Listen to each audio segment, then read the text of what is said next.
Chapter 261. The enemy must have a conspiracy to do this.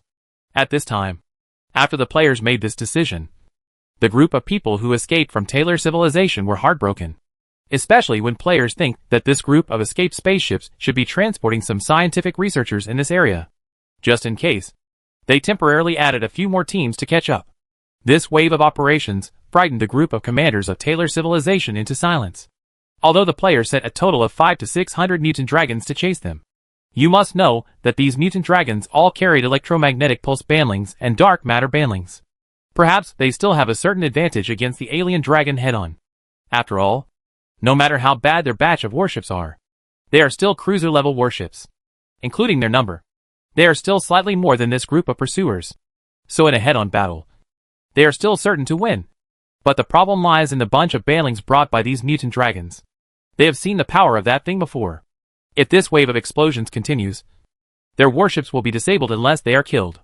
Therefore, no matter how they dare to fight at this moment, they are all thinking about how to get rid of these pursuers. Although both sides are in a state of transition at the moment, their battleships are cruise level after all. Compared to the Mutilosaurus, the speed is still a bit slower. Plus there are eyeworms to assist. Therefore, this group of enemies is bitten to death by the players. And no matter what they do, they cannot get rid of the players. At this time, the situation of the Taylor people on the other side was not much better. You know, this group of soldiers fighting on the front line helplessly watched their commander run away in front of them. What is this concept? They are not players. It is normal for them to betray their teammates or run away if they cannot beat them. You must know that for them. If their teammates run away during the battle, their morale will be unstable. But now it is not the teammates running away, but the commander running away. It was their leader who ran away. And his own leader also ran away. Naturally, the people under his command didn't have much thought to continue fighting. At this time, they just wanted to run away quickly. At this time, they no longer care about the rules and consequences. My boss is gone, and I am still holding on here. Isn't this being cruel? And then again, if they were to go to court-martial, it wouldn't be them taking the blame. It would have to be their unscrupulous commander. So thinking about it this way, they felt less psychological burden when running away, and the warships scattered without any hesitation. This wave of operations really made the players unable to react. As they were fighting, suddenly these warships seemed to have received some order, and began to flee in all directions. What happened? Why did you run away again? Hey, this is very strange. Why do you keep hitting and running away again? What's going on with you? I don't even understand it now. Obviously, Taylor Civilization's wave of tricks at this moment confused all the players. In fact, when the commander ran away just now, the players were a little unable to react. But the players could also forcibly add a setting to him. But now the main formation has also fled, which is outrageous. If you want to forcefully add a setting, you can't add it. It was obvious that they were not running away with the so-called purpose. They just simply wanted to run away. Well, if nothing else happens, these grandsons should simply run away. I think it's possible. I even think that the group of spaceships that escaped at the beginning didn't bring any scientific researchers with them at all. No, the resources here are very important to us. And they are also important to them. They definitely have some conspiracy to do this. Don't underestimate any of the enemy's actions. Have you forgotten the cockroach star? So what do we do next? What should we do? What else can we do? We don't know exactly what they are going to do. Instead of continuing to speculate, we should go down and collect the giant star beast first. By then, we will have evolution points in hand and have bought good units. No matter what their plot is, we will do it. Yes. Yes. Earning evolution points is important. Although the operation of these wild monsters is a bit mysterious. But what the heck? Let's make our wallet bigger first. In this way, a group of players started to fly towards the interior of the planet with shouts. Of course, before flying away, they dismantled the space station as a precaution. After all, God knows whether this group of people will continue to use space to fight against them after they return. So players give priority to destroying the space station and the weapons department on the ground. After getting all this done, players began to mine the starry sky beasts. And when all the players came to the mining area, they were all dumbfounded when they saw the huge beast in front of them. The shock that this giant beast brought to them cannot be described in words. The most intuitive feeling for players now is that it is too huge. Each scale on the starry sky beast's skin is countless times larger than the bugs controlled by the players. Compared with the giant meat in the starry sky, the players may be about the same size as bacteria.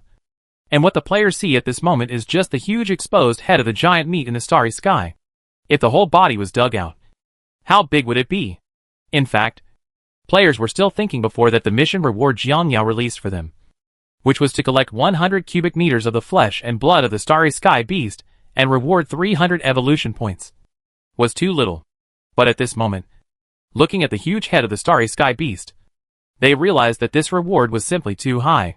Although there are many of them now, if they wait until they really finish dealing with this starry sky beast, then each of them can make a lot of money.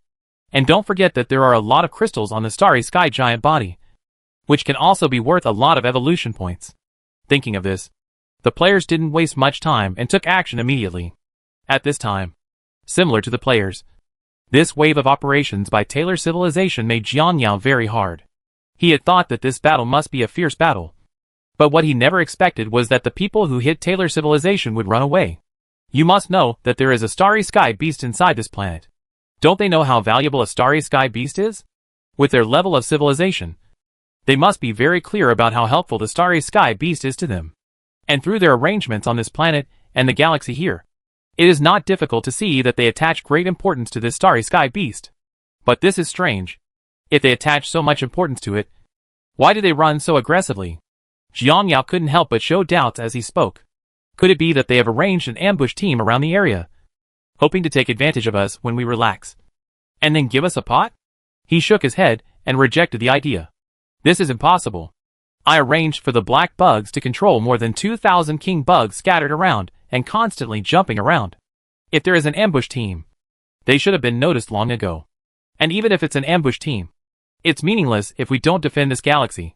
You must know that if you don't keep the jump monopoly field generator, you can come and leave as you please. It is unrealistic to say that they have a flagship equipped with this kind of equipment. If they really have a warship of this level, how can their ordinary warships have such a low technological level? But to say there was no conspiracy to do this is untenable. You know, given the importance of this place, even if they want to run away, they should only run away when they are defeated and defeated. And at least half of their combat units were left. If there was no conspiracy, how could they escape? Speaking of this, Jiangyao was also a little confused about the enemy's behavior. But he knows very well that in this universe, you must never underestimate your enemy. Even if your enemy appears to be very weak, you must not underestimate him. After all, the artificial intelligence of the cockroach planet taught him a good lesson. It was the kind of civilization that in his eyes was completely impossible to cause any harm to them. But it almost caused their entire army to be annihilated. Now the behavior of Taylor Civilization is too abnormal. Although it is not clear what medicine they are selling in the gourd, Jiangyao decided to be fully prepared. Thinking of this, he immediately put tens of thousands more helmets on the official shelves. This time, he decided to bring the total number of players to 100,000. With a number of people of this magnitude, Jiangyao believes that even if their Taylor Civilization has any big conspiracy, he can handle it. And when Jiangyao officially announced that tens of thousands of helmets were sold, it also caused an uproar among players. Brothers, have you seen that the official website seems to have put tens of thousands of helmets on sale? Damn. This is outrageous. Once so many people enter the game, won't they have to share resources with us again? This is such an unusual thing. Haven't you noticed? After every major battle, the official will release a batch of quotas. It's normal. After all, the server needs constant debugging. And players who have just come in also need a period of adaptation. It's just like when you newcomers came in before. It was because we had beaten that civilization to the point where you came in. After all, that is the best time to add new players at that stage. In fact, I also admire the planning of this game. Every time the time to join players is chosen just right. How do you say that? Let me tell you this. I wonder if you have noticed that when we fought before, although the enemy's behavior was very confusing and we thought it was a bug, we cannot rule out that they have some conspiracy. As for the conspiracy, we will discuss this later. Now I will share with you my opinion. Perhaps everyone was in high spirits in the previous battle and didn't pay attention to the details of the battle. But I paid attention during the battle. There was no lag or frame loss from the beginning to the end of the battle. And with so many artillery fires flying all over the sky, there were no incidents such as mosaics or blurred screens. Although these things seem to be invisible to everyone on the surface. But for professional game company personnel like us, This is not something that ordinary games can do. The more details of all the games are in place, the higher the investment will be. There will be no screen freezes during combat. So the requirements for the server are also very high. Originally, I thought that in this battle, with so many enemies and so many people on our side, the game would probably collapse. But the result was beyond my expectation. The game server easily withstood the pressure. And at this time, the official began to issue quotas again. What does this mean? This shows that our previous battles are far from reaching the limit of this game server. And I estimate that it is still far from the limit. Otherwise, at this stage, the official should be debugging the server instead of adding more people to conduct stress testing. After hearing this player's analysis, Tudo, who was in the crowd at this moment, became more convinced of his own judgment. So he immediately whispered to a few people around him, "You see? My conclusion is correct. Do you think a server of this level can be owned by ordinary game companies? I seriously doubt that they are using the military. The server is here for use." After hearing what Tudo said, the strange man beside him also nodded in agreement. If they had some concerns about potatoes before, what they see now can completely dispel these concerns. Because people like them have also come into contact with many game companies. They all have some understanding of some of the situations inside. And they know very well that there is a limit to civilian servers. For example, if the server has a total of 15 levels, you may only be able to use it up to level 8. Even if the civilian server is the most powerful one, it is impossible for it to perform like that in previous battles. Thinking of this, several people immediately asked, "Speaking of Potato Boss, what should we do next?" After all, it is very likely that people from other big families will appear when the quota is decentralized again. Although we have established a relatively large advantage during this period, it is still relatively easy for them to catch up with this advantage. Tudwa naturally knew what the person next to him said. In fact, many of his friends came out to look for him during this period. Although it was a gathering on the surface. Secretly, I wanted to get some news about this game from him. Because Tudwa's behavior during this period was very abnormal. He invested a lot of money in this game. And he also formed a clique. Entangled a large group of people to spend money in the game crazily. It would have been absolutely impossible for him to do this kind of behavior before. Because in the past, he had to earn money by himself. It is absolutely impossible for him to encourage his fans to do this. But this time he did it uncharacteristically. Therefore, his behavior naturally attracted the attention of other families. And after other families paid attention, they would naturally investigate the details of this game. But because the last operation of Potato made Jiang Yao think that his behavior was being monitored, he immediately upgraded his route. It is also for this reason that people from these big families found nothing in the end. For them, they are not afraid that if you find out the final results, they cannot afford to offend you. But they are afraid that if you check everything and find nothing, this is the most terrifying thing.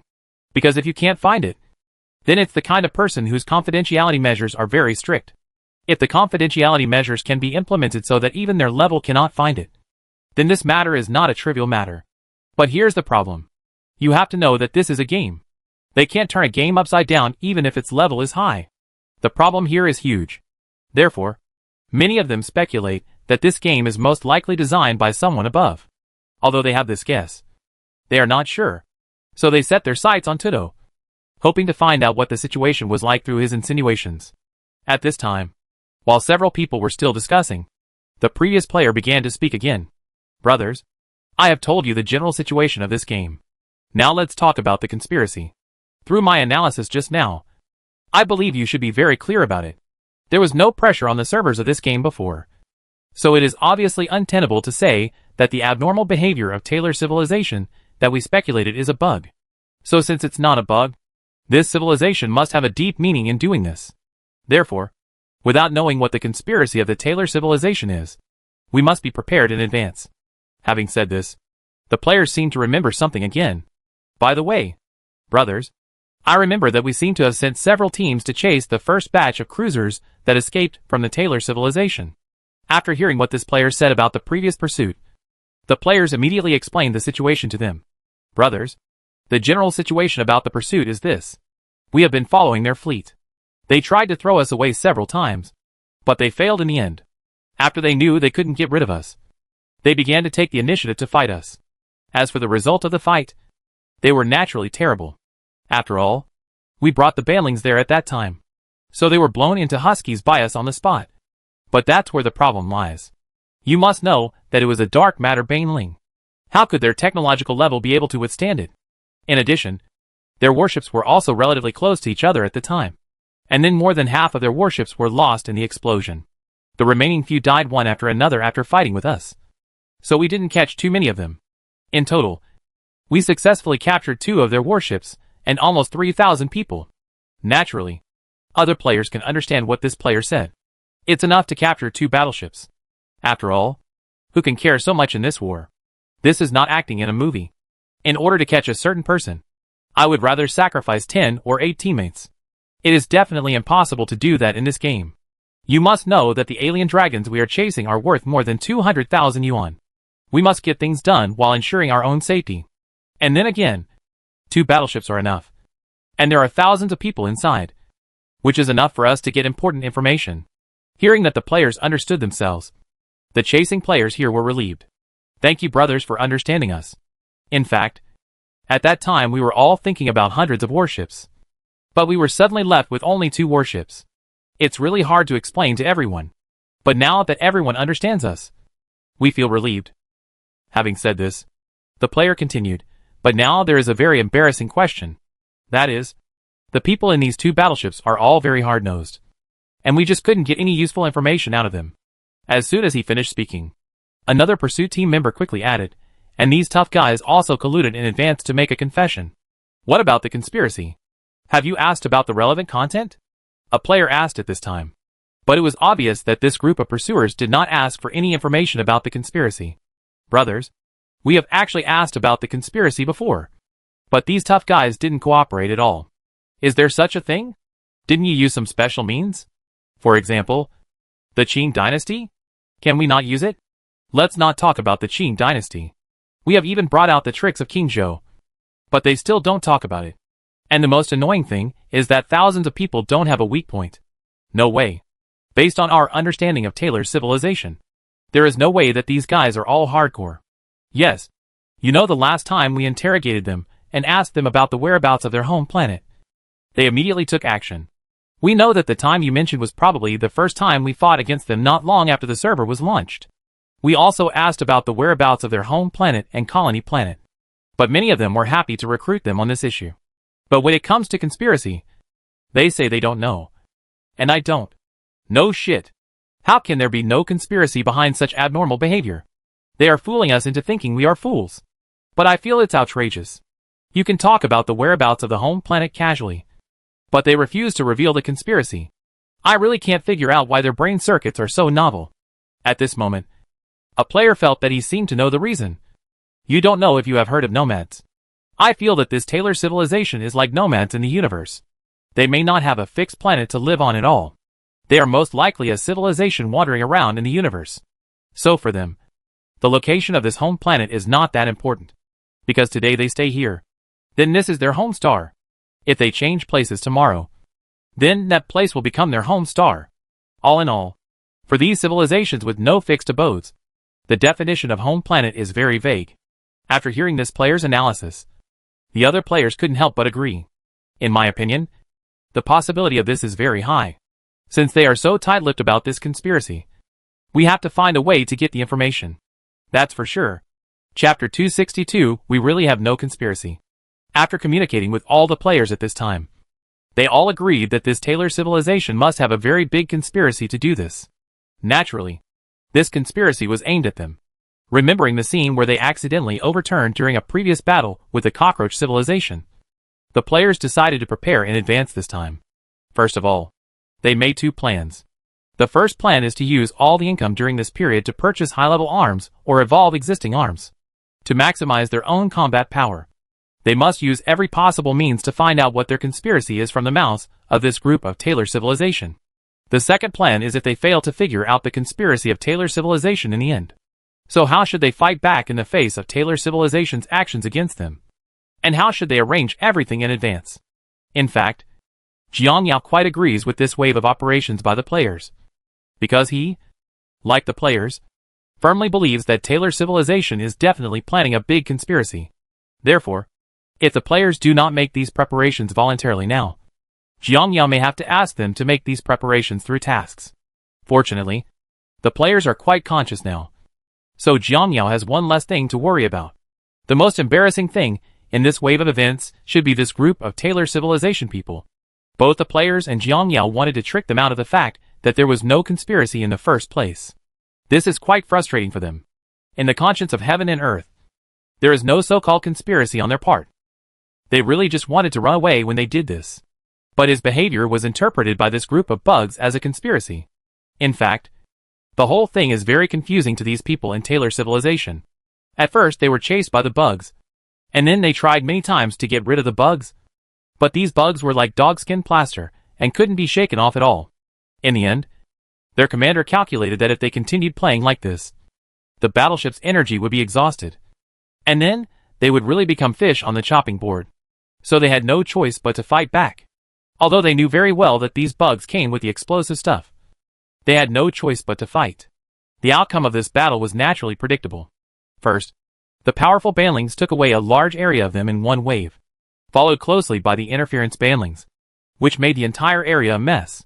Their warship was affected and more than half of it was down. Under such circumstances, there was no need to think about fighting this group of chasing insects. They were naturally easily defeated. Originally, they thought that they should be sent to heaven by these bugs, like the personnel of other battleships. But the strange thing is that these insects did not kill them, but captured them back to the insect nest. After being caught, they were naturally confused. What were these bugs trying to catch them for? What they never expected was that these bugs could communicate with them normally. And whether it is worker bees or other combat units, they have this ability, which also shocked them.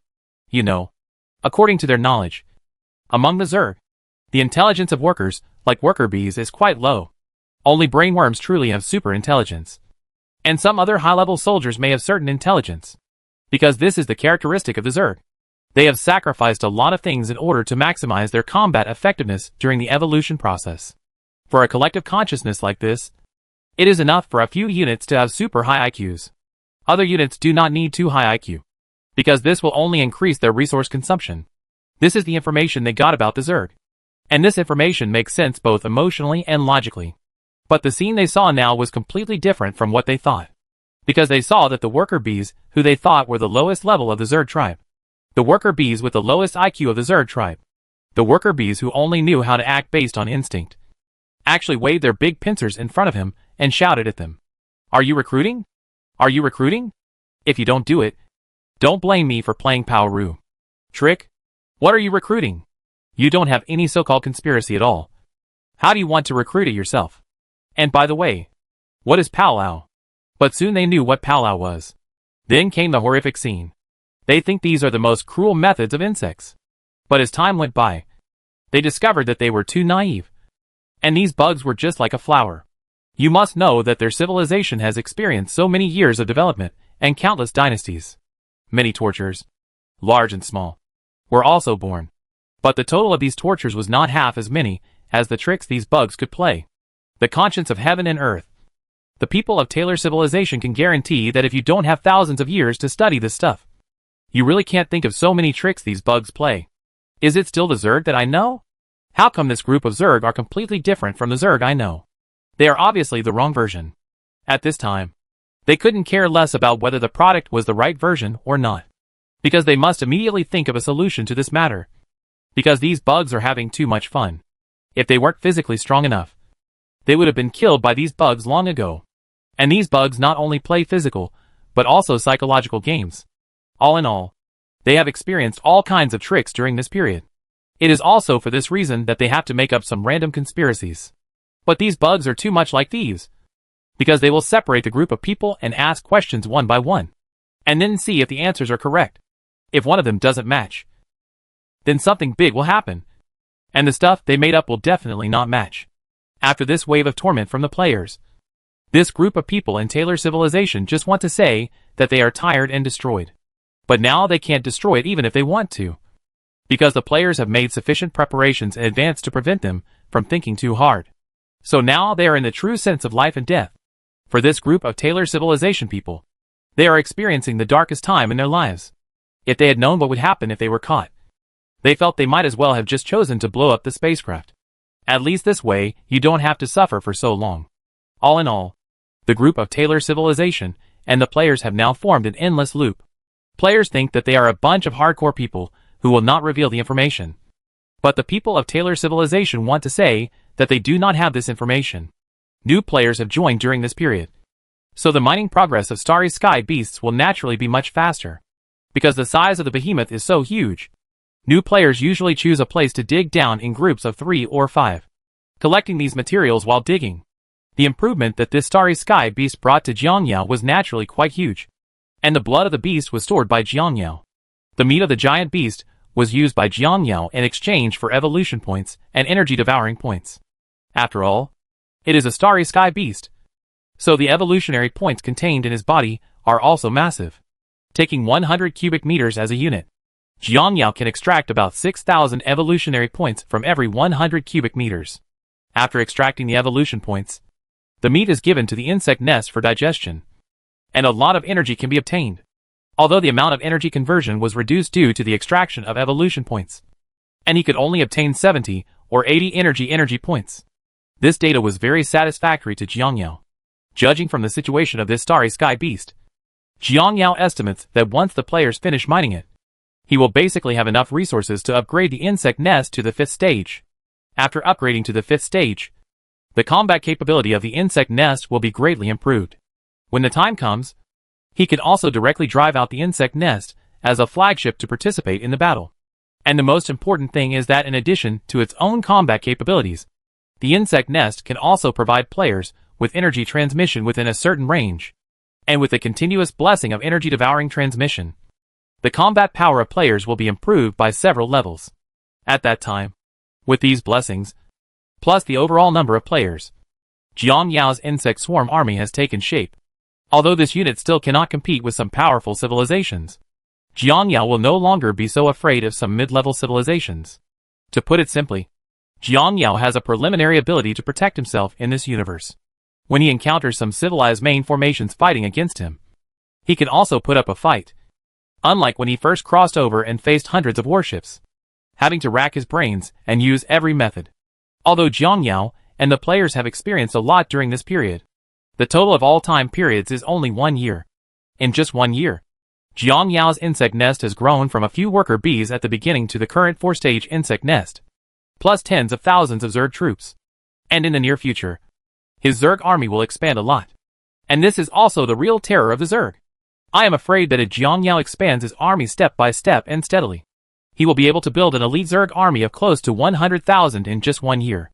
And the bugs in his hands are completely different from the bugs seen by previous civilizations.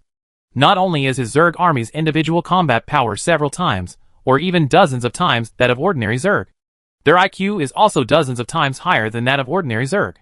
If you don't consider the quality of a single insect and only consider the quantity, Jiangyao will have no pressure to build a 1,000,000 insect swarm army during this period of time. Of course, Jiangyao also knew very well that he would definitely not be able to create a swarm of millions of insects, because it would be quite difficult to have millions of people settle in his game in a short period of time. After all, my game has very high requirements for players to join the game. The entry threshold alone will filter out a large number of people, let alone the later investment after entering the game.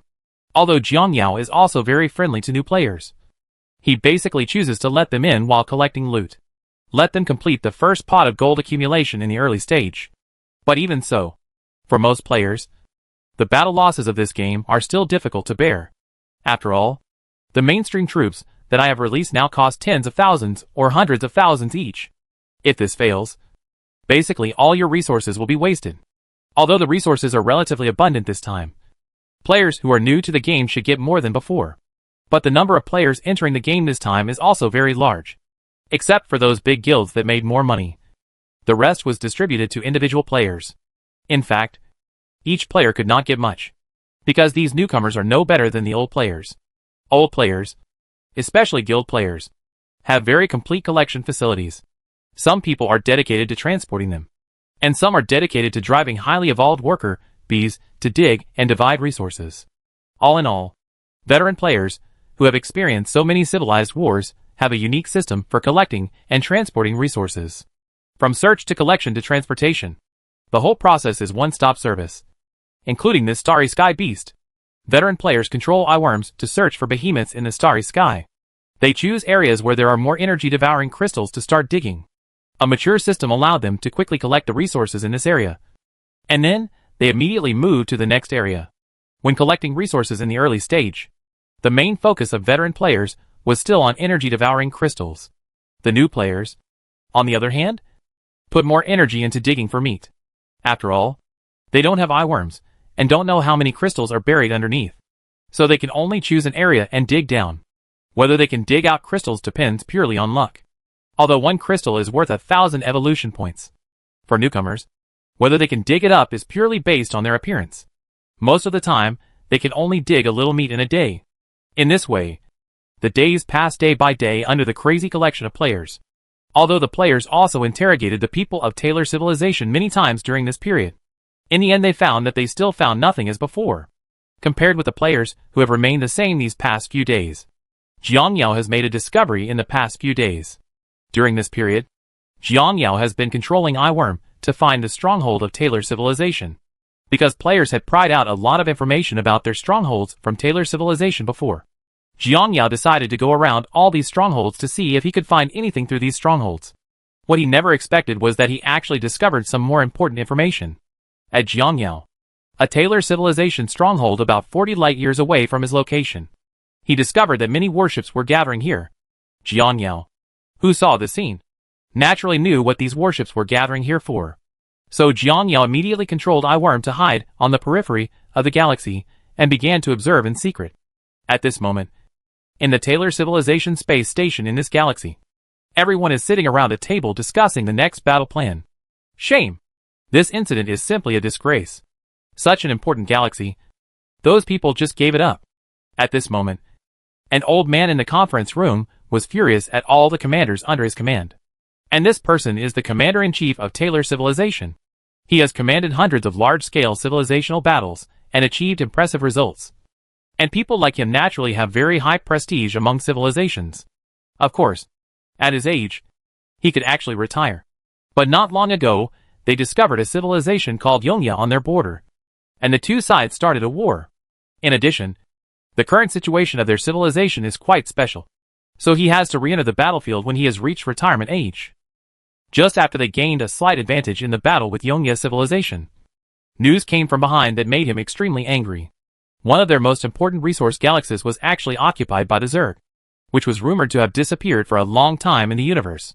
Of course, this is not the most annoying thing. The most annoying thing was that the group of people guarding the area actually ran away and gave the area to the Zerg. The commander-in-chief guarding that area was technically one of their own. You must know that they have strict requirements for every aspect of their own people. Under normal circumstances, in the eyes of these people, the interests of civilization are above all else. They are willing to go through fire and water for the sake of civilization. But what now? The current result is that they are running extremely fast. Such a thing would never have happened before. But what now? The dignified commander-in-chief of the galaxy actually took the lead in running away first. How did such a person get to this position? Thinking of this, the commander-in-chief couldn't help but worry about the future of his civilization. This civilization is no longer the civilization he knew before. Ever since they compromised on those companies, this civilization has completely changed. Although he was helpless, he had no way to change the status quo. The only way to change the status quo now was to launch a war and destroy all those companies. But obviously this was impossible, because now they not only have to face an Eternal Night civilization, but also a Zerg. Under such circumstances, what they are considering is no longer whether these companies can be destroyed, but whether these companies will take this opportunity to attack them. All in all, their situation at this moment is also very serious. They are also very helpless. Because of their status, they cannot choose to hide aside like those companies in this battle. They can only rush to the front line to defend the territory of their own civilization. At this time, the players of Taylor civilization naturally did not know the situation. But after Jiang Yao discovered that they had gathered a large number of warships, he immediately informed the players of the situation. So the players at this moment know very well that Taylor civilization will take action in the near future. According to the players' speculation, the so-called conspiracy should be this incident. Although it is unclear how many troops they will gather, the players know that they must keep the enemy out. Because for the players, this planet is too fat, and they will never allow this planet to be recaptured by the Taylor civilization. Everyone must know the current situation. Brothers, the Taylor civilization is gathering troops now, presumably to take back this galaxy. It is impossible for us to let them take away such a fat and oily area. Therefore, I propose that during this period, we invest all our income into evolving arms and improve our strength to the greatest extent possible. Be prepared for the subsequent attack of Taylor civilization. As his voice fell, a player asked Soul Torture, "What? Guys, although I am a newcomer, I have been paying attention to this game before I entered the game. And I also watched it. A lot of big boss fights. After so many games like this, I discovered a problem. That is why you guys have to wait until the enemy comes to attack us. We defend passively. Why can't we take the initiative to attack them?" With the emergence of this problem, players suddenly woke up. Yes. Why do we have to wait for them to attack us? Why can't we take the initiative? You know, this is an open world game. We can freely enter the areas where they are located. Unlike other games where some special areas cannot be entered by players. Since we can enter freely, and we have so many players here, we can definitely organize an attack. And brothers, think about the fact that there are so many planets in the Taylor civilization. And each of our guilds will be given one planet. When the time comes, each guild will have its own planet to mine. Isn't this better than a large group of people crowding into one planet to mine it? After hearing this, the players' minds were suddenly opened up. Holy crap! That's right. There are at least a few of the many planets in the Taylor civilization that may have ores. These planets are also very valuable. I'll give it a try. If that's the case, I think we should make some preparations and see how we can fight through. I think this way can happen. Otherwise, we should first plan an attack route based on the intelligence we have collected. As for the galaxy where they are gathering troops, we will pay attention first, and wait until their troops are almost gathered, and then launch a surprise attack for them. In this way, a group of players launched a heated discussion on this matter. Chapter 263, Plan an attack and clean up the Elite Guild. Although we have the idea of attacking, there is still some way to go before players can implement it. First of all, brothers, if we really want to fight, then we have to consider a very embarrassing issue. That is because we have fewer air combat units, and we do not have much advantage in fighting them. This is indeed a big trouble. You must know that for a Hydralisk or a Velociraptor to evolve to have air combat capabilities, the investment will start at least 1 million. As for the worker bees, they have to reach the star ring stage. Except for a small number of people who can afford such a massive investment, most other players cannot afford it. If we temporarily add troops, I think we can only add ordinary mutant dragons ending potion. However, the combat power of this ordinary alien dragon is really worrying. And the evolution of the alien dragon is really not very cost effective. So if we want to popularize it on a large scale, it is basically impossible. In the past, it didn't matter if we fought defensive battles. After all, they took the initiative to attack. We can arrange them around the planet in advance. So Hydralisks and Velociraptors also have their place. But if we take the initiative to attack, Mutilosaurus will still be the main force. So it won't work if we don't buy it. At this point, the players couldn't help but feel that this matter was really difficult to handle. At this moment, Xiao Laolu said, "Brothers, I think, in fact, we only need to change our thinking, and it will be easy to solve this matter. First of all, you must know that the price of the Mutilosaurus is relatively high. It is really difficult for ordinary players to bear such a high cost. But it will be different if we transfer this fee to the guild level. For example, large guilds have gone through such a long period of precipitation, and they have many daily activities. Therefore, it is relatively easy to buy an Allosaurus if the per capita income is relatively high. The real difficulty in buying mutant dragons is for some small guilds and individual people. But small guilds don't have no ways to deal with it. For example, if taxes and fees were raised, guild members would donate part of the funds to purchase a batch of mutant dragons, which would be used by everyone as guild troops. We can discuss how to divide the income of the alien dragons, so that at least many small guilds can have a lot of alien dragons. The combat effectiveness of the alien dragon in hand plus its own arms will be improved by several levels. And you can also use the arms when encountering similar situations. Although my plan will require everyone to invest a lot of money in the early stage, and many people will be unhappy. But we have to take a long-term view. Just imagine, in the future you find a relatively good dungeon and want to fight it. But in the end you find that a guild can't get a few mutant dragons together. How can you still play? Maybe the cooked duck just flew away. In my eyes, a mature guild must have a very complete welfare system. These welfare systems are not only reflected in our battle damage supplies. We also have to consider military reserves. If a new person enters your guild in the future, and the guild happens to have a large-scale event at this time, you can't just put the new person aside and organize the event yourself. This will make it difficult for the new person to integrate into you. If the guild has a group of its own reserve troops at this time, then if these newcomers stay in the union for a period of time, can we consider lending this unit to them and let them experience the atmosphere of being with the team? In this way, on the one hand, the newcomers can integrate as quickly as possible, and on the other hand, it can also improve your overall combat capabilities. At this time, the players couldn't help but fall into deep thought while listening to Xiao Laoyu's talk. Actually, I think what you said is reasonable.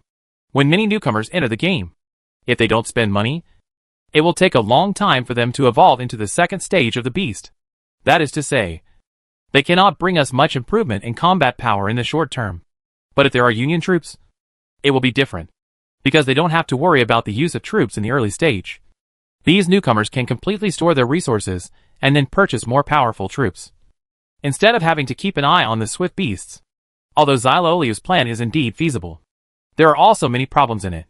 I think the biggest problem with your plan is where the money will come from. We don't even talk about how many mutant dragons we reserve in current guilds. Even if we reserve 50, the investment would be tens of millions of evolution points.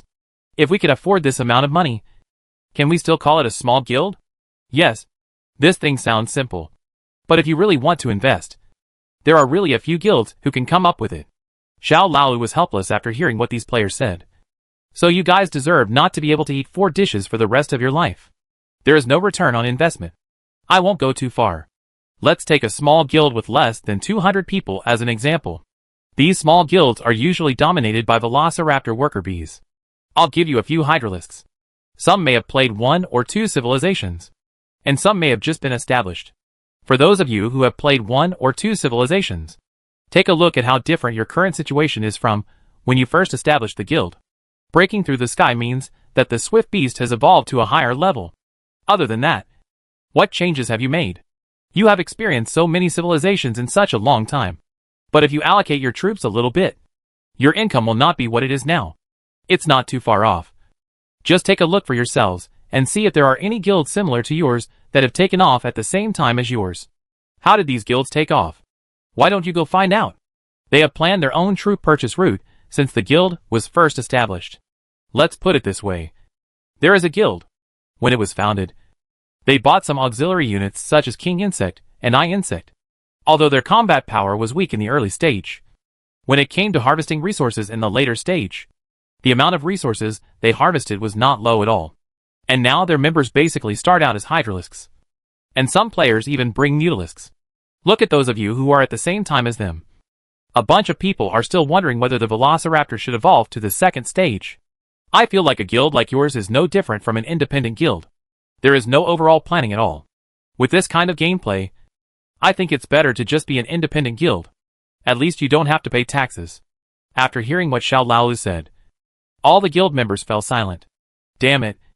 I think what Xiao Laolu said makes sense. This is the situation in our guild. Everyone works for me independently. It feels like there is no big difference from being a separate person. Yes, our union is also in the same situation. The most important thing is that the battle damage and so on are very low, based on the ratio of battle damage compensation. I feel that the taxes I pay are too much. As several players spoke out, more players began to discuss this matter. Although there are a relatively large number of guilds in the entire game, as Xiao Laolu said, the quality is uneven. There are many guilds that in the name of guilds actually do some independent activities. These guilds usually tell new members that they don't have any requirements here, and small guilds are mainly for leisure. So everyone can just get together and have fun, because there are many new players who cannot meet the membership requirements of those big guilds. I also thought that playing games alone would be too lonely. I wanted to find a group of friends to play with. So I chose to join this kind of guild. It's really heartbreaking. You won't get any development in such a guild. And because the ratio of battle damage replenishment is very low, you still have to pay taxes on daily necessities. Many times players are unable to make ends meet. But most of the time, they think it doesn't matter as long as they have a group of acquaintances to play with and lose points. But now they feel like they got it all wrong. Brothers, I discovered a problem. I hadn't noticed this problem before. But this time after listening to my little Lioi talk about it, I suddenly understood it. Most of these so-called small guilds are actually money-collecting tools in the name of trade unions. First of all, trade union taxes and fees are usually 5% to 10%, while war damage compensation is almost 20%. At first glance, it seems that the guild has more troops. But if you think about it, no one would be willing to die or dare to die. They will try their best to protect their own troops. Under normal circumstances, this guild does less to make up for battle losses. I bet that the presidents of these guilds can make a small profit besides making up for battle losses. Everyone also thinks that I said the behavior of these presidents is too bad. Because it is the truth. Think about it. If this guild leader really wants to think about the guild and wants to develop the guild, then he will definitely find a way to add troops to the guild. Whether it is through everyone pooling money together to buy them, or how to operate them. All in all, they have to come up with a clear plan. This is what a guild leader should do. After all, you are the one who most wants to develop the guild you founded. But what is the current situation? Brothers, think carefully. Are these grandchildren thinking about how to mention taxes and fees, and how to use their brains on taxes and fees all day long? The most important thing is that even after collecting taxes, they didn't look at their use in any important places. Once they collected them, there was no movement. Where did the evolutionary point of collecting the taxes go? So I feel that their behavior is not the mentality that a person who wants to make his guild bigger and stronger should have.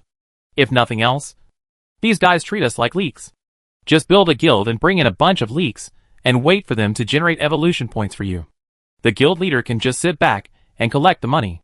Having said this, all the players woke up.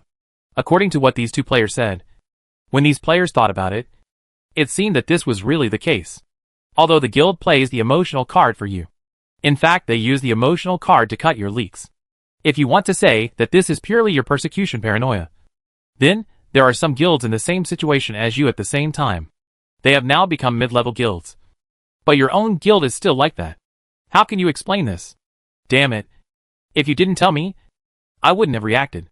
Yes, the guild I am in now is like this. The most important thing is that the president of our guild has not been seen for 10 days and a half. It is obvious that he regards this guild as his side job. Yeah. Worry. Isn't this horse riding routine a certain book's routine? Has Mater's routine been used in the game? Uh-huh. I laughed. Sure enough. A certain book is everywhere. It's so sudden that I turned into a leek in such a daze. At this time, Jiang Yao, who was watching the discussion among the players, nodded with satisfaction. Then he silently logged out of Xiao Lalio's account and continued his surveillance work. A long time ago, Jiang Yao thought about placing 2 accounts among the players. When the verification task was released before, one of his accounts followed the player settlement and successfully penetrated into the players. And in order to make his account have a certain influence among the player base, he deliberately designed a big show when he was in Rock Civilization. It was the discovery of the coordinates of the Dyson Sphere Civilization. Although the discovery of the coordinates of the Dyson Sphere Civilization was purely an accident. At that time, what he wanted to do was let his vest and the group of team members capture the boss of the Rock and Soil Civilization. Although the technological level of the Rock and Soil Civilization is relatively low, no matter how far away their leader lives, there should still be some important information or distribution maps of some resources. By getting these things, he can also give his vest a reason to reward himself.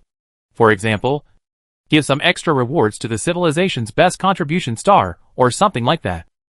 In this way, his vest number is somewhat famous among the players. This was his initial plan. But what he never expected was that there would be a large amount of goods in the base where the leader was located. This is outrageous. But having big products is naturally the best. So it will be easier for him to achieve his goal. As for several of his team members, they were just lucky enough to eat meat with him. As for the hiding place of the leader of the Rock and Earth civilization, would you say it is difficult to find? This is obviously impossible. In fact, this thing is very easy to find, especially for players who have eyeworms. It is not easy to find the base hidden inside, although there are not many people inside. No matter how small the mosquitoes are, they are still meat, especially when there is basically nothing in the later stage. Can these guilds let this group of people go?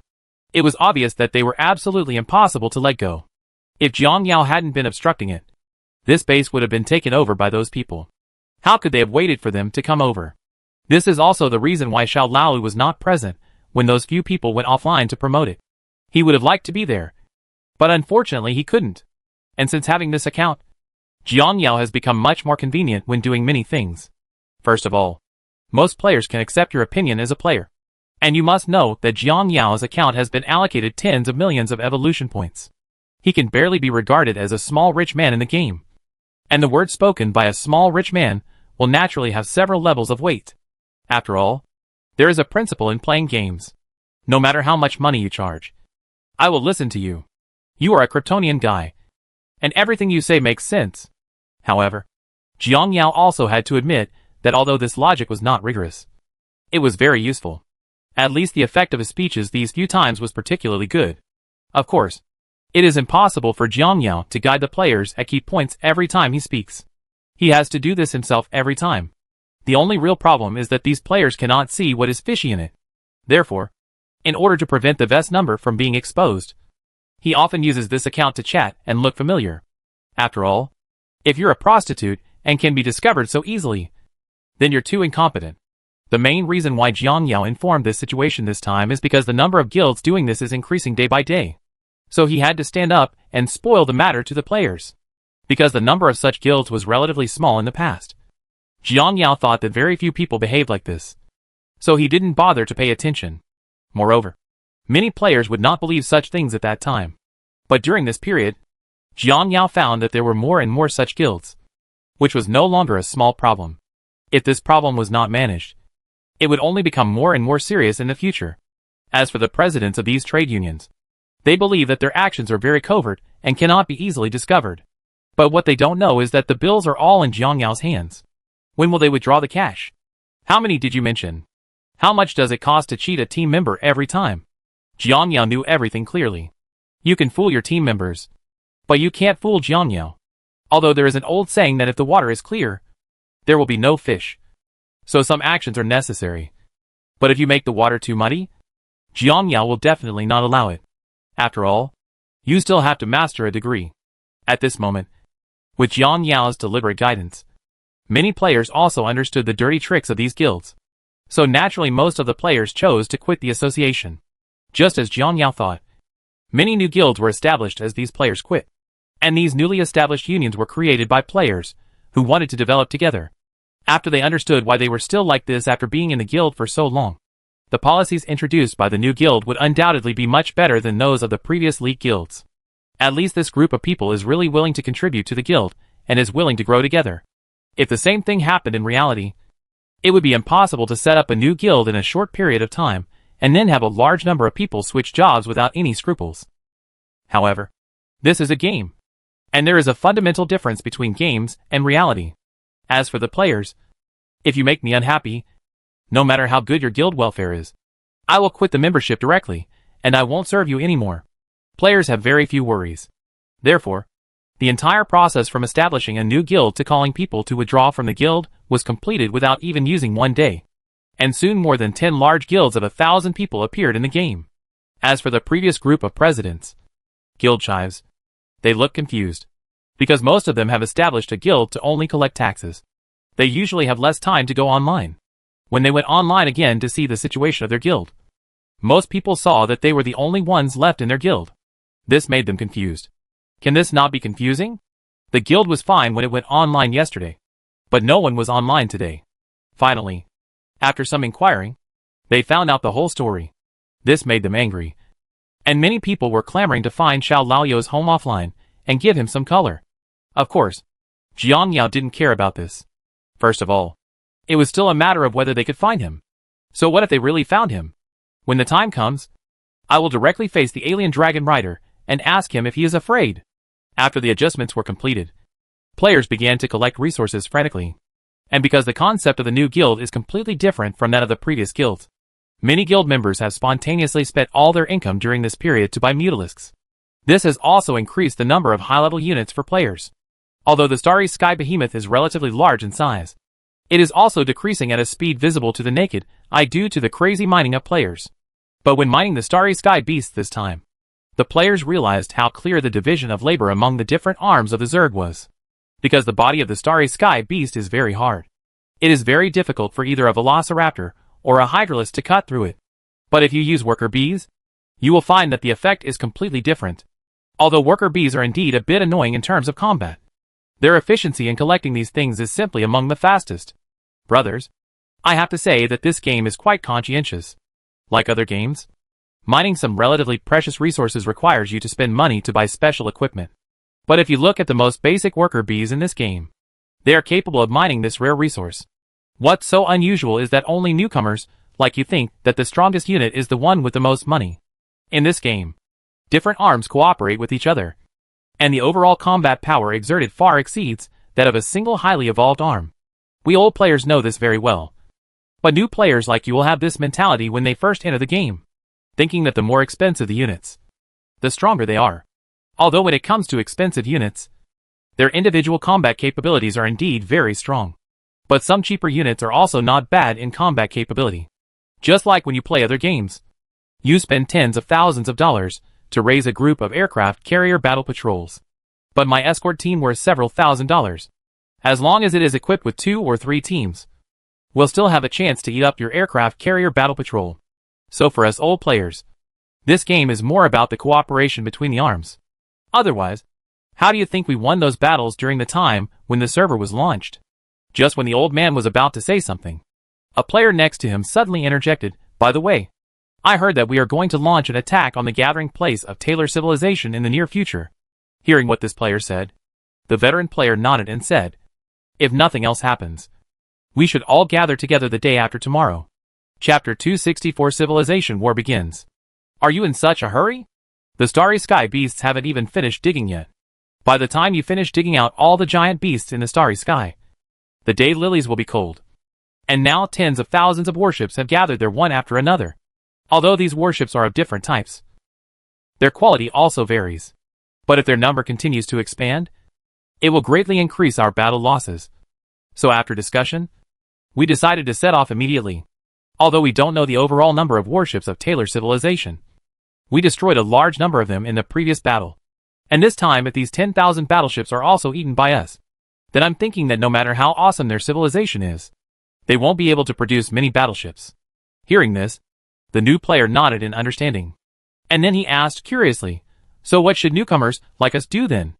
Especially some players who have not joined a guild." Hearing this, the old man shook his head and said that he didn't know either. "I'm not sure about the current situation. If nothing else happens, all our players will gather together tomorrow to discuss this matter." In this way, time quickly came to the next day. Brothers, you also know the general situation. At present, we have several plans, and the least of them is that we divide their colonial galaxy. Same as the previous war zone routine. Each war zone is responsible for attacking several colonial galaxies, and those colonial galaxies belong to the attacking war zone. At this time, as Wei Ji's voice fell, the entire player group started talking. Obviously, a large number of players know that if this plan is implemented, small guilds and individual players will be severely suppressed. Although on the surface it seems that the enemies assigned to each war zone are similar, the combat power of war zones where small guilds and individual people are concentrated is weaker. Not only is it more difficult for them to capture their area, but the losses are bound to be small. And this plan is usually planned from the day of the attack to the time everyone collects resources in their own war zone. After this time, everyone can visit each other. Like some relatively powerful war zones, they can quickly defeat their own areas, and then they can collect resources. And for some of the weaker ones, if you go like this, you may have just conquered the place, and the time for visiting has come. Isn't this just a job for others? Of course, the main reason why Weiji proposed this plan was to silence some people. Because many times, no matter how reasonable your distribution plan is, many people will find it problematic. So he told everyone the worst distribution plan from the beginning. Firstly, it is to let everyone have a comparison. And secondly, it is to let some people know more about it. Because in a large-scale battle like this, the Grand Guild has the right to choose. At this time, Weiji, looking at the people talking about it, continued to add, "Of course there is no other solution. Normally we would not adopt this option. The plan we have negotiated so far, I think the most effective one is the same as before. Everyone will work together to attack the Taylor civilization, and the battle losses and all resources will be shared equally. Because we have had a case where our joint cooperation overturned before. So for this cooperation, We will select several general commanders and deputy commanders for unified deployment. All participants in the battle can only follow the instructions of these commanders. If you suffer battle losses due to the instructions of others, we will not make up for the battle losses. The biggest advantage of doing this is that our combat effectiveness will be maximized. And because we have a large number of people, we can definitely arrange some people to be responsible for logistics. After all, this battle will definitely not be completed in a short time. In a long battle, we will be involved in a problem, and that is logistical supplies. Therefore, our logistics must keep up. As long as there are logistics personnel to continuously collect starry sky beasts to provide us with supplies, then we will win this battle. However, as soon as Wei Ji's words fell, many players immediately discovered the problem. Boss Wei Ji, do you mean that this starry sky beast should also be included in our total income? Wei Ji nodded at this. Of course, it must be included. After all, what we allocate in the end is the total income. So naturally this starry sky beast must be included. Having said this, Wei Ji paused for a moment, and then continued, of course, there must be many players among you who will be very unhappy, because if the starry sky beast is confiscated, you will lose a lot of evolution points. For this group of players, I just want to say that if we conquer Taylor civilization first, I can't guarantee whether we can get more resources. But what is certain is that the resources we obtain must not be less than those of the starry sky beasts. And don't forget that Televen is also a civilization that uses ores as energy, which means that among their many galaxies, one or two must have ore resources. As for those who don't want to participate and just want to mine honestly, of course we don't force it here. You can dig up the starry sky monsters as you like, because they are given by the official. But you can't touch the resources we earn in the later stage. The above are our two options. As for which one you are going to use in the end, I will send out a poll at that time and everyone can vote. In addition, players who do not want to participate in the battle remember to fill in their IDs in the voting column. At this time, all the players began to discuss with Wei Ji's words. Don't think about both options. It must be the second one. The first one doesn't look like much on the surface, but actually it has quite a big hole inside. By the way, do you all want to participate in the war? You must know that there are quite a lot of players now. If they all participate in the war, I don't think one person can get much in the end. I think it would be better to squat here and dig up the giant beasts in the stars to make more money. I'm afraid you are stupid upstairs. When everyone coordinates the arrangements, do you think the collection volume will still be the same as now? Especially when the time comes to jointly invest in the evolution of high-level worker bees. The collection efficiency will definitely skyrocket. According to rumors, they decided to evacuate this starry behemoth within a week, because after conquering those galaxies, there must be resources there that need to be mined. It is impossible for your collection team to be dragged by this starry sky beast all the time. So if you think you are digging hard here, how long can you dig? Young man, you must know that you have been digging a lot during this period, because those wealthy guilds have focused their energy on finding crystals. Now that we have almost found the crystal, if they want to invest in worker bees to dig out the body, how long do you think this starry sky beast can last? You must know that the group of people coming over are all high-level evolved worker bees. So the collection efficiency is completely different from that of ordinary worker bees like you. In this way, after a few days, the prepared players were ready to go. A total of 100,000 people, 30,000 of whom are responsible for mining the starry sky beasts. Most of these people are new players. They don't have good units, so they stay to take charge of logistics. However, even the large logistics force has made arrangements for them. King insects and high-level worker bees, as long as the guild has them, have all been loaned out to them. This undoubtedly greatly increased their collection efficiency. The other players, as long as they had velociraptors or above, followed them onto the battlefield. And because of the rectification of the player guild during this period, the number of mutant dragons has been greatly increased. There are now more than 7,000 alien dragons in the formation, accounting for 10% of the total number of people participating in the battle. The rest are velociraptors and hydralisks. As for the banlings, players have collected more than 70 antimatter banlings in total, because this time the players were divided into 70 formations in total, and they assigned one to each formation just in case. Of course, this wave of players not only has more teams, but also more commanders. The commander-in-chief of each large formation has several small squad commanders who can be mobilized uniformly. After a period of time like this, the vast team of players arrived 3 light years away from the Taylor civilization stronghold. Brothers, we can only go here now. because the Taylor civilization has placed many detectors wandering in the universe. If we were unlucky enough to hit one, we would be exposed. So 3 light years is our ultimate safe distance. From now on, each team will go to their respective attack areas according to our previous assignments, Emperor Penguin said immediately after arriving. After his words fell, all the players took action. This time, they were going to make dumplings from all directions, and they were bound to annihilate all the enemy warships here. After all preparations were completed, the players launched the attack. Tens of thousands of people started to jump almost at the same time. Attention! Electromagnetic Baneling team. After landing, we will self-destruct according to the area coverage we planned before, sealing off the entire area. The elite combat team relies on guarding the edge of the blockade area to kill the warships they want to escape one by one. Everyone is paying attention. I will repeat the attack sequence again, with battleships first and mechas second. At this time, as the players dispatched large forces, some of their teams were also detected by the detectors Taylor placed in deep space. The commander is in trouble. An unknown fleet was discovered 2.5 light years away from us, flying rapidly towards us at a jump speed of 10 Australian dollars. At this time, the men who detected the player's fleet immediately reported the information. What? How many enemy warships are there? What is their approximate configuration?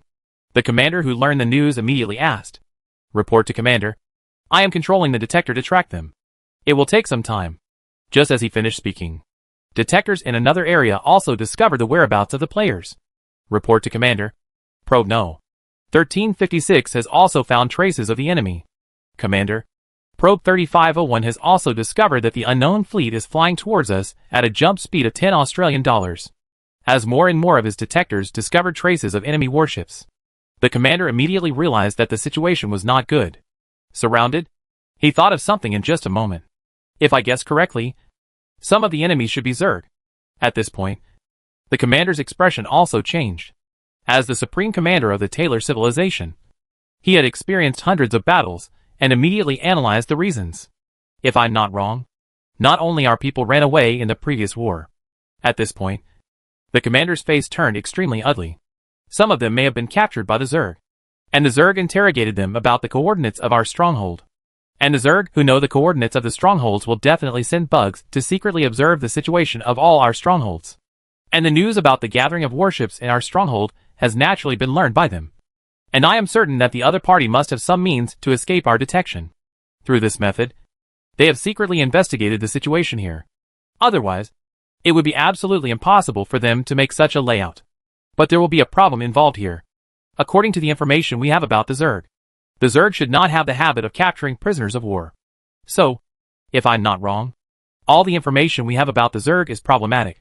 These Zerg are completely different from the Zerg information we have. At this point, the commander immediately issued an order. All battleships are ready for battle. Because this time the Zerg are adopting a double teaming tactic. So their combat power in each area should not be too strong. When necessary, our battleships need to break out and escape from this galaxy. Naturally, the people under his command immediately began to make arrangements to carry out his orders. However, this old commander is worthy of being the strongest commander in Taylor civilization. He can deduce what happened with just such a little bit of information. Although he did not deduce the whole thing completely, the information he inferred was enough for their fleet to make arrangements. Therefore, this battle is a tough battle for the old commander. And it is also a tough battle for the players. The old commander knew very well at this moment. Although what he told everyone was that they would conduct a surprise attack when necessary. But the reality is that they may choose to raid from the very beginning of the battle. Because through the layout of the Zerg, the old commander could easily figure out what their purpose was in starting this war. You must know that their galaxy has deployed hundreds of thousands of detectors within a radius of 3 light years. These detectors jump around within these ranges. And once they discover the whereabouts of the enemy, they can immediately inform the headquarters. These detectors found that the Zerg distance is usually in the range of 2 to 2.5 light years, and in different directions and areas. But through this, the old commander was able to immediately analyze that the coverage radius of their detectors had long been known to the Zerg. So the bugs arranged all this in advance. Since they can know the detection radius of their own side, the Zerg must also know the situation inside their own galaxy. He even said that they had already arrived when he was gathering his troops. But why didn't they attack at that time? The reason for this is naturally very simple. Because they are waiting for a suitable opportunity. waiting for the number of warships on their side to reach a certain threshold. And this threshold is that they can easily destroy all the warships on their side. But their losses will not be too great. Now the threshold number of warships on their side just met their needs. So they launched an attack. This attack opportunity can destroy as many of your own warships as possible and reduce their losses as little as possible. The old commander had to admire the Zerg's plan. If he encountered a similar situation, he would definitely adopt the same tactics. But if he was a Zerg and he encountered such a situation, he probably wouldn't adopt such a tactic. Because from a civilizational perspective, a battle between two civilizations with little difference in level is more about competing for the reserves of both sides. How to exchange the opponent's greater battle losses with less losses is the key to determining the outcome of the war. From the perspective of the Zerg, they don't need to consider this issue at all. Because the reproductive capacity of bugs is amazing. As long as they can replace your batch of warships in a battle, it will be profitable for them. But the group of bugs I encountered now still adopted such tactics even with such innate advantages. What does it mean? This shows that their previous understanding of the Zerg was completely wrong. And the Zerg's fighting style was not reckless at all. And the intelligence of the Zerg cannot be low. In fact, for this current battle, he really didn't want to fight. But these Zerg launched a surprise attack. And they had no time to prepare. If they knew the Zerg's actions in advance, he would definitely evacuate with the fleet as soon as possible. But it's a pity that they don't have this opportunity now. Because many of their warships are still parked in the port for pre-war maintenance. It will take time for the staff of these warships to return to the warships immediately and leave the port. Not only the staff inside the battleship, but also the mobilization of personnel on space stations and planets also takes time. Now, according to the speed of the bugs, they should arrive in about 2 hours. And it was basically impossible for them to do it all in 2 hours. So now it can only mobilize some warships that can be put into the battlefield immediately to fend off the bugs. The remaining battleship personnel need to seize some time and return to the battleship immediately. At this time, the disadvantages of smart civilization are revealed. If you cannot enter a state of war preparation at all times, you will easily be caught off guard when encountering enemy surprise attacks. Although he now understands the bugs' routines and has a solution to solve them, he can't use them. Their civilization is different from the Zerg. Their civilization is not a group consciousness. And it is difficult for them to make sacrifices as a group. Because the best plan at the moment is to do everything possible to keep the battleship. The best decision to save the warship is to order the artificial intelligence of all warships present to automatically pilot the warship to escape from the area. This is the optimal solution to the current situation. But if he does this, it means that he will give up the 20 million Taylor civilization soldiers here. This kind of thing is absolutely not allowed. But if the Zerg encountered a similar situation, they would not hesitate to sacrifice 20 million soldiers to protect the safety of the entire group. In short, I have explained the current situation to you. And it is up to you to decide what to do next. You should know that it is absolutely impossible for us to agree to give up so many people. Although what you say may come true. I hope you will stop this terrible thought immediately. The old commander naturally reported his thoughts to the headquarters immediately. But the answer he received was exactly the same as he expected. He could understand this answer. After all, giving up more than 20 million soldiers was such an appalling thing. It was strange that the headquarters would agree to it. But he knew very well that this was their only chance. The first battle is the last battle. The commander at this moment couldn't help but sigh like this. As time goes by, players are getting closer and closer to the stronghold of Taylor civilization. Considering that they would attack multiple strongholds in the future, they named this stronghold OK. This stronghold was named Taylor Stronghold 2 by them. Brothers, we still have 20 minutes to land. All units are ready to fight and prepare to remember our previous plan. Also, please note to the Overlord Insect team.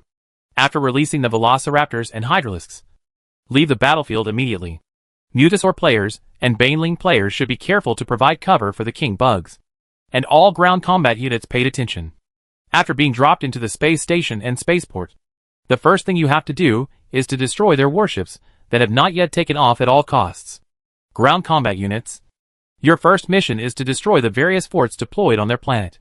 Also, the highly evolved troops should be placed behind the low evolved troops as much as possible. And the low evolved troops will be responsible for the damage done by you as human shields. Seeing that the distance was getting closer, the Emperor Penguin repeated the battle plan again. Okay, basically I've finished what I want to say. Next, all the members of each large team and each small team will follow their respective command and deployment. And that's it. Finally, I wish everyone good luck in martial arts. At this time, as the Emperor Penguin finished speaking, all the players left the transition state and appeared in the predetermined area. The next moment, densely packed insects appeared in front of Taylor civilization. Chapter 265. A large-scale battle begins. When the players landed, they saw that a large number of Taylor civilization battleships and mechas had been waiting here for a long time. This group of fleets that are responsible for intercepting the players are mainly mechas. Players have roughly calculated that the total number of mechas alone is at least hundreds of thousands. Among these mechas, players found many models they had never seen before. There is a melee mecha that is more than 40 meters tall and covered in fiery red paint that looks very bloated. There are also assault-type mechas that are a little petite and more than 20 meters tall. And there are also mechas that can switch between mecha and fighter modes at any time, obviously to deal with different combat scenarios. Televan's mechas were divided into countless formations, and each mecha formation was equipped with several battleships. Obviously, in these formations, the battleships are the main attackers, while the mechas are the auxiliary ones. Their combat plan is similar to that of the players, but compared to them, the number of players is much smaller. Although the number of players is relatively small, everyone in Taylor civilization knows very well that the strength of the enemy in front of them is not judged by their number. At this time, the players were shocked when they saw such a huge enemy fleet. There are too many enemy mechas. Players don't need to think about it. The enemy probably fired all the mechas inside the battleship.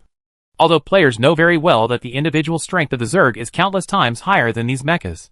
But in the face of such a large number of mechas, the players are actually not sure whether they can win, because the shock to the players is too great.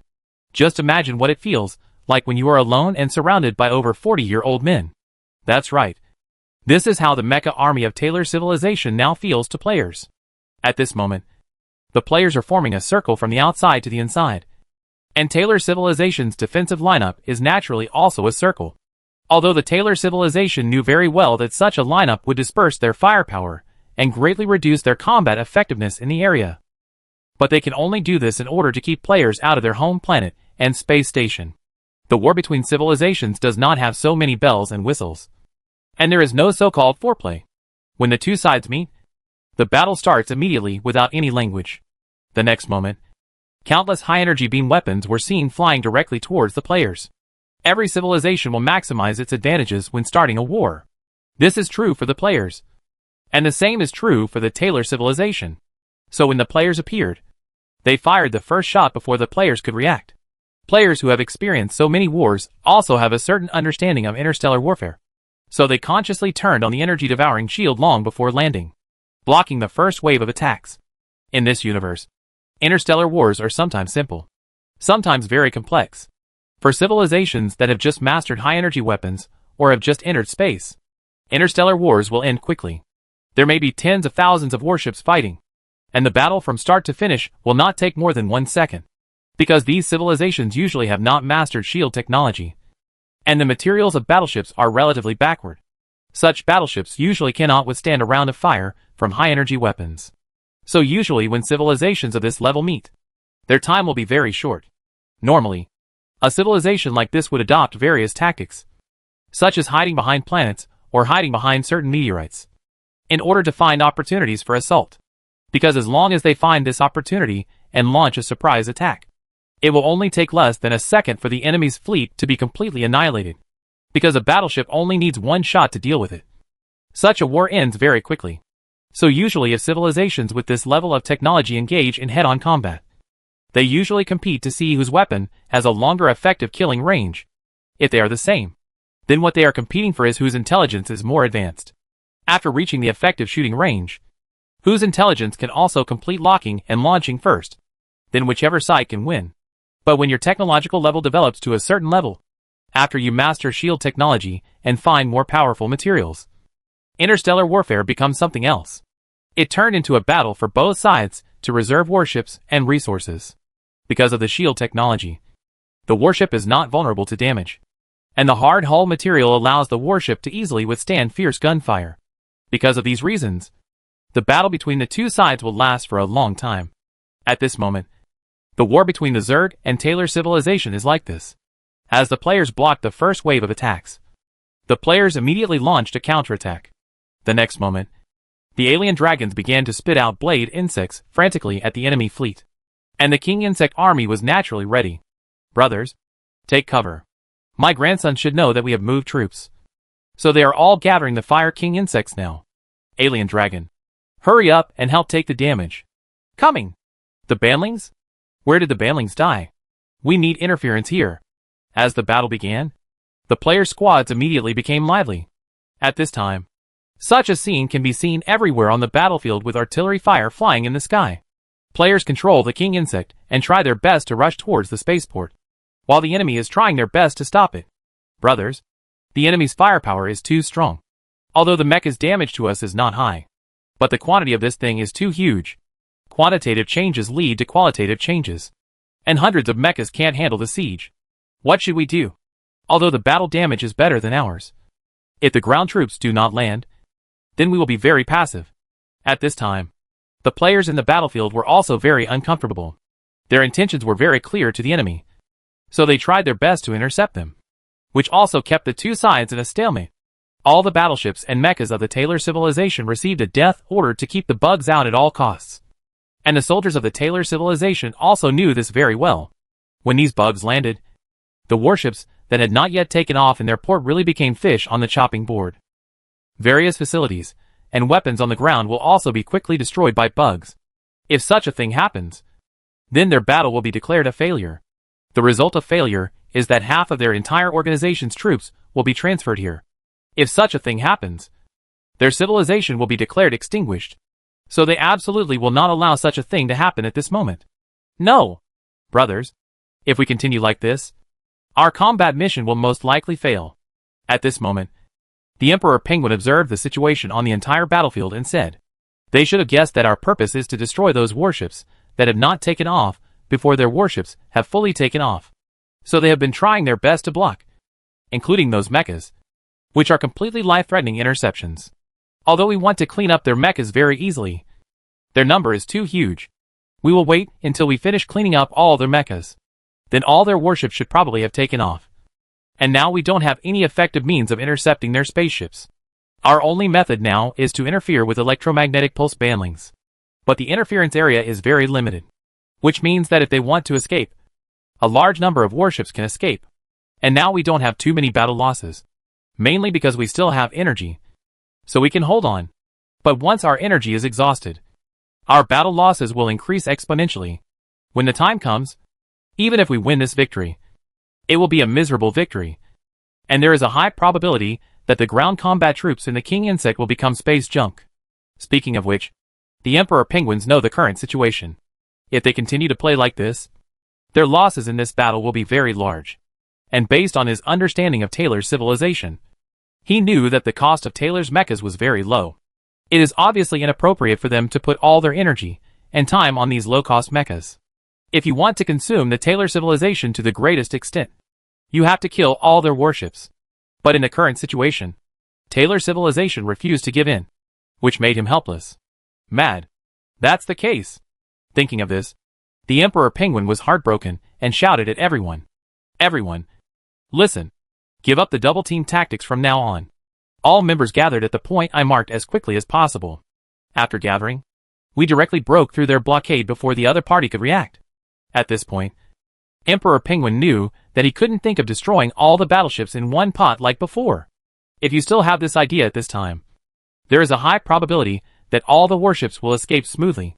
So after much thought, the Emperor Penguin decided to break through directly and target the warships that had not yet taken off at the spaceport. As for the battleships Emperor Penguin that took off, they decided to give up. As the Emperor Penguin's order was issued, the players quickly began to assemble. As the players began to gather their actions, the old commanders of Taylor civilization naturally knew what they were going to do. Attention all mecha troops. The Zerg army is gathering to see the situation. They should want to break out. All nearby mechas must go over and stop them no matter what the cost. In addition, all battleships must retreat and stay 2 light seconds away from the main battlefield. Having said this, he thought for a while, and then added, prepare all weapons in the planet. If the Zerg successfully breaks through, you will open fire immediately. The commander of Taylor civilization, who had arranged everything, began to nervously watch the battle situation in front of him. As time went by, The players' team had basically arrived. And then the Emperor Penguin gave an order, and the large army launched a charge. As the players charged, Taylor civilization naturally began to attack the players crazily. At this moment, both sides knew that this battle had entered the most critical period. Fighters of Taylor civilization must resist, no matter what the cost. Stop the enemy, and buy time for other warships. We have no retreat. If the enemy succeeds in this battle, our civilization will cease to exist. Fight them. At this moment, all the warriors within the Taylor civilization were roaring. This wave of battles was extremely fierce. Almost all the mechas of Taylor civilization entered an overload state, and countless laser fire continued to be released from the muzzles. The dense attacks illuminated the area. At this time, all the forts inside the planet were ready to fire, and many ground combatants raised their heads and looked at the sky. In space, countless battleships and mechas were destroyed, and the sky was filled with fire. Even though there were thick clouds blocking the planet at this moment, the fire still shined through, and they could also see fireballs falling from time to time in the sky. Needless to say, they all know what those falling are. It might be the wreckage of their mecha warship, or it might be the corpse of the evil Zerg, although it is not clear what the situation above is. Everyone in the Taylor civilization inside the planet is extremely nervous at this moment. They were all scared now, afraid that they would be ordered to fire, because they knew very well that when they received this order, it meant that their space interception failed. In this way, time passed minute by minute, even though the flow rate of time did not change from beginning to end. For the ground personnel at this time, they felt that time passed extremely slowly. At this time, the battle between the Taylor civilization mecha troops and the players in space is still continuing. Looking at the fleet that Taylor civilization desperately blocked, the Emperor Penguin also knew that it was time. The enemies have almost gathered. It's time for Baigay's team to move out. After saying that, the Emperor Penguin immediately contacted the commander of Baigay's team and explained. After receiving the order, the commander of the Baiji team immediately yelled at his teammates, "Baiji team, pay attention. It's our turn to work. All the different dragons, please report your energy-devouring reserves. The remaining power of No. 1 enhanced alien dragons devouring energy is 80%. The remaining power of No. 2 enhanced alien dragon devouring energy is 93%. After the report was completed, the commander of Baigay's team nodded with satisfaction and said to everyone, "Next, I will send you the coordinates of where you want to go individually. You must reach your destination as quickly as possible. Land. When you get there, try to pay attention to your position and follow my instructions. Also, if you have low health when you get there, remember to explain it in the team channel." "Okay. No problem. In this case, prepare yourself. The brothers who control the banlings should pay attention to their own numbers. When the time comes, listen to the instructions clearly before detonating." "No problem." After arranging everything, only 10 enhanced mutant dragons set off from the back of the large army. These 10 alien dragons are so inconspicuous in the entire Zerg army, and it is so difficult to attract people's attention when blending into the Zerg swarm. If you just look at the appearance, I am afraid that everyone in Taylor civilization will classify them as a member of the regular formation. But what the Taylor civilization didn't know was that there was a dark matter baneling bug lying inside their huge mouthparts. And now these alien dragons are approaching them carrying this super bomb. Now as long as the Bai team successfully detonates it, they will be dead. Emperor Penguin thought secretly as he looked at the fleet that had set off. From the very beginning of the battle, the Emperor Penguin noticed that the enemy knew that his king insect was transporting a large number of troops. So the enemy tried every means to prevent his king insect from approaching. After learning about this situation, the Emperor Penguin knew that it would definitely be impossible to attack according to the original plan. Fortunately, he just thought that the enemy's goal was to stop the king insect. And he took advantage of it and adopted a general attack strategy. Because as long as his side gathers the Zerg army, the enemy will inevitably gather his own large forces in order to resist him. After they gathered, their own side launched a charge. And during the charge the team continued to shrink to reduce the combat range. At this moment, when all their attention is focused on the charging alien dragon army and the king insect, this is an opportunity for the Emperor Penguin. A perfect opportunity to drop a bomb. In order to maximize the bombing efficiency, Emperor Penguin and the others directly used the first stage of enhanced mutalosaurs to transport banlings.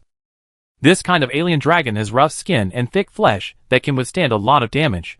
Although the detonation cost of using them is high, it is all worth it, because only they can safely deliver the banlings to the most suitable location for detonation. In this way, the 10 enhanced alien dragons continued to get closer and closer to the Taylor civilization. At this moment, the mechas of Taylor civilization, which were desperately resisting the player's charge, did not notice all this at all. As the distance gets closer, the Emperor Penguin knows that this battle is coming to an end. But what the Emperor Penguin didn't know at this moment was that the commander of Taylor civilization seemed to have discovered something. What's going on? The commander of Taylor civilization frowned as he spoke. Although the 10 approaching alien dragons were inconspicuous on the battlefield, they still attracted the attention of the commander of the Taylor civilization. From the beginning of the battle to now, the Zerg alien dragons have clearly positioned themselves. The powerful alien dragons are basically attacking from the rear of the battlefield, while some relatively weak alien dragons are taking damage from the front. But what happened to those alien dragons? They should be standing in the second row among the swarm. Why are those alien dragons that should be in the second row starting to approach the front? If it is a simple position adjustment, this is obviously untenable. If the bugs want to change positions and take turns to bear injuries, it is absolutely impossible to just mobilize a few bugs. Having said this, the commander of Taylor civilization immediately realized that the situation was not good. Not good. All the mechas fighting on the front line, move back. All the battleship mechas, please focus on the larger alien dragons. As soon as his order was given, the mechas that were still desperately resisting immediately began to retreat. And while retreating, they also turned their firepower towards the alien dragons. And the Emperor Penguin, who saw this scene at this moment, naturally knew that he was exposed. How could they possibly discover it? How could they have discovered what we did so secretly? Are these wild monsters using cheats? At this moment, the Emperor Penguin also knew that he couldn't think too much about it at the moment. So he immediately gave the order. Attention is given to the team's alien dragons for nothing. You have been exposed. Everyone is looking for a place with a lot of monsters to detonate freely. Brothers nearby retreat immediately.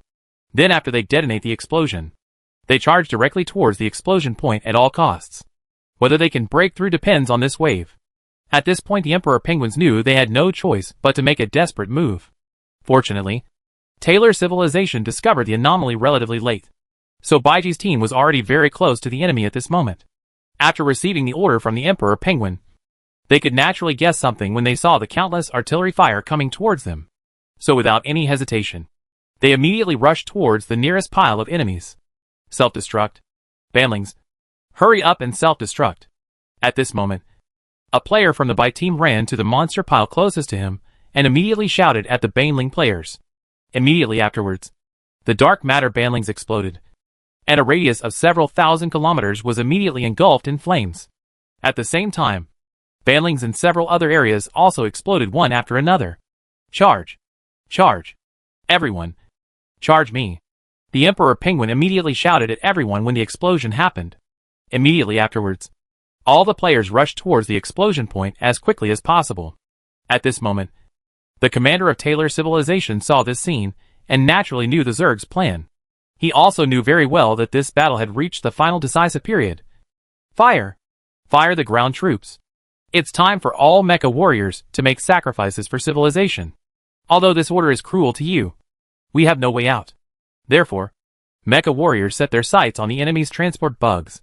Once you find that there are transport bugs near you, be sure to stop them at all costs. And activate the coordinate transmitter at the same time to provide precise strike coordinates for the ground turret. Speaking of this, the old commander standing among the battleships also had a hint of unbearability in his eyes. But in the end, he still issued the order. Now all warships 2 light seconds away from the main battlefield listen to the order. Target the direction of the Taylor 4 stronghold. And start the jump engine. Now he knows very well that the only thing he can do is to save these thousands of battleships.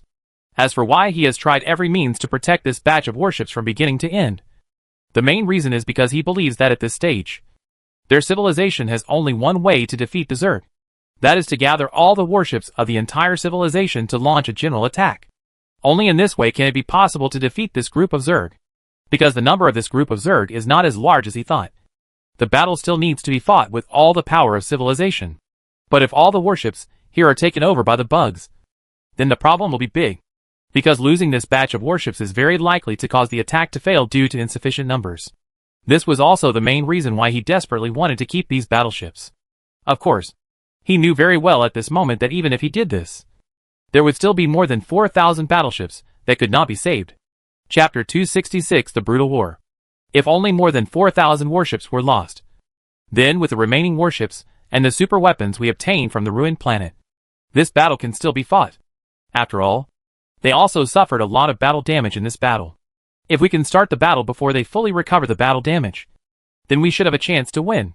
But what we need to do now is to gather all the warships as soon as possible. At this point, the commander sighed and felt that the current situation was extremely difficult. At this time, players have broken through the blockade of Taylor civilization in many areas. And at the same time, players have also witnessed the madness of Taylor civilization. Because there were many mechas who spontaneously rushed towards the king insect in order to prevent the king insect from approaching. And players can clearly feel that these mechas emit a special wave frequency.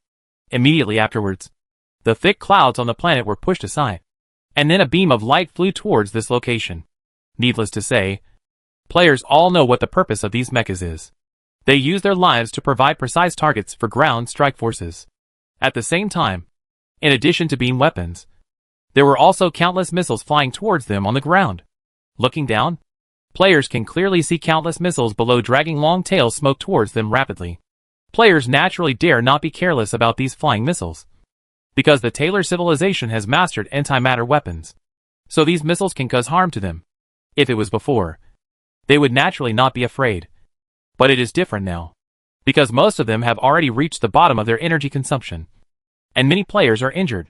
So at this time, they could only treat these missiles with caution. Brothers, all mutants give priority to intercepting their missiles. The king bugs rush towards their spaceport quickly. The remaining dark matter bandlings and antimatter bandlings rush directly to hit the shield. There are still some king insects dead, and I will shoot whatever hydralisks floating in space can attack at the missiles. After landing later, hydralisks will give priority to intercepting missiles, and velociraptors will attack the battleships for output. In addition, a group of velociraptors and hydralisks will be dropped on the planet, and priority will be given to destroying their ground weapons. Just like that, all the players started to take action as the orders were given one by one. I saw the king insect in space flying towards the planet at an extremely fast speed, while a large number of mechas were desperately shooting at it, because they have been targeted from the beginning of the battle just now to now. Therefore, although the Overlord insect players themselves are more careful, after these few waves, most Overlord insect players have no energy reserves left, so now they can only resist damage and rush towards the planet. At this time, from time to time on the battlefield, you can see the scene where the king insect is exploded by the enemy's concentrated fire, and then the hydralisk in its body is scattered into space. It's not bad that some king insects were killed relatively close to the planet, because the raptors and hydralisks inside could at least fall to the planet under the influence of gravity. But some players, who are far away from the planet, are much more tragic. If it's a hydralisk, it's fine. At least it can make 2 sudden jumps. But if it's a velociraptor, it can only stand there in a daze. If you are unlucky, you will most likely be used as a target by the enemy. If you are lucky, they will occasionally catch 1 or 2 enemies flying relatively close and destroy 1 or 2. And it was only at this time that players deeply realized the helplessness of ground combat units being placed in space. Although you can't die, you also can't play a big role. Although sometimes you will encounter some floating battleship wreckage, and use these wreckage as a starting point. You may have a chance to rush into the planet, but this also depends on luck. Most of the time, swift players can only float farther and farther in the universe. At this time, at the spaceport, after repeated bombings by dark matter bandlings and antimatter bandlings, the shield in this area was finally broken. When the shield was broken, the king insect players, who had been waiting for a long time, also swarmed forward. Although the defense turrets of the space station and port are also frantically attacking the players, it does not help.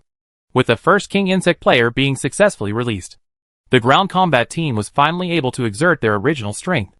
I saw countless ground troops jumping down from the king insect.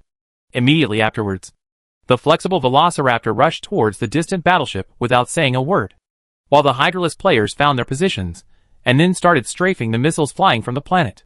As countless bone spurs were launched and collided with these missiles, the next moment the sky was flooded with flames, and a large number of intercepted missiles exploded, making the entire sky dye the color of flames. Because the explosion was not far from the planet, the powerful shock wave it produced still affected the planet. In an instant, Strong winds began to blow in the entire area, and the ground shook. After some missiles relatively close to the ground were detonated, a powerful shock wave suddenly swept through the entire area. The next moment I saw mountains being leveled and trees being knocked down. There is an essential difference between the Taylor civilization and lower-level civilizations. The weapons they create are destructive to the natural environment of the planet. As more and more missiles were detonated, the ground in the detonated area began to crack, and the ocean also changed dramatically due to the chain reaction. Countless submarine volcanoes have become extremely active, and the endless sea surface has become extremely violent, as if something is brewing. Not long after, a silver-white water line suddenly appeared on the horizon. When it got closer, it turned out to be a tsunami with a height of several thousand meters. Not only that, strong winds also blew in many areas. With this series of changes, the once beautiful planet suddenly became devastated. The cities once built by the Taylor civilization on this planet were also swallowed up by the tsunami. What was once a resort in the eyes of everyone in the Taylor civilization instantly turned into a hell on Earth. At this moment, all the Taylor civilization warriors were driving mechas and staring at the sky, all with serious expressions. Coming! I don't know who said it at this time. The next moment, many black spots could be seen vaguely in the sky, and as the black spots got closer and closer to the ground, the ferocious outline of the Zerg appeared in front of them. All mechas launched with full firepower. Prepare to meet the enemy. All soldiers, listen. We will defend the planetary fort to the death. Immediately afterwards, the huge mecha turret on the ground began to fire electromagnetic cannons that had been charged for a long time. Then the missile bay opened and hundreds of micro-missiles flew towards the players. In addition, some mechas carried huge guns and aimed them at the players, who were falling rapidly in the air. The next moment, the gun's launch port lit up with a dazzling blue light. The next moment, a light ball flew towards the player at an extremely fast speed, followed by the second, and the third. There were also several wing-like boosters suddenly protruding from the backs of some mechas. Then he pulled out the light blade from his waist, and then he squatted down slightly, and then jumped up with a strong movement of his feet. And then the booster started working. The next moment, I saw it flying towards the players at dozens of times the speed of sound.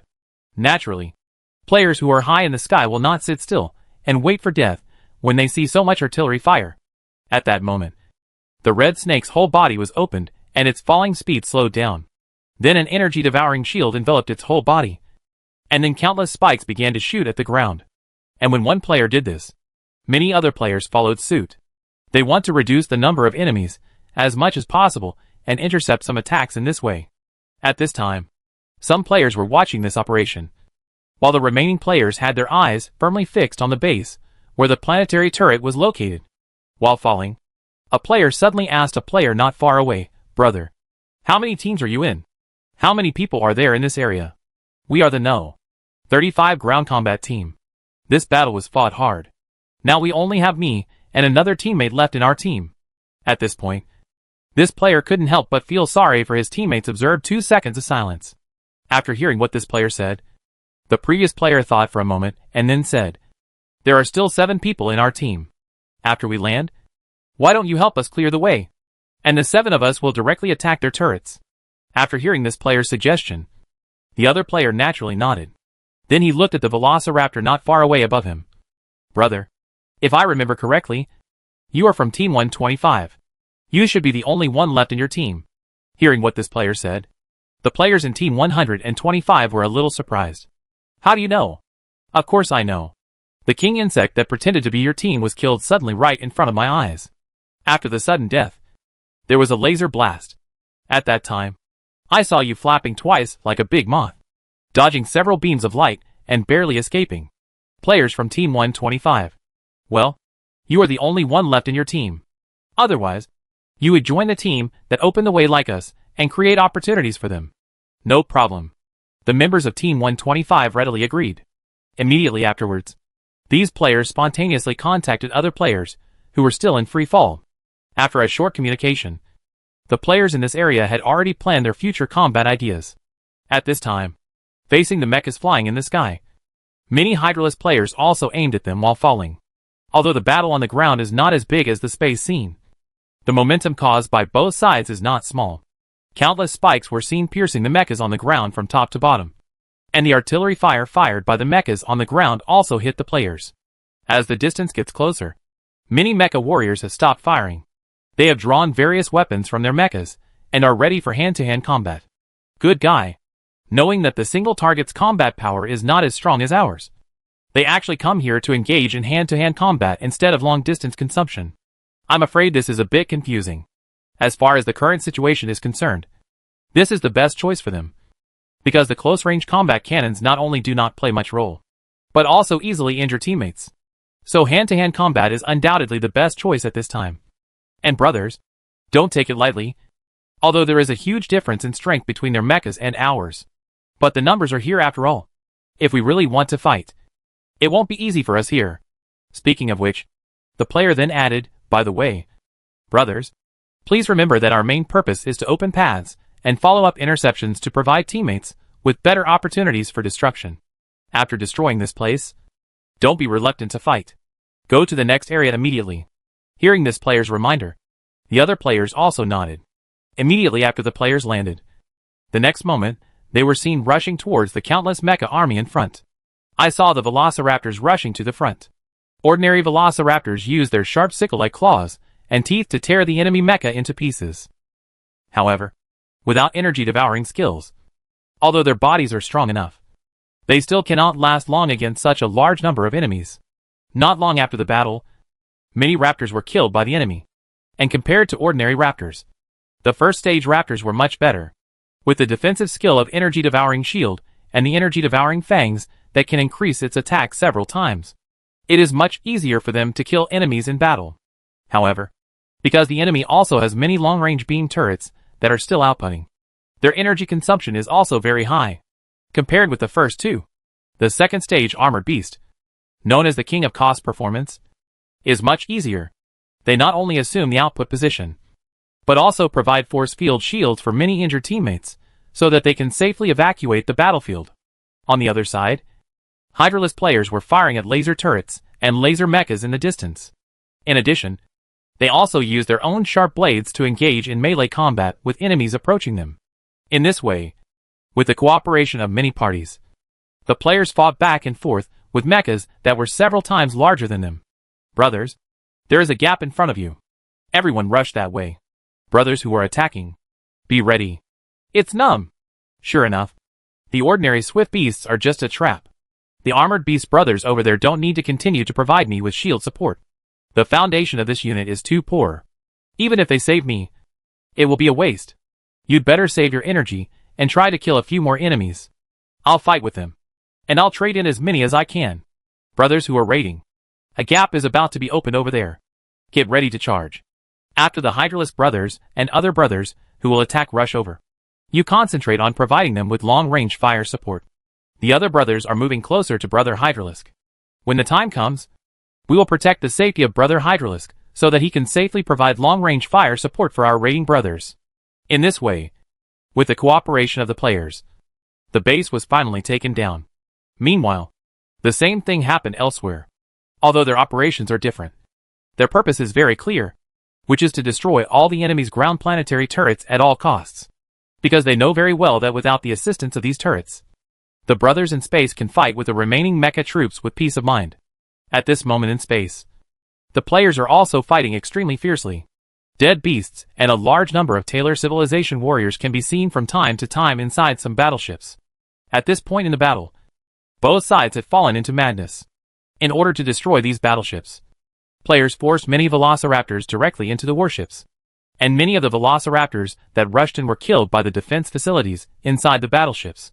Of course, in the face of the enemy's invasion, the people in the Taylor civilization battleship were not idle. They took up weapons and attacked these invading beasts. Therefore, you can often see inside the battleship, in the corridor of the battleship, hundreds of people are shooting madly at a swift beast with laser rifles. Although the raptors could take away many of their people with one charge, they were still not afraid. Sometimes, when they had just killed a raptor before they could be happy, another raptor appeared in the distance of the corridor. The players are not much better here. Every player will report their points in advance before sacrificing, so that the players behind can take over.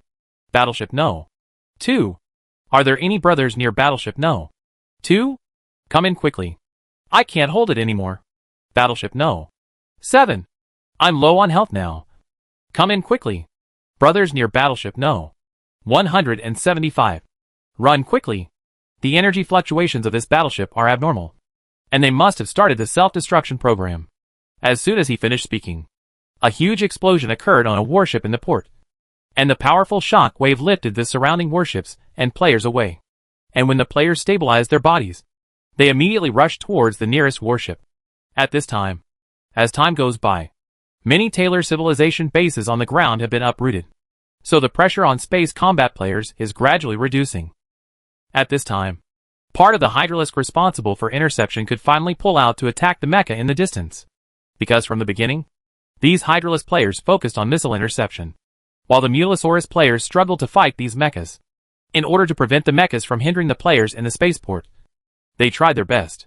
From the beginning of the war, the alien dragons took on the surprise mission, then the escort mission, and now the interception mission. They made a huge contribution in this battle. It can be said that the success of this battle was mainly due to the hard work of the alien dragons. And now these alien dragons are also in a state of exhaustion. At that time, there were a total of 7,000 alien dragons in the attack. But now there are only less than 500 evolved high-level alien dragons still struggling to support themselves. It's just that most of them have been injured at this moment. Fortunately, the basic attributes of the high-level mutant dragons are high enough, and they can hold on for a while longer. Brothers of the alien dragons, please retreat, and then these mechas will be handed over to our Hydralisk army. The Hydralisk players, who had their hands free at this moment, also immediately said to these alien dragon players. After hearing what the Hydralisk players said, the Mulosaurus players naturally knew that now that they are exhausted, their role is very small, and there is no point in staying here anymore. So they began to evacuate toward the rear under the cover of the Hydralisk, and then found a slightly safer place to recover from their injuries. In this way, with the cooperation of ground forces and space forces, the balance of victory gradually began to tilt towards the players. It's on the other side right now. In the evacuated fleet, the old commander was silent for a long time while watching the battle scenes coming from the mechas on the battlefield. This battle was too brutal, and their losses were far beyond imagination. The total number of mechas on the planet and the mechas in space, totaling nearly 1 million, were destroyed by the enemy in this battle. Of their tens of thousands of warships, a full 4,000 were lost in this galaxy. Seeing such a tragic situation, the old commander didn't know how to express his feelings at the moment. He just stood there quietly. After a long time, he sighed and said to his men, "Send a copy of this battle scene to the major companies in the civilization, and let all the civilization's broadcasts play this battle scene in a loop." After hearing the old commander's order, his subordinates hesitated a little. Would it be possible for ordinary people to see this kind of picture? Commander. However, before his subordinates could finish speaking, they were interrupted by the old commander. What will it be? Will it be cruel? Now that the entire civilization is in danger, do you care whether it is cruel or not? Everyone needs to know the truth now. And that is the cruel truth of war. Now only by gathering the power of all civilizations to fight against the enemy can we have a chance to win. As for those companies, I will personally negotiate with them and ask them to give away their wealth. Presumably they should know what to do next after seeing this war. I don't know how long it took, but with the last battleship being destroyed by the players, the battle finally came to an end. After the battle, the players all stood there and looked at everything in front of them.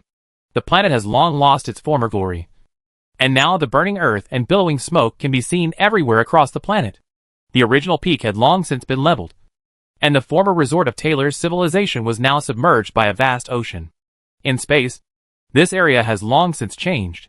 The spaceport that was originally full of science fiction has become devastated, and the huge space station in the distance has long been shattered. There are a large number of mecha wreckage and insect corpses floating everywhere. The broken wings of alien dragons can be seen everywhere, and the huge fangs of swift beasts all tell the story of the tragedy of this battle. Of the entire 70,000 player army, only more than 10,000 were still alive in this battle, and most of these were ground troops. More than half of the mighty king insect army in the past has been killed or injured, and even less of the alien dragon army is left. After a long time, a player finally said dully, "Is this the big war in this game? It was fine when I came here, but after a battle, I almost felt like shit. It's numb. Don't be sad. Hurry up and clean the battlefield. Then come back to mine. Make up for the battle damage. and move on to the next point. Still fighting? Why don't you fight? I'm just going to ask you if you enjoyed the fight this time. It's so cool. It's so cool. Isn't that right? The most important thing about fighting a battle like this is that the battle losses are all covered. If we don't fight a few more times, we will be sorry for this policy. That makes sense. I'll come back in mind right now. Chapter 267 Reflection After the War.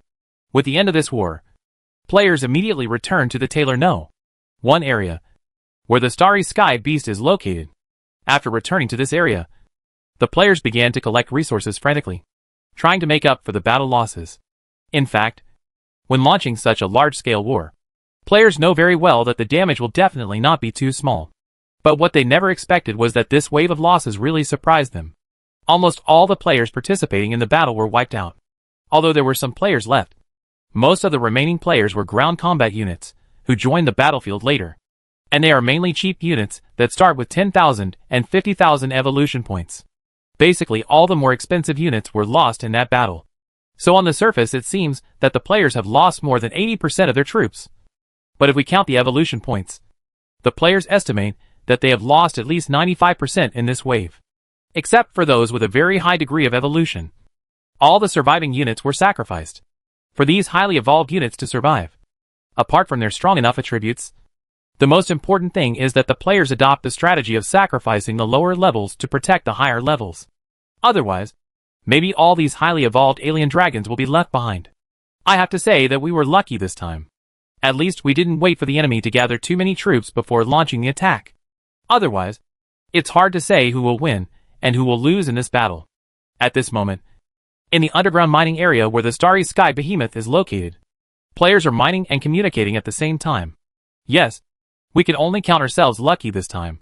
You must know that when we launched the attack, many players said that the enemy's warships were too few and wanted to wait for them to gather more warships before attacking. If we really gather a little more, I guess we might be the ones who lose this battle.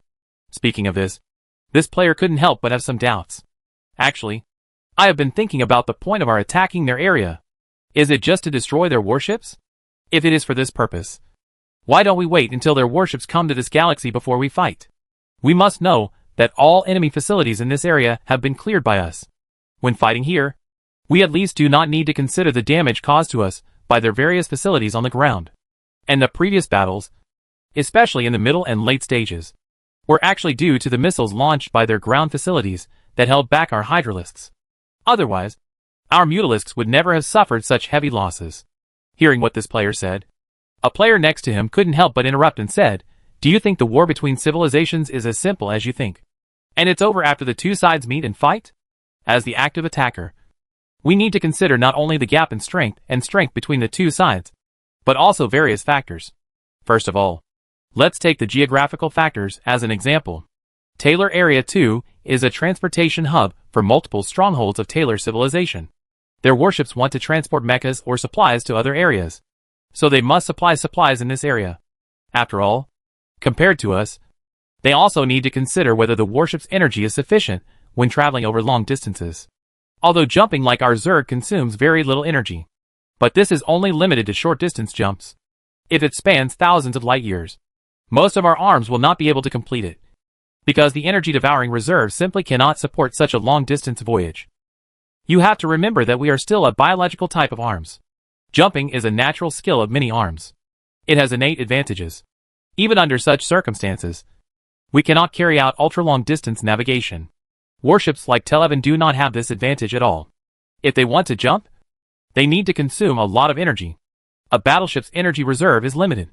When they go to other areas, they must have a transfer station to replenish the battleship's energy. So now you can understand the value of this area. The player who heard the question nodded in understanding. And then he seemed to have discovered something. No, don't forget. Their civilization can also use ores. The massive energy provided by the ores should be able to support their long-distance jumps. I said you are really stupid. You have to consider the rational use of resources. You can't possibly use such a precious resource like ore for transportation on ordinary warships. You have to know that their combat spaceships not only need to travel long distances, but also consume a lot of energy when using weapons. So their combat spaceships have a very high demand for ores. They basically use strategic level resources, like ores on combat spaceships. How could ordinary transport ships also use these things? If these strategic resources were used in this way, they wouldn't have to fight this battle. Actually, you can understand if you think carefully about their mecha combat, because their mechas use their own reserve energy. Although the various laser cannons fired with great joy in the early stage, in the middle and late stages they all came up with light blades to equalize with us. In short, ores and crystals are not only important resources for us, they are also very important resources for these enemies. We don't dare to waste them.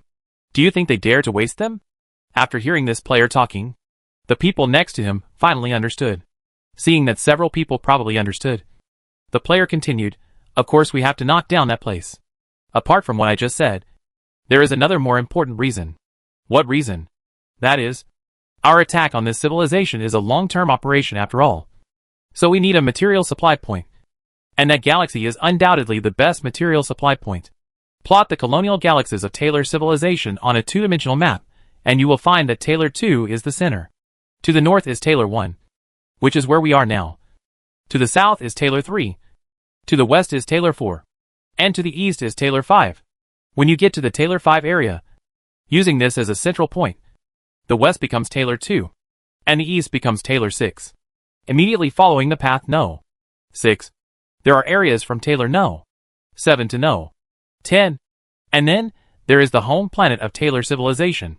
Through this map, it is not difficult for you to find that the Taylor civilization has two transportation hubs. The first is Taylor 2, and the second is their home star. And their home star extends to other areas and has many colonial galaxies. At this moment, this player was explaining seriously while beginning to analyze the next plans of the major guilds. The players next to him were also attracted by what he was talking about. According to what you said, the number of large galaxies we know of in this Taylor civilization has reached 27. There are also many small strongholds. There may be hundreds of them in total. How long will it take for us to conquer all these galaxies? At this moment, a player asked his doubts. Actually, we don't need to knock them all down. And it doesn't make much sense to knock them all down. The Taylor civilization is fundamentally different from us. For them, some planets that are more suitable for growing crops will also become the planets they incorporate. These planets are not of much significance to us. Our main goal is to destroy all the systems that produce or intel. At this point, a player asked curiously, if we don't wipe out the entire civilization, we will only knock down the planets with ores. Then when we start digging for ore, they may come to harass us. What you are thinking about this issue is unnecessary. If we attack the galaxies where these strategic resources are located, we will inevitably encounter desperate resistance from the Taylor civilization. At that time, there will definitely be many wars between the two sides. By the time the war is over, the forces of both sides may have been almost exhausted. Then at this stage, the target of our attack will probably be the shipyard of Taylor civilization. Clean up 50% to 60% of their shipyards. And then it's time for us to mine. Because at that stage, their main force has been almost consumed. Although there may be some troops left, the effect of these troops is not big anymore. In addition, their manufacturing plants have been almost taken over by us. It is impossible for them to build a large number of warships in the short term. And at that stage, they are thinking about how to preserve civilization or how to escape. It is definitely impossible to cause trouble for us in the short term. And we won't stay here for too long. We will leave when we have exhausted our resources. Even if they want to come to us, they will not be able to find us. And like you said, wiping out their entire civilization is feasible. But you have to consider whether it's worth it. First of all, they have too many strongholds. And it will take a long time to clear them one by one. It may take us 2 or 3 months to mine all their resource information. And it will take us a few years to wipe out their entire civilization. And within these few years, we will most likely not have a penny of income. So whoever did this kind of thing is out of ideas. Just like this, in the Starry Sky Behemoth mining area, players were discussing this matter while collecting resources. At this time, on the Emperor Penguin side, they were reviewing the battle. Although the battle was won, they felt that the price paid was too heavy. First of all, the main reason for such huge losses in this battle is because our entire craft strength is seriously insufficient. At this moment, the Emperor Penguin said to everyone in the Insect Nest conference room, in addition to the serious shortage of anti-aircraft forces, our long-range consumption of troops is also not very sufficient. I feel that the number of hydralisks is relatively small. if we land for combat in the middle and late stages. If the number of our hydralisks can be doubled, then I think we can keep at least more than 3,000 of the more than 4,000 mutalisks left at that time. After hearing what the Emperor Penguin said, Weiji beside him nodded in agreement. Actually, apart from the small number of hydralisks and mutalisks, in this battle I also found that the worker bees are also indispensable. Speaking of which, Weiji then added, because when we destroy battleships in the later stage, it takes a lot of time for the velociraptors to break through the defenses of these battleships. And the hydralisks can't get anywhere fast. So at that time, when destroying the battleship, I basically did it together with several other players in the group who had evolved to the ring worker bee. And I was also thinking at the time, if we brought all the temple bees with us, would the battle damage be smaller? After all, when destroying the battleship, those forts also sent away many of our players. After hearing Weiji's words, Tudwa beside him thought for a moment and then said, about this, I think we can consider it. If units like worker bees are understood in other games, they have special attack bonuses against buildings. Although its combat effectiveness is much weaker than other arms in head-to-head combat. When it comes to destruction, no other arm can compare to it. And after fighting so many battles, I wonder if you have noticed that the reason why we suffered so much is all because of those buildings. Whether it was my previous attack on Dyson Ball or our current wave of battles, the damage caused to us by the enemy's buildings is definitely no less than the damage caused by their battleship mechas. So, I think destroying their various defensive buildings should also be listed as the main directions for the deployment of our troops. I heard a player say here, this can be added. After all, in the previous battles, the enemies attacked us, and we fought defensive battles. But this wave of us taking the initiative to attack is really completely different. The Emperor Penguin nodded to this. In the past, many of our military unit combinations had to be rectified. At this point, Emperor Penguin thought for a while. First of all, there are 3 general directions. The first is air superiority. The second is ground attack. And the third is defensive buildings. We must consider how to improve these 3 general directions. And we must discuss clearly how the lineup of the troops responsible for each general direction should be configured. For example, regarding the general direction of defensive buildings, our core must be mainly high-stage evolved worker bees. Then how should we choose the auxiliary arms? Because the buildings that are generally destroyed must have shields. Then we must add highly evolved banelings. The entire capability of the worker bees is really poor. We need to discuss and come up with a result as soon as possible as to what type of air defense we should deploy.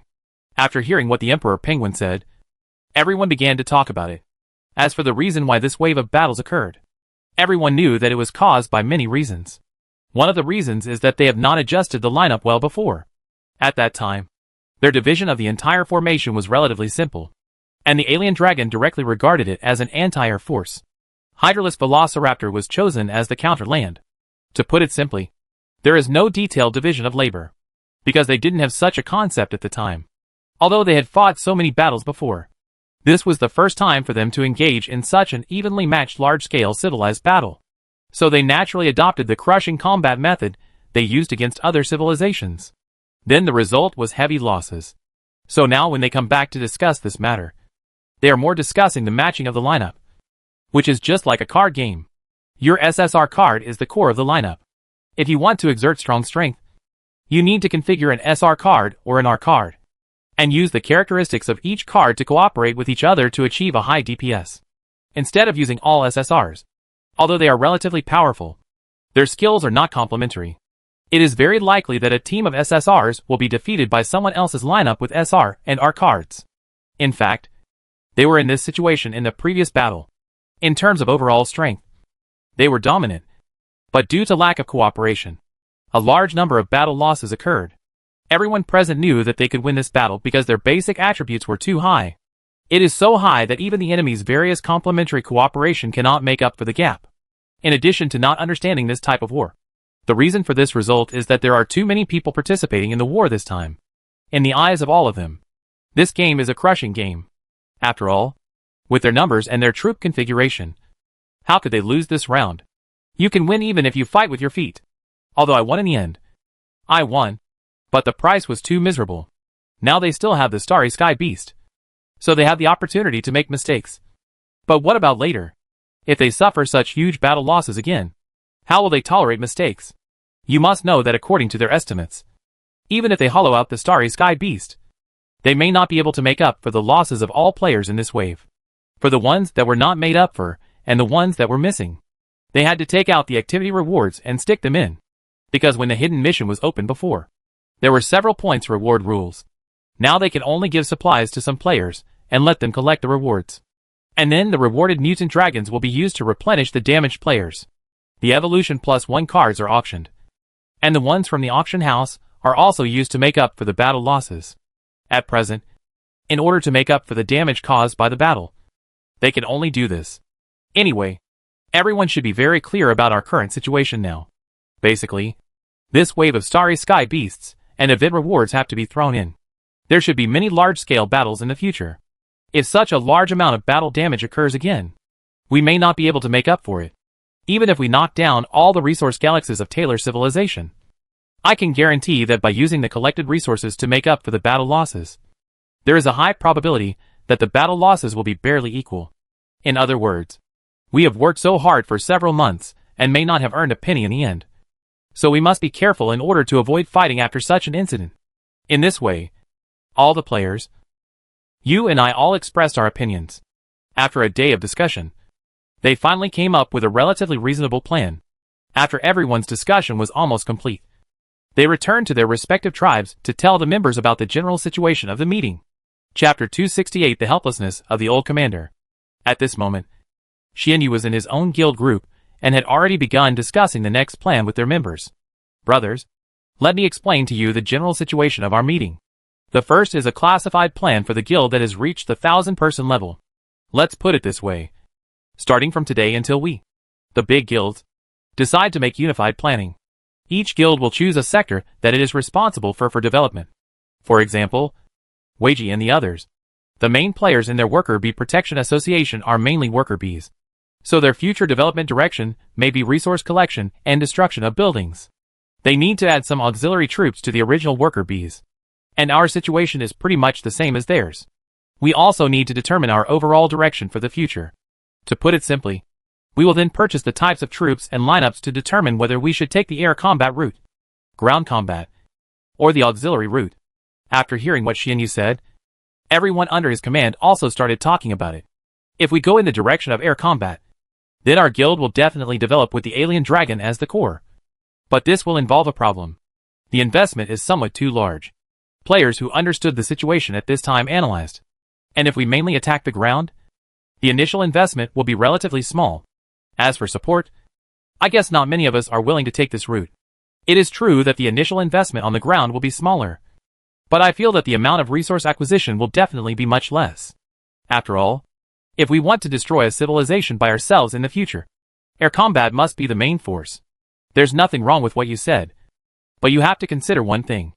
Judging from our current economic situation, it's definitely impossible to take care of everything. But if we decide to play ground now, and we suddenly switch arms in the future, so much investment will be in vain. So I think it is better for everyone to bite the bullet and get it right in one step. I estimate that it will be difficult for us to come up with so many evolution points. In the early stage, it doesn't matter if we use ground troops. In the later stage, we will sell these ground troops and replace them with air troops. Although we will lose a little, we will not lose too much. We should all be making quite a bit of money by then. So the financial pressure on everyone won't be too great. No matter how much we lose, it's still a loss. If we do it in one step, then there won't be any loss process. And wouldn't it be delicious if we used the money we originally planned to lose to eat 2 good meals out? At this time, it was very helpless to see the players arguing over this matter. In fact, the whole thing boiled down to the fact that their capital reserves were too small, which caused them all kinds of entanglements.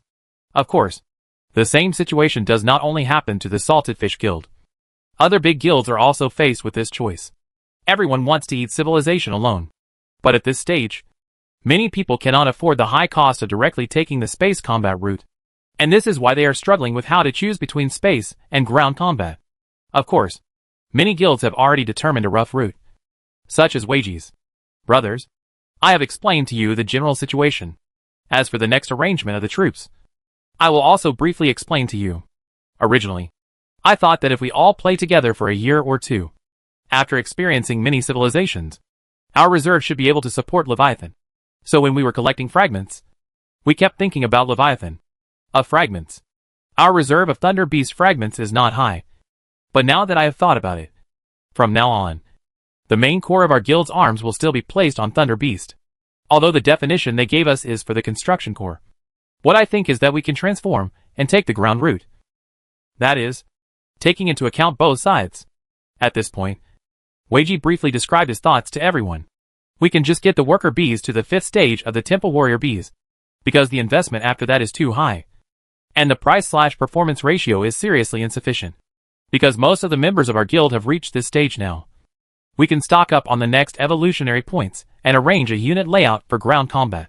Our layout is definitely different from that of other guilds. When other guilds are laying out, they may use Velociraptor or Hydralisk as the core to match. But we use Thunder Beast as the core to match. Although the Thunder Beast's single strength should be very powerful, it also needs the assistance of different types of arms, such as long-range assistance, such as close-range interference troops, etc. We can prepare these units in advance. When the Thunder Beast comes out, we can put them into use directly. All in all, in the next period of time, many guilds have begun to make major adjustments. These guilds are no longer like before, and guild members can buy whatever troops they want.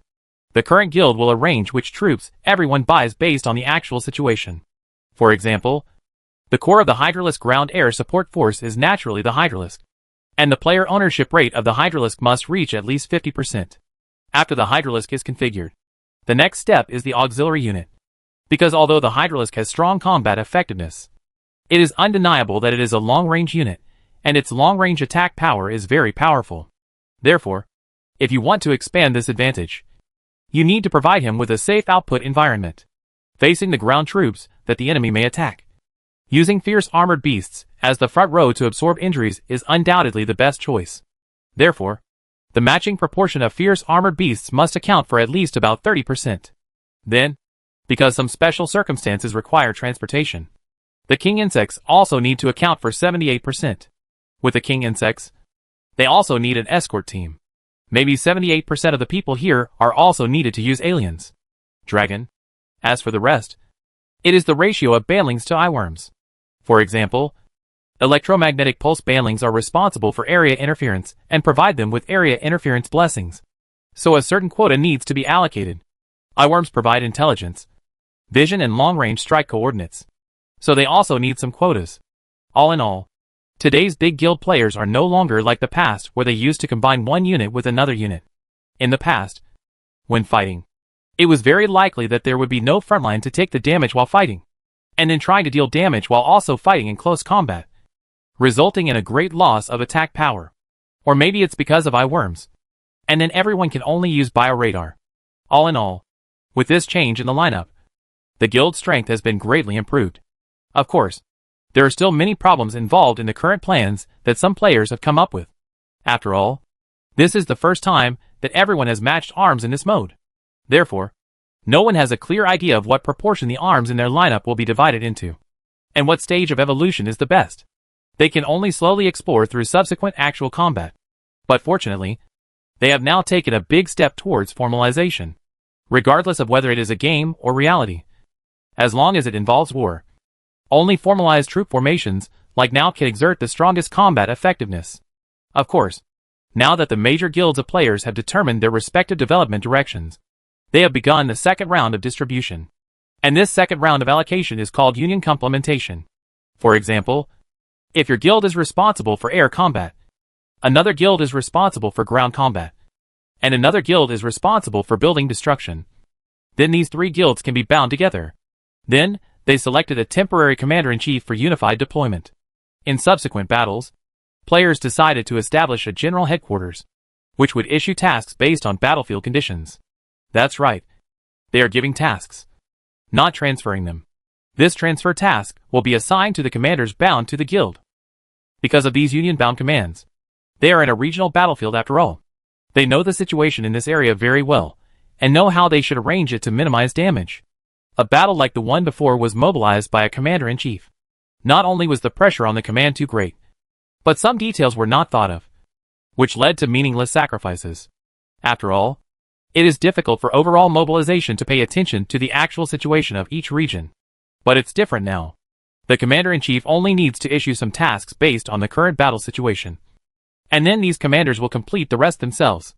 In this case, the commander can make the optimal choice based on the actual situation in his area. To put it simply, the current players have a very clear division of responsibilities. And they feel that this method is definitely more reliable than the method they used before. After all, this is a relatively standard military management. You must know that in Blue Star, these people have been using the same mode of operation. So this mode must have its highlights. Otherwise, it would not have been used for so long without being replaced. So the players who figured this out directly copied their plan. Although they couldn't tell the actual combat performance of this plan, they believed that no matter what, it would be much more reliable than their previous plan. After all, this can barely be considered standing on the shoulders of giants. At this time, it is on the Taylor civilization side. The old conductor was discussing something with other people from Taylor civilization in the virtual conference room. In the conference room, I saw the old commander saying to a few people not far away, "I must have sent you the video of the previous battle. You big companies should have a clearer understanding of the current situation." Speaking of this, the old conductor smiled mockingly. "Hey, memory is not good when people get old. I forgot that you have also placed a lot of people here. Even if I don't send these things to you, I guess the current situation should also be clear." After hearing the old conductor's words, several people looked at each other awkwardly. "Old conductor, you are worrying too much. No matter how long our hands are, we can't reach you." Unexpectedly, as soon as this person finished speaking, the old conductor waved his hand and said, Okay. Don't tell me this. Just tell me your plan." After hearing what the old conductor said, several people exchanged glances with each other and then said, "Old conductor, we know your thoughts very well, but we still can't agree to you now, because we are unable to determine whether what is happening on the front line is true. We need you to give us some time to let us understand the situation on the front line, and then give you an answer." The old conductor couldn't help laughing when he heard this. Ha ha ha. I can't believe it. I can't believe that you can still have such thoughts at this time. Why worry about the destruction of this civilization? At this point, I saw that the old conductor's expression had changed. "You don't know the situation on the front line? I'm thinking you guys should know better than me. Old man, how many people have you placed around me? Do you need me to give you a list?" These people were also present when the battle took place. You must have learned about the general situation of that battle from their mouths later. So I'm thinking you know what's going on the front lines. The reason why you said such words is simply to verify, and see what the result will be like when your fleet confronts them. If I get to know you and find out that all your forces combined can fight against the Zerg, then will you choose to sit back and watch? Then when the Zerg have almost wiped us out, you can then step forward to deal with the Zerg and take over civilization. But do you know that this behavior of yours is very likely to lead the entire civilization into an abyss?" At this time, the old conductor almost shouted these words. The old commander was angry and resentful about the behavior of this group of people. They were simply playing with fire. And they were playing with fire with the Zerg. It doesn't matter if they usually play with themselves. After all, no matter how they play, everyone is of the same civilization. At the end of the game, the most you can do is replace the management system, which is actually not a big deal. It's just a matter of changing times. But now they actually want to bring this trick to the interstellar battlefield. And the other party is the Zerg, which is famous in the universe. Playing with fire and cosmic civilization is not a matter of losing. But the water will turn and you will be cut off. They are playing with fire, with the survival of the entire civilization. Old conductor, please don't get excited. We can talk about this matter slowly. At this moment, I saw one of the old conductors, who was a little excited trying to persuade him. Actually, this matter has nothing to do with us. Your yelling at us will have no effect. First you need to understand that we are just a few small companies in this civilization. How powerful can a small company like ours be? And how many warships can it have? However, considering the survival of civilization, we are still willing to use some of our warships to help our civilization tide over the difficulties. After hearing this man say that, the old conductor naturally knew what he meant. Their intention is very clear. They can help with this matter. But it is absolutely impossible for them to use all their strength to help. They will have reservations. Although I had made it very clear to them just now, the only way to win now is for them to use all their wealth to fight the Zerg. Even so, this group of people still intends to have reservations. When they did this, the old commander also understood that they were worried that if they cooperated to defeat the Zerg and then kill the donkeys themselves, they would be uncomfortable. So they wanted to reserve part of their troops just in case. The old commander understood their idea very well. And from his perspective, he also supported this group of people in doing so. But everything must be done according to the occasion. The current situation is that they only have this one chance. If this opportunity is missed, then their civilization can only be given to the Zerg to gradually be eaten away. At this stage, choices must be made and sacrifices must be made. Otherwise, when civilization is gone, everything will be gone. I understand your thoughts. But the current situation really does not allow us to do this. In order to protect more than 4,000 warships, I lost nearly 1 million mechas. Do you know why I did this? On the one hand, I did this to ensure that our total number of warships would not be greatly affected. And on the other hand, I did this to consume the Zerg through mechas. My plan succeeded. So now the Zerg have been consumed by us, a lot of troops. And our total number of warships has not changed much. This time is undoubtedly our best opportunity to attack. As long as we send out all our troops and cooperate with that one thing, we can easily annihilate that group of bugs. And this is our only chance. After hearing what the commander said, the people below didn't quite agree. Old commander, we see everything you have done for civilization, and we admire you. But we also hope that you can stand from our perspective and understand our difficulties. But for your sake, we decided to increase the proportion of sending warships from 50% to 60%. Just when the old commander wanted to say something, he was interrupted by these people. Okay, old commander, that's the end of today's topic. This number is also our limit. We will never have one more warship after that. And then again, this is your business. And you come to us for help. Do you still expect us to not spare any effort to help you? A large part of the reason why we can help you is because of your selfless dedication to civilization. After speaking, the projections of several people disappeared into the conference room. At this time, the old commander looked at the direction in which they left for a long time, and then left the conference room himself. Because of those companies, the old commander had to change his tactics. If you still follow your previous general attack routine, it obviously won't work. Because even if they gather all their forces now, the old commander is not sure that they can annihilate all the Zerg. According to the old commander's estimate, there are currently at least 200,000 to 300,000 insects in this insect swarm. And considering the strong combat power they showed in previous battles, the old commander knew that if they launched a general attack now, they would most likely be wiped out by the Zerg group. Chapter 269 The Old Commander's Decision. If a general attack is not launched at this time, the commander knows very well that the insect swarm will return to its original state before long. So at this stage, he must find a way to delay the recovery progress of the Zerg. He also knew that this matter was very difficult for him. According to current intelligence, the Zerg army prioritized attacking their Taylor No. 1 stronghold, and then attacked their Taylor No. 2 transportation hub. Because Taylor 1 had a starry sky beast, he suspected that the bugs were frantically collecting resources there. Although their civilization made very slow progress in collecting starry sky beasts, he knew very well that when bugs collected these things, their progress would definitely be countless times faster than theirs. The huge body of the starry sky beast will provide sufficient nutrients for the Zerg, so it will not take long for the Zerg to recover the lost troops. And it is even said that the number will increase again. And this was also the thing that worried him the most. After all, compared to the Zerg's reproduction speed, their warship manufacturing speed was as fast as heaven and earth. In addition, the Zerg are still so rich in nutrients, and there is no way to fight in the later stage. If you want to win now, the only way is to take them down with one blow. Although your reproduction rate is much faster than ours. To reproduce, you not only need resources but also nests. In order to allow the nest to absorb nutrients more quickly and increase the number of reproduction, your nest must be in the Taylor No. 1 area. At this point, the commander glanced at a metal door behind the command room. If I use that super weapon at this time, I might have a chance to destroy the insect nest you deployed on Taylor 1. And all your bugs in that galaxy will also be buried with the insect nest. If this plan succeeds, then you will only be left with the bugs from Taylor 2. If we want to clean up these bugs, it's very simple. Thinking of this, the old commander turned around and walked towards the door. After passing numerous identity verifications, the door slowly opened, and what came into view was a corridor made of special metal. The corridor was filled with various mechanical turrets. Looking at everything in front of him, the old commander slowly walked deeper into the corridor. This seemingly inconspicuous corridor is actually the most defensive place in their entire Taylor civilization. The corridor's metal was constructed first, the strongest metal they could yet create.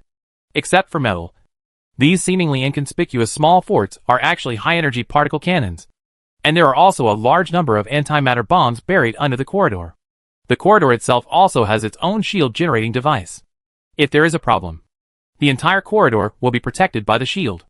And when the corridor is protected by a shield, if there is no other operation within 5 minutes, then all the buried antimatter bombs will explode, detonating the thing deep in the corridor.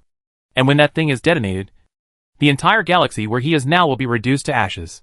Now the old commander decided to use this thing to eliminate that bunch of bugs. The old commander was quite confident about whether this weapon could eliminate the bugs. This weapon is of great significance to the old commander and other Taylors, because this weapon is the strongest weapon of the entire Taylor civilization. And it is also their last trump card in the face of powerful invaders. They named the weapon the Annihilation Bomb. The commander of the Taylor civilization did not know how powerful the Annihilation Bomb was, but he knew that the power of this weapon must be greater than all the weapons in their hands now. Thinking like this, he soon came to a room of about 1,000 square meters, looking at the huge instrument not far away and the golden ball floating in the center. The old conductor was also fascinated. This golden ball is not big. Its overall diameter is only about 5 meters, and it looks inconspicuous.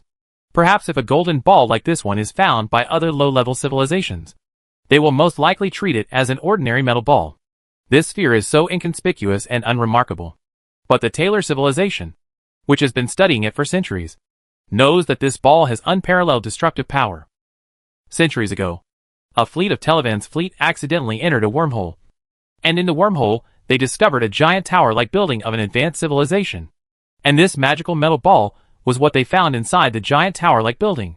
And inside the huge tower-like building, they also discovered this strange sphere.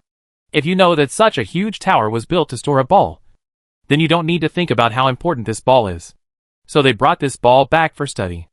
As the research deepened, they gradually discovered that this ball was not simple. There was a special substance stored inside the ball. After many years of research on this substance, they discovered that it is a substance called condensed matter. Although their civilization also studies condensed matter, however, their research is actually at a relatively early stage. And the most important thing is that the condensed matter in the ball in front of them is completely different from the condensed matter they are studying. There is a very big difference between the two. If we insist on saying so, there is no problem that these two condensed matter are different things. Although they did not study that special condensed matter clearly, after many years of research, they still figured out what the ball was like. Obviously, this ball is a powerful condensed matter weapon. The power of this weapon was beyond their imagination. Of course, since they had such a good thing in their hands, they must make use of it. Later, they continued to study it. Finally, after hundreds of years of hard work, they mastered how to use this ball. After mastering how to use it, this weapon was strictly protected by them, as the last resort of civilization. Not everyone has the opportunity to see this method. Only a few people in civilization have the opportunity to see it and use it. The old conductor is one of them. Although using this weapon usually involves a very long process, today's veteran commanders don't have to worry about it that much. As the commander-in-chief of the battlefield, compared to several other people, he has the privilege of direct use. So he decided to launch this super weapon directly. Because of the current situation, he could only do this. Standing on the launch pad, the old commander looked at this perfect sphere and couldn't help but have a lot of thoughts. At this moment, he understood very well that when he ordered this super weapon to be launched, it meant that the strongest trump card of their civilization would disappear. In other words, if they encounter a powerful civilization again in the future, they will have no means to resist it. His behavior might ruin the future of their entire civilization. But at this moment, he decided to do it anyway. Perhaps his behavior was irrational, and there was even some personal emotion in it. If he connected the causes and consequences of the entire incident, anyone in their civilization would think that the decision he made now is irrational. The launch of a super weapon like this requires multi-party consultation before a final decision can be made. Because no matter how smart you are, your thinking is limited. It's possible that you've been blinded by a lot of things. The commander in front of him may have made this decision not only because of the Zerg itself, but also because of the tens of thousands of soldiers who died in the Taylor II system before. Although the commander at this moment knew very well that his decision had nothing to do with those people. But if his words were spoken, no one would believe them. Although many times this process will take a long time. But it is undeniable. Different people have different emotions towards different things. So many people need to make a joint decision. Because only such a decision is the closest answer to the right answer. But the commanders of Taylor's civilization knew very well that they did not have so much time. Now the war situation is very urgent. And he cannot allow him to consider so many processes. You must know that the Taylor civilization is not only facing one civilization at this moment. They also have the Eternal Night civilization fighting against them. In order to deal with the Zerg, he dispatched most of the troops on the front line, which also led to a complete collapse of the battle situation on the front line. Many colonial galaxies have been lost to the Eternal Night civilization, and they have built defenses and supply routes there and begun to advance towards the interior. Therefore, the current commander of the Taylor civilization is very clear that he must eliminate one of the civilizations as quickly as possible. Otherwise, their civilization will most likely be destroyed. And now even if it is not a bilateral battle, there is a high probability that they will be wiped out by the Zerg. Not to mention that apart from the Zerg, they will also have to face a civilization. Although my actions contain some of my personal thoughts, it is not an exaggeration to say that I am determined to have my own way. But now I have no choice. Having said this, the commander-in-chief of Taylor's civilization let out a long sigh. He knew exactly what his fate would be after he launched the sphere. He will be judged civilly. He knew very well that he would be taken to court and put on prison uniform. In previous battles, he sacrificed tens of millions of people in order to save those battleships. This act alone was enough to ruin his reputation. The main reason why they did not attack themselves was because the current war situation in the entire civilization was tense. They need themselves, so they can survive. But he also knew very well that he would definitely not be able to escape punishment. And he would definitely be settled by Chio-Ho in the end. I was already carrying such a big thing. And then I made such an action. Even if our civilization needs us again, they will not be able to bear it after they have done so many outrageous things. So, I have no choice. Even if I go through the normal process, you will most likely not pass. You will take my previous behavior into consideration, which will undoubtedly greatly increase the time of the entire process. And when this period of time has passed, then I am thinking that the Zerg may have recovered. No, not only have their combat power been restored, but they will also be stronger. So I have to destroy them before they recover. Although some of you may think I'm being too cautious, but I trust my judgment. I trust my judgment. These bugs are just like the crystal worms on our planet. Even if only one remains alive, it can breed into tens of thousands within just a few years, causing irreparable damage. Crystal bugs are a special kind of bugs on Taylor's home planet. They are hermaphrodites and have amazing fecundity. According to records from Taylor civilization, when Taylor civilization first entered the industrial stage, it suffered a global crystal insect disaster. That was also the darkest period in the history of the entire Taylor civilization. All the crops were devoured by these bugs, and countless Taylors starved to death during that period. Although this incident has been going on for a long time, people of their generation have never heard of this kind of bug at all. But the commander of the Taylor civilization knew very well the disaster that this bug could bring, because his ancestors were the ones who survived that disaster, and their families have kept very detailed information about that disaster. Of course, many families still keep the same information, but not every family will let their descendants remember it. Most of them choose to forget. Also because of family reasons. The commanders of the Taylor civilization believe that the disaster brought to them by the Zerg in front of them must be more serious than the disaster caused by the crystal bugs in the data. After withdrawing his thoughts, the old commander of Tech civilization issued the launch order. At this time, as his order was issued, red lights began to flash around the building in the center. Then some small red arcs appeared. And then the huge disk under the sphere began to emit a dazzling red light. What was surprising at the time was that all the red light was absorbed by the sphere floating in the air. Not only that, but even the surrounding red arcs were also absorbed. Then the commander of Taylor civilization glanced at the console, and saw that the energy in the entire base began to decrease at the speed of the naked eye. This is the home planet of Taylor civilization, and the place with the largest ore reserves of Taylor civilization. In addition to being consumed during wartime, these ores also have another function, which is to provide energy to the sphere. As time went by, the movements here naturally attracted the attention of the top leaders of Taylor civilization. After all, the energy reserves of the entire planet were greatly reduced, and they quickly figured out the reason.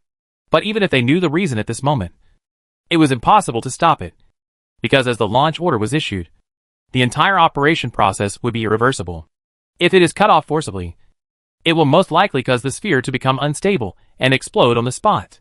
And once this sphere explodes here, their entire planet will not be spared. So at this moment, even though they wanted to stop it very much, they were powerless. At this time, inside, as the energy output increased, the sphere began to rotate at this moment, as he continued to spin faster and faster. When the speed reached a certain level, the surrounding light and lightning became distorted. By this time, the energy output in the entire area had reached its extreme. Countless energy was absorbed by the sphere. And then the rotation speed of the sphere began to slow down, slower and slower as time goes on, until finally it stopped. At this time, this sphere is no longer what it looked like before. Now it has turned into a blue irregular light group, although it is emitting enough light to illuminate everything at the moment. If you look at it, you will find that its light is not dazzling. Not only is it not dazzling, it is also very soft. The old conductor of Taylor civilization was also fascinated by this ball of light. It was so blue, just like the cloudless sky. It was so blue that it made people profound. Then as the last energy was absorbed by it, the space was distorted in the next moment, and it disappeared here. Looking at the disappearing light mass, the commander of Taylor civilization knew that it had set off, and its destination was the planet where the Taylor II civilization sky behemoth was located. After doing all this, the commander of Taylor civilization could finally breathe a sigh of relief. At this moment, he knew that he had one last thing to do. So he took out a special communicator and pressed one of the buttons. Finally, I can rest assured. At this point, the commander of Taylor civilization breathed a sigh of relief, and then slowly walked towards the exit. When he walked out of here, there were already soldiers outside. Commander Coatley, do you know what you have done? As soon as he came out, he heard a stern question from an old man dressed similarly to him. You should know me very well. After I make such a decision, I also know very well what I will face next. The old man fell silent after hearing what Cordell said, although he didn't know why the old man in front of him would do such a thing in spite of the world's disapproval. But he knew very well that there must be a reason why he made such a decision. It's a pity that those people won't listen to this reason. So, thinking of this, he sighed, then waved to the soldier beside him. Take it down. The soldiers who heard the order walked behind Commander Coatley, but did not do anything else, because the commander in front of them had extraordinary significance in their eyes. These soldiers would not take him away like a prisoner despite orders from above. This is respect for him. Naturally, Commander Kortleb would not think about escaping or anything. He was seen walking slowly towards the direction of escorting the spacecraft. And when he passed by his old friend, he said softly, "The countdown has started." When he heard him say the 3 words countdown, his old friend's pupils shrank slightly. And then, he covered it up very well. After taking a deep look at Cordell, he walked in the direction of another battleship. In an intelligent civilization with independent consciousness, there are various individuals with different ideas. Each of them has a different view on the same thing. And these different views also lead to their different behaviors. Chapter 270 The Superweapon Crisis is coming. Regarding everything that the Taylor civilization is encountering now, some individuals feel that it has nothing to do with them, because they think it is a matter for warriors. Some people are more worried about the future of civilization, but their worries don't make much sense.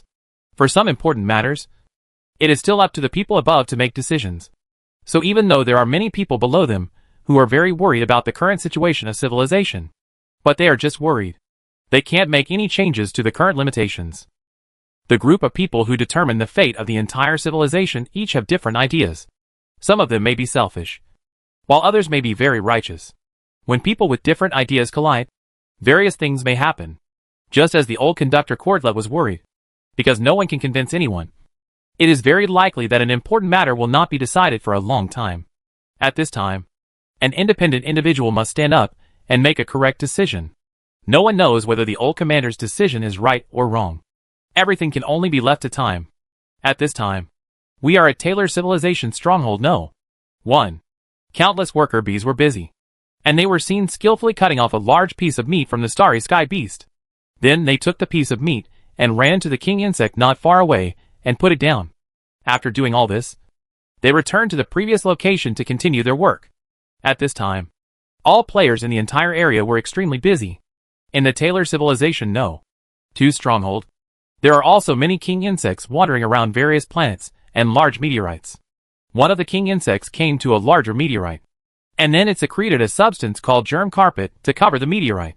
Then a worker bee crawled out of its body, and it was seen that this worker bee still held a small piece of the starry sky beast's meat in its pincers. Immediately afterwards, I saw him placing the meat of the starry sky beast in the center of the meteorite. At this moment, a larva about half a meter long crawled out of his body, and slowly crawled towards the piece of meat at an extremely fast speed. After this one got close to the piece of meat, I saw it starting to hatch. Not long after, a turret-like building appeared in front of the worker bees. Although the turret building was very small at the moment, it was growing rapidly at a speed visible to the naked eye. After finishing all this, the worker bee crawled back into the body of the king insect, and the king insect took him to fly to another meteorite. Not far away, you can also see some Allosaurus squads and eyeworm squads patrolling the surrounding area. Many of the same scenes can be seen inside the planet.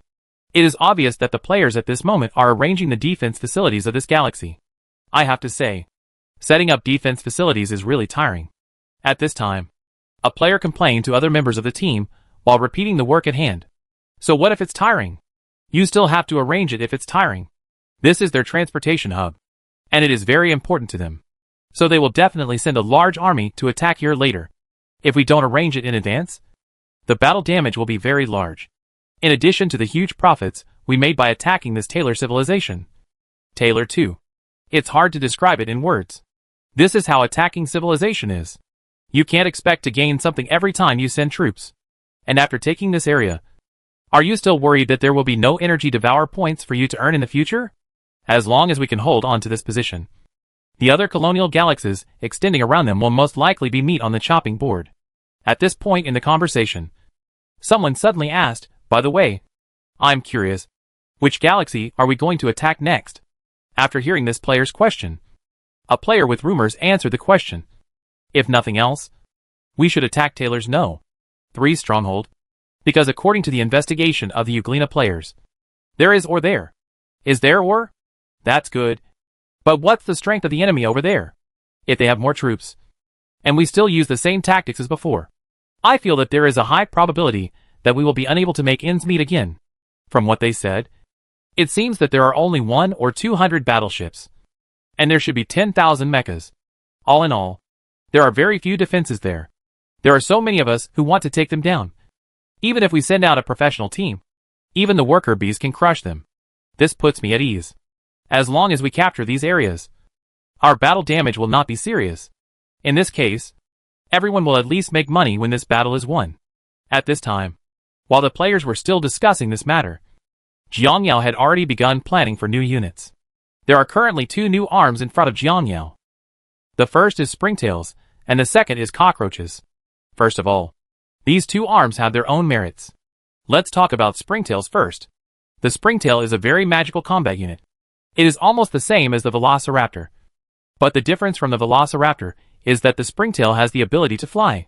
And after evolving to the 3rd stage, it will have basic space navigation capabilities. Although compared with ordinary velociraptors, their ground combat capabilities are not as strong as those of velociraptors that specialize in the ground. But it is undeniable that their comprehensive capabilities are much stronger than those of swift beasts. And their cost is very low. And most players can easily afford it. To put it simply, it's okay to think of it as a replica of velociraptor, because the two are basically the same in terms of price and attributes. In fact, Jiangyao could have produced the combat unit springtails very early.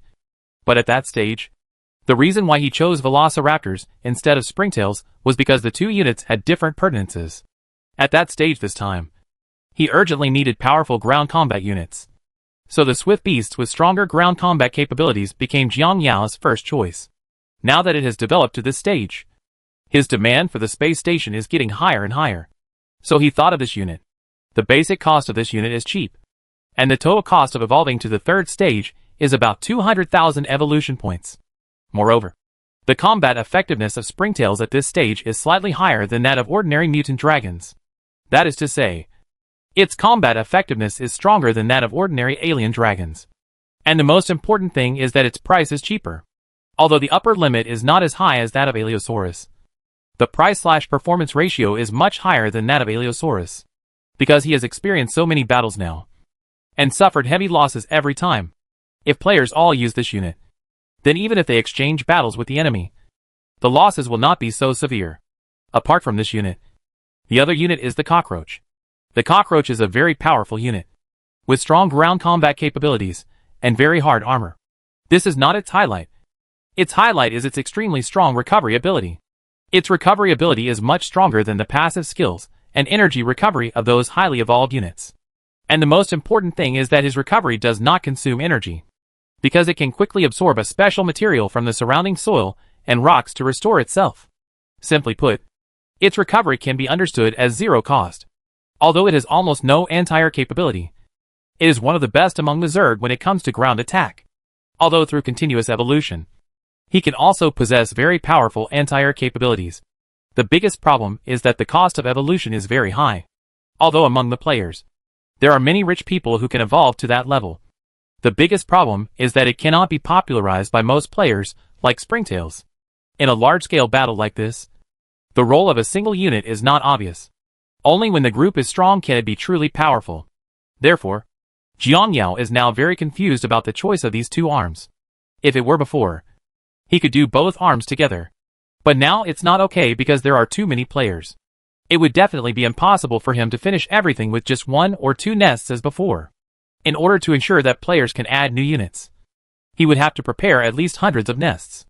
Although the overall area of the insect nest is relatively large now, after dividing some basic areas, the remaining area for buildings is actually not rich. So he could only choose one of the 2 arms. After selecting, a large number of hatching nests began to explode. The other unit can only be operated after the insect nest evolves again and the overall area increases. Of course, if the loss of resources is not considered, he can choose to directly put this building on the surrounding planets. However, he would not use this routine under normal circumstances. After all, he is still relatively short of resources. So save what you can. And having 2 arms at the same time will distract the players. At that time, it is very likely that the number of both arms will not be large. In the end, he couldn't show much strength in the fight. Therefore, the best way for Jiangyao at this stage is to choose a military unit, and then expand production to allow this military unit to exert its full strength. After much thought, Jiangyao decided to choose Springtails as his next unit. Although the Taylor Civilization mecha has powerful combat capabilities, it can still easily defeat the Velociraptors and Hydralisks. Therefore, Jiangyao currently has no shortage of ground combat units. Instead of strengthening its ground combat capabilities, it would be better to supplement its space combat capabilities. After planning all this, Jiangyao immediately announced the Springtail information on the official website and began to prepare for Springtail activities. At this time, with the release of the official announcement, all players' attention has been attracted by the newly emerged arms. Brothers, please go to the official website and take a look. The official has announced a new unit. The released unit seems to be called Springtail. Just looking at the appearance, it doesn't look much different from the Velociraptor. And the price is exactly the same. I feel like there isn't much change in terms of attributes. But the cool thing about this Springtail is that it has basic space navigation capabilities in its 3rd stage of evolution. TCH, I don't know if you have noticed that when he reaches the 3rd stage of evolution, his total cost is only 200,000 yuan, which is much lower than the price of the Mulosaurus, which is 250,000 yuan. The most important thing is that his 3rd stage combat effectiveness is slightly higher than that of the Mulosaurus. Looking at it this way, I feel that the 3rd stage of the Springtail is similar to the 2nd stage of the Velociraptor. They are both cost-effective units. With this thing, I feel that if we fight in the future, we can completely replace the Mulosaurus with it. I feel like this routine is possible. After all, we haven't purchased any troops yet after the battle, so we still have options. And there is another very critical point. That is, there will be activities in the first week after the new units are released. If I include event discounts, the price will be lower, so we can save a lot of money. Activity is also a very critical point. Based on normal activities, for a 3-stage Springtail, we can save at least 10,000 to 20,000 evolution points. At this moment, when the player's attention is attracted by the new soldiers, the mysterious ball of light is about to reach its destination. At this time, Jiangyao, who was in the insect nest, was closely watching the chat content in the player group. After all, he had just announced a new unit, and Jiangyao was more concerned about the player's evaluation of this new unit. At this moment, Jiangyao suddenly felt the warning message from the insect nest, and when he felt this special message, Jiangyao couldn't help but feel tense. knowing that this was an alarm from the insect nest. And it was also an alarm from the 4th-stage insect nest. Jiang Yao knew what it meant. What's going on? How could the insect's nest suddenly issue such a warning?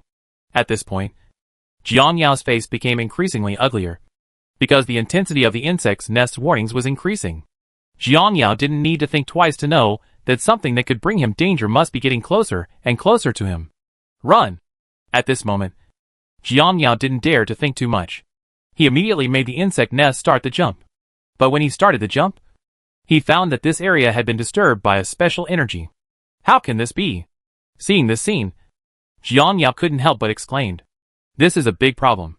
The entire galaxy was disturbed by a special energy transition, and he himself was not aware of this energy. Of course, this is not the most important thing. The most important thing is that he has cast so many nets around the galaxy, and yet he has found nothing. This time, Jiang Yao was also a little panicked. You must know that the most terrifying enemy is the enemy that cannot be discovered, because the technological level of such a civilization is most likely much higher than our own. That's why such a situation occurs. Although the current Jiang Yao cannot jump, its normal navigation speed is not slow. It does not dare to think too much, and will immediately move towards the outer reaches of the galaxy at a high speed. Of course, while moving forward, Jiang Yao also issued a warning to the entire player group. And the content of this warning was that a mysterious unknown civilization was coming. So all players were asked to be prepared. Just after he finished all this, the mysterious ball of light was finally captured by the insect nest.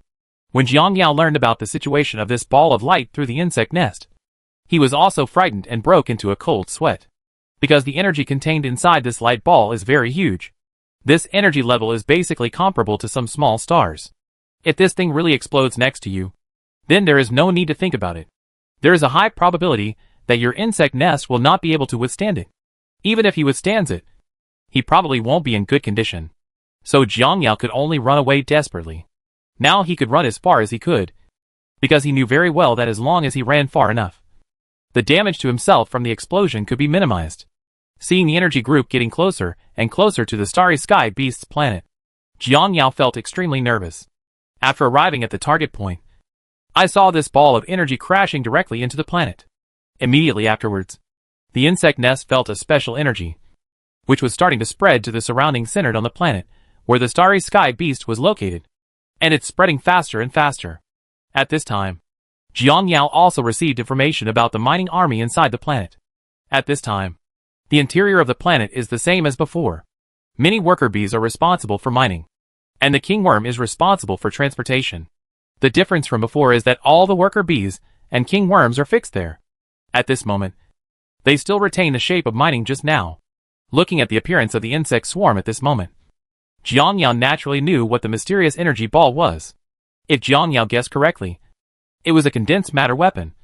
But under normal circumstances, condensed matter weapons could not cause fatal damage to the Zerg. At this moment, Jiang Yao looked at the miserable situation inside the mine, and he could naturally guess that this condensed matter weapon was completely different from the condensed matter weapon he knew. And now Jiang Yao knows very well that if he can't find a way to stop condensed matter weapons, when he is caught up, there will be no one alive in the entire insect hive. Thinking of how Jiang Yao dared to delay here, he immediately opened the shield. Of course, Jiang Yao knew very well that his shield had absolutely no way to stop this special condensed matter weapon. But at least it can delay it for a little while. This period of time is enough for Jiang Yao. Thinking of this, Jiang Yao immediately issued a temporary task.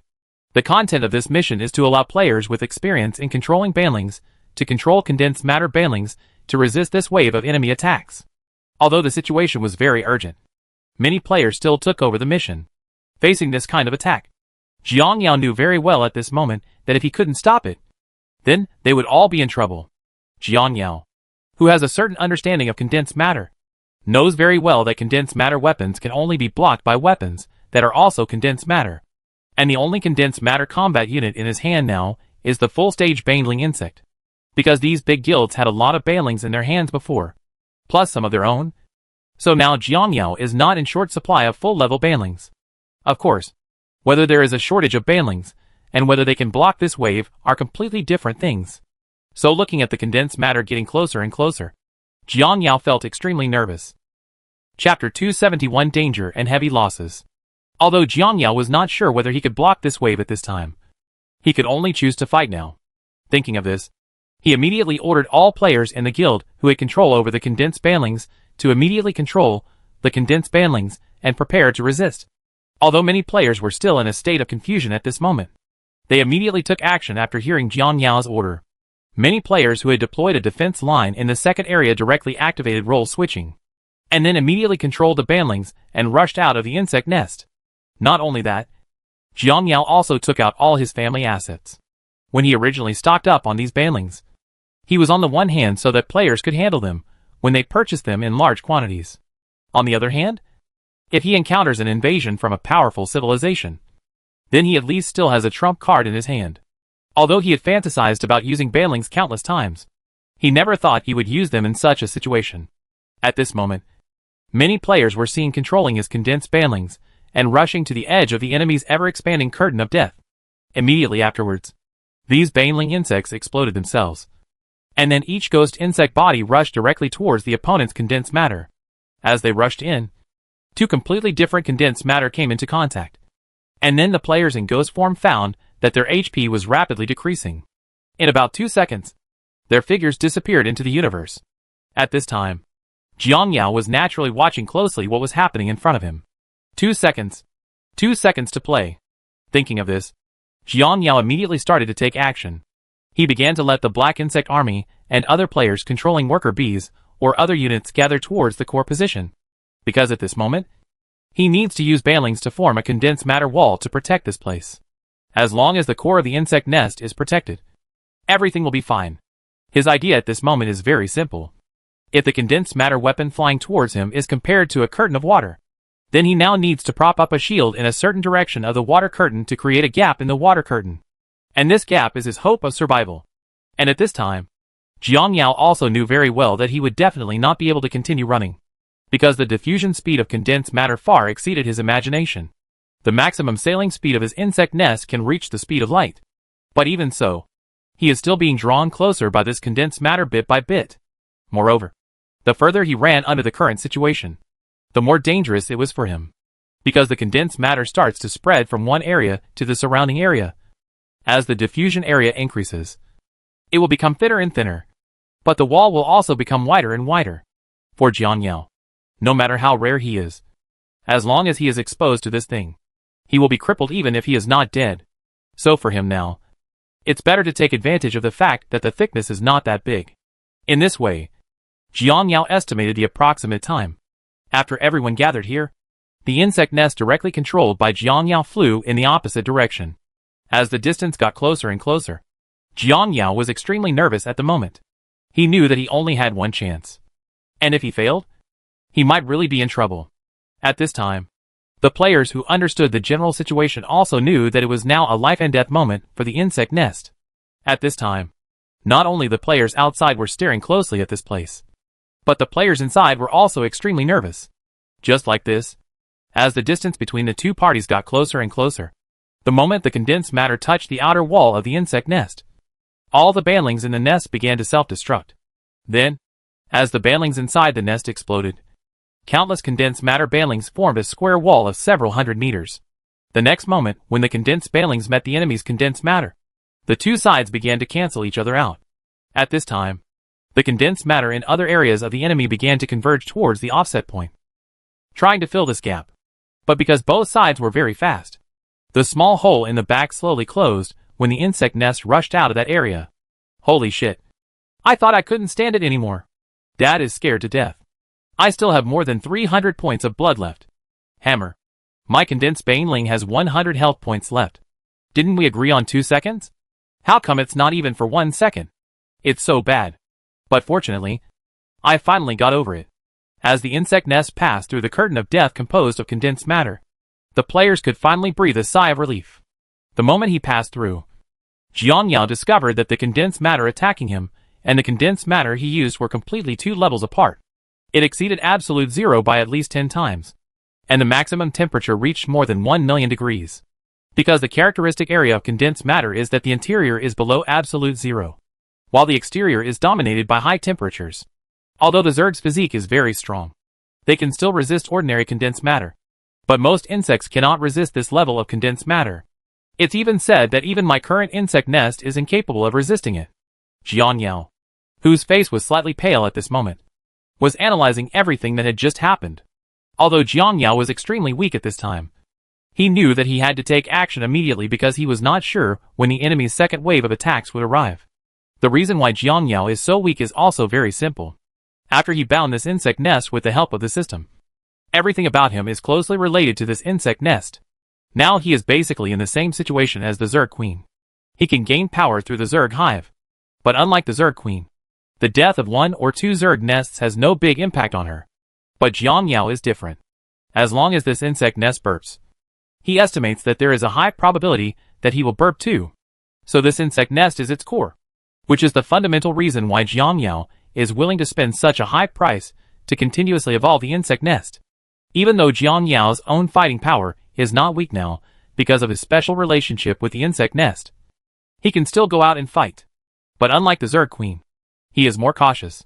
According to the inheritance of the Zerg, Jian Yao knew that the Queen of the Zerg had personally participated in many large-scale battles.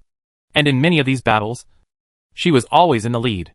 The general situation is that the Zerg Queen rushes to the front, and there are various bugs behind. All in all, it gives people the feeling of an ancient general leading troops to fight. Although he was very loud and pretentious, in Jian Yao's eyes, his behavior was heartless. Picture what? What are you trying to do by doing this? Can't people catch you or can't focus on you? Wouldn't it be nice to be honest and wretched and command it from behind? Do you have to rush to the front line? Jian Yao estimated that in the last battle, if the Zerg Queen had been in the rear, she might have a chance to grow again. But it's a pity that she went to the front line with the insects. Then he said, "Since I am a swarm of insects, it's better now. Both he and the swarm of insects are gone. Isn't this a shame? As the saying goes, if you keep the green hills, you don't have to worry about running out of firewood." This guy doesn't understand such a simple truth. Jian Yao thinks that her death is not unfair. What's the use of talking about racial glory every day? If you are gone, then the glory can only disappear with you in the long river of history. And the most important thing is that your so-called glory will be scorned by future generations. Because history is written by the victors. If someone wins and calls you a fool, what can you do? Can you still get up from the grave and defend him? Therefore, in this universe, everything is imaginary. As long as you can hold on to your life. This is the most real thing. This is also the reason why Jian Yao never goes to the battlefield in person. And he still has to implement this decision to the end. Although as the insect nest continues to evolve, his strength will become stronger and stronger. But no matter how strong his strength is, he will resolutely hide behind and never show his face. Jian Yao knew very well that his situation was very similar to that of the Zerg Queen. Everyone relied on the Zerg swarm to gain strength. But there is a big difference between the two. To put it simply, Jian Yao's conditions are more stringent. Because his life is this insect nest. The Zerg Queen is completely different. Both forms have their own advantages and disadvantages. For the Zerg Queen, if there are not many Zerg left in the swarm, her strength will fall to the bottom. But for Jian Yao, even if you are finished with insect hiccups, your strength will not change much as long as the insect nest is fine. And the most important thing is that your own insect nest can evolve. As the evolutionary stage continues to improve, the strength of the insect nest will be greatly improved. After the insect nest becomes powerful to a certain extent, condensed matter weapons of this level will not be able to cause any damage to the insect nest. Of course, these things are not what he needs to consider now. What he needs to consider now is how to recover as soon as possible. The entire swarm is now in a bad state. First of all, almost all the worker bees and king insects in this galaxy were wiped out. If the players were not waiting for new arms, and did not add a large number of other arms, then the losses of the players would not be the same as now. Because there are still some players in Taylor too. Jian Yao currently has 6,000 to 7,000 soldiers. Although these units are mainly composed of worker bees and king insects, this is better than having them all die. Restoring these units requires a lot of evolution points. Because this event is quite special, Jian Yao also needs to issue some evolution points to the players as compensation. Although because of the Starry Sky Beast, he has more evolution points and energy-devouring reserves. But with such a deal, Jian Yao's resources will most likely be thrown away. In fact, based on the rebates Jian Yao usually receives, even if he reissues the same unit as before to every player, he will not feel any pressure, not only giving out one, but even giving out 5 or 6 would be no problem for him. But don't forget that the insect nest is also seriously damaged at this moment. Now, he needs a lot of evolution points and energy devouring points to repair the insect nest. At this stage, the damage rate of the entire insect nest has reached 97%. Although the insect nest does not seem to have changed much from the outside. In fact, these areas are basically in a state of necrosis. Therefore, a large number of evolution points are needed to repair the insect nest Jiangyao. Not only are evolution points needed to repair the insect nest, but all the troop nests inside the insect nest are also completely destroyed and need to be rehatched. Not only does it require a lot of time, it also requires a lot of resources. According to Jiang Yao's estimate, he will not be able to produce a single soldier within at least a week. After a week, the pools of velociraptors and springtails are hatched. And then, he can create velociraptors and springtails. Then he has to wait 10 days and a half for the remaining troop pool to be restored and completed. And at this time, he can start production one after another. And when that time comes, Jiang Yao will need to reserve another batch of troops. Although he had also reserved a lot of troops before, they were all wasted in the disaster just now. Therefore, he also needs to reserve spare units. In addition, it will be the peak period for players to hatch units. So unit hatching resources will be very tight by then. Not only that, Jiang Yao also needs to consider recent safety issues. Because it is impossible for me to jump to this insect nest now. At least in the short term. Don't even think about it. If he wanted to jump, he would have to wait at least a month. And now it was basically in an immobile state. Because when he passed through the condensed matter curtain, most of the functions of the insect nest were damaged. If he hadn't stopped the insect nest immediately after crossing, he estimated that if he kept floating like this, there would be a high probability that the insect nest would be floated into the star. Go. And if he can't move for a week, he will face various dangers. You must know that galaxies like this kind of binary star system are a place where most cosmic civilizations do not want to shit. Because of the special effects of the binary star system, many resources in the galaxy have long been thrown away. Therefore, most civilizations will not visit places like these. And he was very low-key in his work here. Except for the Taylor civilization. It was impossible for other civilizations to notice him. But under such circumstances, he was still hit by a depth bomb. With the power of the bomb, Jiang Yao was sure that it could not be from the Taylor civilization. If the Taylor civilization really had this level of technology, it would not have been beaten so badly by itself. After excluding the Taylor civilization, which was the only one who knew his whereabouts, Jiang Yao no longer needed to think about who the remaining enemies were. It was the man behind the creation of the rock soil civilization and the Vashan civilization. Because Jiang Yao knew before that this mysterious civilization had special means to track him. So since he came to this galaxy, he has actually been worried every day. He was worried that this mysterious civilization might attack one day. Therefore, whether it is the layout around the galaxy or the layout inside, Jiang Yao is more cautious. But even so, he was still fooled by this civilization. And he didn't expect that this civilization would come to his door so quickly and immediately give him a king's blow as soon as he arrived. Thinking of this, Jiang Yao immediately contacted Tudo. Because Potato also has a highly evolved force in the Dyson Sphere Civilization Galaxy. And his own force has been fighting there. But later, because it was too fertile, most of the potatoes bought new units here and started mining. As for the Dyson Sphere Civilization unit, Potato and the others were handed over to other members of the tribe to be transported back. What they thought at the time was to wait until the wave of troops came back and then open a single receipt point. It is also for this reason that Jiang Yao still has hundreds of highly evolved elite formations in his hands. In addition, some of the troops in Taylor's stronghold know, two are not completely without any counterattack capabilities. After Tudo made arrangements, Jiang Yao immediately began to recall everyone from Taylor Civilization 2 to come back and deploy defenses. Because all the previous defenses deployed around this galaxy had been destroyed, he now needed to rearrange them. In short, the entire insect swarm has now entered the recovery stage again. At the same time, the situation of the entire Zerg tribe is also very dangerous. The mysterious text that may send troops at any time is like a big stone weighing on Jiang Yao's heart, making him breathless. Jiang Yao is also very helpless when things have developed to this point. The enemy has no means at all. And the only effective defense method is to resist hard. And if nothing unexpected happened, Jiang Yao knew that the next wave of attacks would be the key to his survival. According to Jiang Yao's guess, the enemy has locked onto his location and has most likely investigated his situation. After knowing that the insect nest was here, they directly launched this depth charge. To put it simply, this civilization first used bombs to open the way. Now that the way has been opened, the next step is to harvest. It won't be long before their fleet will come over to clean up some missed fish and clean up the battlefield. This is Jiang Yao's guess about their civilized actions. And Jiang Yao can be sure that the accuracy of this guess is very high. Use condensed matter weapons to eliminate the active forces in the entire area, and preserve the resources in the star field to the maximum extent. As expected of an advanced civilization, it's really a good method, because the starry sky beast is very strong. This bomb will not have much impact on it at all.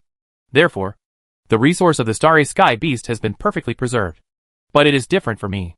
This bomb is fatal to me. Without a single soldier or a single bomb, we can easily capture this galaxy and all the resources within it. Speaking of this, Jiang Yao couldn't help but grit his teeth. Low-level civilizations are really helpless in the face of the dimensionality reduction attacks of high-level civilizations. What Jiang Yao and Taylor civilization don't know at this moment is that it is about 10,000 light-years away from them. There is a huge war fortress in the center of a large void area in the universe. This war fortress is larger than anyone's imagination. The entire fortress is the size of 20 blue stars. The entire fortress is silvery white, and if it is driven to a certain galaxy in the universe, it can completely replace the position of a star. And this war fortress is the base of the destroyer organization Crossal civilization. The Eye of Insight. This is not only a war fortress, but also the home they rely on for survival. People from the entire Crossal civilization have lived here for generations. As one of the most powerful civilizations in the universe, Crossal likes to put a lot of things called eyes into the universe. They created the eyes one by one and put them inside the tower, then released it into the universe and let it drift. Chapter 272 Reflections of Various Civilizations. In addition to protecting the eyes, these towers also play the role of wandering with the eyes. These towers keep jumping around in the universe, with no goal and random directions, until all their energy is exhausted. This is one way Crosser looks for civilization. For them, instead of spending a lot of time searching for civilizations in each galaxy, it is better to search in this way. Although this method is very random. After all, the universe is so big, no one knows where these eyes will drift. Of course, not every eye will receive feedback. A large number of their launched eyes were lost. But as the number of launched eyes increased, they gradually received feedback from many eyes. After receiving the feedback, they will naturally send a fleet to the location where the feedback was given for harvesting. In the universe, all civilizations that have developed to the interstellar level will instinctively search for precious resources.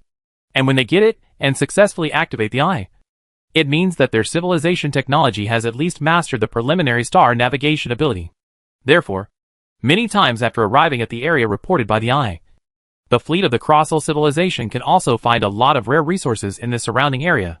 Naturally, these resources were included in their pockets. At this time, inside the Eye of Insight, the giant fortress of the Crossal civilization, the news that an eye was activated attracted the attention of observers. The Crossal staff member, who saw the news, immediately contacted his foreman. Foreman, there is information from I-1731. Hearing this news, the foreman said in a somewhat surprised voice, "Oh, I know. 1731?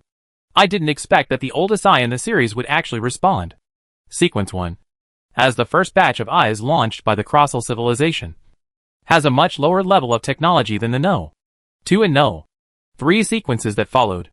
And the randomness is greater, because in the decades since the Crossal civilization launched its eyes, they have also made a lot of optimizations to these. In the beginning, they were mainly based on randomness, so the probability of giving feedback was very low. So later on, in addition to retaining the original random jumps, many new things were added to the eyes of their other sequences. For example, if a civilization is detected in a certain area, it will fly in the direction of that civilization first, and then discovered by that civilization. Or when it has little energy left, it will emit a special wave frequency to its surroundings. This wave frequency can be easily detected by some civilizations, thus increasing the probability of it being discovered or taken away. Once the tower was discovered and the eye was taken away, its work began. From the day the eye leaves the tower, a countdown begins, and the countdown is 1 century. The eye will self-destruct in a century, and at the moment it self-destructs, it will transmit all information back to the Crossal civilization. And if within a century, This intelligent civilization can decipher more than 20% of the eye. The eye's self-destruction program will disappear. Because for Crossel to be able to decipher the eyes to this extent, then this civilization should also be aware of the role of the eyes. Therefore, if a civilization discovers that he will self-destruct at this time, then these civilizations will definitely send his eyes away as soon as possible. And the farther away the better. And these civilizations also have the technology to send eyes to a sufficient distance. Therefore, if the self-destruction program of the eye is not cleared at this time, it will cause a lot of trouble. The eye without the self-destruction program is usually stored as a super weapon by this civilization. Of course, this is also Crossel's purpose. Because since it is a weapon, it will be used one day. And when it is used, Crossel will get two coordinates. One coordinate is the coordinates of the user, and the second coordinate is the coordinates of the person being hit. Because they are using condensed matter weapons, Crossel does not need to worry about the loss of precious resources. They only need to drive the fleet to collect resources. It is also because of their behavior that they often regard themselves as smart hunters. At this time, after hearing the foreman's questions, his subordinates also began to report on the situation of I-1731. Reporting to the foreman, I know. 1731 was the first generation I launched before the 67th century. It exhausted all its energy before the 66th century, and was taken away by an unknown civilization about 6 centuries ago. After a long 67 centuries, it was finally activated today. And the purpose of activation is to attack a galaxy about 500 light years away from this civilization. Hearing this, the foreman nodded and looked thoughtful. By the way, how many light years is this civilization from us? Report to the foreman. It's about 10,000 light years away. His subordinate replied. 10,000 light years? This distance, the foreman said, and made a simple arrangement. It's definitely not worth it for a civilization at this distance to send troops there. You can directly contact the fleets nearby and let them deal with it. Hearing this, his subordinates nodded and began to get busy. After a while, the subordinates who had finished all this reported, Foreman, we have contacted the nearest fleet. That fleet will arrive in about 2 months. At this point, the foreman expressed that he understood, and then waved his hand and said to his subordinates, you can continue to return to your post. At the same time, in a certain galaxy in the large Magellanic River, Experiment 113 civilization was destroyed. Oh! Civilization no. 113? If I remember correctly, it should be one of our few dual civilizations. That's right. How was it destroyed? Was it a war between two civilizations? Or is it the extreme weather? According to the latest intelligence sent back, these two civilizations have entered the era of preliminary exploration of the universe. Oh! In that case, they should have been destroyed by a foreign civilization. Is there any information about that civilization's attack? That civilization was completely destroyed, and only one piece of information has been preserved. Then a picture of a hydralisk slashing a street appeared in front of everyone. At this moment, everyone who saw this picture couldn't help but change their expressions. Zerg. Hydralisk. That's right. It's the Zerg. It seems that the group of people who claim to be the sharp swords of the Empire are not very good either. They also sent a broadcast to the entire universe to tell everyone that they had wiped out the Zerg race. I was thinking that if such a picture was sent to them, their expressions would definitely be wonderful. What should we do next? Should we report this matter? Report it? Why report it? They are just some defeated Zerg soldiers. Let us deal with them. Besides, I am very interested in their genes. Of course, the players in Jiangyao don't know what is happening on the other side of the distant universe. At the moment, they are busy recovering from the war. I'm numb. This was quite sudden. I didn't even realize what happened. Yeah. This is so hacking outrageous. I just lost it in such a daze. We suffered heavy losses in the previous battle, but this happened right after the battle, which made it even worse for us, who were already poor. Damn it. Brothers, I feel like we may be trapped in Bumbu this time. Think about what we will face next. The first is the civilization of the Epic Mission, plus the Taylor civilization. The technology of Taylor's civilization is enough for us to drink a pot, let alone the civilization with that epic mission. Although the arms of the local tyrants are highly evolved, their numbers are only so small. The most important thing is that the entire insect nest is shut down now. And even if we want to buy new units, we can't. If these civilizations launch an attack during the vacuum period, no matter how we arrange it, I feel that the effect will not be too great. No matter how we think about it, we will lose this battle. After hearing what this player said, Many players around him were very unfavorable about the current situation of the insect nest. According to Jiang Yao, they also roughly knew what was going on here. The civilization of the epic mission discovered them and released super weapons. Although they tried their best to withstand this wave of attacks, the strength of the entire insect swarm has now entered a period of great trough. And now, the super civilized fleet is most likely on its way over, and it is estimated that they will arrive soon. After arriving, there is no way to fight on my side. Based on their estimation of this super civilization, they felt that even if they were to confront this super civilization, it would be impossible to win by quality. They could only use quantity to create a winning strategy. But now this routine can no longer be used, which means that they have no chance of winning against this super civilization. The new troops lair and the raptors lair should be put into use in a week. In other words, if the enemy does not arrive within a week, maybe we can still fight. Just relying on velociraptors and springtails to fight against a civilization of this level? Are you thinking too much? It's really hard to say. As long as the springtail reaches the third stage, it will be almost the same as the Mutilosaurus. As long as we have all 3-stage springtails and cooperate with the turrets we have deployed in the galaxy, this battle may not be impossible. The third stage? To be honest, although this springtail is cheap, the cost of evolving to the third stage is not low. How many people can afford it? What is unaffordable? Although under normal circumstances, you need 200,000 evolution points to evolve a springtail to the third stage. But it is different now. This wave of activities is very intensive, and you can enjoy a 30% discount when purchasing new units. It's only 30% off. I thought it was a fracture. The 30% discount is only over 10,000 yuan cheaper. If you want to buy it for yourself, you still have to spend more than 18%. Thinking about this number makes me dizzy. You won't need so much, because this time everyone fought tooth and nail to protect the insect nest. So special rewards were unlocked. Everyone can get a reward of 50,000 evolution points, which means that in this wave, each of us only needs to contribute 130,000. At this time, as the player's words fell, another player interjected, actually, 130,000 is not even needed. How do you say this? Everyone asked curiously. You can go to the Chong Chong community and have a look. The official has launched a new activity there. What activity? Group buying event. What is this? A group buying event? Yes. You should have seen group buying activities and group buying activities for game props in other games. I've seen it before, but I didn't expect that this game would do this. How novel. This kind of group buying activity is often used in games. After all, game manufacturers have to consider making money no matter what. Although the quota for this game has not yet been fully opened, there is not much difference between this stage and the open beta. So various Krypton gold routines must be arranged by the official one after another. The prices of the military units in this game are ridiculously high. If we don't do some such activities, what will happen to his turnover? You must know that for a game, turnover is very important. In the past, when there were few people, the official would not do too many turnover statistics. But now that there are more people, it is different. Every time the official develops a new military unit, the revenue of this unit will inevitably be calculated. For other games, units with high sales volume will choose to be re-engraved in the card pool at a certain period of time.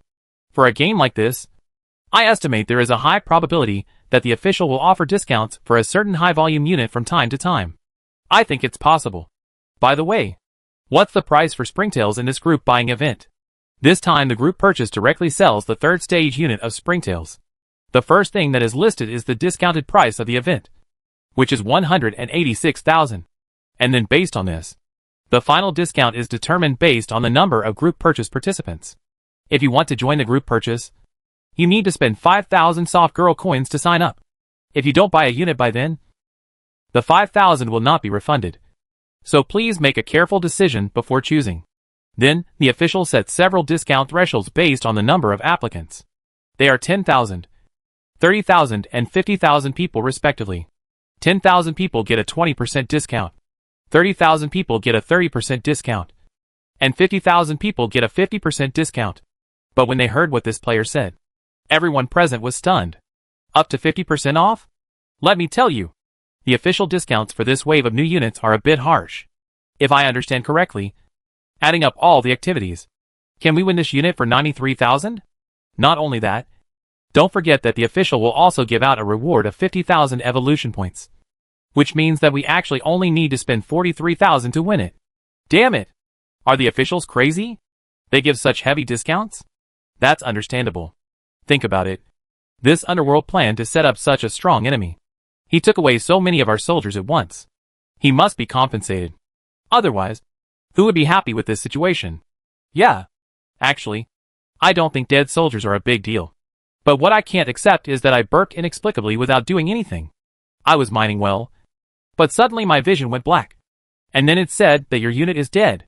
You don't know how confused I was at that time. You're pretty good, but you don't know how unlucky I am. I was controlling my temple bees to mine. And then suddenly I was gone. Then with a confused look on my face, I immediately switched to the fierce armored beast to understand the situation. But I was told that the condensed matter was coming soon. Let's go to the hive core to gather. And guess what? Game settings should prioritize ensuring the safety of NPCs. What the HL? The center position is all reserved for Blackworm. And I can only squeeze in at the edges. The safety range is only a little wider. But some Dogecoin operator forced his way in. And then squeezed me out. And I died. Made. I was almost squeezed out by that stupid king insect. He squeezed in such a big lump.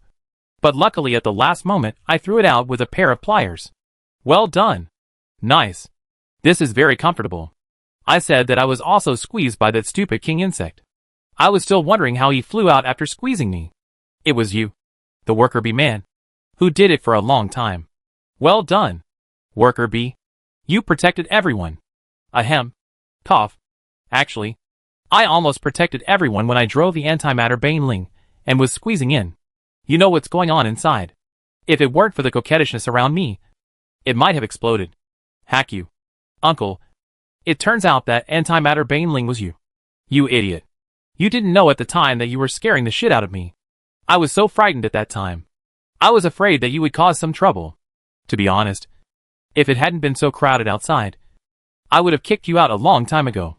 At this time, he was in a prison inside the Taylor civilization. Cordell, what should I do next? Get all the fleet you can to Taylor 2 and attack, and clean out all the bugs inside. Hearing the words of the old commander, the man in front of him fell silent. Now the superiors are very concerned about this matter. Although I have proposed to them several times to send troops, they have always rejected it. According to the normal process, I estimate that we will have to wait at least another month or two. Hearing this, the old commander said, we don't have so much time. 1 or 2 months is very short for us. But it is too long for the bugs. This time is enough for them to recover most of the battle damage. If they wait until they recover, then everything I did before will become meaningless. So now you must attack the Zerg at all costs. Hearing this, the man in front of him fell silent. Because once he did such a thing, his career would be over. However, if he doesn't do such a thing now, then their civilization will most likely come to an end. In times of crisis, someone must stand up. Just like Cortlet stood up without hesitation. He also needs to make the same decision at this moment. I know. He sighed and said, I will arrange everything at home in these 2 days. Chapter 273 Taylor Civilization attacks again. Taylor Civilization is lucky to have such people among its ranks. It is unfortunate for them to be born in such a civilization. The people of Taylor's civilization were divided into various parties, each fighting for its own interests, without understanding the actual situation. They always think that everything is under their control. They even said that they would use this matter as a means to gain power. Those who hold great power have no idea what kind of disaster their actions will bring to the entire civilization. Perhaps one day, these people will wake up. But by then it will be too late. Because the moment they wake up, there is a high probability that tens of thousands of insects will attack the city. There is a world of difference between the practical school and the lip service school. People who only talk will never know the cruelty of war. But the embarrassing thing is that not everyone can figure this out. Not everyone will make changes after thinking about this. After all, there are many people who, even if they know that such a situation may happen, will still choose to take chances. Just like the relationship between different countries in the Taylor civilization of the old era. The Taylor civilization at that time was still divided into many countries. Some small countries provoke some big countries for no reason. They usually take a chance and think that the big countries will not do anything to them. Even if the weapons finally meet, they still believe that there is still room for improvement because they have their own allies as their backing. In the end, they found that most of the so-called allies were in the front row. and they were put in a bad position. Naturally, the price they paid was very heavy. Although many countries encountered such things during that period, the rest of the people could not learn such lessons. They still went their own way and repeated the mistakes of their predecessors. The current Taylor civilization is essentially the same as before. They just took the things inside their own planet and used them in the universe. To put it simply, the place of use has changed, but the method of use remains the same. Although two people from the Taylor civilization stood up during this period, the war between civilizations was more about everyone working together to fight the enemy together, rather than the efforts of a few people. Although these people are extremely skilled, it is impossible to rely on them to save the entire civilization. 7,300 battleships and 320,000 mechas. This is the limit of the number of battleships Commander Enlil can mobilize. Being able to mobilize such a number of warships, in addition to the support promised by those companies, Commander Enlil also found his former subordinates and asked them to join him. After learning the whole story, these subordinates resolutely chose to join them. Although with the reputation of the two commanders, they can completely overthrow the entire Taylor civilization system and start over. They had such strength, but they didn't do it until the end. You can say they are stupid, or you can say they are doing it for righteousness. In short, different people stand in different positions and have different ideas. In this way, a few days later, a fleet of 1,000 battleships set off from the home planet regardless of the opposition from above. As the troops advanced, many warships joined the troops in various areas along the way. When this fleet arrived at the last hop away from Taylor 2, all 7,300 warships also arrived. Among these warships, some are cruiser-class ships, some are destroyer-class ships, and some are guard-class ships. In addition to these three levels, there are many battleships that are very special. Their sizes, specifications, and even shapes are incompatible with most of the battleships in the entire fleet. How should I put it? The gray paint and traces of repairs can be seen everywhere, making the entire battleship look a little embarrassed. The turrets on the hull looked like they were temporarily installed. Battleships like this should no longer be called battleships. It might be more appropriate to call them junk. And broken ships like this account for 1/3 of the entire fleet. If it were in the past, these warships should be in the hands of a certain transport individual, or in a port where decommissioned warships are stored. But now, they were in disrepair, and appeared in the main formation attacking the Zerg. If you want to fight against other civilizations, and win in civilized wars, you need to rely on the strength of everyone in the civilization, rather than just a few people. Otherwise they would be like them now, using almost all their funds and connections.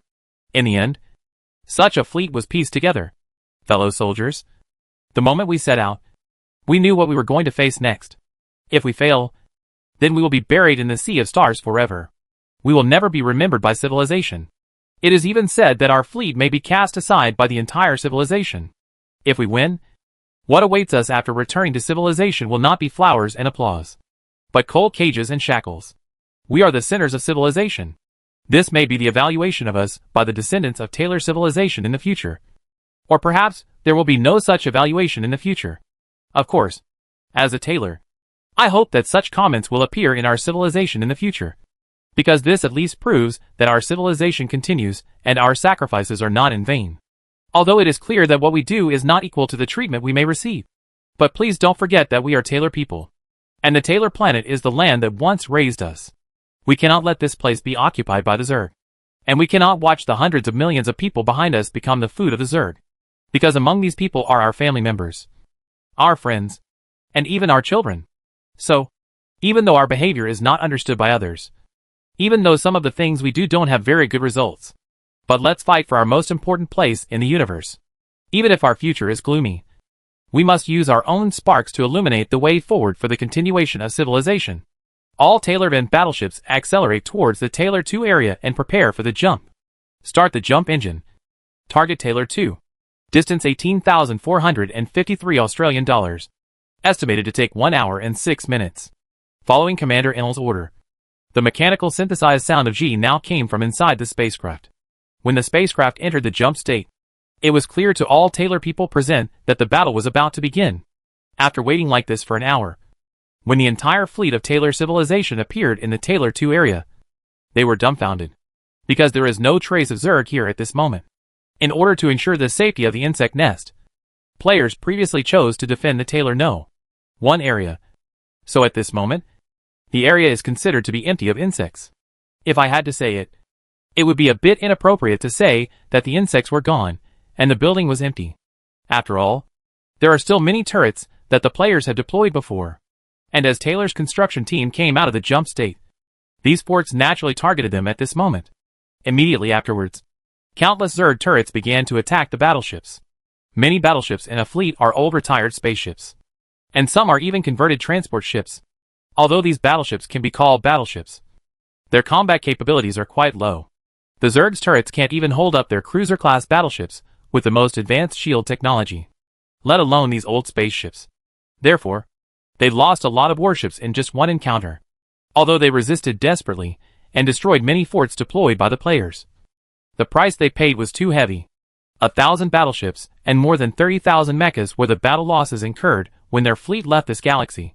It was only because some of their warships voluntarily stepped forward to act as human shields and gave other warships a chance to jump that their losses were reduced to this number. If they continue to stay there to clean up all the Zerg turrets, then their losses will not be limited to this. This battle caught everyone off guard and made them even more uneasy, because they didn't even see the insects in this wave. They lost so many battleships.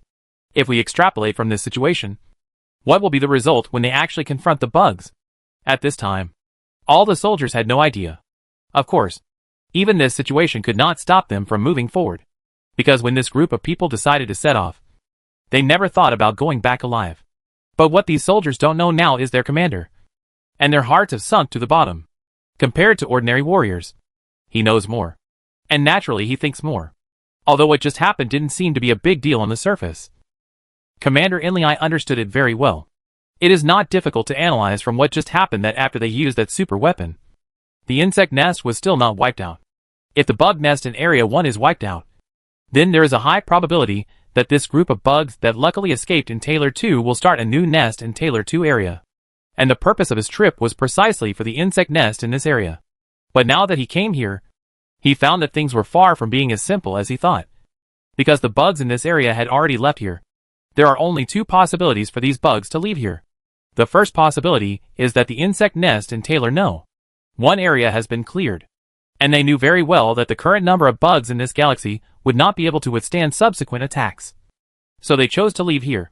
If this is a possibility, although their civilization is temporarily safe, more bugs may appear here to take them down in the near future. However, at least they have a period of breathing space. If they can seize this opportunity, then they still have the possibility of victory.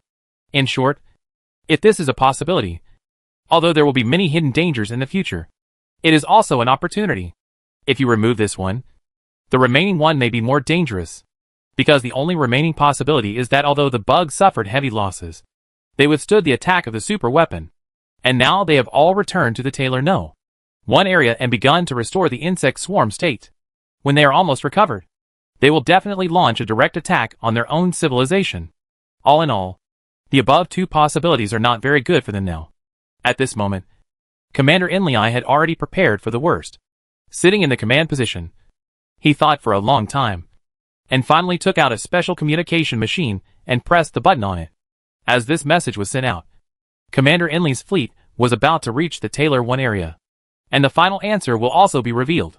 At this time, on the player's side, the wealthy fleet has returned to the Taylor No. 1 area not long ago. Now they are mainly responsible for reconnaissance around the galaxy and responding to emergencies that may arise at any time. After this period of recovery, other players have gradually invested in mining production, because the insect nest has been partially restored, and the pools of velociraptors and springtails have been hatched. Players now at least have units to use, coupled with a series of activities launched by Jiang Yao to immediately restore the status of the insect swarm. The player's possession rate of 3rd level springtails has reached about 60%. Although the units in the hands of players now are relatively single, their combat effectiveness is several levels higher than before. Players now have a total of 60,000 3rd level springtails, which is equivalent to the combat power of 60,000 basic mutant dragons. You must know that when they had their first large-scale battle with the Taylor civilization, they only had 7,000 alien dragons in their hands. Although players currently have a rather single type of arms, such a large lineup is enough to make up for the lack of arms. In addition, because the total number of dead players is relatively large, and players are now trying their best to increase production, Their demand for worker bees is still relatively large. But Jianyao didn't prepare much for the worker bees incubation pool. For Jianyao, there is no need to prepare too much for units like worker bees, because at the current stage of players, they mostly use other units with high combat effectiveness. Worker bees are just a transitional unit for newcomers. Jianyao felt that it was uneconomical to spend too much on transitional units, so he did not create too many worker bee pools. Although there is a shortage of worker bees, everyone has almost made up for the other units. So the operation of the entire insect swarm has gradually begun to get on the right track. At this moment, in the area where the starry sky beast is, countless worker bees are frantically collecting its body. Behind these worker bees was a long queue of large numbers of third-order springtails. After these worker bees cut off the resources, they gave the resources to the springtails, and the queued springtails carried them back to the nest. Because the king insect pool has not hatched yet, many third-order springtails are now responsible for the transportation task. Although the transportation capacity of these springtails is not high, fortunately there are relatively many of them, so they can barely keep up with the collection. It's so embarrassing. I never expected that my dignified third-level springtail would actually be reduced to a transport worker. The third-level springtail has a combat power comparable to that of an alien dragon. It only costs tens of thousands. I wouldn't have dared to think of this thing before. I can only say that this wave of activities is really awesome. It would be great if activities like this were held every day. What are you thinking about? You can enjoy such a good thing once or twice, and you still want to have it every day? What kind of things happen every day is just a dream. I feel that based on the current official routine, if nothing unexpected happens, group buying activities may also be held for new units released in the future. There was a discount event when the new arms were released, and with the addition of a group buying event, I think the pressure on us to purchase arms will be greatly reduced in the future. I feel sorry for the veteran players who bought it at the original price during the closed beta for a minute. You feel sorry for me. Gil. During the closed beta period, although the units were all at their original prices, those old players made a lot of money. During the closed beta period, the purification points they earned by eating alone had already earned back the extra money they spent. At this time, while the players were still talking about it, Tudo and the others who were responsible for patrolling the surrounding area discovered something unusual. Boss Potato. Something happened. A fleet is coming towards us, and is expected to reach the Taylor 1 area in 5 minutes. After hearing this, Tudwa immediately reported the information to Jianyao, and then began to sway people in the group of players. The players who were mining at this time took action immediately after receiving the information.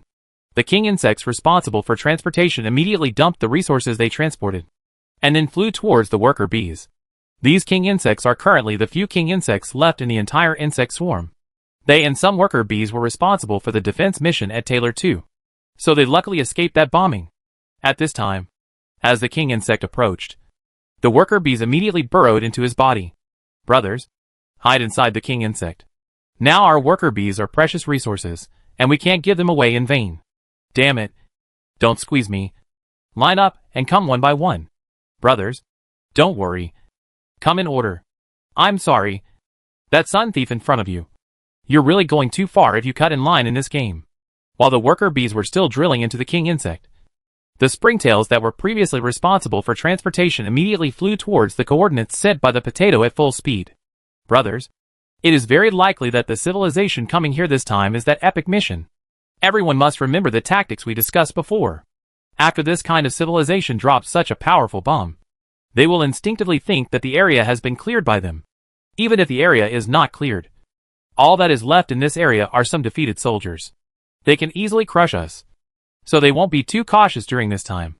And their imprudence is our only chance. Chapter 270 for the old commander's final trump card. The players at this moment were talking while heading to their destination. Many big shots have speculations about that mysterious civilization, although everyone's guesses about their strength are different. What everyone can be sure of is that that civilization must be stronger than them. Now, although the players' own strength has been restored, they are still not sure that they can defeat that mysterious civilization. So the best way for them now is to raid. Take advantage of the enemy's carelessness when they come over and launch an all-out attack on them. Kill them without giving them any time to react. So the players at this moment know very well that if they want to defeat this civilization, they only have one chance to take action. With this opportunity to take action, all players will use up all their energy devouring points. Whether it is success or failure depends on this wave. After arriving at the predetermined location, all the players were ready. I saw countless energy balls gathering in front of the springtail. The members of the Taylor civilization fleet that were sailing at this time had no idea what they were about to face. Just imagine what it would be like if 60,000 springtails were all desperate. On the frontal battlefield, it is quite difficult for the warships of the Taylor civilization to defeat the springtails in normal one-on-one battles. Let alone now. We must know that their entire fleet currently has more than 6,000 warships in total. But now their more than 6,000 warships have to face the desperate efforts of the players' 60,000 strong army. So I asked them if they were afraid. Immediately afterwards, when the battleships of the Taylor civilization appeared in this galaxy, the players' long-awaited attacks were launched almost at the same time, as countless light balls flew out. The entire area was illuminated by these light balls with a faint green light. These light balls are like fireflies all over the sky. Although they are dim, they contain the power to illuminate the night sky. The universe is dark and cold. But the dark and cold space of the universe at this moment cannot cover up the scorching heat of these light balls. The moment their spacecraft landed, everything around them was lit up by a dazzling light. This astonishing brightness is still very dazzling even if it is weakened a lot by the vision robot passing by on the ship. At this moment everyone in Taylor's civilization saw the light. Even though their warship was attacked by a swarm of insects that had already been ambushing it when it escaped from the jump. So they opened the shield in advance. But when facing the players' desperate attacks, their preparation seemed so useless. And when the light dissipates, it's all over. All that was left in the area were some dilapidated battleship wreckage. And the battleships of the Taylor civilization and the mechas inside the battleships disappeared in a wave of attacks. Huh? We succeeded now? Looking at the wreckage of the battleship in front of them, many players felt a little incredible. It felt like a dream to have it work so easily. Brothers, if I wasn't blind just now, these battleships don't seem to be from that mysterious civilization. They seem to be from the Taylor civilization. What? I took a glance at those warships when they landed just now, and I saw that they looked like they belonged to the Taylor civilization. Brothers, it's true. It's the battleship of the Taylor civilization. Take a look at the wreckage of the battleship not far away. It has the symbol of their civilization on it. As the players' words fell, the other players immediately focused their attention on that position. Holy crap. It's true. What the HL? Let's ambush that mysterious civilization. This stupid Taylor civilization came here to join in the fun. I've taken it. All the hard work has been in vain. Brothers, it seems that this mysterious civilization is still on its way. This wave is just a big mistake. It's over. It's over. Let's all go back and recover our energy. Although we made a mistake in this wave, it is undeniable that our attack power in this wave is powerful enough. I thought about it for a while.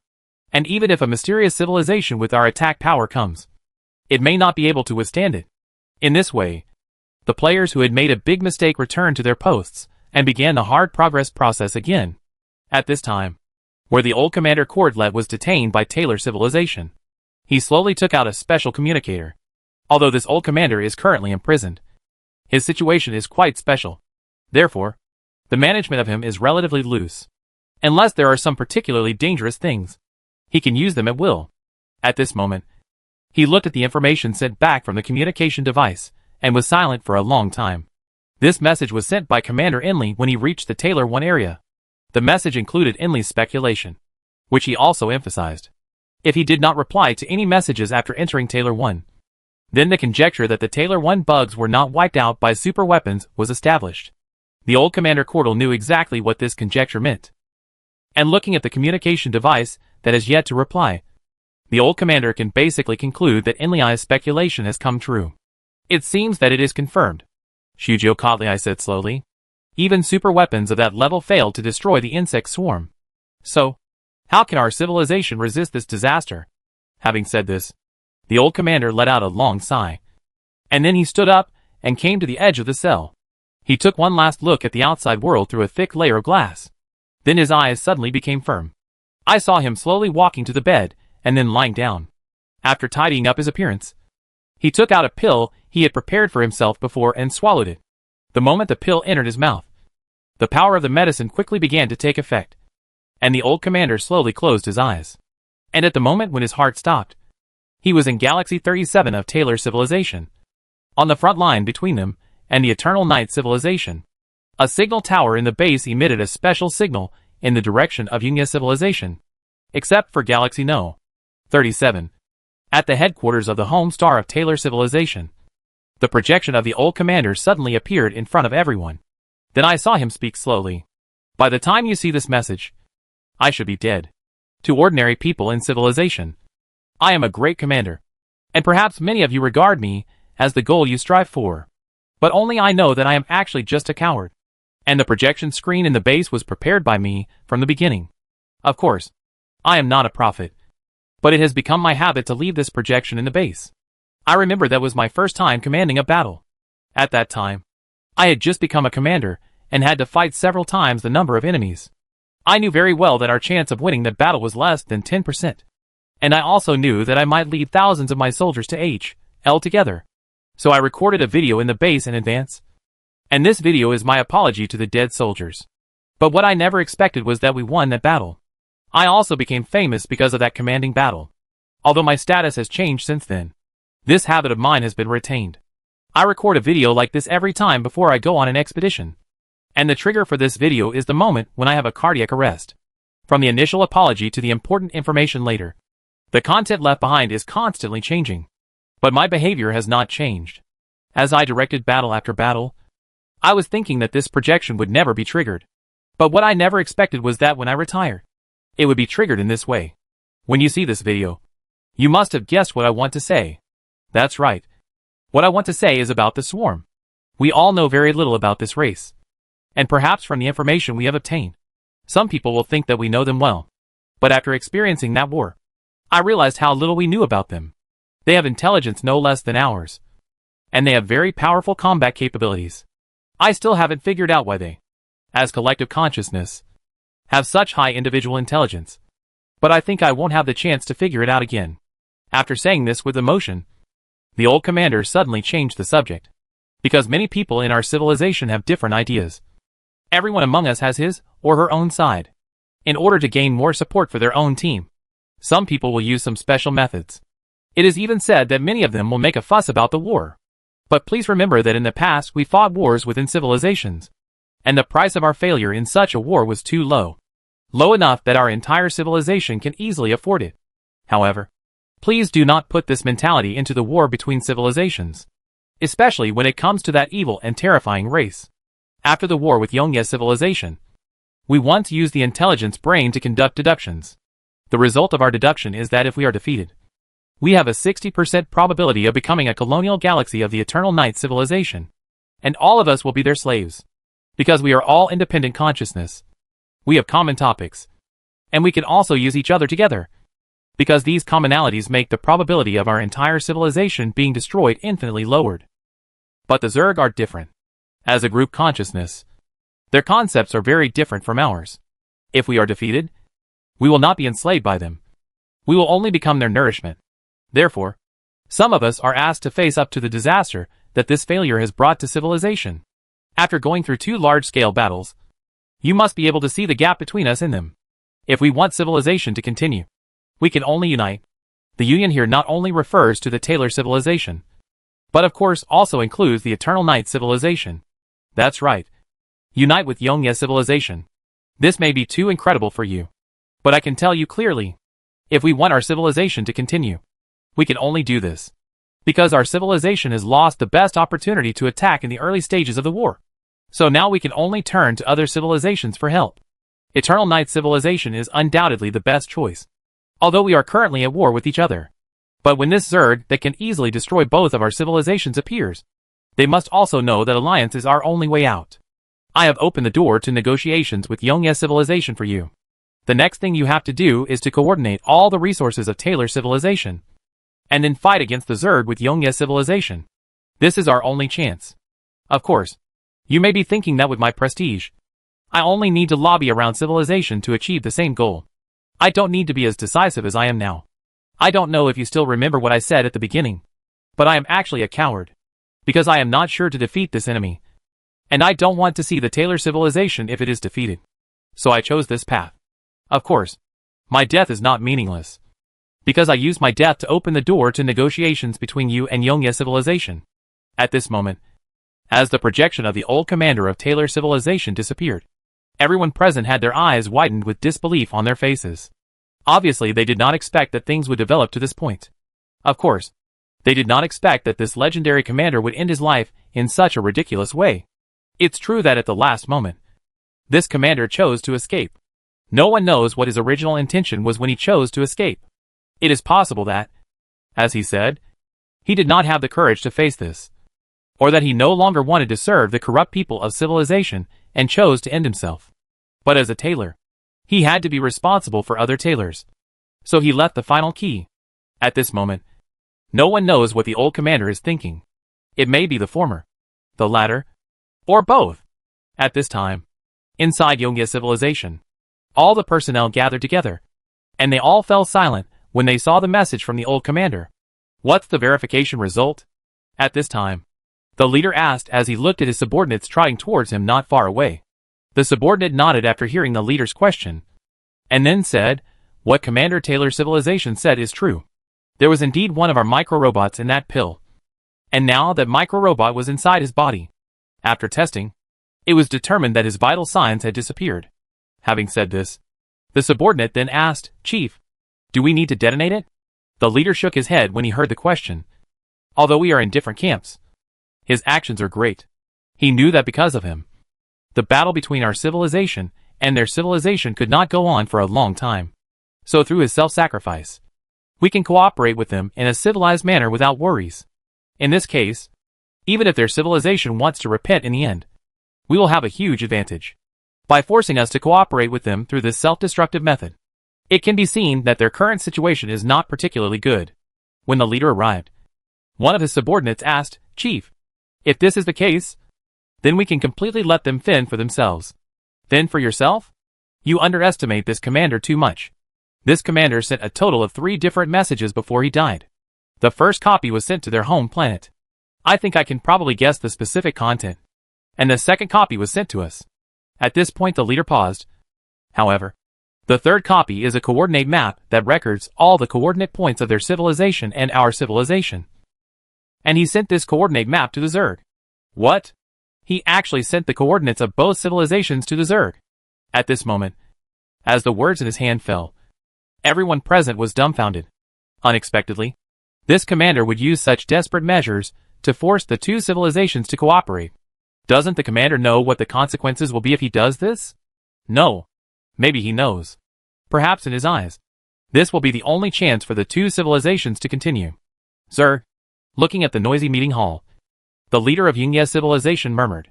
They had been in contact with this group not long ago.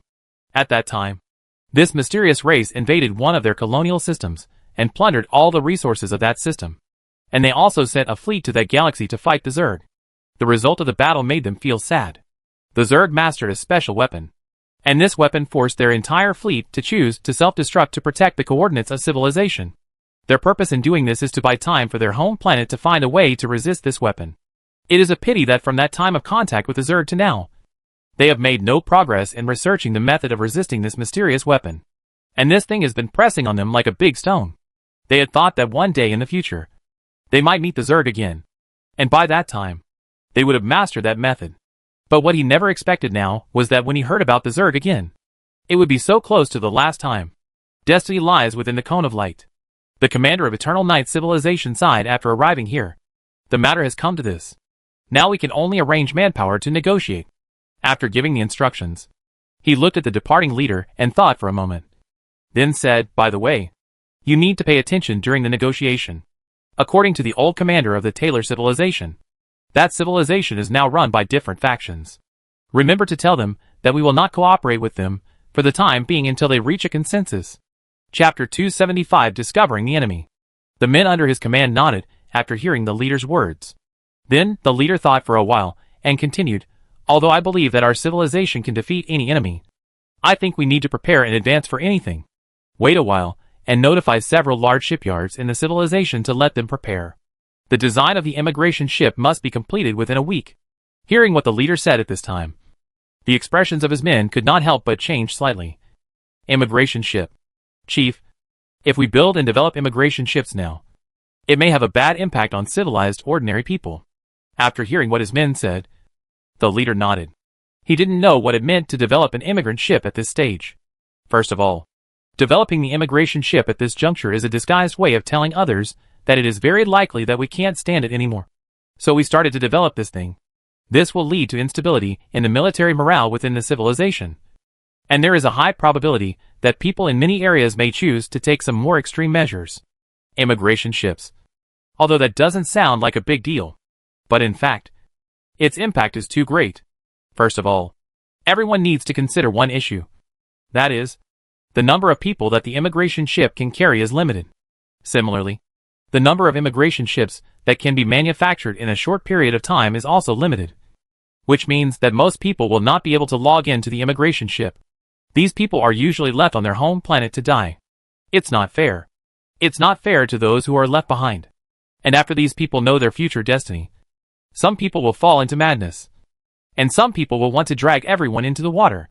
In short, there are all kinds of people. And when such people gather together, what happens? Everyone must be able to guess it. Especially at this time. If some special organizations that already exist are adding fuel to the flames, then the entire civilization may be in chaos. This is the hidden danger that a small colonial ship can bring to the entire civilization. But even after knowing these hidden dangers, the leader resolutely chose to start this project. Because he knew that when facing the powerful Zerg, no one could guarantee that they would be the victor. The fate of a loser is the destruction of civilization. So he needs to leave part of the fire for civilization. Although this behavior is not recognized by everyone, he must do it, because the continuation of civilization is above all else. Compared with Taylor civilization, Eternal Night civilization is another extreme. If what happened to the Taylor civilization happened to the Evernight civilization, there would be two completely different results. It's just a pity that there is no if. It was also because there was no if that gave Jiang Yao some breathing time. And now Jiang Yao is arranging his troops in the direction of that mysterious civilization. Because the previous battle caused heavy losses to the insect swarm, Jiang Yao gave up a lot of things in order to regain his strength faster. Originally, Jiang Yao thought that if he swallowed the starry sky beast, its insect nest could enter the 5th stage of evolution. But because of this incident, he had to put this plan back. And because he saw that super weapon, Jiang Yao did not hesitate to pour all his reserves into it to improve the player's strength. It is because of this wave of investment that the strength of the entire player group has made a qualitative leap. In the past, for most guilds, the Mutalisks had to work together to buy just a few. But now basically everyone has a 3rd level Springtail. Because of the addition of Springtails, the overall layout of many unions has gradually changed. As time went by, some of the troop nests were successfully hatched, and players immediately added a lot of auxiliary units. The collection of Starry Sky Beasts is also coming to an end. Brothers, I feel like this Starry Sky Beast won't last long. Yes, we have dug it down to the tail now. I estimate that in a few days, we should have finished mining this giant beast. I have to say that the risks and benefits in this game are truly proportional. When we came to such a fertile place, we thought we could make a fortune. But in the end, who would have thought that the entire army would be wiped out? But then again, if the entire army had not been wiped out, then I guess the intensity of planning this event would not have been so high. The reason why the planners give such a high level of activity is actually to compensate the players in disguise. I don't know what the planners are thinking to come up with this kind of weapon. Isn't it because he wants to destroy our group and boost his performance? Fortunately, the authorities came to the rescue in time and immediately launched such a large discount campaign to quell public complaints. Otherwise, I guess it would have been a wave of withdrawal from tourism. I feel that this has nothing to do with planning at all. You must know that the civilization that takes action is after all an epic level mission. If a civilization of that level takes action, it will definitely make a big fuss. And the most important thing is that that epic civilization did not attack us without our knowledge. We have known about the existence of that epic civilization for a long time, but we have never taken it seriously. And under normal circumstances, even if such a loss occurs, the official will not make any compensation. The reason why the official event is so intense this time, I seriously suspect, is because the helmet quota is about to be cancelled. After hearing what this player said, naturally many players did not agree with his views. That's what you said. If the official doesn't provide compensation, then they will have to watch the players quit the game collectively. Nonsense. Even if the official doesn't do such a big event this time, I'll ask the players here how many of them really want to quit the game, and they still want to return their helmets. A group of people keep shouting loudly every day. But actually when the time comes, no one takes action. No matter how pitiful this game is. It is a fact that it can make money. And tens of thousands or hundreds of thousands can be pocketed at every turn. In this kind of game. Even if the official compensation is not given. Even if the official military units are not reduced by a dime. I asked how many people are willing to leave this game.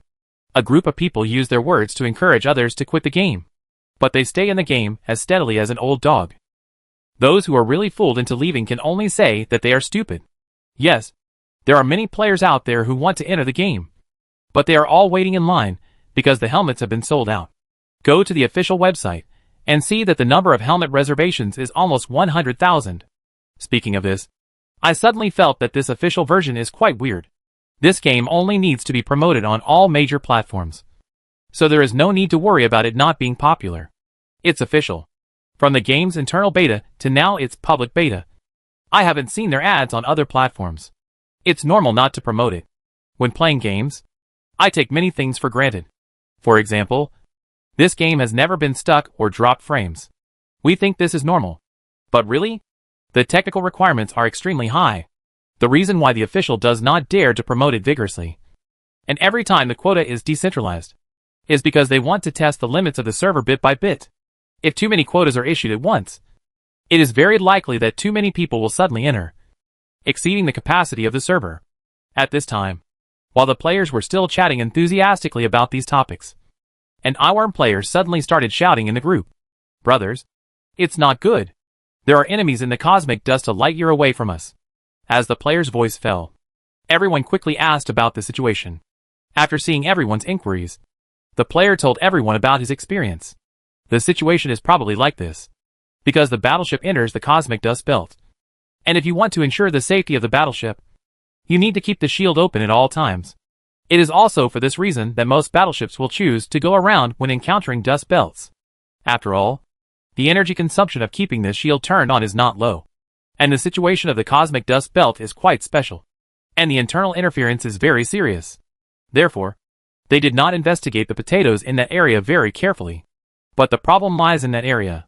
Today I just evolved a second stage Euglena. And I am thinking about entering the dust belt of the universe. Prepare to experiment in areas with strong interference, such as cosmic dust belts, to see how much the second stage Euglena's detection capabilities have improved compared to the first stage. Then when I got in, I realized something was wrong. Because when I started to conduct reconnaissance, boy, I actually found a large number of battleship signals nearby. And then, they were set on fire before I could react. Then I'm gone. After hearing what this player said, the other players also realized that the situation was not good. How many warships does the enemy have? Have you seen clearly over there? Didn't see clearly. What are the main types of warships on the enemy's side? I do not know. You should have seen which civilization the enemy is from. Damn it. I was discovered just after I went there. I know that. Just tell me. Apart from knowing the enemy's ambushing over there, what other information do you know? Gone. Gone? Yeah. No. I knew there were enemies over there. And then I didn't know anything else. Damn it. A second stage Euglena. You got this little information? Brother. Who gave you the courage to buy eyeworms? Would I like it? Wouldn't it be okay if I wanted to be a conductor in the future? You are still acting as a commander. The second stage Euglena will disappear if you say no. I guess if you take command, there is a high probability that your team will disappear just like you. While the two were still arguing, a player said, okay, everyone, don't worry about this matter. Now we should discuss what we should do next. How to do it. Tell others about this first. And then we will set up defenses and other things to prepare for the subsequent battle. Are you being careless upstairs? Why do you think so much about passive defense every time? Is it so difficult to take the initiative to attack? The civilized people beat us as they said they would, without any pressure. Why is it so difficult for us to fight them? Every time you encounter something, you choose defense. Can you be more brave and attack directly? Be brave? Do you think it costs nothing to be brave? It's as if your passive defense has no battle damage. And then again, at least we have the initiative by taking the initiative to attack. This passive defense means that the enemy has the initiative. Last time we took the initiative to attack. But what was the result? As a result, we were unable to take care of ourselves by using the various forts deployed by the enemy. You don't even think about how heavy our losses were at that time. It's as if you are safe here. I was here a while ago, and received a depth charge. Why didn't you tell me? The place I am in now is space. It is very easy for others to attack us. They can use various large-scale weapons at will. But if we take the initiative to attack and hit their home planet, will they still dare to use these weapons? Even if they use it, they will only consider using it when they run out of oil and die together. At this moment, the Emperor Penguin looked at the quarrel and thought for a while and said, "Brothers, we don't know much about the situation on their side right now. If we attack rashly, we may be ambushed by them. First of all, we are not sure who our enemy is. If it is the Taylor civilization, it will be okay. But if it is a civilization with that epic mission, then without the advantage of planetary defense buildings, it may be difficult for us to defeat them. Also, we don't rule out that the enemy deliberately set up a trap there and let us find it, just to lure us in." After hearing what Emperor Penguin said, everyone calmed down and began to think about the possibility of what he said. At this moment, Xianyu also intervened. "I know the situation of the brothers very well. After all, everyone's strength has greatly increased now, and they are eager to have a good fight and have fun with the new troops. I suggest that everyone should play it safe. After all, this kind of activity does not happen every day. It will be uncomfortable if the troops in your hand burp. Now it is best for us to take the path of steady development and protect the troops we have. When we have enough evolution points in our hands, we can waste them casually.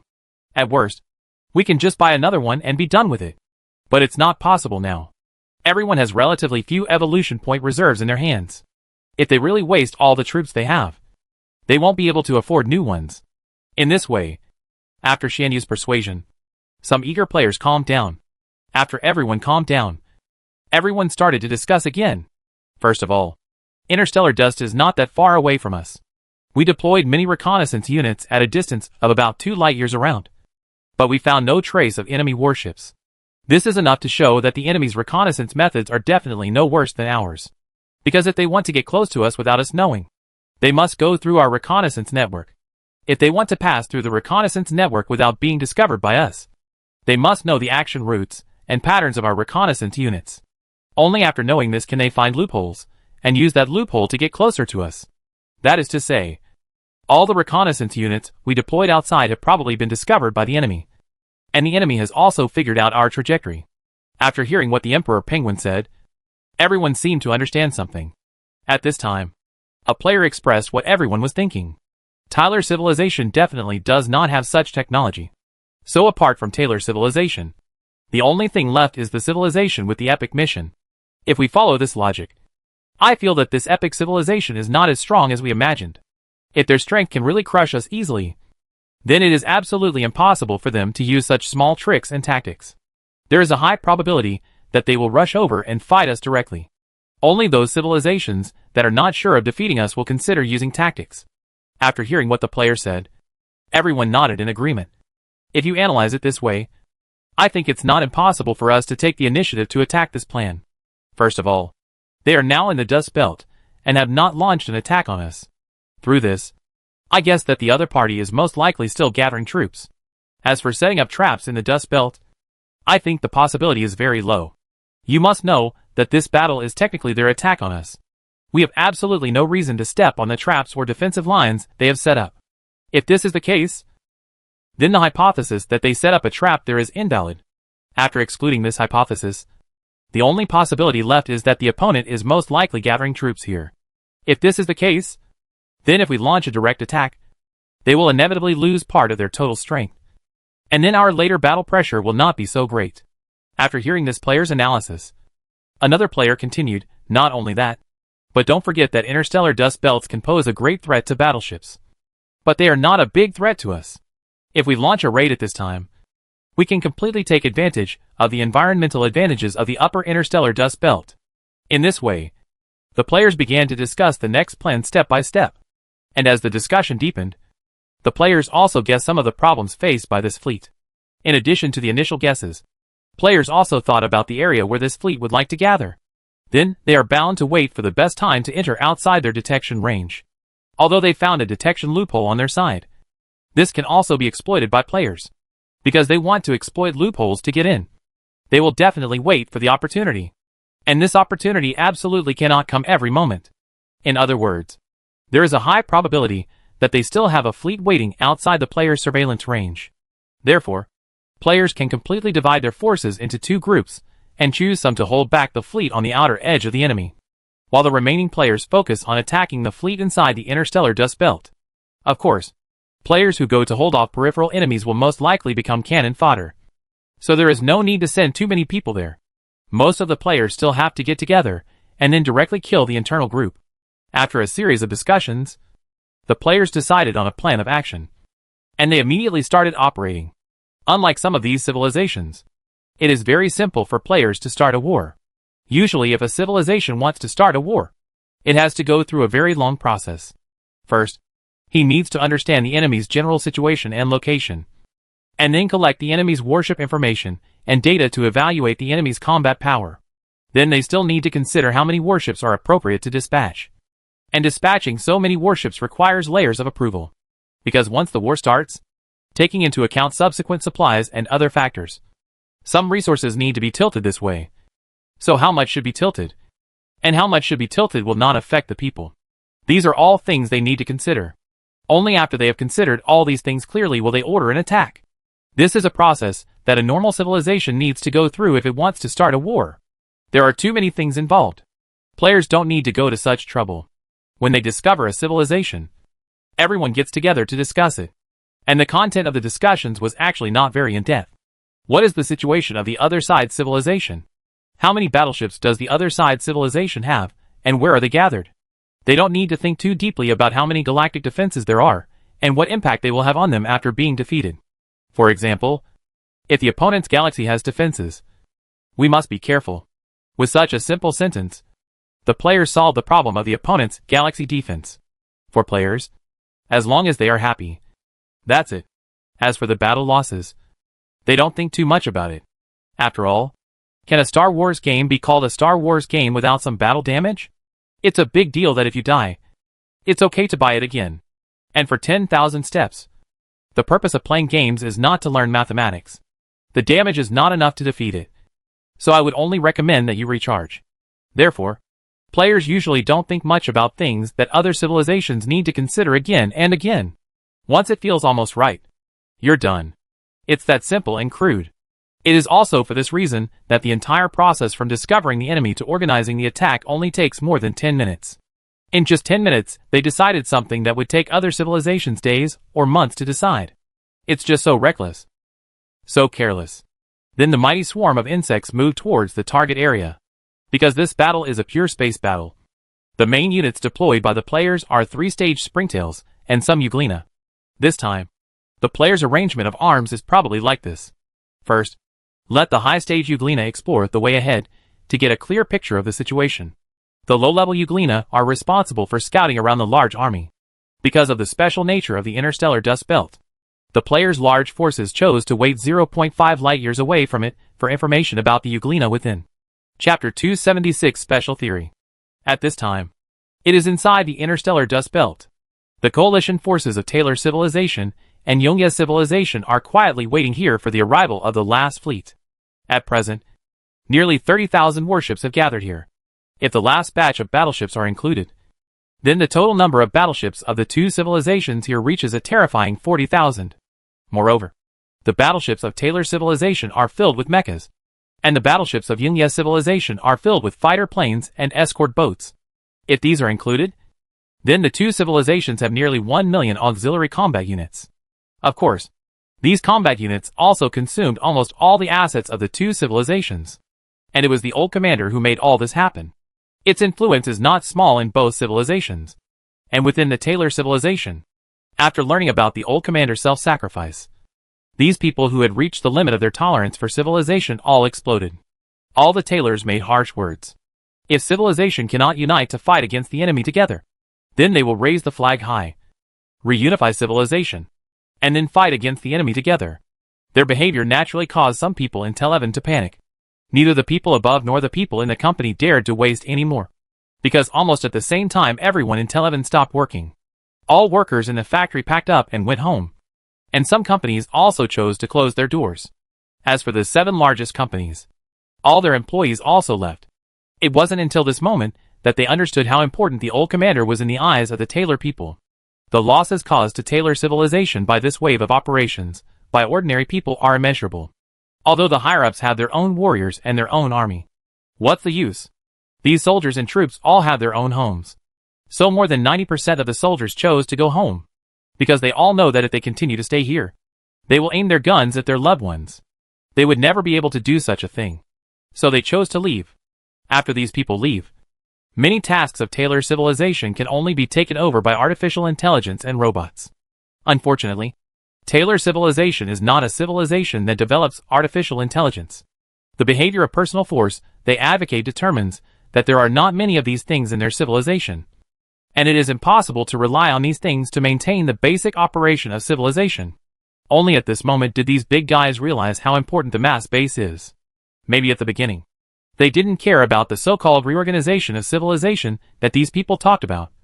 Because in their eyes, how big a wave can you and this group make? It was at this moment that they understood. That they thought things too simply. The moment their soldiers left, they understood. If this matter never comes up with a result that satisfies everyone, then they will not be the ones to negotiate with Yongya on behalf of civilization. In fact, for this civilization, they are also lucky. Because at least one of them can make most people in the civilization do something for him. Such people are very rare for any civilization.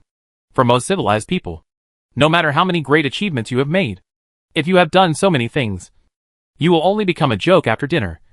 And the discussion will be over. It is simply a fantasy to expect them to make any major changes and decisions because of your death. Therefore, such people are extremely rare for any civilization. The influence of the old commander is not limited to the Taylor civilization. He also affects the Yongya civilization.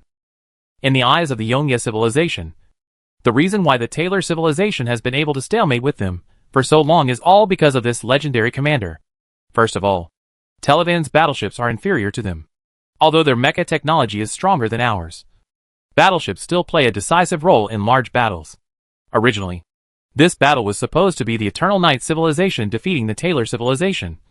But because of the existence of that old commander, because of his excellent command, the originally weak Taylor civilization was able to deal with them without falling behind.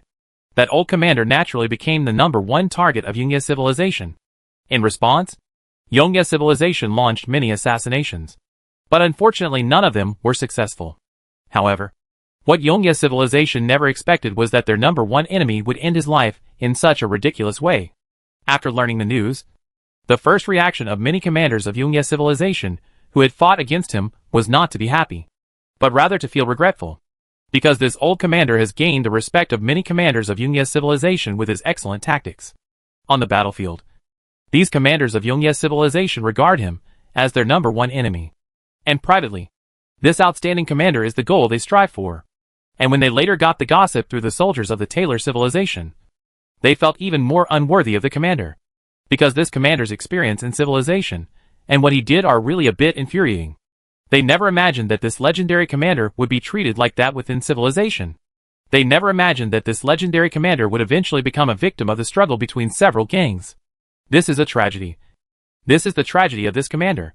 If the people of the Taylor civilization listened to the commander's advice at the beginning, then the commander did not need to take such extreme measures to promote the unity of the civilization and the cooperation between the two civilizations. And they believe that if this legendary commander is here, their chances of winning against the Zerg this time will at least be greatly improved. Of course, their judgment was correct.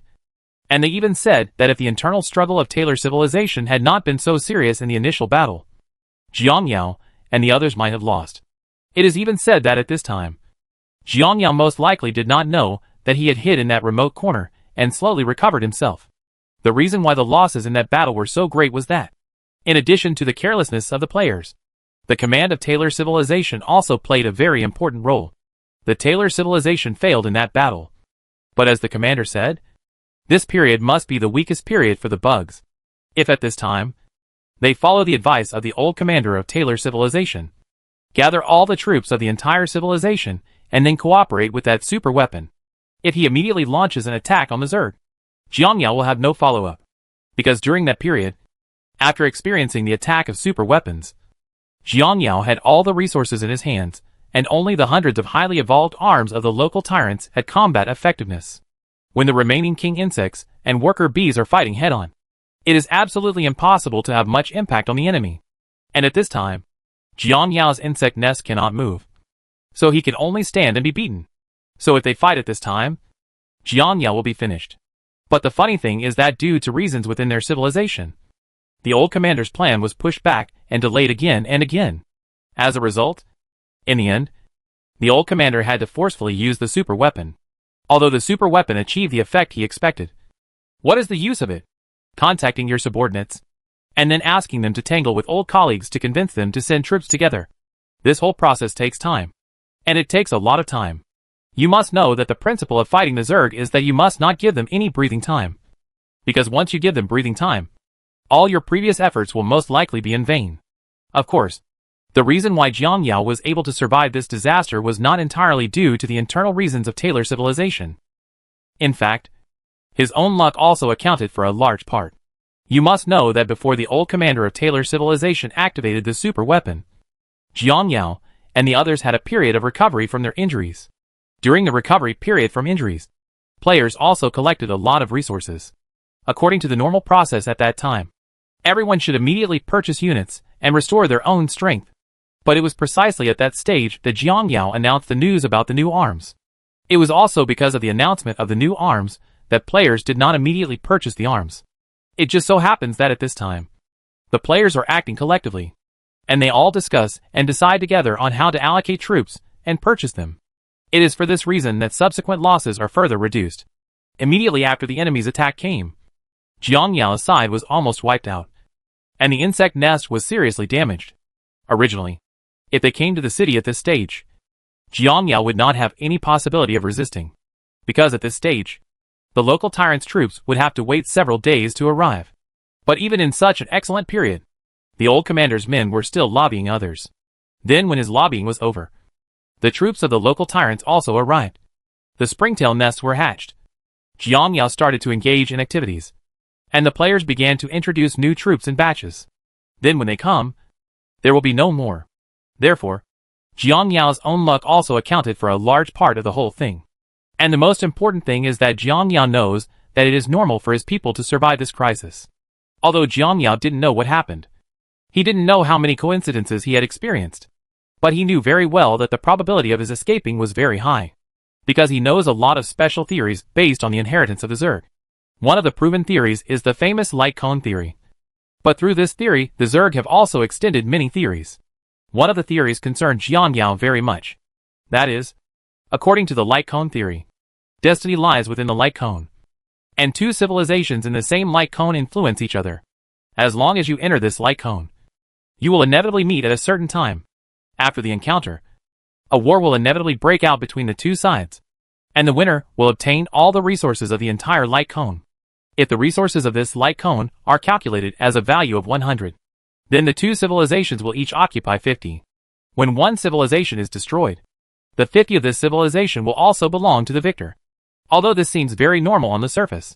But if you change the way of thinking, can it be understood that the winner takes 50 resources from the loser, bringing the total resources to 100? To put it simply, the winner took away the 50 that originally belonged to him from the loser. Since he took away something from him, could this thing only be a resource? Couldn't it be something else? For example, the lifespan of civilization. Or is it luck? Is it possible that these invisible and intangible things were also taken away? This is a topic in the Zerg inheritance that interests Jiang Yao. Although this set of theories has not been confirmed. It is even said that this set of theories seems a bit ridiculous. But he is now looking for ways to test whether this theory exists. Because Jiang Yao once thought about the special relationship between civilization and civilization. When you discover an unknown civilization, the first thing you have to do is to destroy it because of the chain of suspicion. But for some advanced civilizations, what is the point of destroying some low-level civilizations? To prevent these low-level civilizations from posing a threat to them one day in the future? This can be used as part of the reason. But for the civilization that exists at the top of the universe, this reason seems a bit pale to them. Why are they so keen on destroying other civilizations at their level? You must know that there are many ways to eliminate civilization. If the weapons they use to eliminate civilization are replaced by proton robots, interfering with their collider, and directly preventing them from developing any physics, wouldn't the cost be lower? And wouldn't it be simpler to operate? And these civilizations that have locked up technology may still be able to use it one day in the future. Isn't this more practical than just solving them all? Why do these advanced civilizations insist on destroying them when they don't use such cost-effective methods? Just because of the chain of suspicion? Is there no other reason? If you try to add that theory to their behavior, then everything becomes interesting. If you are eliminated, it will be of great benefit to them. If you destroy a civilization, and you can take away their civilization's lifespan or luck, then things change. Because when the technological level of civilization has reached a bottleneck, and you want to go further, you may need this thing called luck. Perhaps with an unintentional touch or a chance coincidence. The problem that has troubled you for centuries will be solved.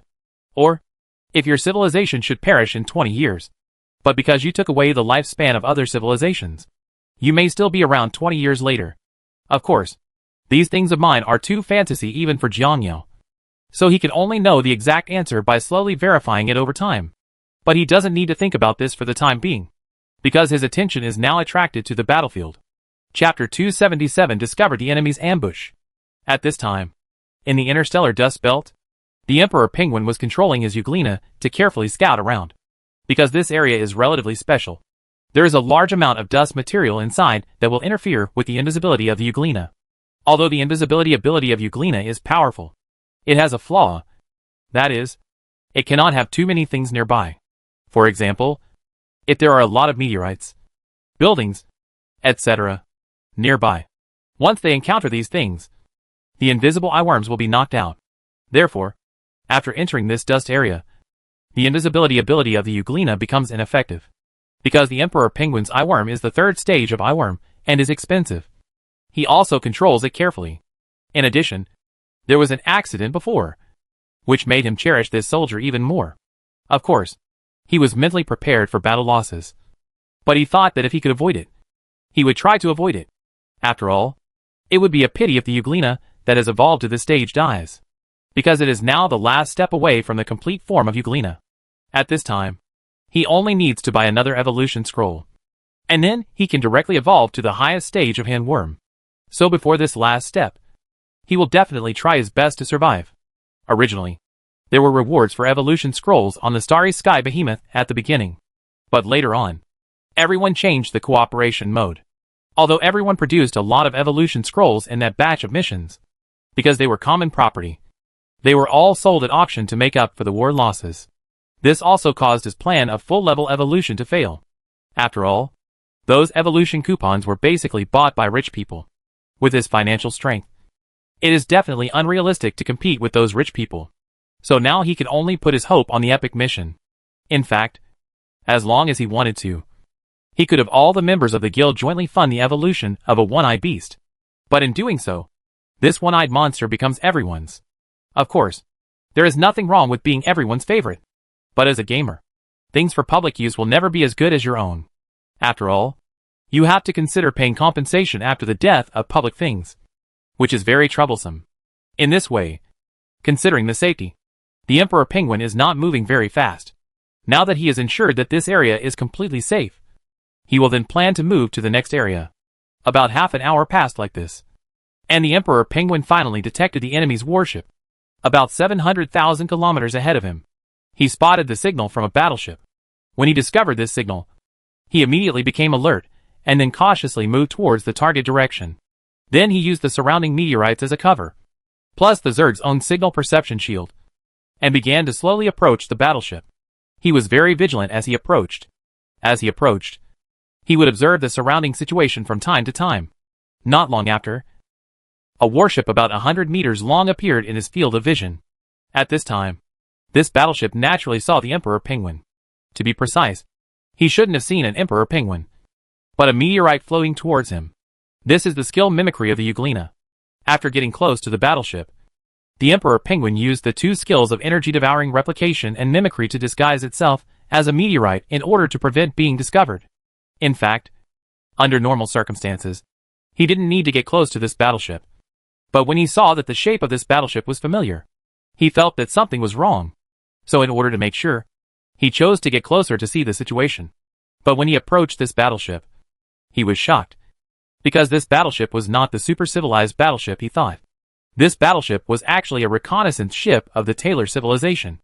A battleship of Taylor civilization? Emperor Penguin said with a look of disbelief on his face. How come the battleships of the Taylor civilization appear here? And judging from their posture, they seem to be preparing to ambush. After being beaten like this by us, are they still so brave? After understanding the situation, the Emperor Penguin immediately told the other players the information here. When other players learned this information, they were also very surprised. What the hell? It's Taylor civilization for half the day? Hack. I never thought it was them. And after being defeated by us so many times, they still dare to attack. It can be seen that they are very brave. I have to admit that the people of Taylor civilization are indeed brave enough. In this case, brothers, we will not be polite to them, and go directly to teach them how to behave.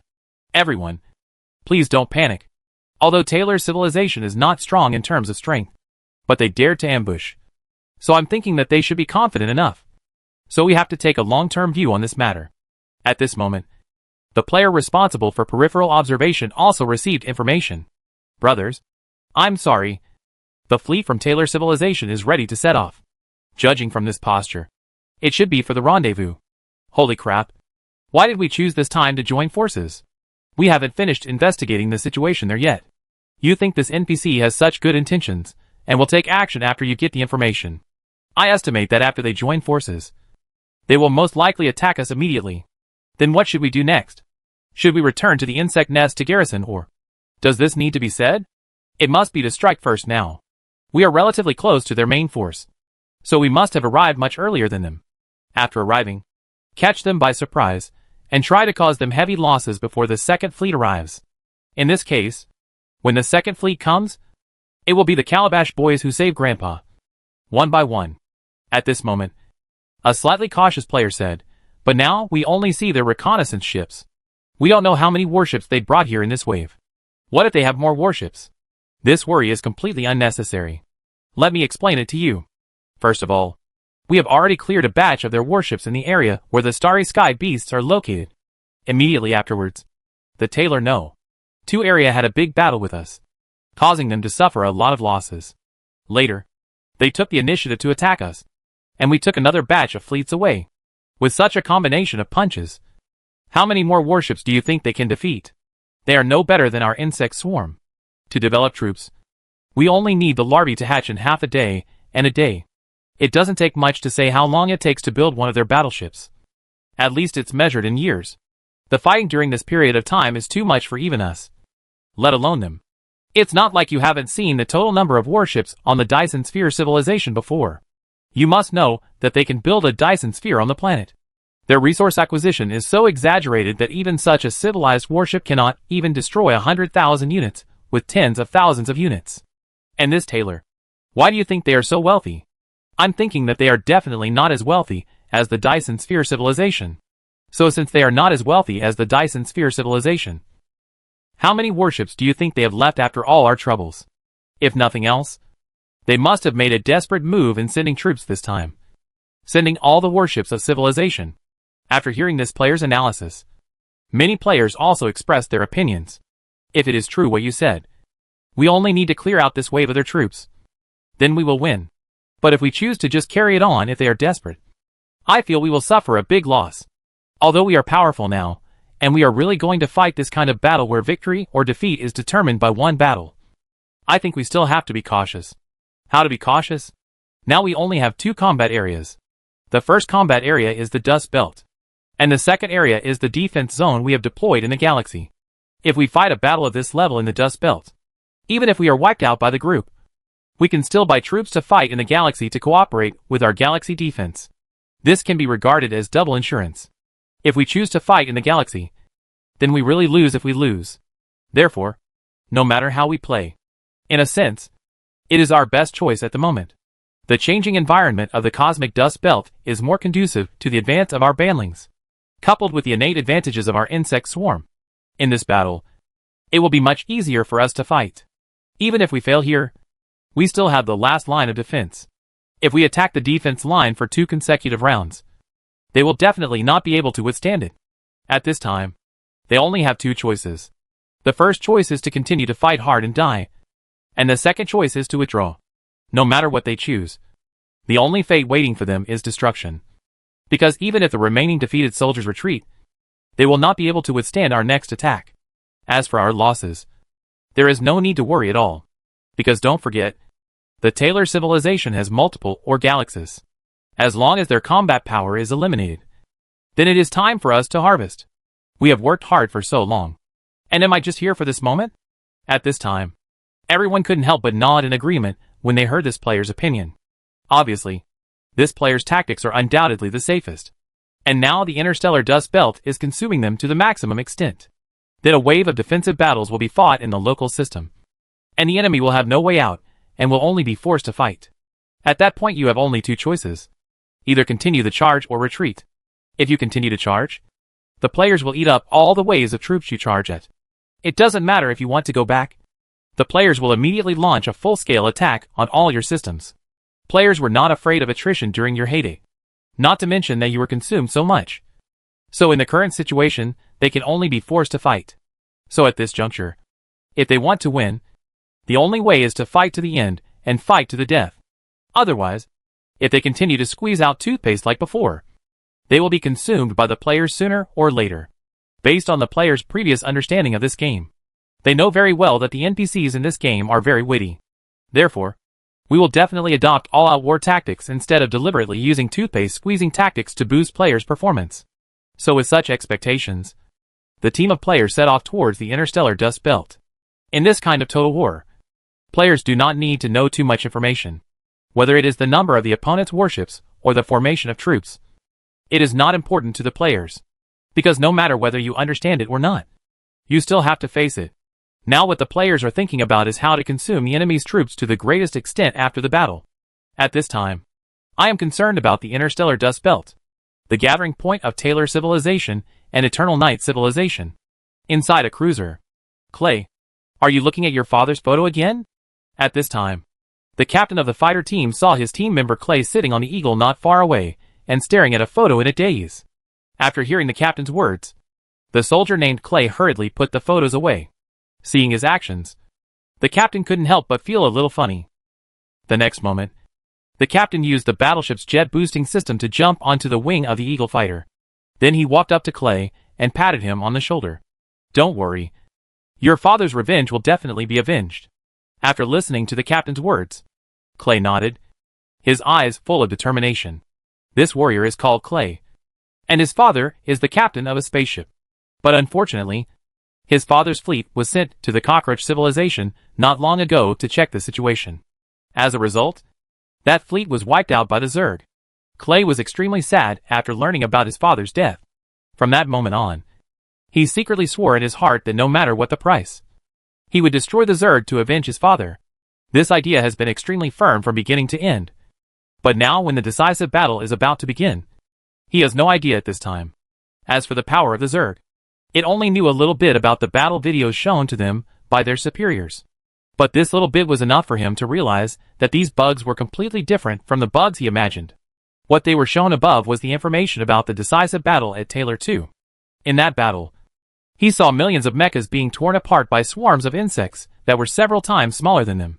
You must know that those are the mechas of the Taylor civilization, because their civilization has been at war with the Taylor civilization before.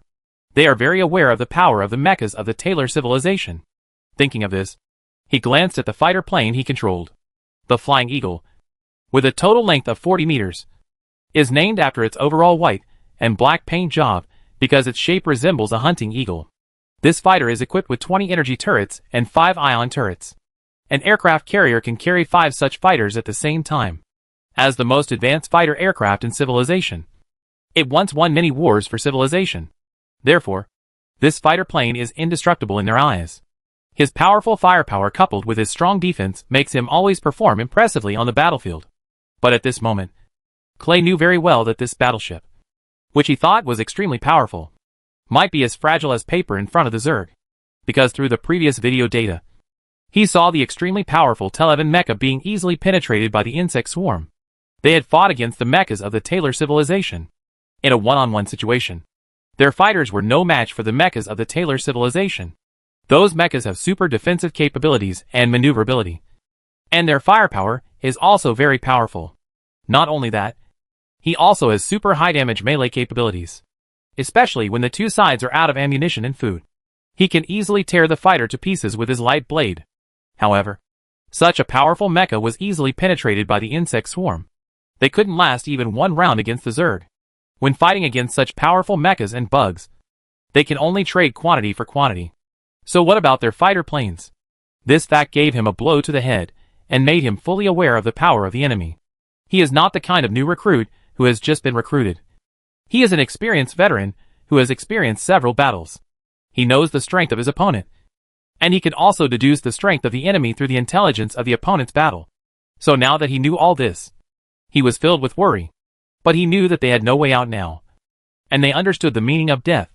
The Zerg already know the coordinates of their own civilization and Taylor's civilization.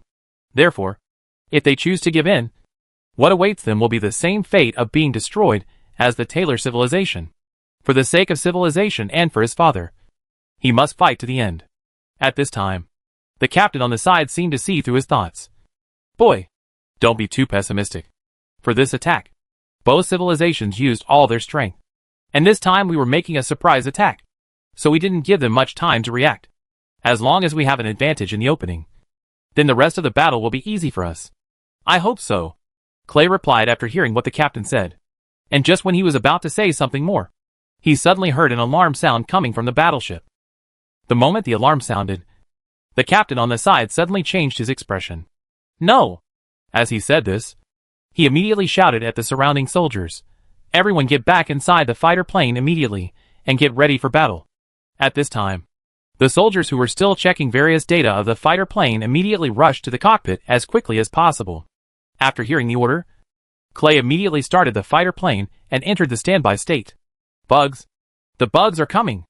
Enemy attack. Enemy attack. We have been discovered. All combat units be prepared.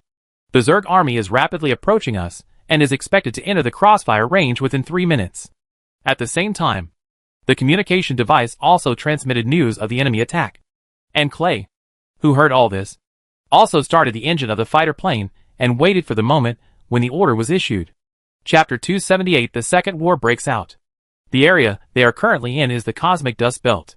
Due to the environment, the battleship's combat range is not very far. Therefore, the battle at this stage mainly relies on close-range firefights between fighter planes and mechas. The battleship can only play a supporting role in this area. Just when he was still analyzing what kind of pattern the next battle would be like, he saw the cruiser's fighter base slowly opening. KC-175 cruiser. The carrier-based aircraft team will set off immediately. Your mission this time is to intercept the enemy's combat units that want to get close to the cruiser. All carrier-based aircraft pilots, prepare. As the words fell, the 5 Eagle fighters in the spacecraft were seen flying out of the fighter bay in neat formation. As the 5 fighter planes flew out, the hatch of the bay slowly closed. And when Clay piloted the fighter plane and flew out of the cabin, he saw a scene that he would never forget. At this time, tens of thousands of warships in the area launched an attack on the bug that appeared not far away. I saw countless lasers and ion cannons forming a dense firepower network to prevent the enemy from approaching. At the same time, the fighter plane's radar also showed dense red dots approaching rapidly. This? Clay saw clearly what these bugs looked like through the vision drone on the fighter plane. The bugs that attacked them this time were mainly springtails, because they had never seen springtails before. They did not know much about this new type of unit. Looking at these little bugs, which were only about 10 meters in length, Clay didn't dare to be careless at all. Since the Zerg dare to send such bugs to attack their fleet, it is enough to show that this bug is definitely not as simple as it seems on the outside. Then, before he could react, he saw countless light balls flying towards them, and several light balls directly attacked the fighter plane he was driving. At this moment, his fighter plane instantly made several strange movements to avoid these light balls. This was the auxiliary function of the fighter plane's smart brain. Clay, who had just dodged this wave of attacks, couldn't help but break out in a cold sweat. Because if it hadn't been for Gino just now, he might have been hit. But now, he has escaped the attacks of these light balls. But the cruiser behind him took all these attacks firmly. And the powerful explosion caused ripples on the cruiser's shield. At this time, the enemy was getting closer and closer to their large forces. At the same time, Clay also received an attack order. This time their team's mission was to snipe 2 bugs flying from the flank of the cruiser. Not daring to neglect Clay immediately flew the fighter plane towards the target point with his teammates. After the two sides met, Clay realized how powerful the other side was. First of all, the opponent's speed is much faster than their fighter planes. In addition, these bugs can form something similar to a shield on the surface to block their attacks. And the most important thing is that in addition to being able to spit out balls of light, they can also use their scales as weapons to attack their fighters. Don't underestimate these scales. After these scales flew out from their bodies, they were attached with a layer of special substance. This special substance increases the power of the scales to the extreme, and can easily break through the shield system of their fighters. If one was accidentally hit, the fighter plane was bound to suffer a lot of damage. Fortunately, with the help of intelligent brain and Clay's on-the-spot response, he avoided several rounds of scale attacks. But he escaped these waves of attacks. But his team members were not so lucky. Two team members' fighters were pierced by scales. The penetrated fighter plane naturally lost its combat effectiveness. At the same time, the two bugs immediately rushed to the side of the fighter plane and delivered a meal. Then, the two fighter planes turned into fireworks. Seeing this scene, Clay continued to control the fighter plane and attack the enemy without changing his expression. He had seen a lot of scenes like this in the previous battles. Although at the beginning when he saw the sacrifices of his comrades, he would be very angry and reluctant. But after seeing this kind of thing too many times, he was just numb, because he knew that one day something like this would happen to him. At this time, as the player army rushed in, the entire coalition formation was in chaos. This kind of insect is really powerful. Even more powerful than the big winged insect we saw before. Intelligence. What's going on with the intelligence department? Why is there no data on this kind of insect? With such a huge number of these bugs, it's obvious that they didn't appear overnight. Why didn't the Taylor civilization, which has fought against them so many times, provide relevant information? What exactly is Taylor civilization hiding from us? Cruiser KP145. There are 20 bugs coming from your flank. The escort boat formation on the left wing rush over to support. Attention Cruiser Dark Knight 7. There is a group of bugs approaching you from behind. Destroyer formation no. For retreats, retreat quickly. The enemy's self-destructing bugs are about to arrive in your area. Attention! The B-32 area has been covered by electromagnetic pulse. All combat units should avoid it. At this point, as the war continued, the situation became increasingly chaotic. Compared with previous wars, the momentum of this war was particularly huge, because this fleet is almost the entire property of the two civilizations. The total number of all their combat units combined is more than 10 times that of the Zerg. But even with such a huge numerical suppression, this battle was actually not easy. On the battlefield, Clay could see destroyed battleships and warriors floating in the sky everywhere. Basically, every time he flies a short distance, Clay can receive a forward electromagnetic pulse warning from the fighter plane. Although this combat area is very large, Clay knows very well that the area where he can move now is very small, because most areas have strong electromagnetic pulse interference. Although this interference does not have a big impact on the battleships, the impact on their combat units is not a little bit big. There is not only interference from these things, but also interference from the environment here. Originally, they thought of using the complex environment of this area to hide themselves, but they never expected that their whereabouts would be discovered by the Zerg, and the Zerg would in turn use the special environment here to fight against them. It was also for this reason that they were beaten very uncomfortable even though they had many times more troops than the Zerg. Similar to their situation, the situation of the players at the moment is not much better. Originally, the players thought that the only ones attacking them were the Taylor civilization. However, after fighting the enemy, the players discovered that there was something wrong with the number of battleships. Because the number of battleships of the Taylor civilization is a bit outrageous. You must know that this Taylor civilization has already consumed so many battleships by players. How could they still get such a large batch? Immediately afterwards, some old players discovered that there were not only battleships from Taylor civilization in this fleet, but also battleships from Eternal Night civilization mixed in, which made them a little confused. These players really don't understand how these two civilizations came together. And the most important thing is that both of them are hostile civilizations. Of course, they don't want to think so much at this moment, because now they are in a state of having to shoot with an arrow on the string. Although the players were really surprised by the huge number of enemy warships when they first appeared here, they couldn't control so many at this time, so they could only bite the bullet. Of course, it is also because there are too many enemy warships, or players have to change their combat strategies. Brothers, this is so damn hard. It's so damn hard to beat these two Dogecoins together. Yes, the warship technology of Yongya civilization is obviously much higher than that of Taylor civilization. And the mechas of Taylor civilization are obviously much more powerful in terms of auxiliary combat units. Now, the two civilizations are united and complement each other, and the combat power is greatly increased. Brothers, focus on the battleships first.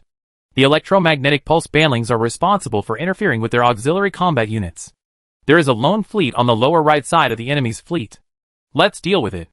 Remember to intercept the enemy support troops from the electromagnetic pulse bandlings nearby. Brothers fighting on the front line. Divide into small teams and attack from different directions to disrupt the enemy's formation. The dark matter bandlings are prepared and will go to the monster pile to explode as soon as they receive the order. Team 23. Watch out. The enemy has a mecha formation coming to attack you. Damn it. Brother in front. Don't break suddenly. I almost collided with you. Huh? You have nothing. Then it's okay. Everyone on the front line. Please pay attention to your own HP. When your HP is only 30%, retreat to the insect nest immediately. After they leave, remember to attack the formation with higher HP behind them. There are too many enemy warships, and we will definitely lose money if we exchange battle losses. Now we can only use the recovery ability of the Zerg to slowly wear them down. Pay attention to your blood volume, and try to reduce battle losses. Damn it. The firepower of a battleship, like Yongya civilization, is too intense. Brothers, we still need a bunch of cannon fodder to release dark matter bandlings. Is anyone willing to sign up? Hack you. Mad. Who the H.L. is willing to sign up after you said that? Sorry for the slip of the tongue. Brothers, we still need a group of heroic and fearless warriors here to work with us, and make a huge contribution to the victory of this battle. Are there any warriors willing to come and fight with us to the end? Really? The importance of essay writing. Although I know your purpose, I still decided to sign up. Mingxin, let me confirm again. If this thing dies, it needs to be repaired. Damn it. I've told you in times to make up for it. You have to make up for it. You don't understand people or something. Brothers, we are responsible for intercepting another enemy warship. Now there are more than 10,000 enemy warships in this area heading towards you. Holy crap. They're here so soon?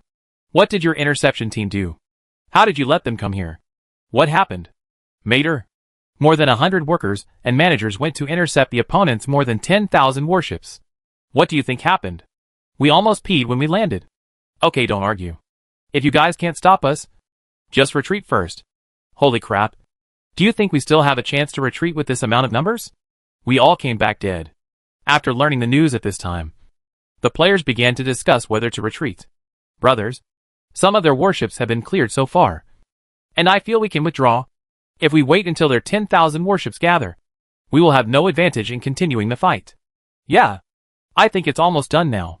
Let's go back to the insect nest to recover. Then after they come over, we will use the defenses that we have deployed in advance to engage in another firefight with them. Only in this way will our chances of winning be high enough. Furthermore, we have been fighting for so long, and everyone is not in good condition. If we continue to fight, we will be making unnecessary sacrifices. Let's go back and rest now before fighting them. Well, that's all for now. Okay, brothers, I'll retreat. The combat units will retreat first. After the bandlings are gone, they dare to come up and blow them up. As the players retreated, the first round of confrontation came to an end. This wave of players lost almost 30,000 level 3 springtails. If the players hadn't decided to let the Zerglings retreat in the midterm, the losses would have been more than that. The coalition forces of Yongya civilization and Taylor civilization were not much better. They lost half of their auxiliary ships in this battle, and nearly 7,000 battleships were destroyed. In this wave of battles, they lost nearly a quarter of their main combat units, and about 50% of their auxiliary combat units. Such battle losses made everyone feel a little scared. You know, they actually fought like this when there were so many bugs outnumbered them. Although the bugs have retreated now, they are very clear about it. They couldn't give the bugs any time to breathe, thinking that they only saw these battleships here. After recovering the auxiliary combat units, they set off directly in the direction where the bugs retreated. This wave of their operations also caught the players off guard. Originally, the players were still thinking that after they retreated, the opponent would have to clean up the battlefield, so they would still have a recovery period. But now they see that the other party has been advancing non-stop immediately after they retreated. And they know that their plan has failed. Although many players have not recovered yet, they can only choose to fight at this time. Players who had died before immediately bought new units and joined the battle. Because the recovery time of the insect nest is actually not long. The springtails are not enough to make up for the battle damage. In the end, players have no choice but to buy mutalisks or banlings. In this way, the player's second fleet is assembled. Although Jiang Yao's insect nest has not fully recovered now, it has recovered to a certain extent, so it also has a certain combat capability. This time Jiang Yao decided to bring the insect nest into the battlefield because the number of enemy warships was too huge. Such a large number of warships, coupled with their auxiliary combat units. Jiang Yao knows very well that it is not difficult for players to win. Although it is a bit risky to add the insect nest to the battlefield. Only after the insect nest is added can the player's combat power be maximized. And the insect nest can also share part of the firepower with players. Thinking of this, Jiang Yao began to explain his plan to the players. Of course, what Jiang Yao was talking to them about was simply that he wanted to participate, so that he could provide them with some fire support, etc., so that they could make temporary tactical adjustments. As for other aspects, Jiang Yao did not interfere too much. Of course, Jiang Yao also had his reasons for doing this. First of all, he considered the future development and growth of the players. Therefore, he would not interfere too much under normal circumstances. After all, good knives are polished and not innate. Secondly, this battle has been operated by players from the beginning to the present. So the players have a better understanding of how to target the enemy, and the strength of the enemy, how the layout should be laid out, and what method should be used to fight. The players know much better than him. And the most critical point is that commanding combat is the same as mining. Mine disasters can easily occur if people who don't know the situation point at you. At this time, after learning that Jiang Yao would bring the insect nest to help in the battle, the players were also extremely excited. You must know that the insect nest's combat power in the 4th stage is not weak.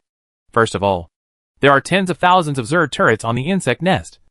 And the power of the 4-stage gold-eating insects in the insect nest cannot be underestimated. Although they cannot cause much damage to battleships, they are more than enough to deal with some auxiliary units.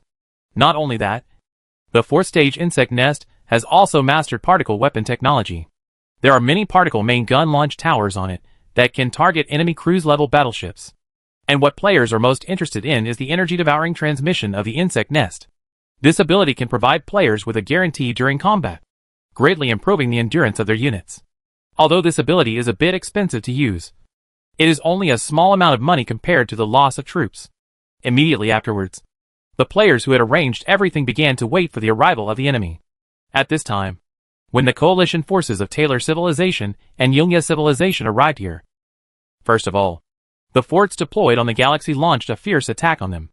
Of course, they had anticipated this and were prepared for it. But when they saw the insect nest, they were all shocked. The visual impact brought to them by this big guy who looked like a honeycomb in front of them was really too great. Looking at this behemoth with a diameter of hundreds of kilometers in front of them, everyone's hearts were filled with fear. This is the insect nest?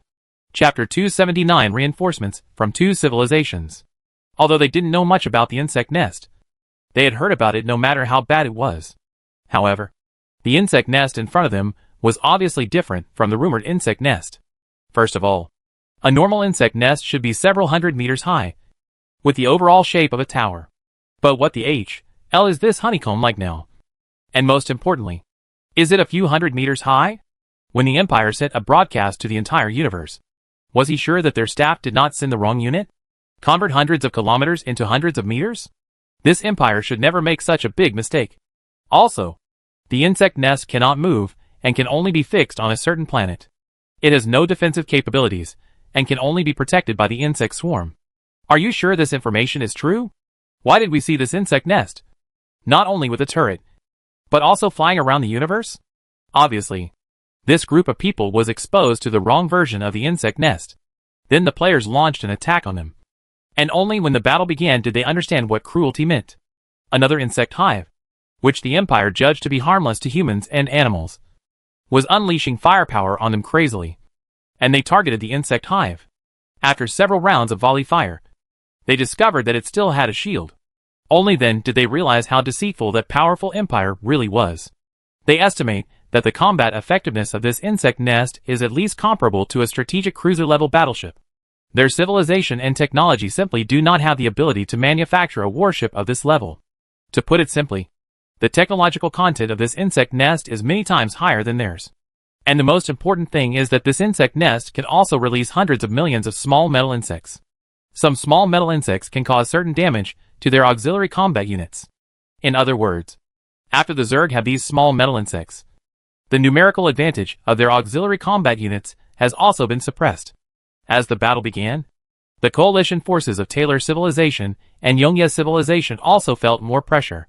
Now they finally understand that except for the fact that the information about the Zerg is true, that cheating empire is all fake, they are also crying about this. What kind of deceit is this? Do you know how much harm the false information you provided has caused us? Although they now know that the possibility of winning this war is very low, they have no choice at this time, and they can only bite the bullet. As the war began, although both sides suffered losses, they clearly found that the combat effectiveness of the bugs had soared too much in this battle. In addition, there was such a large insect nest, making this battle extremely uncomfortable for them. Originally, if a single ship found the right opportunity, one round of concentrated fire could kill one of their bugs. But now it takes at least 2 or even 3 rounds to have a chance to deal with the enemy. Damn bugs. I will fight with you. At this time, in the Taylor civilization, a cruiser rushed towards the bug swarm with blazing fire. The soldiers changed their previous combat strategy. And something is wrong with these bugs. Their defensive capabilities have improved several levels compared to before. If they follow the previous fighting method, they will definitely not be able to work. Fighters, we have no choice but to fight them. All the battleships heard that once their armor was damaged by more than 50%. They immediately rushed forward and blew themselves up. Even if he blows himself up, he will take away their bugs. There are also pilots of auxiliary combat units. Once they find an approaching signal, even if it is a suicide attack, they must stop it. Now we can only fight for our lives if we want to win this war. And we only have this choice. Because once we retreat, the civilization behind us will be destroyed. We have no choice now. At this time, after the coalition forces of Taylor civilization and Yongye civilization understood the current situation, they immediately adopted a suicidal strategy. Battle damage and cost effectiveness are no longer their considerations. Now, they just hope to kill a few more bugs before they die. That's all. They fell into madness and caused great trouble to the players. Because at this time the players also understood their playing style, which was purely a life-threatening tactic. Some mechas saw the banlings coming and no longer fired from long range like before. Now they activated the self-destruction program, and then rushed over to collide with the banling, with the purpose of detonating it in an area far away from the main force. And these fighters no longer have the coquettish positioning they once had. They basically run the self-destruct program and rush towards the swarm of insects. When fighting against a bug, use all your strength to deal damage, and then get close as hard as you can. As soon as you see the bug has been breached, you will hit it immediately. This was the way the two civilized armies were fighting at this time. This way of fighting caused extremely serious losses to both sides. At this time, the players saw that they had finally taken advantage of it. And the third-level springtails they bought at a low price were dying and being injured. And they were heartbroken. It's numb. Are these people suffering from rabies? Why are they biting so desperately? Worry. They are all fighting us with overload. It is purely a life-saving tactic. They have not thought about the follow-up at all. It's so cruel. I bought all the more than 3,000 evolution points in my hand for energy-devouring transmission. I just couldn't resist it. I can't hold on even if I put all the more than 7,000 evolution points into it. Damn it. Who can withstand their style of play? Brothers, why don't we retreat temporarily to avoid the edge? Evacuate? Where are you evacuating? The insect nest is nearby, and you need to evacuate with your life. Damn it.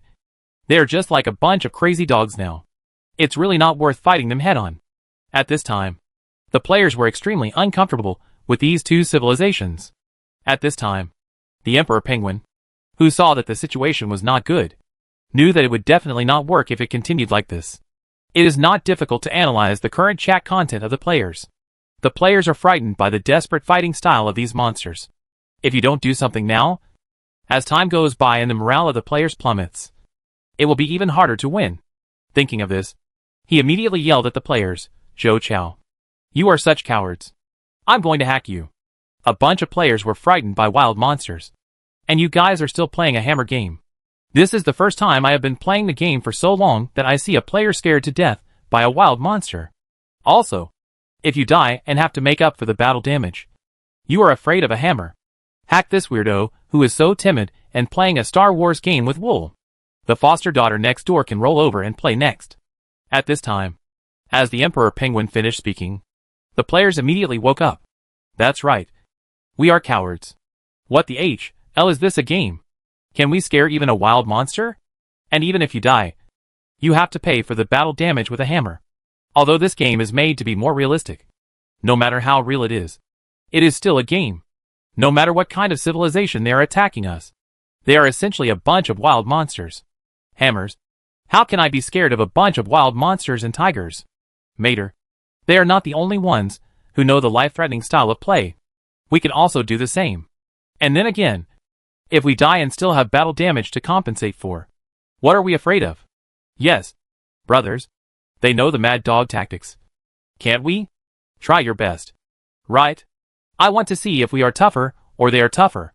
At this point, a player yelled, whether it's antimatter banlings or dark matter banlings. Even if ordinary banlings crawl on me at night, they will hit me too. My opponent.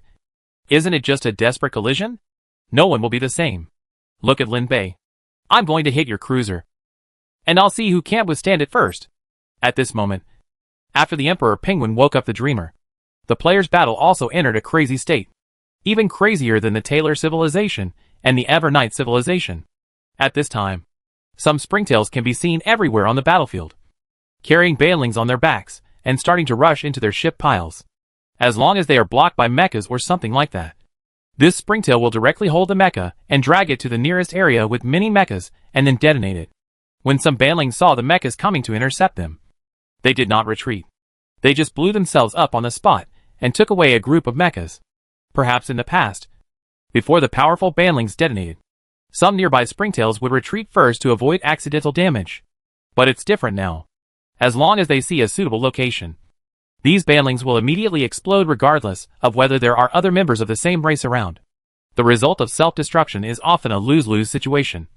But as long as the remaining blood-stained springtails can survive such a powerful explosion, then these seriously injured springtails will definitely carry a banling bug again and find a place with mini mechas or battleships to detonate it. All in all, the Zerg style of play now becomes life for life. With the changes in the Zerg style of play, everyone in Taylor civilization and Yongya civilization also knows very well that they may not be able to hold on for long if they continue like this. They want to exchange battle losses against the Zerg, which is not the least bit difficult. But at this moment, they have no way out. They can only continue to fight against the Zerg here. Only one race can leave a battle alive. As time went by, they discovered that they were now at a disadvantage. If this trend continued, they would most likely be destroyed by the Zerg. At this time, all the soldiers' hearts sank to the bottom. At this time, they could already foresee the scene in the future when these evil insect armies would invade their home planet. They could envision the scene of these bugs devouring everything they had.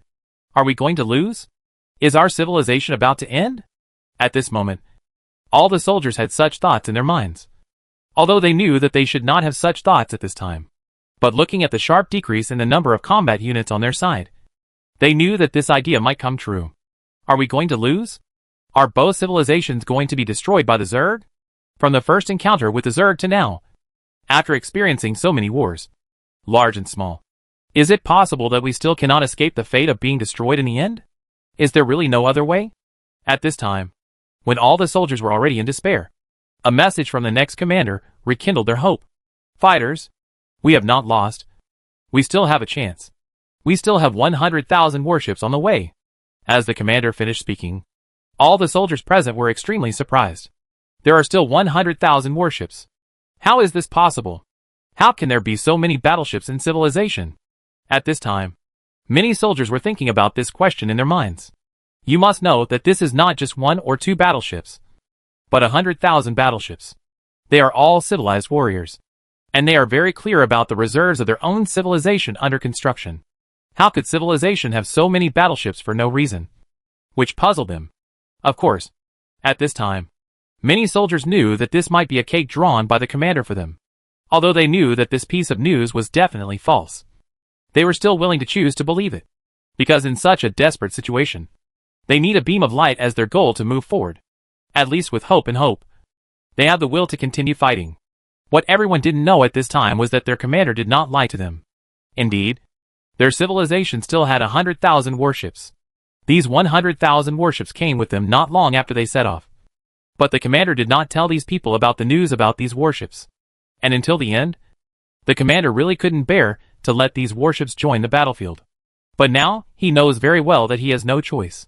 For the continuation of civilization and the victory of the war, he could only allow these 100,000 warships on standby to join the battlefield. As the commander's order was issued, these warships on standby started their jump engines. At this time, the frontline battlefield has also entered a fierce stage. And both the players and the two civilizations are now red-eyed. They are all trying their best to destroy all the enemy combat units around them at all costs. For a time, the entire battlefield was filled with the wreckage of the Zerg and the two civilized battleships. As time went by, the number of enemy battleships became less and less. And just when the players thought they would win if they continued like this, a sudden change occurred. As the surrounding space fluctuated, a large number of battleships appeared in front of the players. This is not 1 or 2 battleships, nor is it 10,000 or 20,000 battleships. Players have initially estimated that there are at least 100,000 battleships. The players who saw this scene were also dumbfounded. Damn it. If the official data hadn't been changed, I would have torn off the head and used it as a chamber pot. Yeah. How could they still have so many warships? It's so obvious that the official data has been changed to destroy us all. The ones upstairs. If you don't need your eyes, I suggest you donate them. Take a closer look at those battleships. Are they battleships? These are all industrial ships and shuttles. After installing a few turrets, they can be used as battleships. These two civilizations must have run out of gas. Otherwise it would be impossible to send all these things to the battlefield. Brothers are about to win. Let's work harder. At this time, unlike the players, when Taylor Civilization and Yongya Civilization saw this batch of warships of varying sizes and quality, they were stunned. They knew these warships. They were all warships of their own civilization. But they were not used for combat. Most of them were industrial ships or civilian spacecraft, such as shuttles. From the quite mismatched turrets on their hulls, it is not difficult for these soldiers to see that these are just added. They also knew very well that the people controlling these warships were definitely not soldiers, but ordinary civilians. Obviously, this group of ordinary people also decided to go to the battlefield and help. At this time, they were quite clear about their positioning, because they told these soldiers that they were here to be cannon fodder, to help the soldiers block bugs and create killing opportunities for the soldiers. Hearing what these people said, even the most determined commander was a little moved. Perhaps only when civilization survives can we see such a scene. Ordinary people can go to this point for the continuation of civilization. So as warriors, they cannot retreat. And they also have to produce a good result. Because only in this way can they be worthy of this group of people. Then with his order, it started again. With the addition of these battleships, the players were suddenly at a disadvantage. Although the firepower of these battleships is very weak, they can at least improve the overall output capability of the enemy fleet. And the most important thing is that these warships can also be used as cannon fodder to hold back players. Although it is very easy for players to destroy these warships. With the protection of these warships, the main formation behind the enemy will have a comfortable output environment. Such a wave of operations drove back the players, who didn't have many troops left. Jiang Yao, who saw the scene, naturally knew that the situation was not good. The enemy's newly added warships are very weak, but they can't stand up to their huge numbers. These warships are used as cannon fodder, and even the players can't stand it. Moreover, these warships also adopt a suicidal style. When they intercept a bug, they will immediately choose to self-destruct. And before self-destruction, they will focus their main warships on themselves. Even if these warships are exchanged 3 for 1, they can easily replace all the remaining troops of the players. This made Jiang Yao very anxious. Because in the current situation, it was obvious that he had no choice but to fight. Because if we don't wait too long according to the normal development, all the players' troops will be replaced by this group of cannon fodder. And after this group of cannon fodder replaced the players, Jiang Yao had to drive the insect nest to face the main formations of the two civilizations independently. It's okay to say that they have a small number of troops left. But if they have a lot of troops left, then I will really feel uncomfortable. Chapter 280: A War Without a Winner. At this time, The players were also made uncomfortable. At first, they were still thinking about how useful these crappy things were, no matter how many they were. Not to mention anything else. The shields of these battleships were as fragile as paper. And even the shields of some mechas were thicker than his. So at first the players didn't care at all about their dying struggle. After all, sometimes quantity doesn't mean everything. But as the battle began, the players realized that their ideas were too naive. These bye-byes suicidally hold them back, creating a favorable output environment for the enemy's other high-damage combat units, so that they can safely output without being disturbed. I destroyed some of their jump gadgets, which did not pose much of a threat to their overall combat power. Now if they want to destroy the enemy's main fleet, there is only one way. That is to clean up these broken things. But cleaning these things takes a lot of time. The players estimate that by the time they finish cleaning up all these, they will be almost dead. Damn it. Can these cannon fodders still do this? This is outrageous. There is no way to break through their defense network. Once these little bastards charge forward, we will stop them even if they hit them. Damn. It's so uncomfortable to do this. Seeing them blow themselves up at every turn.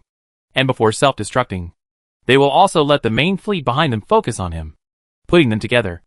Even if we activate the energy-devouring shield, it will be difficult to resist. Even if we resist one wave, they will still have several more waves to follow. I'm afraid something will happen if we continue to fight like this. The Emperor Penguins who were directing the battle at this time naturally knew that something would happen to them if they continued playing like this. Brothers, I really didn't expect them to have such a trick. At this point, the Emperor Penguin couldn't help but sigh.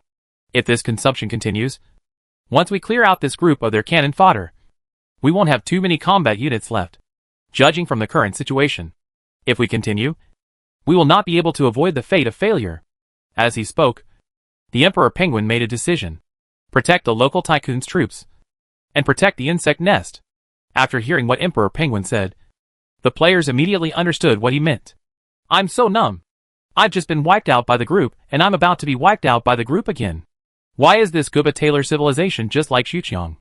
It can't be killed in a long time. Yes, they killed one wave after another. How many cards do they have left? Upstairs, I can tell you clearly that this is their last trump card. After all, they brought all kinds of boats with them. And the most outrageous thing was that they even brought in mining ships. But it's a pity that we can't afford their last trump card. Okay, don't be too loud. Let the local tycoons run away with the insect nest first, and we will be responsible for intercepting the troops they want to pursue. Okay, as long as the insect nest escapes, we still have a chance to make a comeback. It is absolutely impossible to compare their recovery ability with ours. So as long as we survive this wave, they will be defeated in the next wave. It's decided. Potato Boss, you take the insect nest and run away first, and leave the rest to us. After hearing what the player said, Tudo also knew that there was little point in staying here anymore. So he immediately summoned the guild members to retreat to the insect nest, and then began to cover the insect nest to escape. The commander is in trouble. The insect nest on the opposite side wants to escape. At this time, the movements of the insect nest naturally attracted the attention of the Taylor civilization. When they saw the insect nest preparing to escape, their eyes could not help but shine, because they know that the insect nest will only be able to escape when it can no longer withstand it. Of course, at this time, the two civilized people also knew very well that this was the best opportunity to destroy the insect nest. If it was destroyed, their crisis would be relieved. But if the insect nest is allowed to escape successfully, then their two civilizations will no longer be able to continue struggling, because this wave of attacks has already wiped out their fortunes. It is simply unrealistic to restore such a number of warships in a short period of time. But for the Zerg, wanting to restore the current strength in a short period of time is just like a joke. So at this moment, they knew very well that they needed to stop the insect nest at all costs. The players have naturally expected their behavior, so the players will definitely not let them get their wish. In this way, as long as they have the troops to rush towards him, the players will immediately stop them with all their strength. No matter what method they use, they must stop their oncoming troops. The two sides were in a stalemate, with no one giving in to the other. In this way, the players blocked their attacks one after another, and finally the insect nest successfully entered the transition state through the efforts of the players. When the insect nest entered a state of transition, the group of people from the Taylor civilization naturally refused to let it go. They only saw half of their forces separated from the main formation to pursue the insect nest. Although the players tried their best to block it, they were ultimately unable to stop their formation. Of course, the two civilizations also know very well at this moment that they are able to have an advantage in fighting players because they have enough main battleships. But with half of the main battleships now being divided, the rest of them will definitely not be able to withstand the attack of the player army. But in order to destroy the insect nest, they had no choice but to do this. As long as the culprit is destroyed, this battle will be over. Without the insect nest, it would be unrealistic for the insects to develop enough troops in a short period of time. And it is impossible for the insects' remaining troops to make big moves. Therefore, they have only one goal at this time, which is to destroy the insect nest at all costs. At this time, Tua and the others, who were escaping, couldn't help but look grim after detecting the pursuers from behind. The number of enemies chasing them is too huge. Currently, there are only more than 400 people on Potato's side. It is obviously impossible to compete with tens of thousands of main battleships. What about the penguins? If we are caught up, we will be doomed. Potato, who couldn't think of any good solution at the moment, asked the Emperor Penguin next to him. At this time, the Emperor Penguin's brain was running rapidly as he watched the pursuers approaching behind him. Of course, he knew very well that if they wanted to compete head-on, they would only be manipulated. And now he had to find a way to lure these pursuers away. Just like this, the Emperor Penguin thought for a long time, and suddenly he thought of something. I have an idea. We can use the energy-devouring replication of the Euglena to replicate several insect nests and run towards different areas. After hearing the Emperor Penguin's suggestion, Potato couldn't help but his eyes lit up. There is a way. Or he immediately arranged for several third-order eyeworms in his guild to start operating. Of course, except for the eyeworms of the Potato Guild. The Emperor Penguins also immediately started operating. Then, when the Euglena began to replicate, the Emperor Penguins and the others realized that the energy consumption points consumed in order to replicate an insect nest that looked just like the real one was a bit exaggerated. It takes a total of 80,000 energy consumption to replicate an insect nest. If they weren't right next to the insect nest, the energy they had left would be completely insufficient. After such operations, the Emperor Penguin and the other two people copied a total of 3 insect nests. And in order to ensure nothing goes wrong, they also invested a lot of energy-devouring points and made 3 copies of the troops of everyone present. After doing all this, a mighty team appeared on the radar of Taylor civilization. What's going on? Why did 4 insect nests suddenly appear? The soldiers who were monitoring the radar at this moment were also confused by this sudden change. And before he could react, he saw the 4 insect nests immediately split into 4 groups and jumped in different directions. This wave also confused the coalition forces of the 2 civilizations. 4 insect nests appeared at once, and they were all flying in different directions. Which one should they pursue? Of course, they also knew very well that this should be a special escape method used by the Zerg. Of these insect nests, only one of them is real, but their instruments couldn't detect it at all. And every escaped insect nest carried exactly the same types of troops. So it was impossible to tell who was real and who was fake. This time they felt uncomfortable. How to pursue this? It's impossible for them to divide their forces into 4 groups. Obviously this is impossible. The main reason why they dare to pursue the insect nest now is because the number of warships they have sent is enough. They can fight against the insect nest and others. But once the troops are divided into 4 groups, it is simply a fantasy for them to want to fight against the insect nest. If you can't defeat the insect nest, then there's no point in catching up with it, because it just needs to kill you and then continue running away. So at this moment, they can only choose one of 4. 25% probability of selection. Thinking of this, the hearts of the 2 civilized coalition forces have sunk to the bottom. It sounds more or less absurd to leave such an important matter of whether civilization can continue to a multiple-choice question. But now they must make a choice immediately. Otherwise, if the insect nest disappears after a while, they will have no choice at all. At this moment, the 2 civilized coalition forces knew very well that they had done their best and could only listen to fate. So, through voting, they targeted the insect nest on the far left and pursued it. When the players saw each other's jump direction, they couldn't help but breathe a sigh of relief. Oh my god, I'm really worried that they are wrong. Fortunately, they made the wrong choice. A near miss but a near miss. A near miss but no danger. At this moment, a player suddenly thought of something and asked, by the way, Now that Potato Boss has successfully escaped, what should we do next?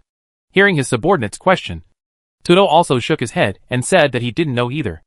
At this time, when everyone was undecided about the next arrangement, the Emperor Penguin suddenly said, "Boss Potato, why don't we go to the Dyson Sphere civilization next?"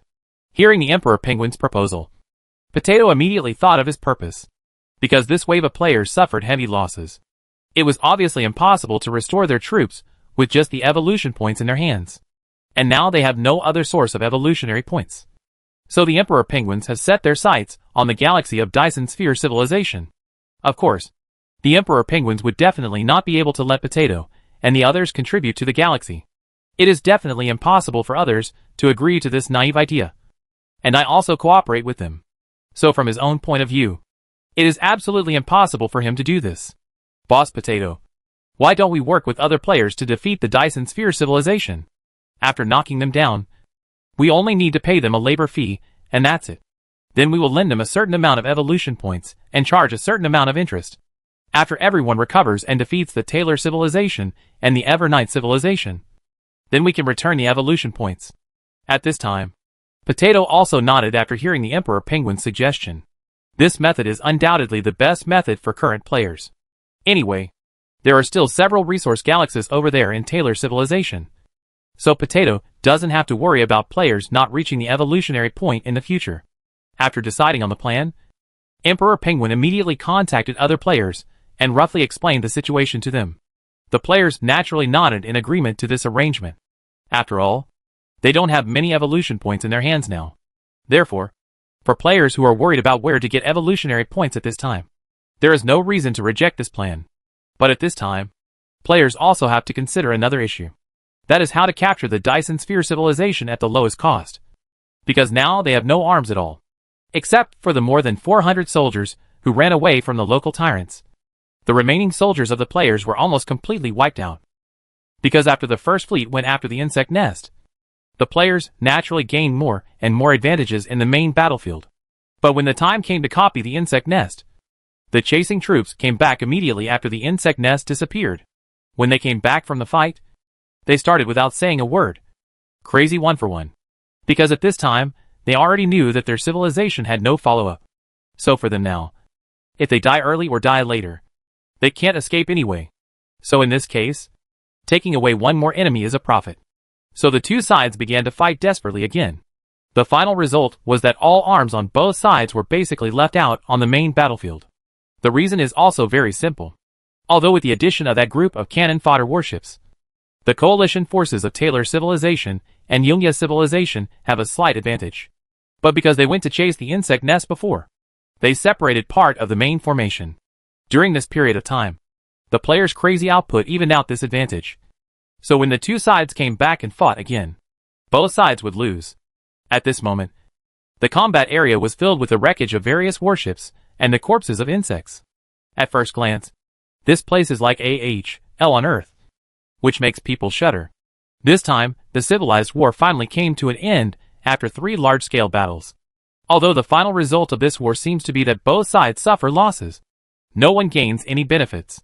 But at this moment, Taylor civilization and Yongya civilization both knew that they lost this battle. The moment the insect nest successfully escaped, they had already lost. This time, they lost not because of the gap in fighting power between the two sides, but because of the insect's innate advantage. Although this is unfair to them. If you lose, you lose. In a civilized war, anything can be used to your advantage. Even having a strong innate ability to reproduce is still an advantage. From this moment on, the two civilizations also entered a countdown to destruction. Both civilizations distributed all the resources they had reserved to the civilized people for free. Whether it was food or other things, they distributed them to ordinary people for free. Many entertainment venues have also opened free access. All in all, everyone at this moment can enjoy all kinds of things on the planet. This is the last thing these top brass can do for them. Rather than letting them usher in destruction and pain, it would be better for them to end themselves and their civilized life in carnival. Space war is so cruel. What they did was touching. Even if Jiang Yao saw all this, he might not be able to bear it. After all, when civilization reaches this point and does something like this, the feeling it conveys to people can be felt. If Jiang Yao really saw the scene, he was sure that he would be very intolerable. But his intolerance could not stop him from making the decision to destroy this civilization. Because emotions such as pity or sympathy are useless emotions in civilized contact. Not only is it useless, if you are swayed by these emotions, it may also bring you destruction. Therefore, as a civilized commander, Jiang Yao's starting point for all actions is based on the Zerg, not anything else. No matter what your civilization looks like, no matter how hard melting your civilization situation is. But from the perspective of the Zerg, letting you go will not do me any good, but will bring a lot of disadvantages. So I will choose to eliminate you without hesitation. Although this kind of behavior is cruel, it is the basic law of survival in the universe. Only by following it can your civilization continue.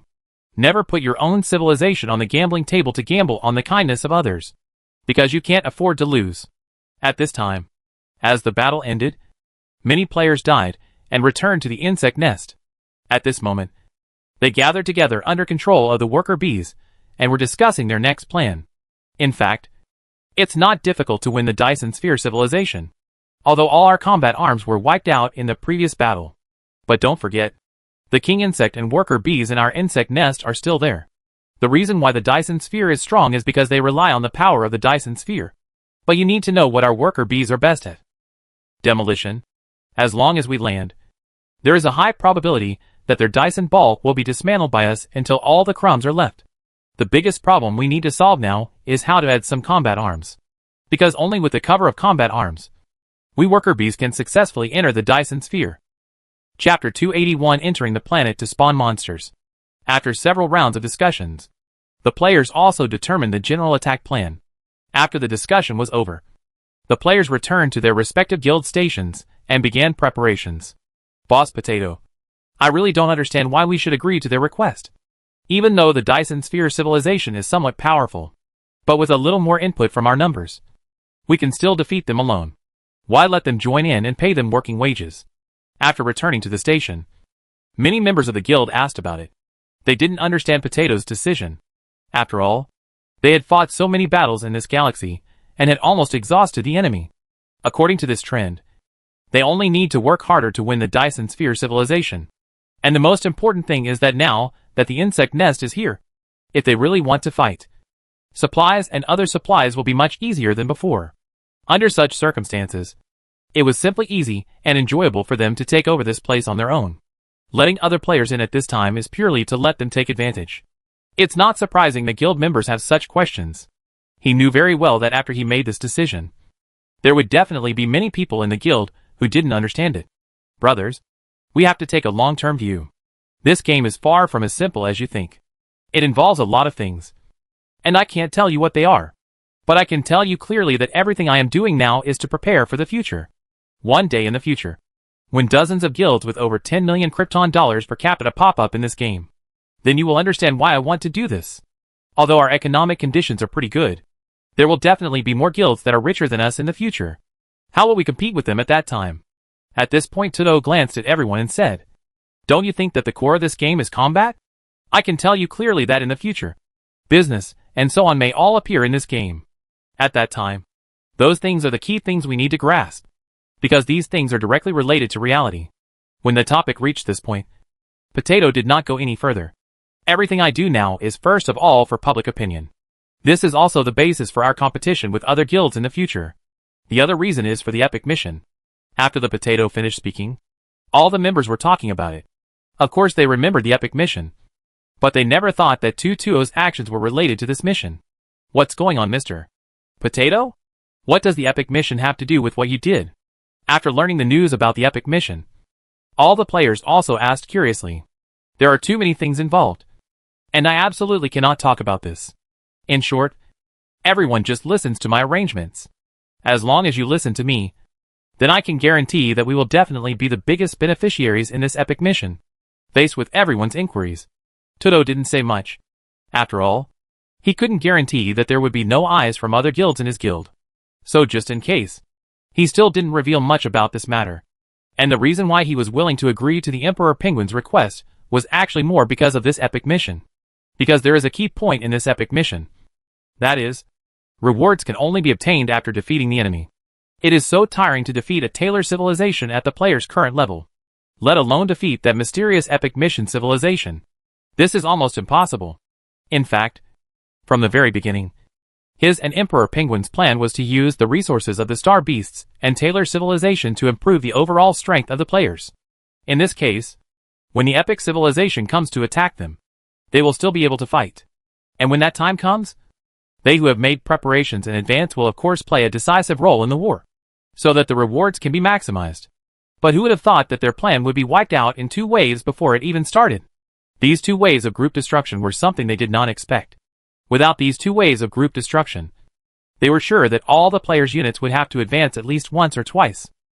However, these 2 waves of group destruction brought the players back to their original form. But for Potato, although the plan to improve the overall strength of the players failed, he still got the evolution scroll as he wished. At the beginning, he brought everyone together to fight together. In addition to using this method to increase the overall strength of the players, it was more to get the evolution scroll.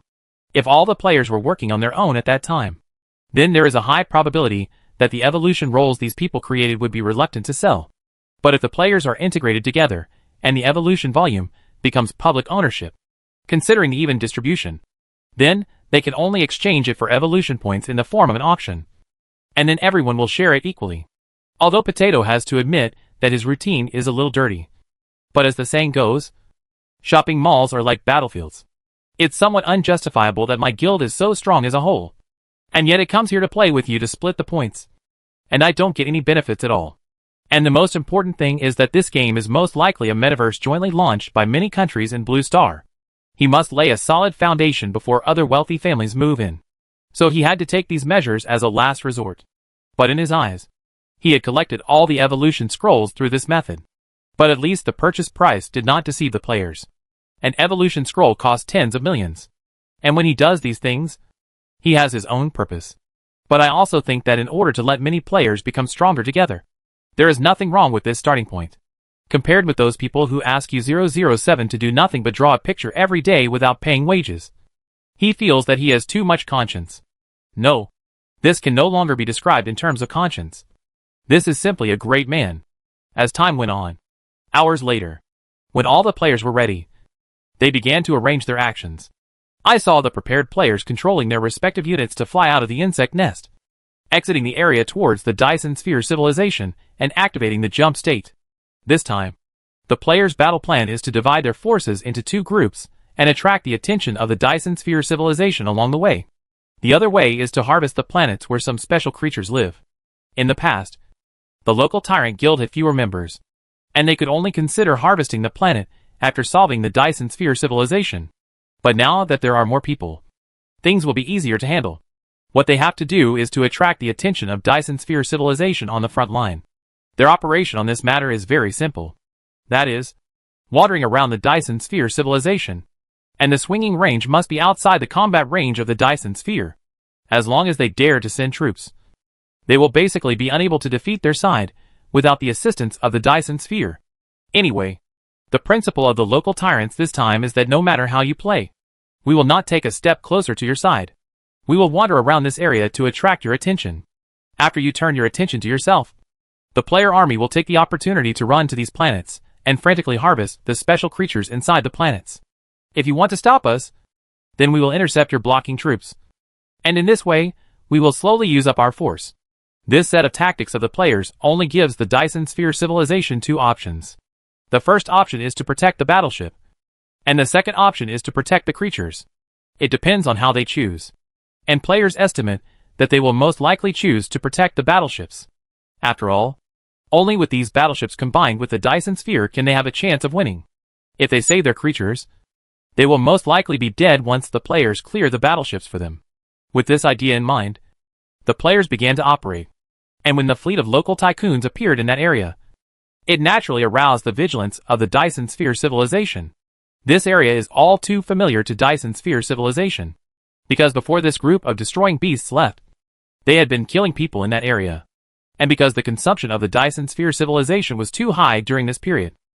When they saw that these destructive beasts were back, they made the decision not to take the initiative to fight.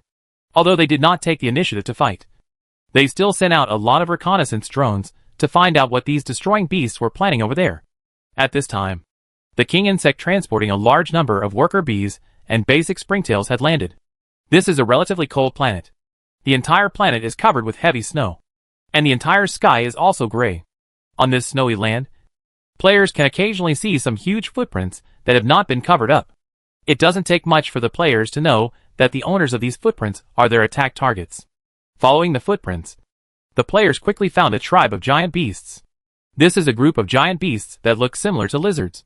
But unlike ordinary lizards, they have a pair of wings and are covered with thick down. Although they are social animals, their level of intelligence is not high. However, this group of animals is very aggressive. When they saw the players, they attacked them without hesitation. Although most of the units currently in players' hands are worker bees, as well as the most basic springtails. But this combat power is much stronger than this group of giant beasts. And most importantly, the total number of players is close to 100,000. And this group of giant beasts only numbered over 10,000. The outcome of the fight between the two sides is self-evident. Although in terms of size, although they are much larger than the basic arms of the players. In terms of combat effectiveness, they are as good as the sky and the earth.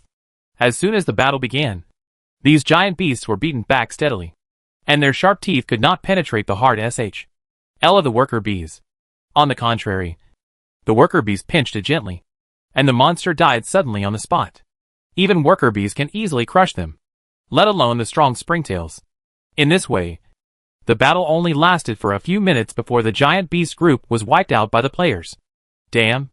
These monsters are so easy to defeat. No, I thought they were so strong. But it turned out to be useless. I just don't know how many evolution points such a weak monster can get. I estimate that this level of intensity would be as high as 10 points. This is too little. What? Brother, you have to understand that this monster has 4 planets. Damn it. Just thinking about it makes me envious of rich people. Yeah. No matter how low the unit price is, it can't support this super double quantity. Okay. Brothers, stop discussing. The coordinates of the next monster gathering place are out. Let's go there quickly. In this way, the players started to move towards the second point while discussing. And after understanding the strength of these monsters, the players divided their forces into 10 groups. Each group had 10,000 people, and could take away more than 100,000 or 200,000 of the opponent's monsters at once. It was only at this time that the players fully realized how much money these rich people were going to make this time. There are hundreds of millions of monsters on one planet, although each monster on this planet can only be sold for 5 evolution points. But even at this price, the net income of this planet has reached 500 million. Although local tycoon players also lost a lot of troops when they attacked civilization. In addition, it cost a lot to purchase this coordinate. But it didn't matter, because this planet could already make their money back. And they have 3 more such planets. Even if each one is calculated according to the standards of this planet, they can earn at least 1 billion. This makes many players feel envious. But they also know that risk and reward are directly proportional. Back then, those wealthy people took the risk that there might be nothing here to buy the coordinates at a high price. It is not surprising that they could get such a return. At this time, the players who were attacking these areas did not know that the Dyson Sphere civilization had been confused by their operations. What did you say?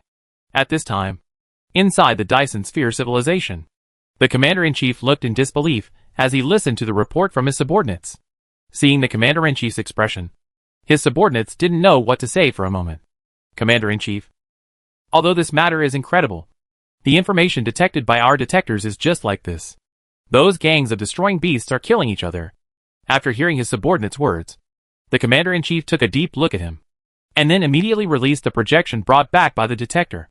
What I saw on the projection was a scene of a devastating battle between countless worker bees and those that looked like lizards. At this time, they were fighting each other crazily and without mercy. There is no reason. It stands to reason that these destroying beasts are all taking orders from the brain worms. It is absolutely impossible for the brain worms to give them such orders. At this point, the commander-in-chief couldn't help but frown with confusion on his face. Commander-in-chief, do you think it's possible that they gave birth to a second brainworm, and neither side is convinced by the other? So that's why it's like this. After hearing the speculation from his subordinates, the commander-in-chief thought about it, and felt that it was not impossible. It's possible what you said, although we don't know exactly what the situation is now. But since they bite dogs, we can just sit on the mountain and watch the tigers fight. Having said this, the commander-in-chief still warned his subordinates. Although they are biting dogs now, We still have to pay attention to their movements at all times to prevent them from suddenly attacking us. Hearing that his subordinates nodded, they returned to their posts and continued to stare at the bugs. At this time, the commander-in-chief did not know that they would face a full-scale attack by the players before long, because during this period of time, players were frantically collecting resources on the planet, and without their interference, the players' battle losses were quickly replenished. Chapter 282 Brainworm appears. Brothers, I'm afraid this Dyson Sphere civilization is no longer brainy. We have looted both of their planets. But these people didn't respond at all. I don't understand their operations either. But it's okay. After collecting resources from these two planets, we finally made up for the battle damage. The next step is to take down the Dyson Sphere civilization. And then after the local tycoons evolve their troops again, it's time for us to counterattack Taylor and Yunya. Speaking of this, a player suddenly remembered something and asked everyone, Brothers, did you hear a very weak sound when you attacked before? Just when we were attacking those monsters. A voice seemed to be calling us. As the players' words fell, many players also said that they seemed to have heard similar sounds. Hey, did you hear that too? Hey, did you hear it too? I think I heard it too. Holy shit. Did you all hear that? I was so naive that I thought I had triggered some hidden mission. I'm still wondering what happened. That's what I thought too. That voice seemed to be telling us to stop. Those destroying beasts are our own. At that time, I was still wondering if this was some kind of hidden mission that I accidentally triggered. Then I was still thinking about how to activate this hidden mission without others knowing. You all heard it after working on it for a long time. Damn. You guys are really outrageous. After discovering this information, the first thing you thought about was not to share it, but to make a fortune in silence. You upstairs, don't lick AC's face and talk about us. You dare to say you didn't hear it. Guys, am I the only one wondering why we collectively hear this sound? Is there a bug in the system? I personally think that we can't just think about game bugs every time we encounter an incomprehensible problem. After all, every time in the end we found that there was no bug in the game. It was just that we didn't understand it. Sorry, I don't have much knowledge. If I encounter problems in the game, I will only talk about bugs. Speaking of which, I feel that this is most likely a hidden mission. Holy crap. If it's really a hidden mission, then how do you calculate the reward? You know, this place is booked by the rich. At this time, the content discussed by the players was naturally paid attention to by Potato. At first, they thought that only a group of people in their guild heard this strange sound. But what they didn't expect was that the entire player group heard it. By the way, what on earth is going on? Asked a member of the Potato Union at this moment. The members present also had different opinions on his question. I feel like this may be a task that was triggered and gave us a hint. Probably not. This voice says that those monsters are not our enemies. If they are not our enemies, it means they are our teammates. If they are our teammates, it means we may not be able to kill them later. At this point, the player pondered for a while, and then continued to add, according to this logic, it can be inferred that if what it says is true, then we must not touch these monsters on the next few planets. So in order to prevent this from happening, I believe this voice must be telling lies. Yes, it must be a lie and a lie to us. Although we don't know how this voice was heard by us. But as long as the leader doesn't say it himself, it must be false. There's nothing wrong with it. The leader didn't say it, so it must be a lie. So in order to prevent the leader from saying this, we should give them another planet as soon as possible. I think it will work. My enemy. That's it. Brothers, hurry up and get another one. But the remaining 2 planets are within the attack range of the Dyson Sphere. Would it be too dangerous for us to rush there? Otherwise, since everyone is almost recovered now, we can directly organize a general attack to take down the Dyson Sphere civilization first. In order to avoid long nights and endless dreams, I think we can implement this immediately. Nothing wrong. Please notify the other players quickly, and let them prepare. So after some discussion, Potato and the others decided to organize players to attack the Dyson Sphere civilization in advance. At this time, the players who received the news naturally began to take action, although they were also speculating on whether this message was true or false. The players were not sure whether to pay attention to which one was not attacking. But now that the sponsor's father has spoken, they naturally won't think so much. Anyway, this place is reserved by them. If the mission cannot be triggered due to the attack, then the loss will be borne by them. Since they are not afraid of problems, other players will naturally not be afraid either. Just like that, the mighty team set off again. Different from when I first came here. The main formations of the players now are dominated by mutalisks and third-order springtails. Originally, the high-level evolved arms of the local tyrants could compete with the Dyson Sphere civilization. And now with such a huge swarm of insects, players are sure that this Dyson Sphere civilization is probably unstoppable. At this time, when the Dyson Sphere civilization saw the mighty troops of players attacking towards them, they also panicked. Before, more than 1,000 destroying beasts could kill them half to death. But now there are 100,000. This battle may be in danger for them. Commander, they are about to enter our attack range. At this time, inside the Dyson Sphere civilization, the commander-in-chief and other members looked at the insect swarm getting closer and closer to them with serious expressions. Now they know very well that there is a high probability that they will not be able to block this wave of attacks from the players. Although they knew they couldn't stop it, they still decided to make a final struggle. After all, just waiting to die was not their style. And just when the war was about to begin, the commander-in-chief of the Dyson Sphere civilization suddenly asked, "How is the situation on the immigration ship?" The subordinate, who returned to custom, said, "A total of 10 immigration ships, with a total of 34 million people are ready to go at any time." After hearing what his men said, the commander-in-chief of the Dyson Sphere civilization nodded and said, "In that case, let them go. And our frontline is responsible for holding back these destructive beasts, so that they can leave here safely." The subordinates nodded after hearing the commander-in-chief's words. This time, they prepared the immigration plan very hastily. And such an immigration method will naturally cause dissatisfaction among most people in Dyson Sphere. After all, those who can successfully board the ship will survive, while those who cannot board the ship can only wait to die. Why is this? So after knowing their fate, those who could not board the ship launched attacks again and again around the immigration ship. Their purpose is clear, which is to destroy the immigration ship. Everyone died together. Fortunately, this civilization usually has very strict control over ordinary people's weapons, so tragedies did not happen. At this time, as the headquarters ordered, these immigration ships slowly sailed out of the port and began to move towards the deep space of the universe. Although the immigration ship was originally designed for long-distance interstellar navigation, the technological level of Dyson Sphere civilization is not very high.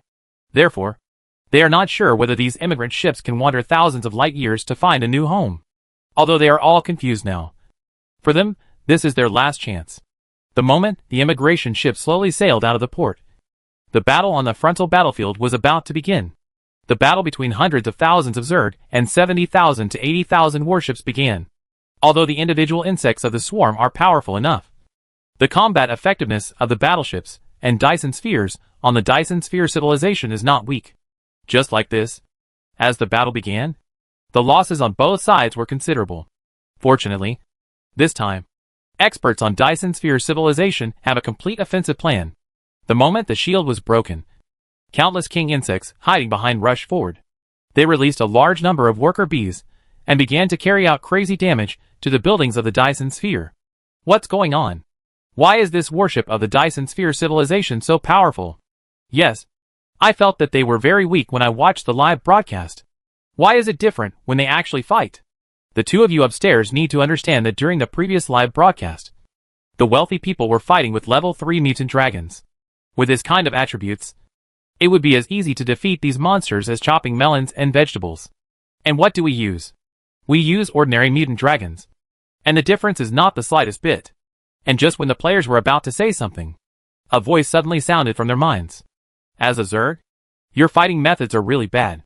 As expected, without me, the Zerg's combat effectiveness would indeed be greatly reduced. The moment they heard this sound, all the players were stunned. What the hell? Brothers, have you heard this sound? I heard it, and it's much clearer than before. And just when the players were still confused, this voice came again. The enemy has an immigrant fleet leaving, and you don't even know it. Don't you know that before fighting, you need to seal off all the opponent's escape routes? As this voice fell, on the other side of the Dyson Sphere, nearly 200,000 destruction beasts appeared in front of the players. What the hell? What kind of gooba is this? They seem to be monsters on the planet. Except that these monsters can fly in the universe. It is obvious that their level of evolution is much higher than those hunted on our planet. Just as the players were discussing this matter, the mysterious voice sounded again. Idiots! They are all idiots. I told you before that they are not enemies. They are a new race I created by combining the genes of the Zerg. In a sense, they can be considered a part of us. I tried to tell you when you attacked them, but you idiots didn't understand me. At this point, the mysterious voice sighed. As expected, without me, the insect swarm is no different from ordinary insects. Many players couldn't help hearing this mysterious voice talking to themselves. It's numb. What kind of gooba thing is this? Yeah. We've been here to listen to this idiot's pretense since the beginning. Who the hell are you? Do you dare to come out? You come out and give it a try. And then I'll let you know whether we are stupid or not. Oh. Your sister? Who is this idiot? While the players were still shouting, this mysterious voice answered their questions. I am the Zerg brainworm, Kassadin.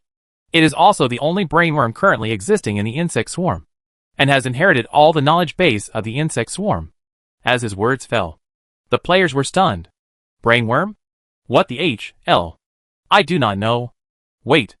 I remembered that I accidentally saw this unit on the official website's introduction to the unit before. Although the official introduction to this unit is brief, I probably still remember some of the content. This brainworm is equivalent to the intelligent brain of the Zerg. It can command the Zerg swarm to fight. Simply put, it is equivalent to a military unit like a commander. That means this brainworm might be our own worm? But the official hasn't released any information related to brainworms yet. How did this thing pop up? I guess it's an official way of publicizing it. Before releasing the unit, let us see its capabilities. Just when the players were still talking about it, the brainworm Kassadin interrupted them. What is official and unofficial? But from what you said, I can see that you still retain the inheritance of the Zerg race. So it will be easier to handle. Next, I will let these destruction beasts cooperate with you to attack the enemy. You only need to follow my command and make tactical adjustments. That's it. As its voice fell, the players were a little unable to react. At this time, the players were confused by this brainworm. This guy just came over and mocked them. And now he wants to order them. This is outrageous. Brothers, let's chat in the chat channel. This stupid brainworm of voice broadcast can peek into the screen. That's all we can do now. If this idiot doesn't want it to hear what we say, it can only encrypt the channel. This is very troublesome to operate. I just blocked that idiot. He was so pretentious, and he was a fool at every turn. Brothers, I'm wondering what we should do next. Do we have to listen to it? Listen to me. We are not even sure whether this guy is a brainworm or not. It's impossible for us to believe him just because he said a few words about himself being a brainworm. I remember that there are official pictures of brainworms. Do any of you still remember what the brainworms in the data look like? Let's make sure it's a brainworm before it appears. If it is, we'll make a long-term decision. If it's not, we'll just throw it away. Chapter 283 Brainworm Directs the Battle. After the discussion was completed, the players started asking questions to the mysterious voice claiming to be the brainworm. You say you are a brainworm. So how do you prove it? Upon hearing the players' questions, the mysterious voice replied, Do I still need proof? Being able to communicate spiritually with you is enough to explain everything. God knows. You just happen to be able to connect to us by accident. The way Zerg communicates is special. It's impossible for non-Zerg people to connect, because the Zerg's communication is based on the knowledge base and requires authorization from the Supreme Leader Queen. It is impossible for other races to bypass the knowledge base authorization and enter the connection. The players were a little surprised when they heard the explanation of this mysterious voice. Look what these idiots are talking about. Don't we all rely on the microphone in the game to communicate with the Zerg? You guys upstairs need to understand that for us it's the microphone that comes with the game. But it's different for NPCs. I have read the information before, and what it said about our communication method is similar to what it said.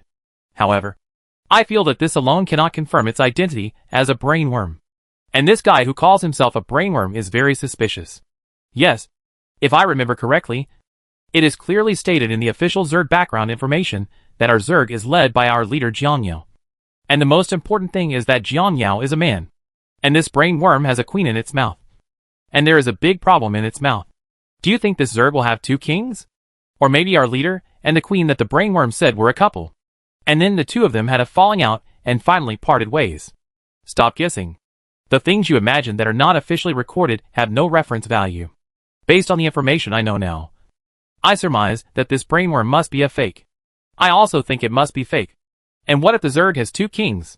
We just have to obey Jiangyao's orders. After all, This is clearly stated officially. So what do we do now?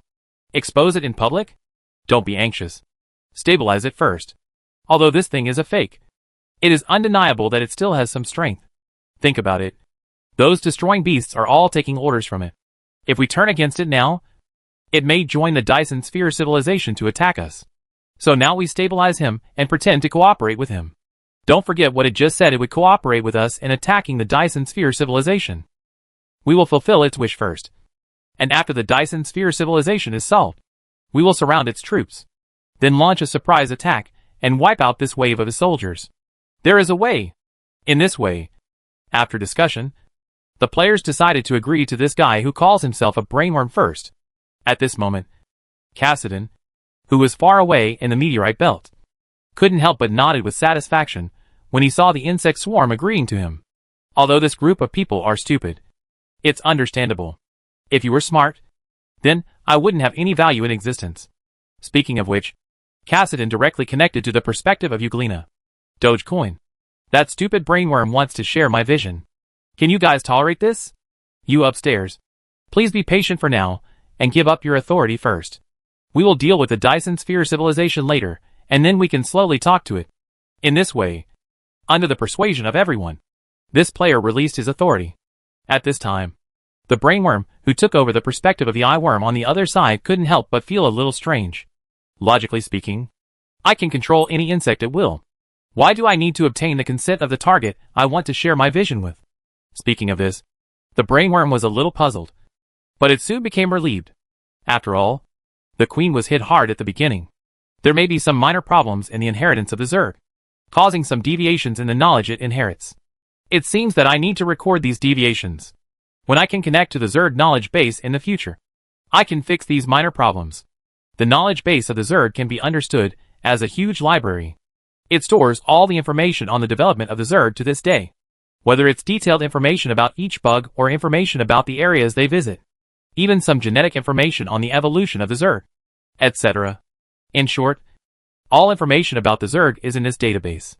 Some high-level insects will receive the inheritance of the Zerg after birth, and these inheritances are sent from this database. This is also the reason why many high-level arms of the race have strong combat power after they are born, because as soon as they were born, they inherited thousands of combat experiences from their predecessors in this type of arms, and these inherited memories can make them feel as if they have actually experienced it. This is also the reason why the insect swarm is so powerful. To connect to this database, only the brain worms and the queen have permission in the entire swarm. Of course, the highest authority belongs to the queen. So unlike the queen, if the brainworm wants to connect to this database, it requires prerequisites. And this condition is that he must have at least millions of insect swarms around him before he can connect. This is also the self-protection mechanism of the database. Because the brainworm itself is relatively intelligent, there is a chance that it will cause some trouble. Although it was born with the idea that the queen is respected and cannot have any betrayal. However, according to the calculations of the database, the probability of betrayal by the brainworm is 0.0002%. Although this possibility is pitifully small, it is not completely impossible. So the database will have certain restrictions on brainworms. This is why Cassidon said he had to wait until later to connect. At this time, Cassidon was thinking about some issues while commanding the battle calmly. Commanding the insect swarm and commanding the destroying beast are completely different concepts. Especially this batch of mutated springtails that are simply too powerful. Their fighting prowess makes Cassidon love them so much. Originally, it thought that the bugs had evolved to such an extent that it was basically impossible to take another step forward. But when he saw these springtails, he knew he was wrong. Although he didn't know exactly how these springtails evolved to this extent. But it knows that since springtails can evolve again, other types of soldiers are bound to evolve as well. This is undoubtedly good news. Because only if the insect swarm is strong enough can they have a chance to defeat that powerful enemy. It seems that we need to wait until the battle is over and disassemble one or two springtails to see what's going on. At this time, it was commanding the insect swarm and talking to itself. What it doesn't know at this moment is that with this wave of operations, I have already raised the player's anger towards him to the full value. Although if it said these words in a normal insect swarm, it would not mean anything. It is even said that after it said this sentence, many springtails would voluntarily sacrifice themselves. But this insect swarm is obviously not a normal insect swarm. For players, they say that the units they control are the result of countless days and nights of hard work. It is your own property, and only you have the right to control it. You are nothing but a useless NPC. You actually said this? This brain bug gives players the feeling that you are surfing the internet in an internet cafe to refresh a copy. And then a stranger comes over and wants to play with your computer. For various reasons. You got up and gave up your seat to him to play with. Your starting point was to satisfy his curiosity. Let him try out his account. But please remember that this is just an experience. However, just after the experience, this stranger suddenly said, "You are not bad. I will melt your equipment to see what can be melted out." Obviously, the players are very unhappy that the brainworms so casually treat their hard-earned accounts as property that they can dispose of at will. The account that I worked hard to raise. The account that I spent so much money to raise. I'm just letting you play for a while. Why the H? I do you think it's your own account? And you can melt it if you say it? I'm giving you face. Right? Moreover, when the brainworm directs the battle, its angle is completely different from that of the players. For players, each unit costs a lot of evolution points. So they cherish it. If it was not a last resort, they would not choose to give it away for free. But the command method of this brainworm is different. For example, if a certain springtail with residual health is played according to the normal routine, the players will definitely choose to retreat at this time. But this brainworm lets it attract firepower and create offensive opportunities for other units. This is outrageous. If I know your order, I will give you more than 200,000 for free. If the battle damage is not compensated, many players will not listen at all. Not only did they not know how to listen, they even wanted to find this great intelligence, pin it to the ground and rub it crazily. More than 200,000 yuan was given to me for free. After all, it's not like you spent money without feeling any distress. Right? Although this battle was fought relatively easily under the command of Brainworm. But from the perspective of players, most players feel that this Brainworm is purely here to help them clear their inventory, because it will make reasonable use of every injured springtail and Nilosaurus to ensure that they die in their proper place. This makes the players very distressed. It's numb. If it were before, how could those soldiers die? Yes, those alien dragons can obviously return home. But this evil thing forcefully requires them to send them away. Okay, please bear with it. In order to find it out, this is the only way we can do it. You only have 2 ordinary mutant dragons dead. What's there to complain about? You see, this rich man gave one of his 3rd-level mutant dragons to that stupid commander. Damn it! The 3rd-level mutant dragon. The cost is a bit exaggerated. It's more than an exaggeration. It's simply outrageous. I have to say that these rich people have really spent a lot of money. Anyway, as long as they take down everything here, these battle losses will be a drop in the bucket for them. And as long as we can fool it, we can easily deal with the destruction beast it raises. Although this group of destroying beasts seems to be much weaker than us, their fighting power cannot be underestimated. If we really fight, we will still suffer a lot of losses. If we can successfully conduct a sneak attack, it will be equivalent to reducing battle losses in disguise.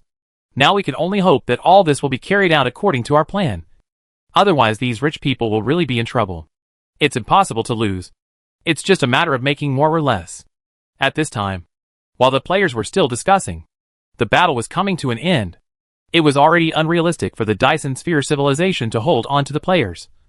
Let alone now that hundreds of thousands of destruction beasts were added to the mix. The combination of these two makes the Dyson Sphere civilization, which was already at a disadvantage, no longer even have a chance to struggle. Not long after the fight, almost all the battleships of the Dyson Sphere civilization were wiped out. In addition, with the assistance of worker bees, the Dyson Sphere was also severely damaged. In addition to these 2 reasons, the civil war caused by the escape plan made the situation of Dyson Sphere civilization even worse. Of course, the commander of Dyson Sphere civilization expected this to happen from the beginning. What he was thinking at the time was that it wouldn't matter even if the group was wiped out or a civil war broke out. Just let that group of people escape successfully, because in this way at least the fire of civilization can be retained. But he never expected that his plan failed. The fleeing fleet was stopped by the destruction beast, and all were wiped out. In this way, as the last area of Dyson Sphere civilization was destroyed by players, the entire Dyson Sphere civilization was also declared extinct. Then it's time for the players to clean up the battlefield. Damn it, brothers. You don't know that I just dragged one of those destructive beasts that can fight in space to the insect nest and sold it. Guess what? Just when the player was about to say something, another expert interjected. This kind of space destruction beast has a probability of exploding crystals.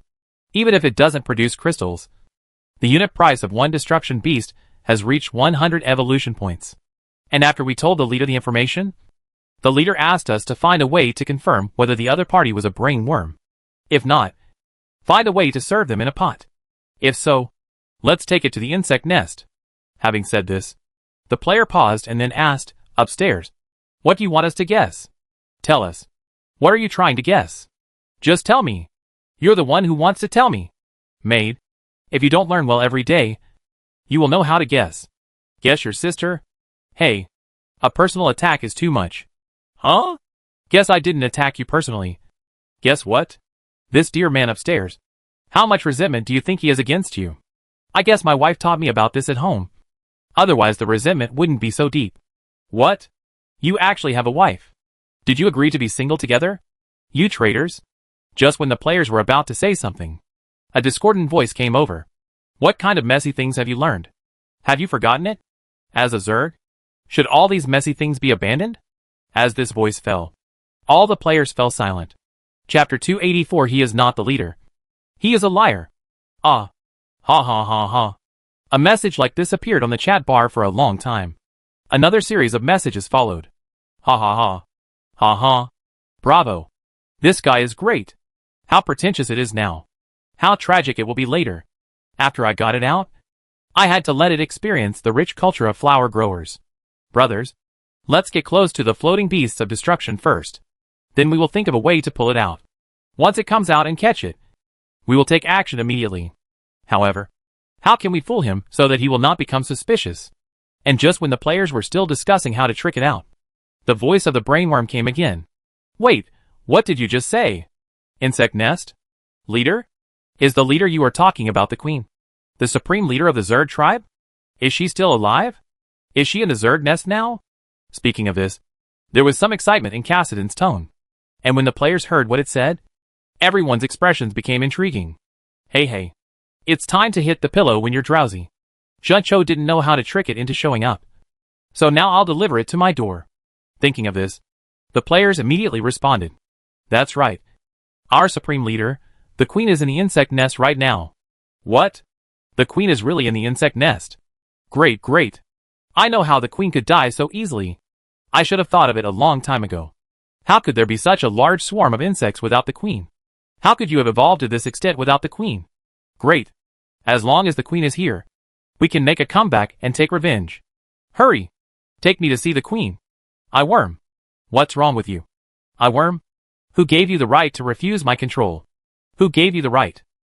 After hearing what the brainworm said, the eyeworm player who refused its control couldn't help but secretly complain in his heart. Who gave me the rights? Don't even look at what kind of go-bot thing you are. And you still deserve to control me. Then the player glanced at the content of the chat column, and then spoke slowly. Although you have been calling yourself a brain worm, we have never seen you until now. And we cannot be sure that you are a brain worm. Do you really think that we will let you meet our male queen just because of your words? If I wasn't a brain worm, then how did I talk to you? If I wasn't a brain worm, why did I help you defeat the Dyson Sphere civilization before? Humph. God knows what you are thinking. What if this is all your plan? Anyway, no matter who you are, it is absolutely impossible for us to take you to the insect nest to meet the leader without being 100% sure of your identity. Hearing the player's resolute words, Brainworm was also stunned. Obviously it didn't expect the players to be so cautious. It's quite cautious. But this is also a good thing. We Zerg should be at our weakest now. So we must be extremely cautious no matter what we do. Thinking of this, the Brainworm decided to show up and meet the players. Of course, as the think tank of the Zerg, it will never put itself in danger at any time. So this time when they met, it also brought thousands of elites with it. Although now this Brainworm is very clear that the group of bugs in front of it are 100% its compatriots. But it is still very cautious. And it believes that this meeting may be a test given to it by the Queen. After all, even these basic combat units were so cautious. But as the Zerg think tank, he got through it single-handedly. Ask yourself how the Queen would view you if you did this. Therefore, as a qualified Brainworm, it must remain vigilant at all times and leave an escape route for itself. At this time, the players couldn't help but be extremely excited after learning that the brainworm was coming out to meet them. Holy crap. Is this a success? This feeling is so good. While the players were still discussing, they saw the cerebral worm leading thousands of elite destruction beasts appear in their field of vision. And when the players saw the figure of the brainworm, they were dumbfounded. Then, if I'm not blind, this guy seems to be a real brainworm, compared with the official brainworm pictures. I can't say that these things look exactly the same, but they can still be considered 100%. Upstairs, if you say it, you haven't said it yet. In other words, judging from the situation, this guy probably has no brainworm left. What should we do now? Kill or not kill? I do not know. Damn it. I never thought that this mentally retarded person was actually a friendly army. How could this happen? What can we do? Listen to the leader and take it back first. This is really uncomfortable. You have to know that this guy is a friendly force, which means that the destruction beasts under his hands are also friendly forces. That means we can't move these destruction beasts. I'm curious upstairs. May I ask if you belong to the wealthy guild? No. What's wrong? It's not that you worry about it. It's that you feel uncomfortable. Yeah, it seems like this matter has nothing to do with me. In this way, after the two sides met, the players took the brainworms and flew towards the insect nest. At this time, Brainworm was in a very excited mood, because it has only one goal from birth to now, and that is to find the queen. And this goal is about to be achieved. Can you not be excited? This feeling of wandering alone and then finally returning to your hometown after going through all kinds of hardships is not something that ordinary people can experience. Compared with it, the players looked uncomfortable, especially the players from the rich guild. Originally, they thought that this brainworm was most likely a fake, and they cooperated with it in the early stage in order to lure it to the bait.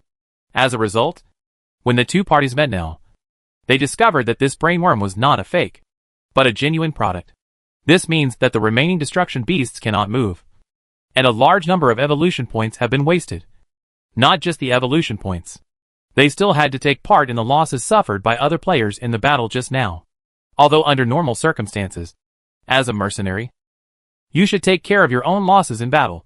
But in order to get the players to agree to cooperate with the brainworms for free, they could only tell the players at that time that they would make up for all the battle losses caused by cooperating with the brainworms.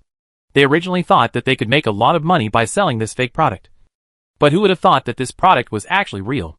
In an instant, these rich people felt like they had lost 100 million. Wrong. More than 100 million. Let alone more than a billion. Damn it. This is so ridiculous. How can this thing be real? How is it possible? Yeah. You have to know that when we first met, the information it provided about the Zerg was really problematic. How can this guy be a brainworm? As for the Zerg, not to mention the brainworms, every soldier should know that the leader of the Zerg is Jianyao. But this guy not only doesn't know, but also talks about a queen, as the intellectual brain of the Zerg tribe. How can I be a part of the Zerg tribe if I don't even know this basic information? I don't accept this result. And while the members of the rich guild were still making wild complaints on the channel, many people were gloating about the misfortune and barrages appeared on the public channel. Well, parents, we have more than 100,000 destroying beasts surrounding them. Should we take action? Yeah. Yeah. Ha ha. I feel much better when I see you losing money. Mad. You idiots. Get lost. Just like that. It didn't take long for the players and the brainworms to arrive next to the insect nest. At this time, Cassidon was stunned when he saw the huge monster in front of him. This is an insect nest. Cassidon's voice was filled with disbelief as he spoke. This insect nest is too big, and it is completely different from the insect nest in my memory. But when Cassidon took a closer look, he was sure that the thing in front of him was the insect nest. It's just that this insect nest should have undergone some kind of mutation to become what it is now. Sure enough, the queen is in the insect nest. If it weren't for the queen, how could the insect nest have undergone such earth-shaking changes? Looking at the turrets scattered around the insect nest, and the vaguely visible troop nests inside, Cassidon thought secretly in his heart at this moment. Great queen. Your humble servant the Cerebrate Cassidon is back. Standing at the door of the insect nest. Cassidon said this. Then, 1 minute passed. 2 minutes. 10 minutes. Huh? Why didn't the queen come out? Why didn't the queen answer me? Cassidon said with a strange look on his face. When the Cerebrates come back with their achievements, shouldn't the queen show up according to the Zerg etiquette? Jianyao, who is in the insect nest at the moment, couldn't help but feel a little strange when he heard what the brain insect said. Is there such a thing as the Zerg etiquette? He said he was not sure. Although he has obtained the inheritance of the Zerg, this inheritance is not very complete now. And there is no record of some etiquette at all. Whatever. Let's go out and meet him first. Since we are around the insect nest anyway. With the defense here, I won't be afraid even if it wants to cause trouble. Although Jiang Yao knew very well that the brainworm was completely loyal to the Zerg. But after all, it is not a unit controlled by the player. So he is still somewhat wary. Just like that, Jiang Yao, who was well prepared, appeared at the entrance of the insect nest. As soon as he came out, he saw the brainworm surrounded by beasts and a group of nearby players. Are you a brainworm? Who are you? At this moment, two voices sounded almost at the same time. This time everyone was dumbfounded. What's going on? Why doesn't this brainworm know the leader? It's weird. Just when the players were still quietly discussing why one person and one insect reacted like this at this time, the brainworm spoke again. Who are you? Why are you in the insect nest? Where is the queen? Where has the queen gone? Following Cassidon's series of questions, the players were all confused. At this moment, Jiang Yao didn't know how to answer the brainworm's question. I am the supreme leader of the Zerg tribe. At this point, Jiang Yao thought for a while and added an iconic line from the Zerg. I am the Zerg. As Jiang Yao finished speaking, the scene fell into embarrassment. After a while, Cassidon's angry voice came out after he understood everything. You are a bastard. You are a liar. You are not the leader of the swarm at all. There is only one leader of the swarm. And this leader is the queen. You liar. At this point, the brainworm's voice was a bit hysterical. It was obvious that it was completely angered by Jiang Yao's behavior of occupying the magpie's nest. The man in front of him was obviously a fake. He was not the leader of the Zerg at all. He deceived all the bugs. Thinking of this, the brainworm immediately said to all the surrounding players, he is a liar. There is only one queen in the Zerg tribe. Soldiers, have you forgotten the inheritance engraved in your mind? He is not the leader of the Zerg at all. He is a liar, and he deceived you. Look at his appearance. He is a human. He is an evil and cunning human. He deceived you. All Zerg warriors, listen. I order you to take down this impostor immediately. I will cut him into pieces and feed them to the destruction beast. I will let him know the consequences of deceiving the Zerg swarm. Although what the brainworm said at the moment was plausible and well-founded, the answer was the way these players looked at the mentally retarded children. What? This fool wants to usurp the throne? I think this is the case. This thief is very courageous. He is sowing discord in front of me. This is very interesting. Ha ha ha ha. Sure enough. I just said this product is a fake. It scares Dad to death. It's numb. I thought we were going to lose like a dog. But now it's better. The big rock finally fell to the ground. What do we do next? What else can I do? Peel it. What are you doing? Brothers? Kill it. From now on, this guy has been taunting us in all kinds of ways. And he is always acting cool and arrogant. To be honest, just letting this kind of NPC survive until now is already a plan to give it face. Good guy. It's okay if you don't talk about it. But I'll get angry when you talk about it. The third level Mutilosaurus, which I had finally evolved with great difficulty, was given this dog coin for nothing even after 2 days of play. Originally I was thinking that there was no way to avenge this. But now it's better. God has eyes. In this way, the players shouted and launched an attack on the Cerebrate and the destruction beast it brought. At this time, looking at the actions of the players, Brainworm was also dumbfounded. What are you doing? Bastard. He is a fake. He is a liar. Why should you help him? Damn it. It seems that I have no choice but to control you by force. As he said this, the brainworm began to release a special wave frequency, trying to forcibly control all the surrounding players. This is the unique skill of the cerebral worm. It can forcibly control the insect swarm. This is also the authority given to him by the queen.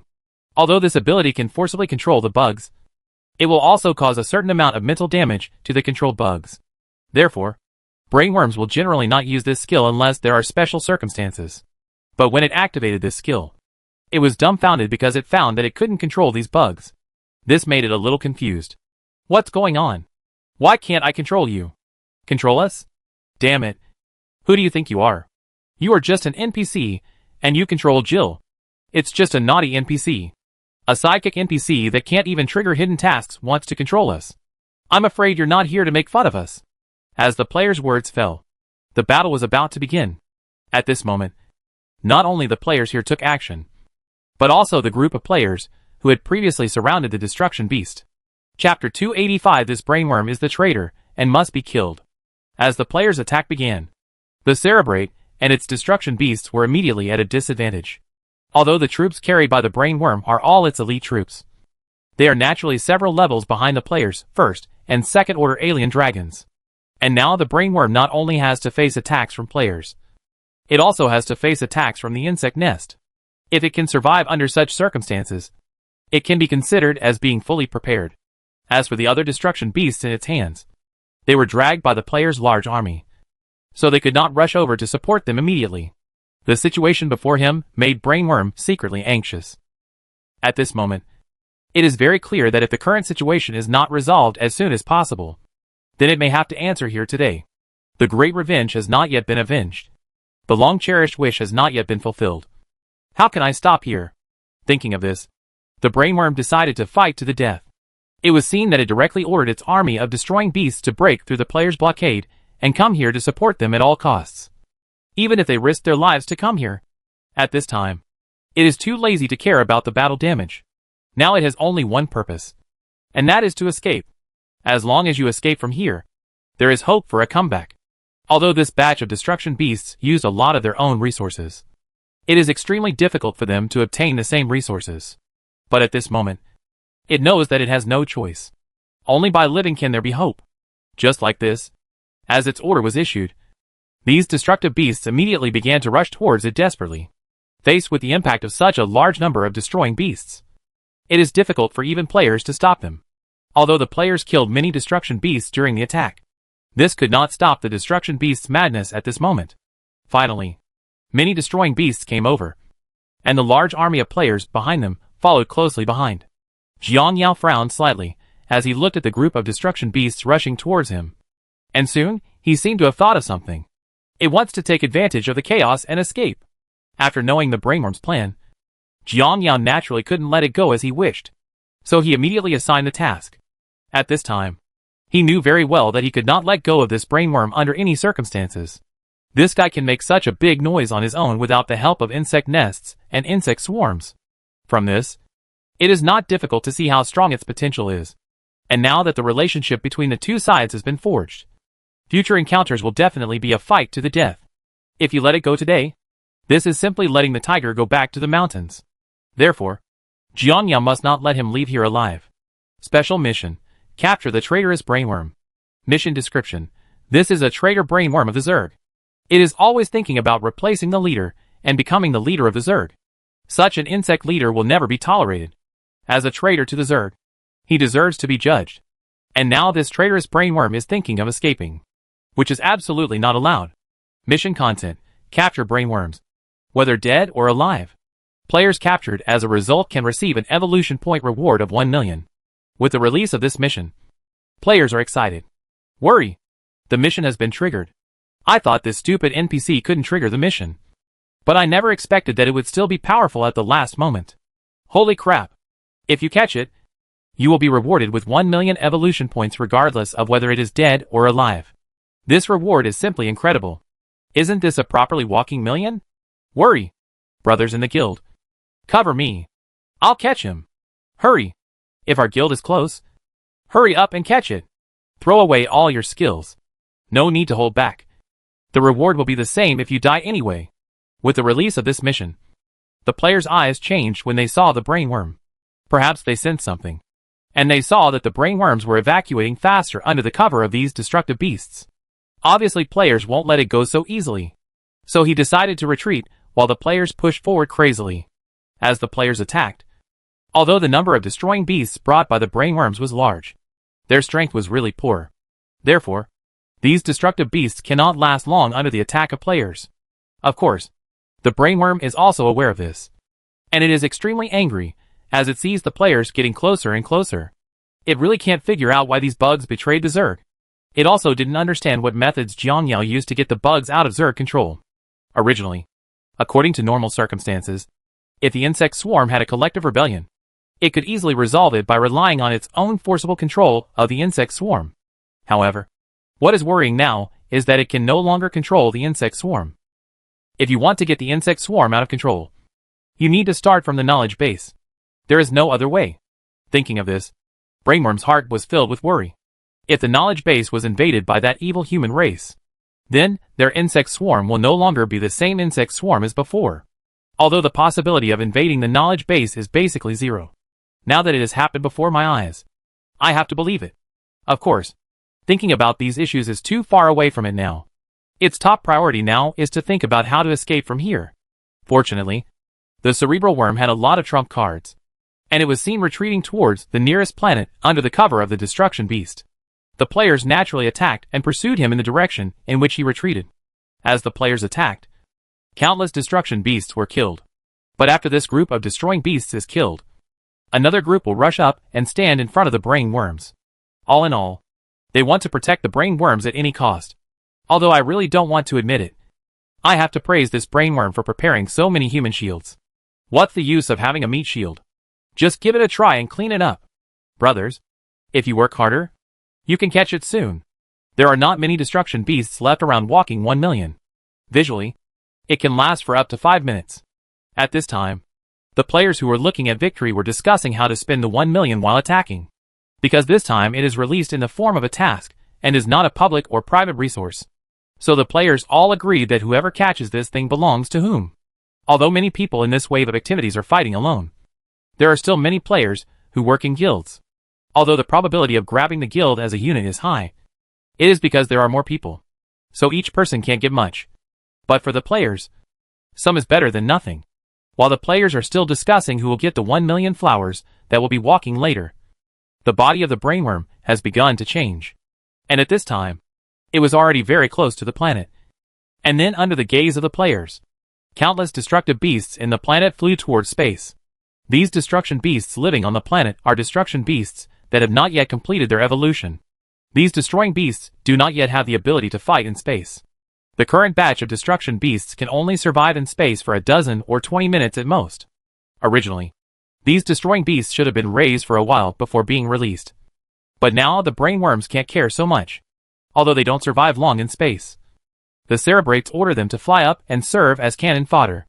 It was also because a large number of destruction beasts flew out at the same time that the players' attention shifted to these destruction beasts. Immediately afterwards, in the chaos, a slightly transparent insect one size smaller than the brain worm escaped from here. The reason why the cerebral worm let the destruction beast come up to die was because of its current plan. Use a large number of destroying beasts to attract the player's attention. When the player's attention is attracted by them, he will use this opportunity to escape from his SHL. Although its escape plan was successful, the price was also very heavy. First of all its efforts over the years have been in vain. Over the years, it has also worked hard for these destructive beasts. Although the strength of this group of destruction beasts is still far behind that of the Zerg. But even the resources required to achieve this level are extremely exaggerated. First of all, the ores are already difficult to obtain. And secondly, some special modifications are needed. The special creatures required for these transformations are even more rare. Brainworm was also lucky enough to find a suitable special creature during a search for resources. These creatures are black balls floating in the air. Each small ball is only a few centimeters in diameter. They gather together and wander around like a group of microorganisms. Once they find an intruder, they will attack the intruder and destroy all enemies by releasing a special energy. These things are the source of the destruction beast. It was purely luck that the cerebral worm was able to find this creature in the first place. When it found this special creature, it began to try to fuse it with the genes of the first generation destruction beast it created. So far, the destruction beast that can fight in space was born. Although the special group of organisms found by the brain worms was huge in number, the overall number has been reduced too much after so many years of fighting with the Dyson Sphere civilization. Although it is also studying how the creature reproduces and is cultivated. However, after its research later, it found that the reproductive efficiency of this creature was very low. Even if it tried its best, it could only barely bring the reproduction number to the same level as the war losses.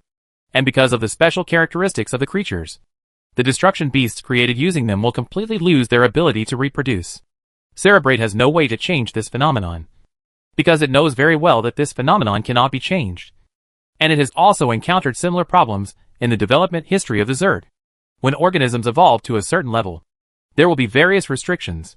No one knows how this restriction came about, and no one knows what its principle is. Because of this limitation, the number of most powerful races in the universe is not large. As for the Zerg, it can only be regarded as an exception. Of course, many Zerg brainworms have speculated about this. They suspect that the main reason why the Zerg has such a small limit is because of the origin of the Zerg. According to records, Cerebrate knows that the Zerg are not a native race in this universe. As for where the Zerg came from, this is a piece of top-secret information. Only the Queen and the entire Zerg is qualified to know. It is also because the Zerg are not a native race of this universe. So when their own tribe came here, although they were restricted, some of the things they had before coming here were still preserved. This is also the root of the Zerg's strength. And according to records, they never evolved after they came to this universe. Although there were countless brainworms trying to make the swarm go further, they all failed in the end. Just when all the Zerg races agreed that there was no possibility of the Zerg swarm evolving, they saw the Zerg swarm brought by Jiangyao, a swarm of insects that has evolved countless times. However, just when it was overjoyed, it discovered that Jiangyao did not belong to the insect swarm. Jiangyao was a liar who occupied the magpie's nest. But what makes the brainworm very confused now is why this liar can master the secret of the evolution of the Zerg. Why would this secret be mastered by a foreign race? Also, why do those of his own race believe his lies and think that he is the leader of the Zerg race? Unacceptable. Kassadin said he couldn't accept it. Kassadin, who had fled to the edge of the galaxy at this moment, turned back. He took a deep look at the direction where the destruction beast and the player were fighting, and his heart was full of unwillingness. At this moment, it secretly made up its mind that it must make a comeback. Find the Queen. Tell her everything here, and then let the Queen bring the swarm to Jiangyao for revenge. At this time, the battle between the player and the destruction beast is coming to an end. Originally, apart from the cultivated space races, the remaining destructive beasts were all those who could barely survive in space for a period of time. Naturally, such a destroying beast cannot fight with players in space for a long time. Therefore, many of these cannon fodder destruction beasts have begun to die naturally since the battle. The players who saw all this at this moment naturally didn't understand why these destructive beasts behaved like this. Although it is unclear why they were given away for free, the players don't have much thought to care about it at the moment, because the walking 1 million is so close at this moment. Now all the players who were close were rushing towards the brainworm in the distance like crazy. At this time, the false brainworm also began to retreat. Damn it! You squeezed me in front of me to make me hairy. Damn it! Don't blame me for being unkind. I'm sorry. You're holding the hammer. If I can't get you, I can't even hope to get it. You bitch. When you squeeze me, you never thought it would end like this. Everyone, don't be impulsive. Be united. Give way and let me pass first. Worry. I almost touched that bitch and pulled me back. Damn it. Brothers, a third-level alien dragon is coming. Stop him. These rich people are not good people. They have opened a third-level mutant dragon, and they are here to grab this thing from us. Ha ha ha. It's mine. It's mine. I caught it. Find the item or not. Yes. Hey. You guys are out of business. Just go to bed. Damn it. If that fool next to me hadn't been interfering with me, I should have been the one who caught it. But at this moment, when all the players were envious of the player who caught the brainworm, they suddenly realized that something was wrong. Because the originally plump brainworm was like a deflated rubber ball, deflating all of a sudden. Brother, your wife, didn't leak the brainworm you caught. After hearing the reminders from the players, this excited player also discovered something was wrong. What's going on? Why is the air leaking? As he said this, the player stared curiously at the brainworm's skin in his hand for a long time.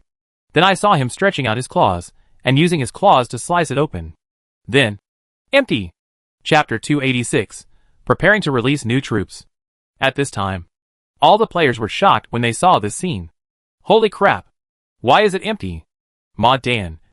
I just saw this thing jumping up and down. How could it be empty? Eyeworm. What's going on with the eyeworm? Why is it empty? Aren't you keeping an eye on this guy? Start to death? Haha. It's impossible to stare to death. The enemy. Not only did we not keep a close eye on him, we didn't even keep a close eye on him. After all, have you guys ever considered our feelings when you were competing to walk 1 million? You are fighting desperately, and we can only watch. Let me tell you, If we can report something strange to you, we have already done our best to be kind and righteous. What else do you expect? It means that I have actually been staring at the brainworm since just now, but I haven't found any clues. At this point, the players seem to remember something. I seem to remember that when the monsters on the planet suddenly rushed out just now, the brainworm signal wave showed a slight change and then returned to normal. But I didn't pay much attention at the time. Based on the current situation, I surmise that the brainworm escaped just then. Hearing what the eyeworm player said, the player who caught the brainworm went a little crazy. Damn. Why didn't you tell me about such an important thing earlier? Did I catch this brainworm? No. Did my guild members catch it? No. You caught me. Does your income have anything to do with me? No, what do you want to say? Ma Dan. Does it have anything to do with me and my guild yarn? Why are you licking AC's face and asking me why I didn't tell you earlier? Moreover, at that time, I thought that there was a system error or other reasons for any change.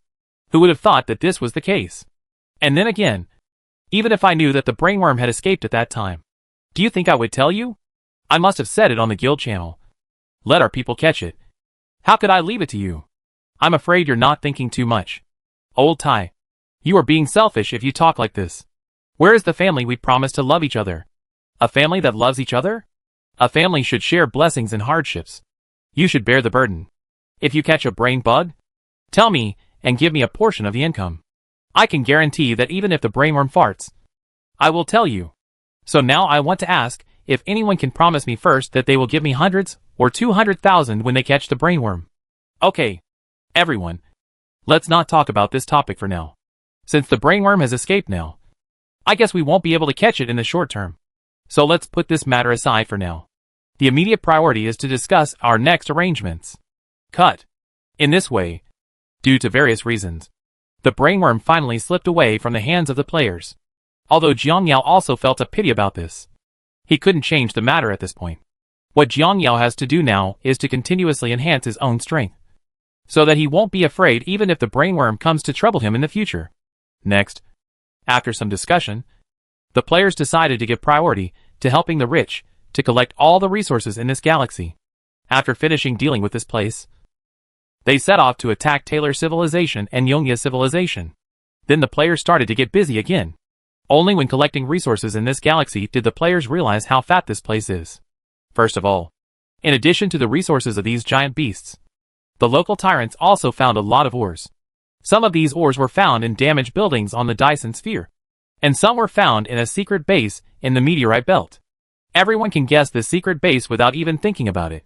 This place is the place where brainworm used to be obscene. And here, players not only found ores, but also a large group of black spheres enclosed in a confined space. The players didn't pay much attention to these spheres at first, but when the players handed these spheres to the insect nest, they were shocked, because they discovered that one of these balls can buy 2 evolution points. You must know that such a big lump of destruction beast is only worth 10 points. But one piece of this piece of shit is worth 2 points. What is the concept? As a result, many players have secretly hidden it. Ahem. Cough. Cough. Brothers. It's a routine checkup. All brothers, please shake your head. At this point, the player then added, it's not that I don't believe you. It's that the black ball is too small and can easily get stuck in your armor. As they spoke, these players turned their attention to 2 players who were about to run away. You too. Yes. Yes. I mean you too. What are you going to do? Then, it took too long for us to go online today. We are going to find a safe place to go offline. Go offline? At this point, the player walked up to the 2 of them with a suspicious look on his face, and then said to them, it's okay to go offline, but you have to jump first. Originally, the 2 players controlling the worker bees didn't want to cooperate, but in the end, they had no choice but to cooperate with him and shake their bodies a few times. Then a few black balls fell out of their joints. Seeing the few beads that fell, the 2 players looked at each other and said, these beads are too small. When we transport ore here, it is inevitable that some beads will get stuck on us accidentally. If I remember correctly, these beads should be alive and extremely offensive. I'm very curious. How come this jumping thing is stuck in your joints and can't move? Is there a possibility that it was killed before it got stuck? The 2 players argued. It's not impossible. But I'm curious. There are more than 100 or 200 bullets stuck in each joint of the armor joints on your back. What's the explanation? Could it be that they were stuck accidentally? By the way, after the eyeworm scan, what happened to the thousands of pills you have in your mouth? So what? We only took a little bit. So we shouldn't be so strict. The two asked tentatively. A little bit? Damn it! I calculated that each of you has at least 4 to 5,000. Mud. The two of them combined have had more than 10,000 vaginal discharges. You call this a little bit? Having said this, the player couldn't help but feel a little angry. You know you are moving ore here. And for every part of the ore you move, we will reward you with additional evolution points. The purpose is to make you all be honest and stop taking the beads. But who would have expected that you still remain evil? Actually, you can't blame us. When you are transporting beads, a few will fall out. This thing is rolled in front of us. Do you think we should take it or not? Yes. This is too torturous. If you say take it, we feel a little bit sorry. If you say no, it's a bit insulting to these beads. Hey, you only saw us taking it. But you didn't see how uncomfortable it was when the beads rolled in front of us. At this time, inside the insect nest, Jiang Yao was holding a bead and pondering it over and over again. In fact, at the beginning, Jiang Yao didn't pay much attention when the players brought such beads. But who would have thought that each of these beads would be worth 20 evolution points? This shocked Jiang Yao. After all, for such a big destruction beast, he would only sell it to the system for about 100 evolution points. But this one, which was about the size of a fingernail, was actually worth 20. So all of a sudden, this magical bead attracted Jiang Yao's attention. After a series of studies, Jiang Yao discovered its function. Although these beads seemed to be dead objects on the surface, they were actually living entities. Moreover, Jiang Yao also researched that by extracting their genes from the insect nest and merging them with black insects, more powerful black insects can be created. The new black bugs that were created are much larger than the previous black bugs. And these new black bugs can not only fly, but also have certain space combat capabilities. However, this kind of black insect also has a flaw. That is, the new black insect created will completely lose the ability to reproduce. After Jiang Yao's many studies, he found that this flaw could not be changed. To put it simply, a black ball can create a more powerful black insect, although these black bugs disappear when they die. Fortunately, the number of black beads that players discovered is large enough. You can use these beads to form an army of dozens or millions of black insects. In addition, Jiang Yao originally trained black insects as auxiliary troops. So these beads were enough for Jiang Yao. But for Jiang Yao now, what he is more concerned about is where the brainworm found this black bead. Although the combat power of the creatures created by this black bead is much weaker than that of the Zerg. This is only compared to the Zerg. If compared with other races, it is completely different, as long as there are enough numbers. These evolved black insects will not be without a fight even if they encounter Taylor civilization. In other words, if you can find the source of this black bead, and by obtaining a large amount of black beads, Jiang Yao can definitely cultivate a powerful black insect army. When the players start a war with other civilizations in the future, he can send this army to assist the players when necessary. Even being a cannon fodder can have a very big impact. Therefore, during this period of time, Jiang Yao also asked players to pay attention to see if the brainworm has left any other information about these black beads. But unfortunately, the players searched the Cerebrate's residence and found nothing. In this way, time passed day by day, and after nearly half a month of searching, this area was finally cleared by the players. Although on the surface it looked like the wealthy people had gained a lot from this war. In fact, each of them did not receive many evolutionary points. Although they have made money in this area, including the previous investment, they still have to pay the players. And after collectively paying for the evolution rolls, as well as the battle damage that occurred in the later battles, as well as part of their own blackmail, etc., each of them actually didn't have much left. But for wealthy people, this investment is relatively worthwhile. After all, in addition to earning some evolution points, they also obtained a lot of useful information. For example, what preparations are needed to attack a civilization, approximate daily expenses, and a lot of information. Of course, Jiang Yao also knew very well that this time the local tycoons could have made a lot of money. But due to various reasons, they did not make much. When they began to attack the starry sky beasts, the local tyrants directly purchased a batch of troops from the insect nest to join the battlefield. Moreover, the units they repurchased were all high-level units. So they invested a lot in that wave. Then during the battle in Taylor's No. 2 area, they temporarily evolved many second and third level alien dragons, which played a big role in the entire battle zone. After the group was wiped out by a super weapon attack, their high-level troops from the Dyson Sphere civilization just came over, and this group of troops became the last line of defense for the insect nest.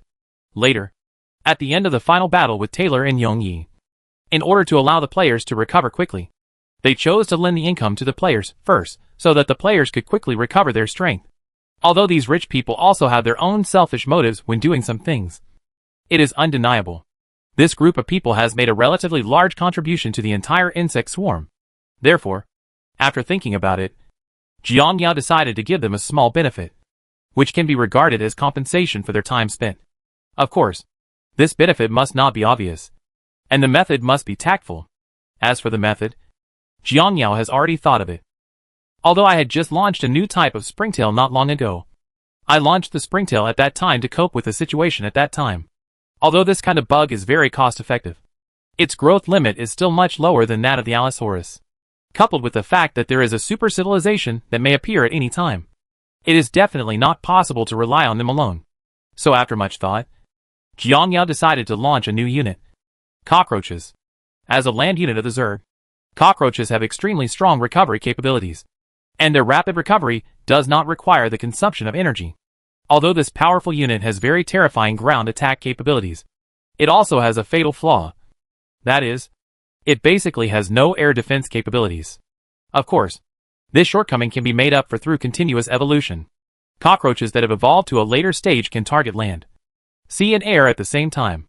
And Jiang Yao's compensation for the local tycoons is the evolution of this new unit. When I was on the Starry Sky Beast, the evolution volume rewarded by Jiang Yao's mission had a precondition. That is, it could only be used for the units that have been launched, and those launched in the future cannot evolve. Now Jiang Yao has decided to cancel this restriction. Of course, this cancellation is due to a bug situation.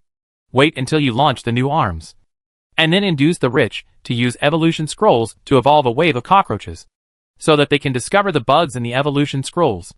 Then after they have finished using it, they will issue a bug announcement, and in order to apologize to the players, they will compensate the players, which in disguise can also improve the overall strength of the players.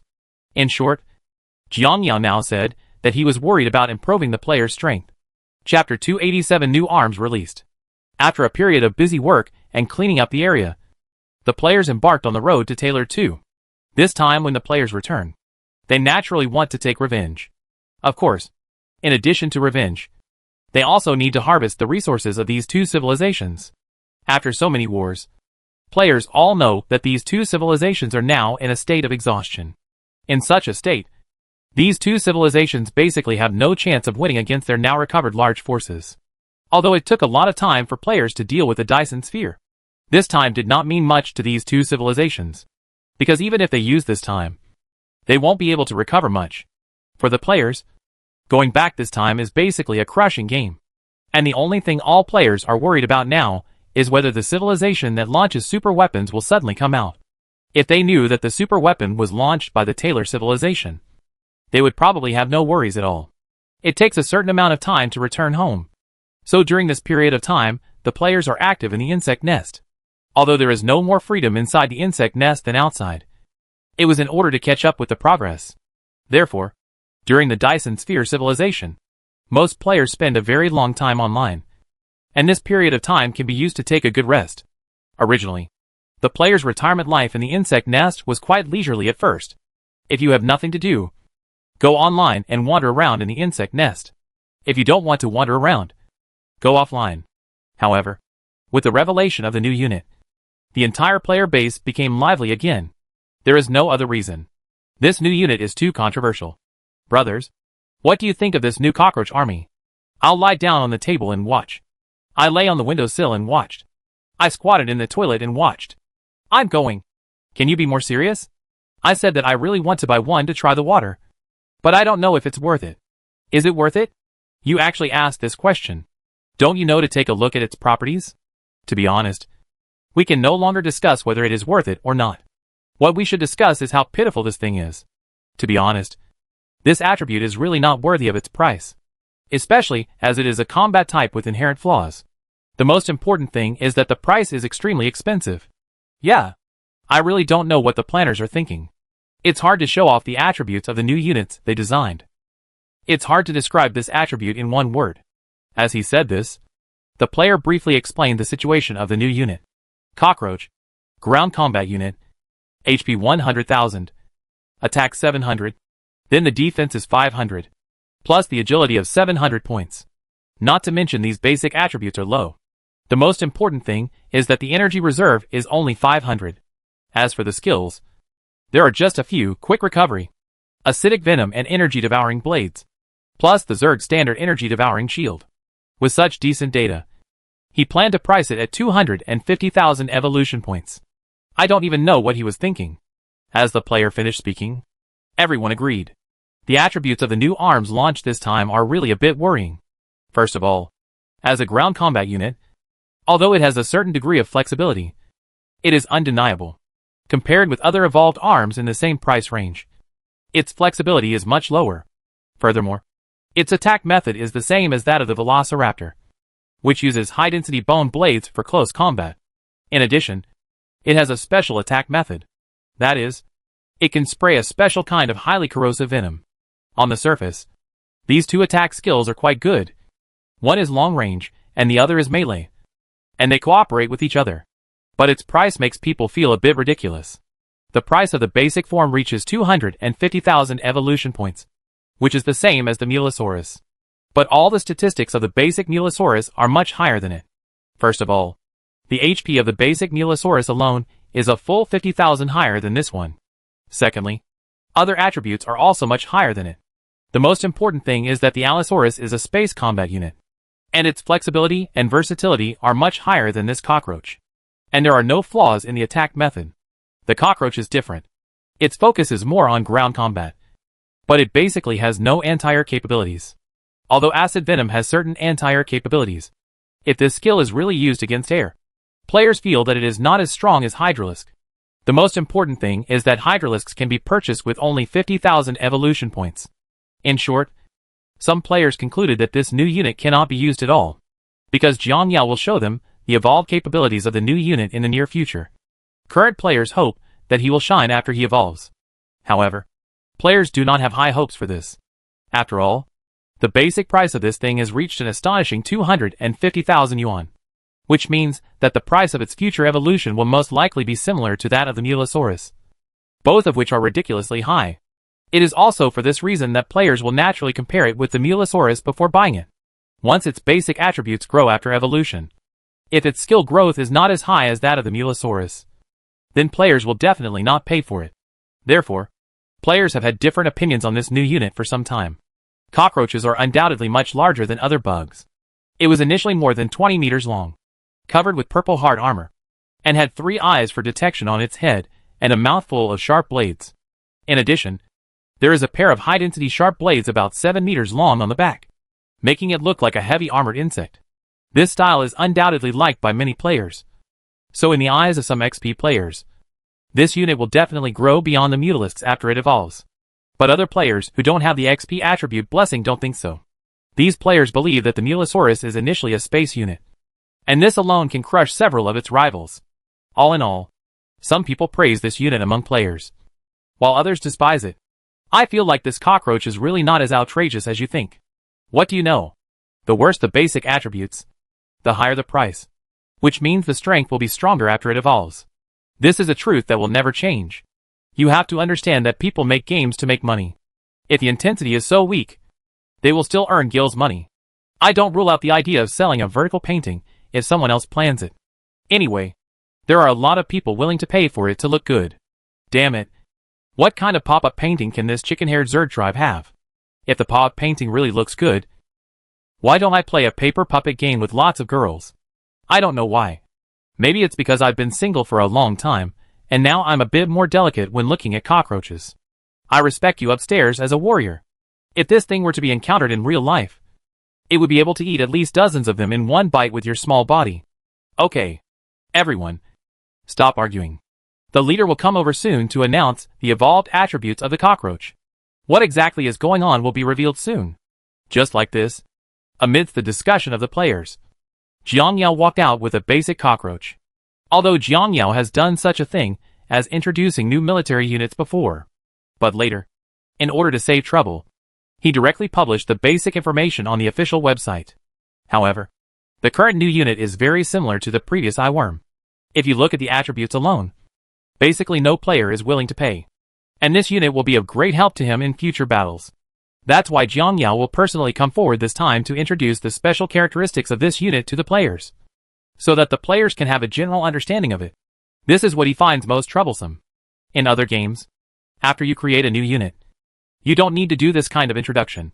You just need to post a detailed attribute and that's it. As for whether this unit is strong or not, players can evaluate it after buying it. But this game of my own is different. Each unit can range from tens of thousands to hundreds of thousands. The cost of trial and error is too high. Therefore, players will think twice about whether they are suitable before introducing new units. If you can't come up with data that is relatively convincing to players, then they are basically unwilling to pay. Of course, since Jiang Yao chose Cockroach as a unit, he had his own reasons. In general, cockroaches can be regarded as the main combat unit among the Zerg. The main reason why players think it is weak is because everyone is used to playing evolved units. So when a new unit comes out, they will consciously compare the basic type of this type of unit with the evolved unit in their hands. Compared with the basic arms, the price/performance ratio is naturally low. It is also for this reason that Jiang Yao is very cautious when choosing arms. He always tries to choose arms with good statistics and strong functionality. But even so, sometimes it is still impossible to avoid the occurrence of eyeworms and cockroaches. At this time, with Jiang Yao's appearance, everyone's attention was focused on him. Looking at the looks from all the players, Jiang Yao started this wave of introductions. Today we are debuting a new type of cockroach. I believe everyone has a certain understanding of cockroaches before. As one of the main battle units of the Zerg, there is no doubt about the strength of cockroaches. Next, let me introduce you to the basic information of cockroaches. The basic cockroaches have 4 skills: Rapid Recovery, Acidic Venom, Energy Devouring Blade, and Energy Devouring Shield. With 4 initial skills, it is also the one with the most initial skills among all current arms, except for a few decent attack skills among these skills. It is worth mentioning the skill of Rapid Recovery. Different from the recovery skills you have seen before, Cockroach's recovery skills do not require consuming energy. It can extract substances from sudden rocks or other things around it that can allow it to quickly recover from injuries, accelerating its own recovery from injuries. This recovery speed is not weaker than the energy-devouring recovery of the alien dragon. As Jiang Yao's words fell, the players' eyes lit up. They are very clear about the recovery skills of the Mutalisks. Especially the alien dragon with super high defense on the battlefield can use this recovery skill to achieve the effect of energy-devouring shield. But its consumption is far lower than that of energy-devouring shield. Now after hearing Jiang Yao's introduction, everyone felt that this cockroach was actually not as bad as they thought, although its basic attributes are much lower than those of the Mutilosaurus. Fortunately, its skill strength is barely passable, especially as the initial unit can come with 4 skills. This is still relatively rare. However, players also know its awkwardness. That is, even if you have more skills than other arms, your combat method is too limited. With such a high price and such huge flaws, players still feel it's not worth it. While everyone was still discussing in low voices, Jiang Yao began to introduce the evolutionary attributes of cockroaches. Next, let me explain to you the several evolutionary stages of cockroaches. First of all, in the first stage of evolution, the original quick recovery skill has been changed to recovery enhancement, which further improves the cockroach's recovery ability. And cockroaches with this skill can recover through energy phagocytosis when there is nothing around them to absorb. The required consumption of energy points will also be greatly reduced. And the intensity of the acidic venom it spits out has also changed. And these acidic venoms also carry some special parasites. And these parasites can also cause secondary damage to the attack target. At this point, Jiang Yao immediately began to introduce the second stage of cockroach evolution. The second stage improvement of cockroach is also very obvious. First, the recovery skill has been changed to super recovery, which takes its recovery ability to a higher level. Moreover, the parasites in the venom have turned into special bugs with the ability to break armor and self-destruct, greatly increasing the damage caused by cockroaches to buildings and warships. And because of the special characteristics of the parasite after evolution, cockroaches have certain anti-air capabilities. As for the third stage of cockroaches improvement, it will be even greater. First of all, the recovery skill has been improved again and turned into super recovery. The parasites in the venom also turn into a special kind of bugs, which parasitize on biological targets. They will absorb all the materials of the creature as quickly as possible and convert the creature into a small cockroach with 40% of the basic attributes of the creature. The little cockroach only exists for 1 day. And this evolved cockroach has mastered energy-devouring anti-gravity and has the ability to fight in space. At this point, Jiang Yao's introduction to cockroaches is over. Although cockroaches still have the 4th and 5th stages of evolution, Jiang Yao decided to let players explore these 2 stages on their own. After all, the game needs to have more of a sense of mystery to deceive people into earning money. At this time, as Jiang Yao's introduction ended, the players were also surprised. After this batch of introductions, players also have a clear understanding of the general situation of cockroaches. And they also understand how the cockroach plays and what its characteristics are. And except for the cockroach's first stage of evolution, which is not that eye-catching, the evolutionary improvements in the remaining 2 stages should not be exaggerated. Whether it is a blasting cockroach with the ability to break armor, or a 3rd-level cockroach with the ability to transform into a younger brother, they can play a huge role on the battlefield. Chapter 288 Returning. Preparing for Revenge. After Jiang Yao left, the players also started talking. After the leader's introduction, I finally understand this cockroach. First of all, the core skill of this unit should be the special recovery skill. To put it simply, it is similar to its name. That is, Shao Chong who cannot be killed. First of all, its basic recovery ability is very strong, and every evolution will strengthen this recovery skill. After such a wave of operations, I feel that it is quite difficult to kill this thing. If nothing else, just for this characteristic, I feel that this thing is very suitable for new users. Think about it. This cockroach's vitality is so tenacious. So in large-scale battles, there is no need to worry so much about battle losses. After all, the leader said that even if it is seriously injured, it can recover as long as you give it a few minutes. Given this recovery ability, are you still afraid of it belching during a battle? Many players disagree with this player's opinion. Is it still new to use? You don't even look at its selling price. The basic evolution points are 250,000. The first stage evolution is 550,000. The second stage evolution is 1.2 million. And the third stage directly soars to 7.2 million. At this price, tell me something suitable for a newbie. Only a newbie with good family conditions can use it. And if you think about the attack method of this basic model of cockroach, how different it is from the raptor. Compared to the raptor, this one has an additional spitting skill. Other than that, there is no essential difference between it and the basic velociraptor. The basic velociraptor has no anti-air capabilities and is exactly the same. But how many times higher is its price than the velociraptor?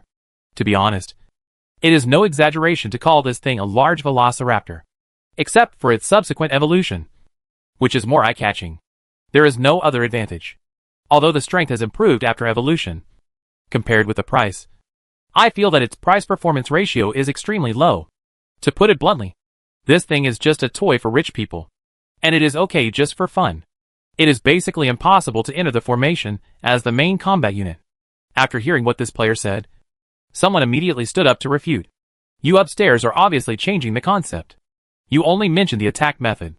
Why didn't you mention the recovery ability? The recovery ability of the highly evolved mutant dragon is obvious to everyone. Not only is this thing's recovery ability similar to it, it can also consume no energy. On this point, I think he is worth the price. And after the high evolution, especially in the third stage, the improvement is simply incredible. The third stage cockroach skills are devastating to any biological group. Even if the attribute castration is reduced to 60%, the combat power of those little cockroaches will be on par with hydralisks no matter how bad they are. And the conditions for creating cockroaches are also very simple. All you need to do is hit a living creature.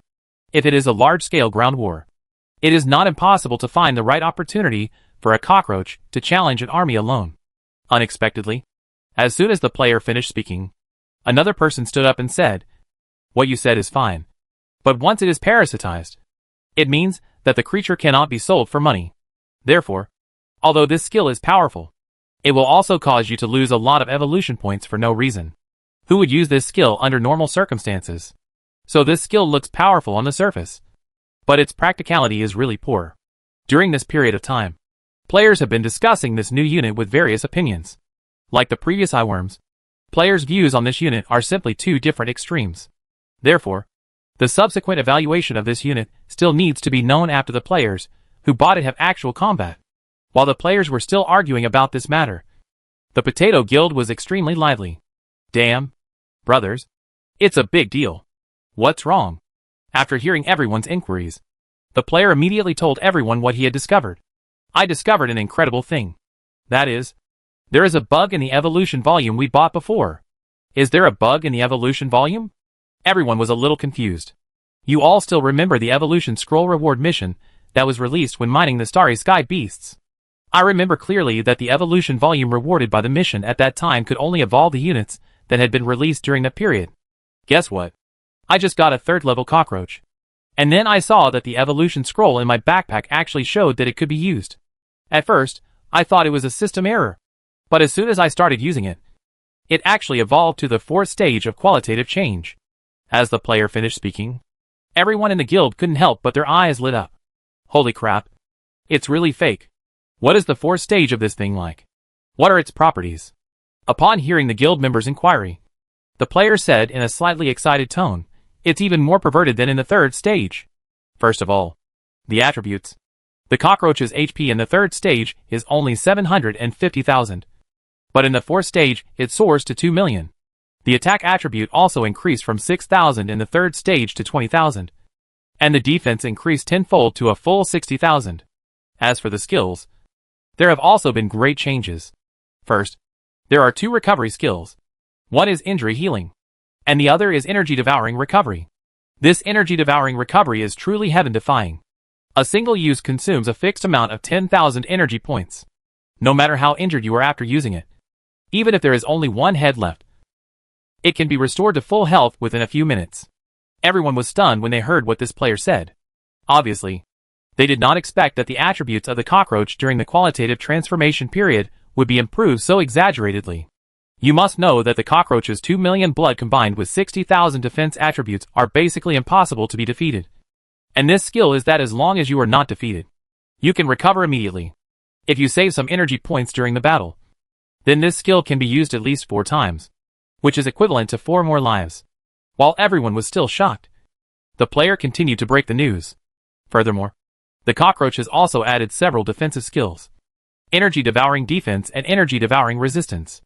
Everyone must be aware of the status of these 2 skills. They can further increase its defense power. In addition to the improvement in defense, the attack method has also changed. This guy has changed to directly firing ion cannons. The ion cannon's damage to battleships and buildings is very terrifying.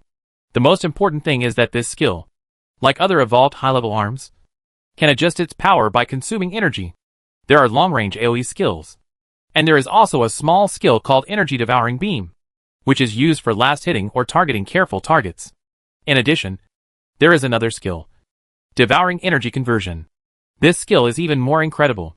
It can convert surrounding materials into devouring energy. If the ore is swallowed, the conversion rate is very high, compared with other types of soldiers that have to be swallowed and converted slowly.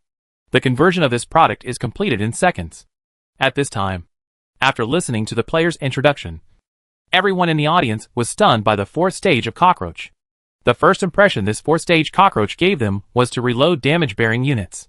Whether it is recovery skills, defense skills, or basic HP, etc., it undoubtedly does not mean that it is a battlefield human shield. Moreover, this human shield also has a certain output capability. If pushed forward on the frontal battlefield, they are much easier to use than the alien dragon. Tudo, who thought of something when he heard this, immediately asked, by the way, if we follow the normal evolutionary route, how many evolution points will it cost to evolve to the 4th stage? 45 million evolution points plus 2,000 energy devouring crystals. Even if you use the evolution scroll, you still have to spend money to buy the energy devouring crystals. But now the leader has a lot of this stuff, so he can buy it directly in the store. The player replied after hearing Potato's question. Hearing this, Potato fell into deep thought. 45 million. This price is compared to the 60 million of the Cyclops. Judging from the price alone, there is no doubt that the Cyclops is much more cost-effective. But you can't just look at the price of the arms. You still need to look at the matching of the lineups of different arms, compared to the simple attack of the one-eyed behemoth. These 4th level cockroaches undoubtedly have much more employment opportunities. Speaking of which, Potato was in trouble. Originally, the batch of evolution scrolls in his hand were intended to be used to evolve the Cyclops. After all, the one-eyed beast is currently the most cost-effective among the high-level evolved arms. But now, after seeing the qualitative transformation properties of cockroaches, Potato's idea was shaken. The one-eyed monster has 1 million HP.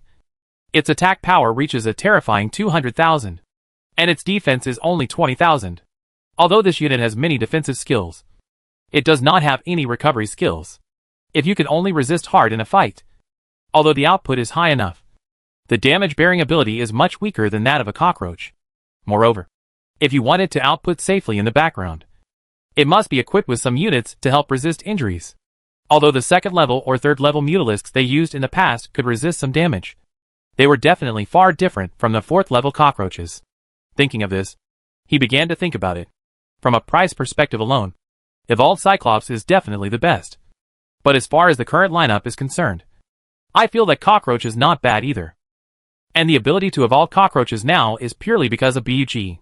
If you don't seize this opportunity. Thinking of this, Potato looked at everyone. Brothers, how many evolution scrolls do we have in our hands now? Upon hearing Potato's question, a player replied, we collected a total of 14. And only used 1 for that product. We haven't touched the remaining evolution scrolls yet. Seeing this, Potato nodded, then pondered for a while, and asked everyone, our situation is very embarrassing now. Should this evolution scroll be used on cockroaches or eyeworms? You said this is the most cost-effective when used on eyeworms. But this cockroach is not bad. And the reason why cockroaches can use this thing now is a bug. But considering the powerful enemies we are about to face in the future, it won't work if this cockroach doesn't evolve. After hearing what Tua said, everyone began to think. We will definitely need human shields in the subsequent war.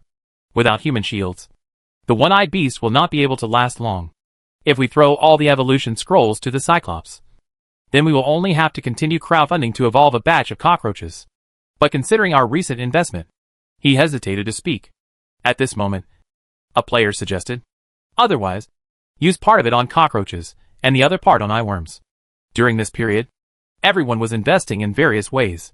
Although it has been recovered now, and each of us has made a little profit. The premise of all this is that we are lucky this time, and this galaxy is fat enough. If everyone continues to invest now, no one can guarantee that we will continue to encounter such good things. If we want to recover the cost by then, I estimate that it will definitely take a long time.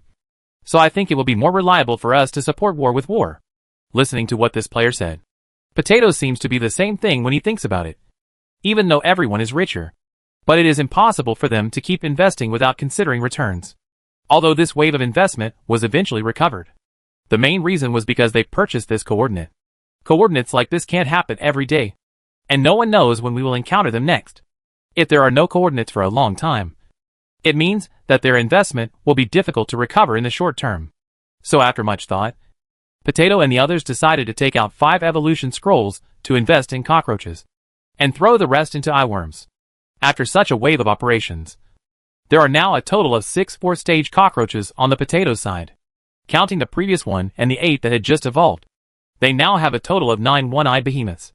This lineup is now the main formation of the Potato Guild. Of course, in addition to the 6 stage 4 cockroaches that are bound to the one-eyed monster, this lineup also has a lot of 2nd and 3rd stage mutant dragons as support.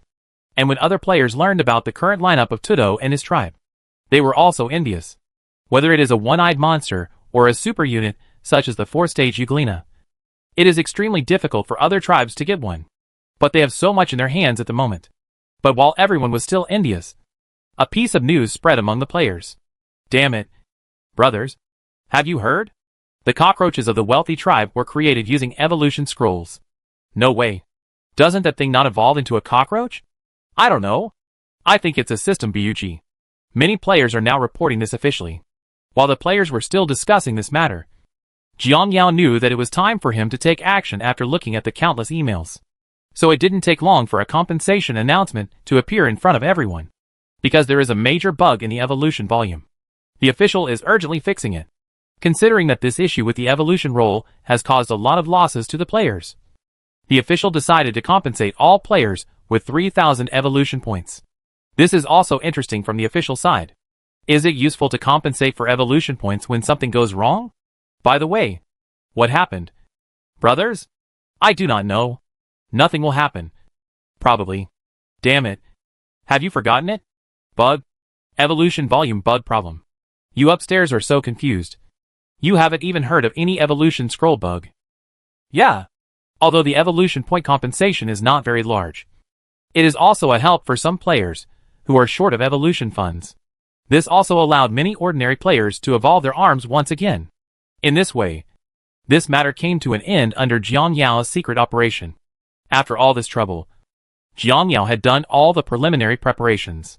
Next, it is time to harvest Taylor and the Evernight civilization. Although it is not clear why the Taylor civilization sent the coordinates of the two civilizations to itself. But judging from the situation at that time, Jiang Yao believed that they were provoking and mocking him. The meaning is probably, even if I give you the coordinates, what can you do? What can you do to me? Jiang Yao decided to make them pay a heavy price for their rampant behavior. Jiang Yao wants to use this counterattack to let them know that young civilization should not be too presumptuous. The temporary victory or defeat does not mean anything. The winner is the one who laughs in the end. Chapter 289. The battle begins, and is easily crushed. Now, whether it is Yongye civilization or Taylor civilization, they all know very well that Jiang Yao may come to trouble them at any time. And from the beginning, after they failed to keep Jiang Yao, they knew that this day would come sooner or later. So during this period of time, they have also been frantically manufacturing combat equipment. Although they all know that their actions are futile. This is all they can do now. At this time, the home planet of Taylor civilization was already in chaos. Because compared to the Eternal Night civilization, the people of Taylor civilization did not have much sense of belonging to the civilization. Once something like this happens, once they determine their fate, the rest is crazy. All the people who had been suppressed stood up. Perhaps in the past, they would have considered the consequences of doing so. But now they no longer need to consider these issues. Because they have no follow-up. They will be destroyed when the Zerg army comes to the city. For a time, the entire Taylor civilization and their various colonial galaxies were in abnormal chaos. Some of them are frantically doing things they didn't dare to do before. And some of them have obtained spaceships through some channels, and want to try to leave here. As the order of the entire civilization fell apart, Taylor civilization could no longer maintain the normal operation of civilization. In fact, like the current situation of Taylor civilization, there is no need for Jiang Yao and the others to attack. Because civilization is now filled with chaos and disorder. It will destroy itself. A large number of Taylors die every day due to various reasons. And compared to their Eternal Night civilization, the situation is much better. Even though most of them knew that the end of the world was coming, they still persisted in their respective posts in an orderly manner. Although they knew very well that it was in vain for them to do so now. But they felt that instead of sitting and waiting to die, it would be better to take up arms and fight to the death with the bugs on the battlefield. Any civilization will do something crazy when it is about to collapse. The Eternal Night civilization is no exception. Compared with the self-destruction of the Taylor civilization, the madness of the Eternal Night civilization is more aimed at the insect swarm. They use stars in the galaxy as signal generators, and then use special particles to accelerate the signals. Then send the signal to the entire universe, with your own civilization as the center. This kind of signal will be captured by intelligent civilizations in the universe, because they emit the most basic signals. Therefore, both high-level intelligent civilization and low-level intelligent civilization can capture it. And when these civilizations capture this signal, they will inevitably send warships here to explore the situation, or launch super weapons to destroy it. Although this will happen many years later. Although they can't see that time. But for them, the seeds have been planted. And whether they will grow into towering trees in the future depends on luck. Of course, these signals only contain some basic information, and did not mention anything about the Zerg, because they know very well that some intelligent civilizations in the universe know about the Zerg. If they find out that there are Zerg here, they will definitely not come here. And after Chongzi knows that his specific information has been released, they will never stay here. Therefore, Yongye civilization concealed this matter. Of course, Yongye civilization knows very well if it does this, there will definitely be some civilizations with low technological level that will come here and then be discovered by the bugs and become food for the bugs. But in the same way, some civilizations with low technological levels will come here And other civilizations with higher technological levels can also be thought of. And this is also their purpose of doing this. They want to use these low-level civilizations as bait to lure those high-level civilizations over. Because those advanced civilizations know that this signal will attract many low-level civilizations. And they only need to wait here, and then they can find the coordinates of a large number of low-level civilizations. So they will definitely come here. The same goes for the bugs. When the information is sent out, the bugs also know it. And they can also guess this. So even if they harvest this place and leave, they will definitely plant their eyes here. When the time is right, they will definitely come back to harvest. Because for them, they will definitely not let go of the nutrients delivered to their doorstep. And they did not reveal information about their race. So their last worry was gone. Without the powerful enemy of the Empire, those bugs will definitely not let go of this buffet place. But what these bugs don't know is that their signal is very special. Although the signal wave is a signal wave commonly used by low-level civilizations. But its speed is countless times that of low-level civilizations. So it won't take long for this special signal to fly to where the Empire is. It is uncertain whether they will send troops to Yongye civilization by then. But Yongye estimates that the possibility of them sending troops to check the situation is very high. Therefore, the encounter between the Zerg and these advanced civilizations is inevitable. At that time, those advanced civilizations hiding in secret will inevitably engage in firefights with the Zerg. And they may be able to send the Zerg away. All in all, Yongye civilization actually has no idea whether its actions can achieve the desired results. But doing this is better than doing nothing. Just like their plan. Jian Yao, who is currently arranging manpower to attack Taylor civilization, received this special signal wave. It's really a good plan. After receiving this signal, Jian Yao immediately understood Yongye civilization's plan. But there was no way he could refuse a plan like this. Just as Yongye civilization thinks. Although there will be certain risks here, there will also be endless opportunities here in the future. After knowing that this place is likely to be a big granary for him in the future, Jian Yao naturally cannot leave it alone. But if he wants to harvest this place, Jian Yao also knows very well that he must prepare in advance. He must ensure that he has enough strength before he will return here to harvest some resources. If his strength is not up to the mark, then it will be for nothing if he comes here. But if he is strong enough, then he comes here to eat at the buffet. You are going to use this method to lure me into confrontation with other advanced civilizations, and then be eliminated. But have you ever thought that my development speed will far exceed your expectations? Perhaps after a few years, civilization will gradually come here. My strength has reached a very terrifying level. At that time, all you have done is just to provide me with nutrients for development.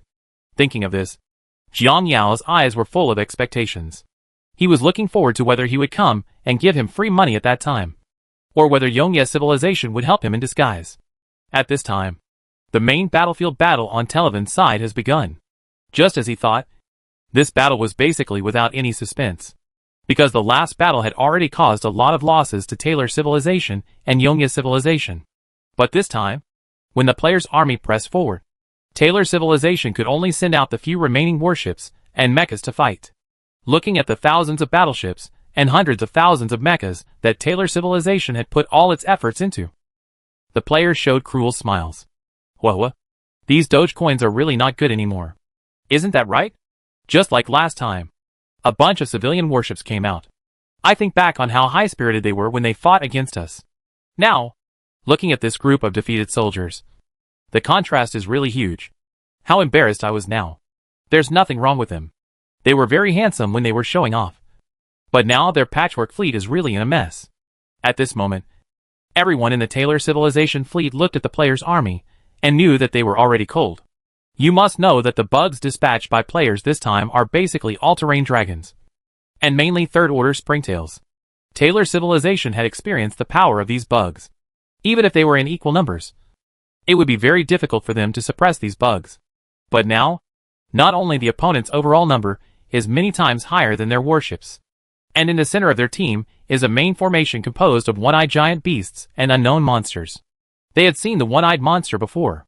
It was a strange creature with a huge eye. This creature had very terrifying attack and defense power.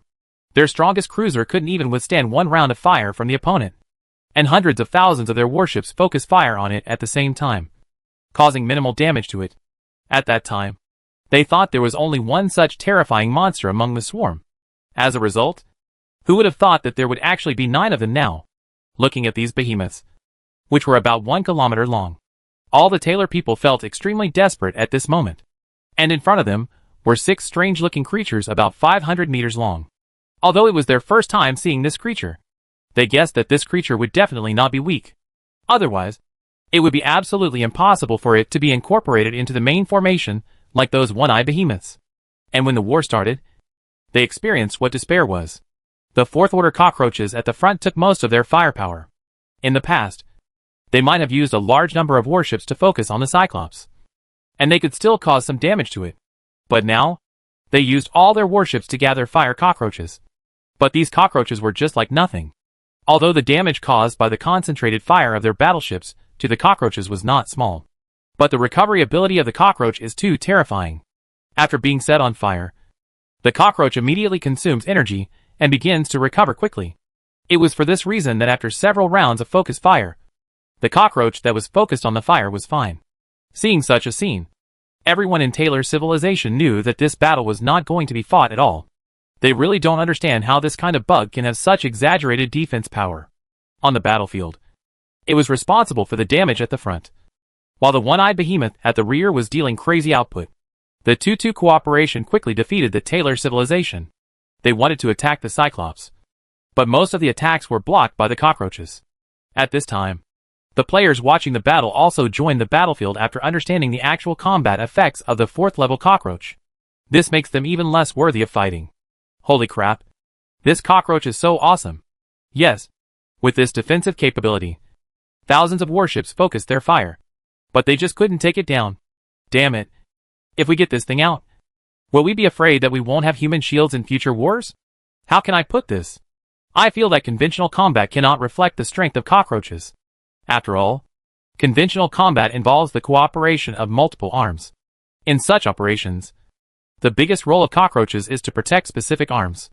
If it is an enemy with a fixed position, like the previous attack on the Dyson Sphere civilization, and it needs to withstand a large amount of building firepower, the role of the cockroach can really be reflected. Actually, it's normal for this cockroach to have such a strong performance. I believe you all know the situation of Taylor civilization. This guy is a civilization with the wrong technology tree. On the surface, they look very powerful, but their specialization is basically mechas. The technological level of battleships is much lower than that of mechas, so the firepower of their battleships is not high. Although the mecha is very powerful, its shortcomings are also obvious. After all, the basic attributes of this thing are not high.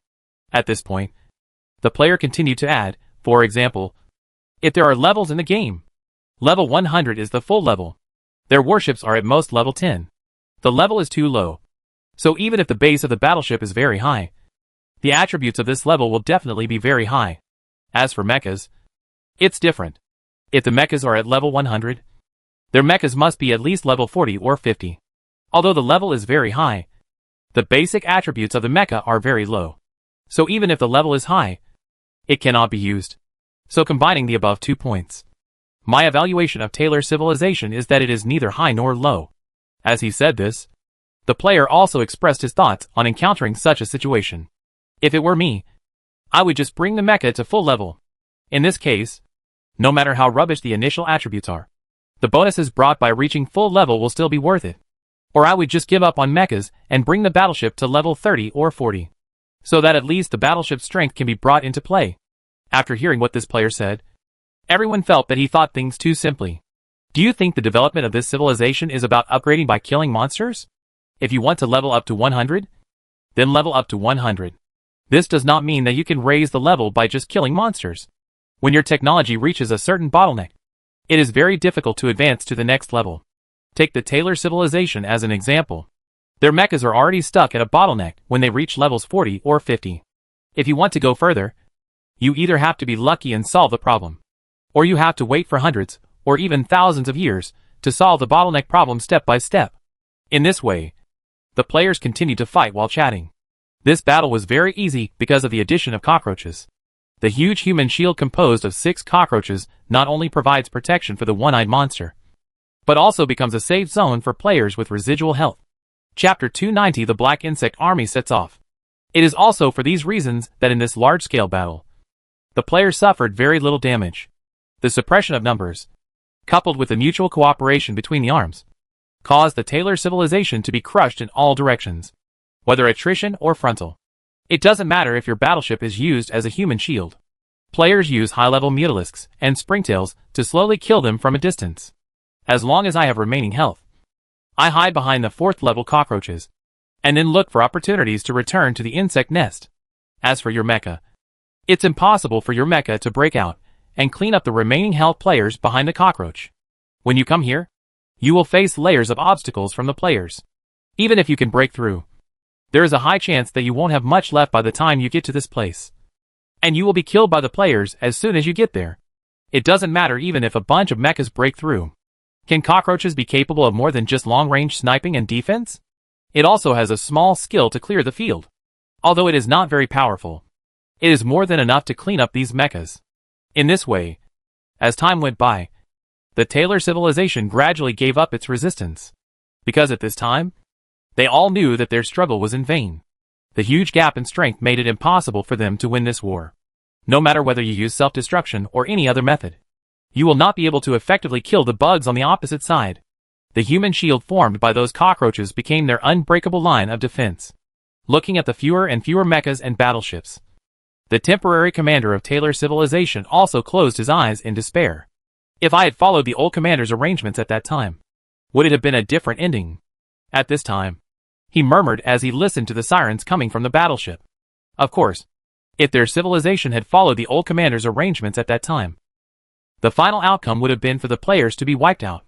It is even said that the players have no follow-up. It's a pity that there are no ifs. The total factors within their civilization, coupled with their cognition and ideas, make it absolutely impossible for the old commander's plan to be executed. Because the tactics given by the old commander were so unbelievable. They gave up tens of millions of Taylors to evacuate all the warships, and then assembled a large force for a general attack. This method is simple to say, but it is absolutely impossible to execute because no one dares to agree to such a crazy tactic.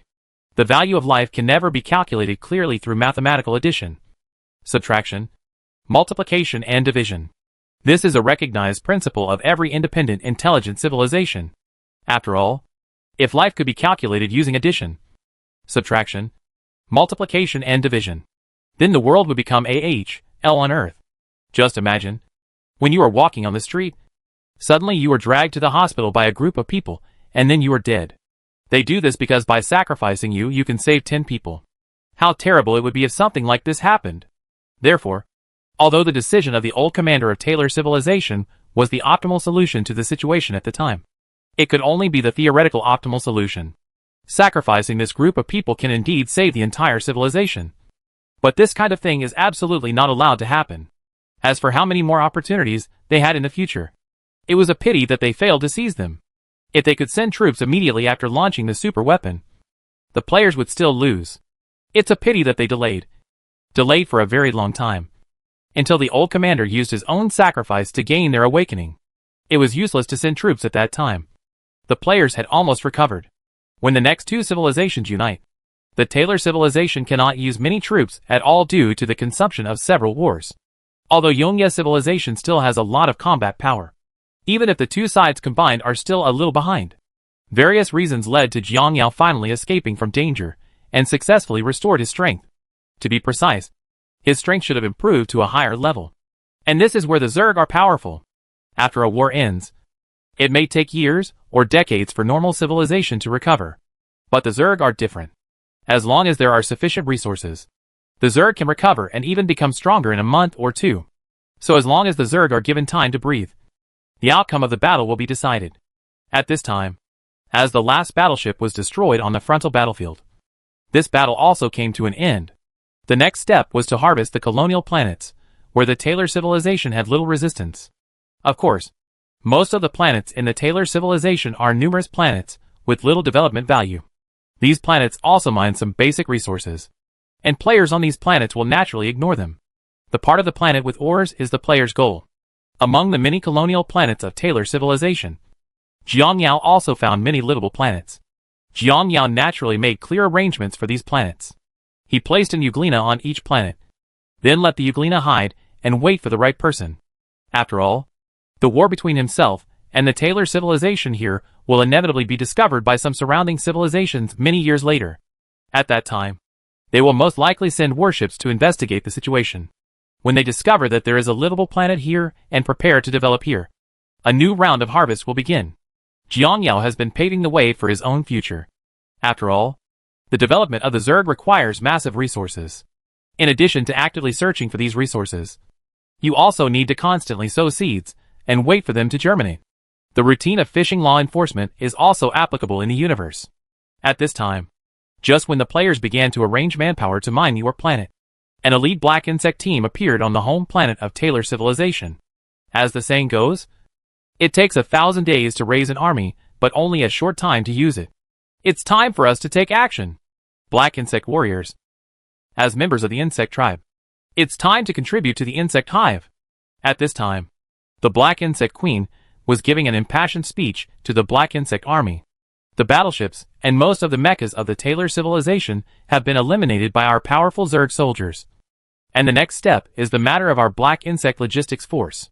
Speaking of this, the black insect queen couldn't help but sigh.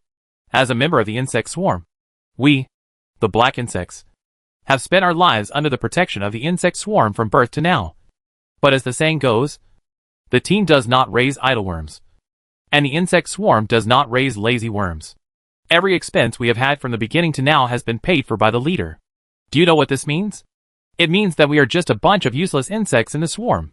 If the leader hadn't provided us with food, we would have starved to death. Of course, the kind leader also knows that our combat power is much weaker than other Zerg races. So he did this to take care of us, including the looting of Taylor's civilization this time. It was because the leader took care of us that he allowed us to loot. Think about it. The Zerg warriors on the front line worked hard to defeat the Taylor civilization. Instead of looting this place, they gave us the opportunity to loot it. Why? Hearing what the black insect queen said, the insects under her hand shook their heads. It's because they are also taking care of us. Although they are taking care of us, we must live up to our expectations. We cannot be the worms of the Zerg tribe. At this point, the black insect queen's tone condensed, and then she looked at the insects. Do you still remember our slogan? Remember. What is it? Collect resources. Work to pay off the debt. That's right. Collect resources, and work to pay off the debt.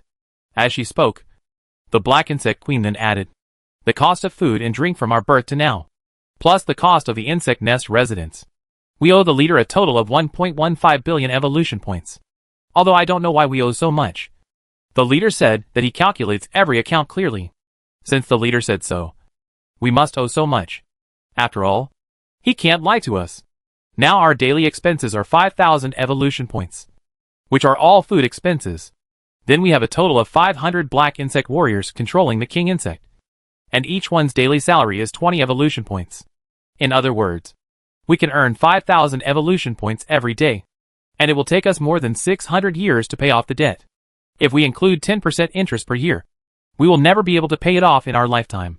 For each of our bugs to have evolutionary points to buy food, to achieve freedom of wealth, we must find another way to earn more evolution points. And this harvest is the first step for us to earn evolution points. Now all black insect warriors listen to my orders. Team No. 1 and No. 2. You guys are going to arrest the ordinary people of Taylor civilization. Remember to separate researchers from ordinary people. Researchers will be of great use to me in the future. Team No. 3 and No. 4. You are responsible for collecting the special metals of Taylor civilization. Remember that the hardness must reach a certain standard, and it would be best if the formula of the metal used in their mechas could be obtained. As for teams 5 and 6, you are responsible for transporting supplies. As the black insect queen's words fell, the black insects below responded neatly, Roger it. In that case, let's start taking action. At this point, the black insect queen seemed to think of something and then added, everyone, remember, you are not allowed to eat that food. You must bring it all back to the insect nest. If anyone is caught eating it, I will punish you severely. Just like that, the mighty black insect army began to plunder the home planet of Taylor civilization wantonly. Although everyone in Taylor civilization fought tooth and nail to resist, it was to no avail. The current black insect army has also been greatly improved due to the black balls. So now unless the Taylor civilization uses mechas and battleships, they really have nothing to do with these black insects. But now their combat units have been cleaned up by the players. So at this time, they can only become fish on the chopping board. As for what happened on the home planet of Taylor's civilization, players don't know. Of course, even if they knew, they wouldn't care too much, because now all of them are mining ores like crazy. At this time, while the players were still busy, Xianyu, Weiji and the others were attacking the Yongye civilization. Holy crap! Boss Weiji, are you sure we are the only two guilds who can beat them? Xianyu's voice was full of worry as he looked at the more than 3,000 people from the two guilds combined on the road. Because Yongye civilization was applied for by Weiji before, the attack and mining rights here are still in his hands. Xianyu and the others followed because the two parties had reached a cooperation early on. As for this attack, Xianyu was still thinking about whether to spend some money to find Potato. So they borrowed a 4th level cockroach to use. But when they asked in the past, they found out that the other party's offer was too high. So they had no choice but to give up. When this plan didn't work, Xianyu thought about finding mercenaries to help. But Weiji refused. Because Weiji believes that most mercenaries are now independent people. Their troops generally have low evolution. And in the past, they had no effect in supporting the scene. In addition, the Yongye civilization also suffered heavy losses in the previous battle. And their few remaining troops could not stop the attacks of the two guilds. So after thinking about it, Weiji decided to join two guilds. Of course, Weiji was also aware of Xianyu's worries. But he had already had a strategy. Brother Yu, don't worry. I have already arranged this wave. As he spoke, he pointed at the 5 cockroaches behind him and said, have you seen these 3rd order cockroaches? Although these 4th level cockroaches are powerful, they are too expensive. Although these 3rd level cockroaches are much weaker than the 4th level cockroaches. In our subsequent battles, the 3rd level cockroaches will definitely play a much greater role than the 4th level cockroaches. Xianyu also had a look of disbelief when he heard what Weiji said. Well, even though Weiji's boss, the 3rd level cockroach, has pretty good combat power. But I really don't believe that you can really defeat Yongyi with these 5 in your hand. Don't believe it? Just wait and see how I operate. At this time, we are on the mother planet of the Evernight civilization. Everyone here looked nervous. The main reason was because the thing they were most worried about was coming. They discovered a Zerg team 5 light years away from their home planet. Having discovered the Zerg team, they naturally knew what would happen next. In fact, they also received a distress message from Taylor civilization during this period. Through the information, they learned that the Taylor civilization had been defeated by the Zerg, and it would be their turn next. So during this period, they were actively preparing for the war. But unfortunately, the Zerg gave them too little time. It had only been 2 or 3 months since the last battle ended, and the Zerg army pressed forward again. And they also learned that the troops sent by the Zerg this time were stronger than the last time. At this time, inside a weapons manufacturing factory in the Evernight civilization, a large number of weapons were being manufactured. These weapons are mainly small mechas and combat robots. The reason why they chose these weapons is also very simple. First of all, the combat effectiveness of these weapons is quite acceptable. And the most important thing is that if you want to manufacture large quantities in a short period of time, this is the only weapon. While everyone was still busy at their posts, a loud noise outside caught their attention. Many Yingye people ran out of the factory to check out the situation. As soon as they came outside, they saw the tracks on the horizon that had not yet dissipated, and the mountains billowing with smoke in the distance. Chapter 291. The war is over. Blackworm gives a speech. Is this a meteorite impact? After seeing this scene, everyone in the Yongye civilization also speculated. No. Our home planet has complete planetary defenses, so there is no reason for meteorites to hit it. As he was talking, a huge roar in the distance attracted everyone's attention. Hundreds of warships were seen flying towards the site of the incident. And everyone who saw this scene had a vague premonition in their hearts. Something is wrong. If it was a normal meteorite impact, it would be absolutely impossible to send out warships. And hundreds of them would be sent out at once. At this point, the steward who realized that the situation was not good quickly shouted at everyone. Everyone stops what they are doing and non-combatants go to shelter as quickly as possible. Combatants prepare for battle. I saw this man roaring and running towards the small mecha storage room not far away. Since the threat of the Zerg appeared, everyone in the Evernight civilization has been in a state of preparation for war. So when the Zerg suddenly invaded, they responded immediately. At the same time, the mighty Yongye civilization battleship had arrived at the incident area.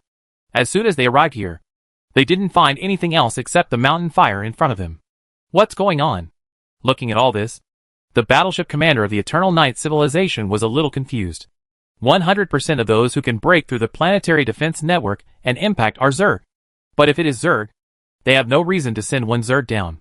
According to normal circumstances, at least hundreds or thousands of them will appear here at the same time. As he spoke, he looked at the impact of nothing, and the pit fell into deep thought. First, send mechas to search the surrounding area. Although he didn't know the current situation, he reacted immediately. As his order was issued, hundreds of small mechas were released from the battleship. And after being released, these mechas headed towards the impact crater. And when they were about to approach the impact crater, the next moment, they saw a huge thing about 500 meters long suddenly emerging from the ground. And this monster is the third-level cockroach that Weiji and the others released. The moment the cockroach appeared, it immediately spit out green smoke. In just a few seconds, the green poisonous mist enveloped the entire area. Seeing this scene, the fleet commander realized that something was wrong and immediately ordered to open fire. At this moment, the cockroach sprayed venom towards the battleship closest to him, and the shield was quickly broken open by the venom. The moment the shield was broken, the cockroach jumped up and flew directly to the deck of the battleship. The huge body caused the battleship to begin to fall downwards. But fortunately, the battleship stabilized its shape in the end. But at this moment, I saw this cockroach waving his sharp blade to break open the deck of the battleship. And when the deck was broken open, I saw this cockroach spewing a large amount of venom towards that location. After doing all this, the cockroach escaped from here in a few jumps. When many warships behind it saw its behavior, they naturally couldn't let it go. These warships immediately turned their bows and chased after it. Although these battleships are very fast, the third-order cockroaches are not slow either. So the two sides are chasing each other one after the other. These warships chase the cockroach while firing at it continuously. Although the third-level cockroaches are not as good as the fourth-level cockroaches in terms of size and defense. But it's still the third stage anyway. So no matter how bad it is, it can't be much different. In addition, there are too many substances around it that can be swallowed, allowing it to recover from its injuries extremely quickly.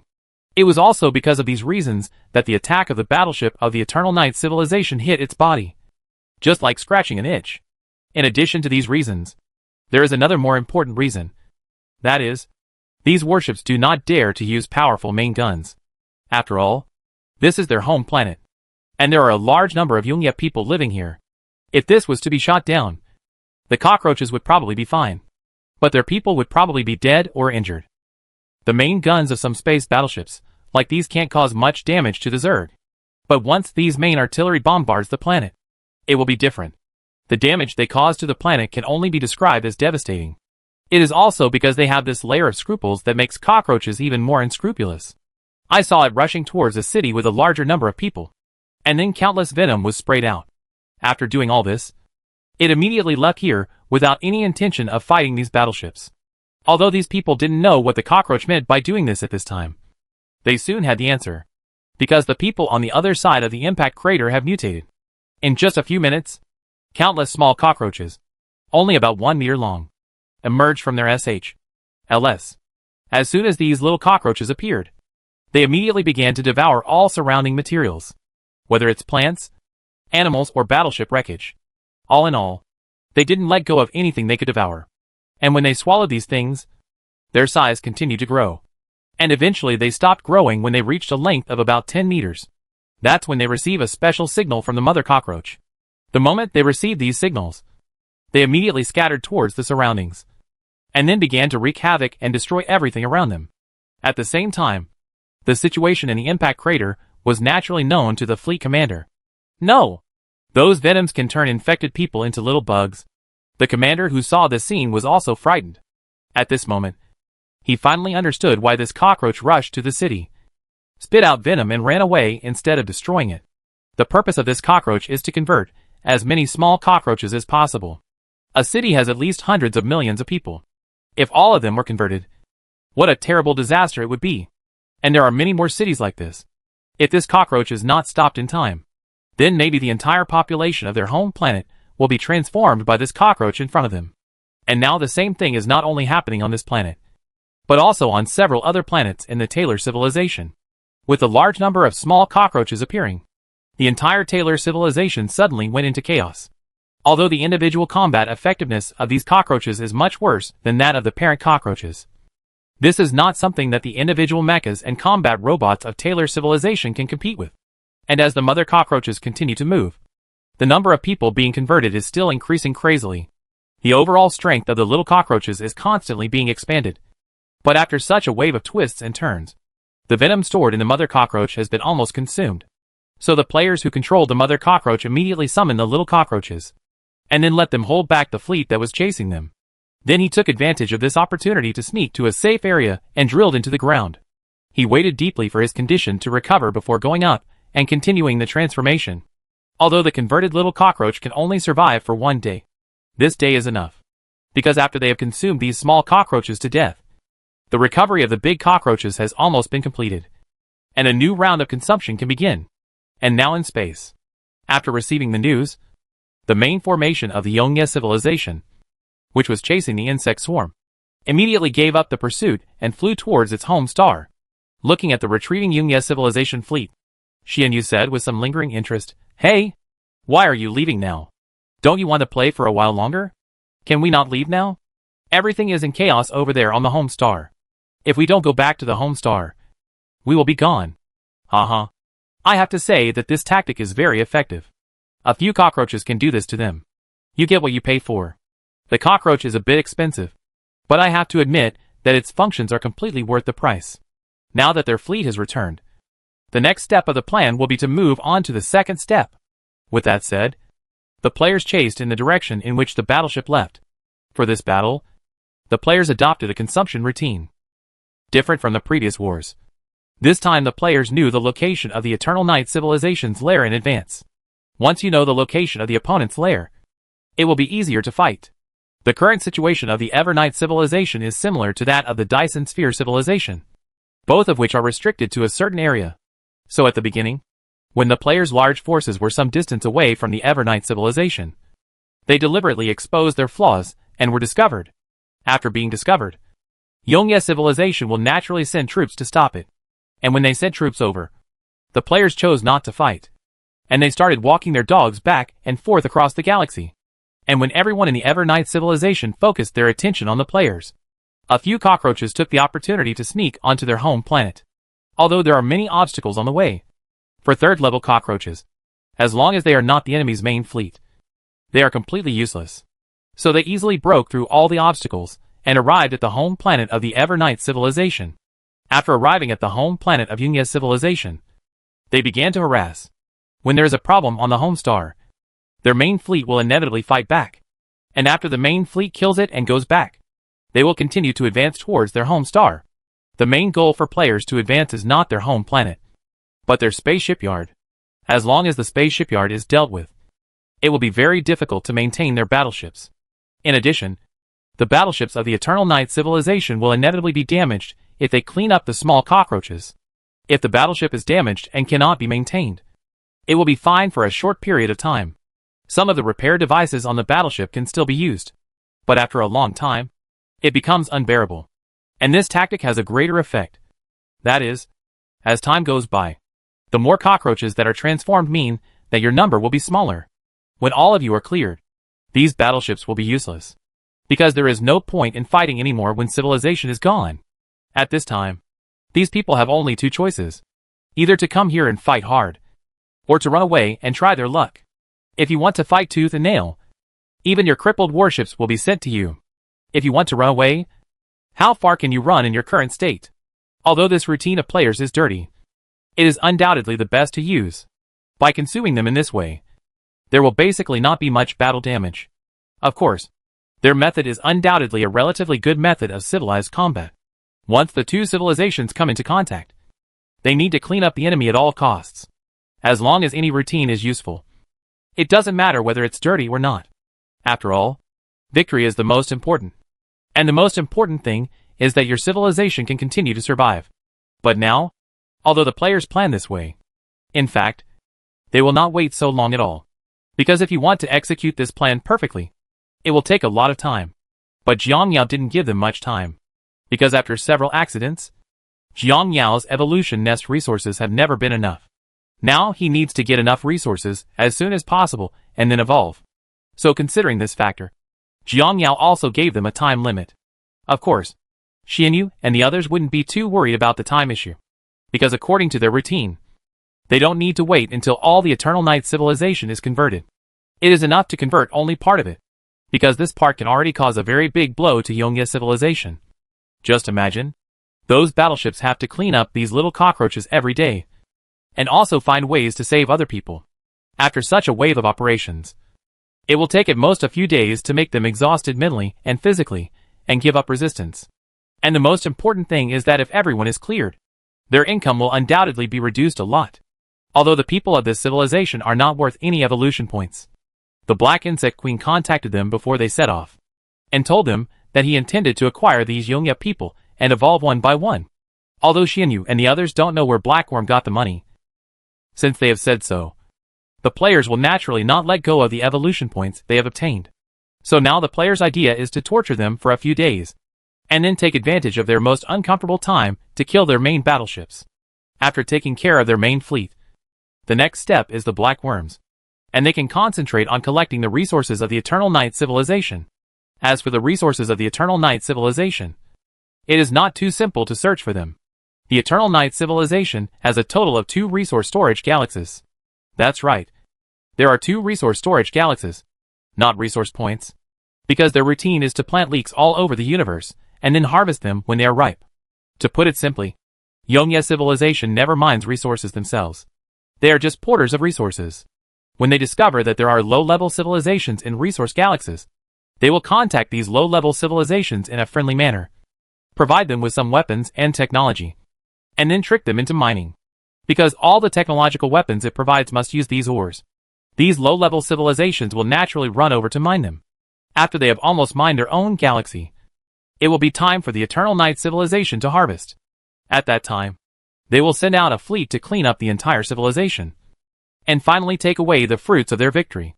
Of course, although their method is highly efficient and saves time and effort, it also comes with endless risks. This cockroach civilization is a living example. If there were no cockroaches, the players would not know their existence at all. It was also because of the cockroach civilization that he and the players entered the same light cone, and eventually met and were destroyed. In short, in this universe, sometimes you play the role of the hunter, but sometimes you also become the prey. It is an unchanging law that big fish eat small fish. Every civilization has its own way of survival. If you want to survive in this universe, you must be careful at all times. Try not to be wasteful, because the wave after wave may lead to trouble. As long as the coordinates of a low-level civilization are discovered by a high-level civilization, there are only 2 ways for it to go. The first is to be eliminated, and the second is to be enslaved. All in all, no matter which path is taken, it is very unfair to these civilizations. But fairness does not exist in this universe of the jungle. In this way, after a period of time, the players successfully cleared out the main battleships of the Evernight civilization. After clearing the main battleships, the Black Bugs took over the Evernight civilization, using the same operation as before. They plundered all the resources that the Eternal Night civilization could plunder. As for the people of the Eternal Night civilization, they were captured and taken back to the insect nest just like the Taylor civilization. Of course, these behaviors were only done by the black insects under Jiang Yao's instruction. The reason why Jiang Yao did this was mainly to verify a theory. That is, the theory of luck. Through the inheritance of the insect nest, Jiang Yao knew that the insect swarm had a powerful enemy in this universe. And this enemy was the Empire.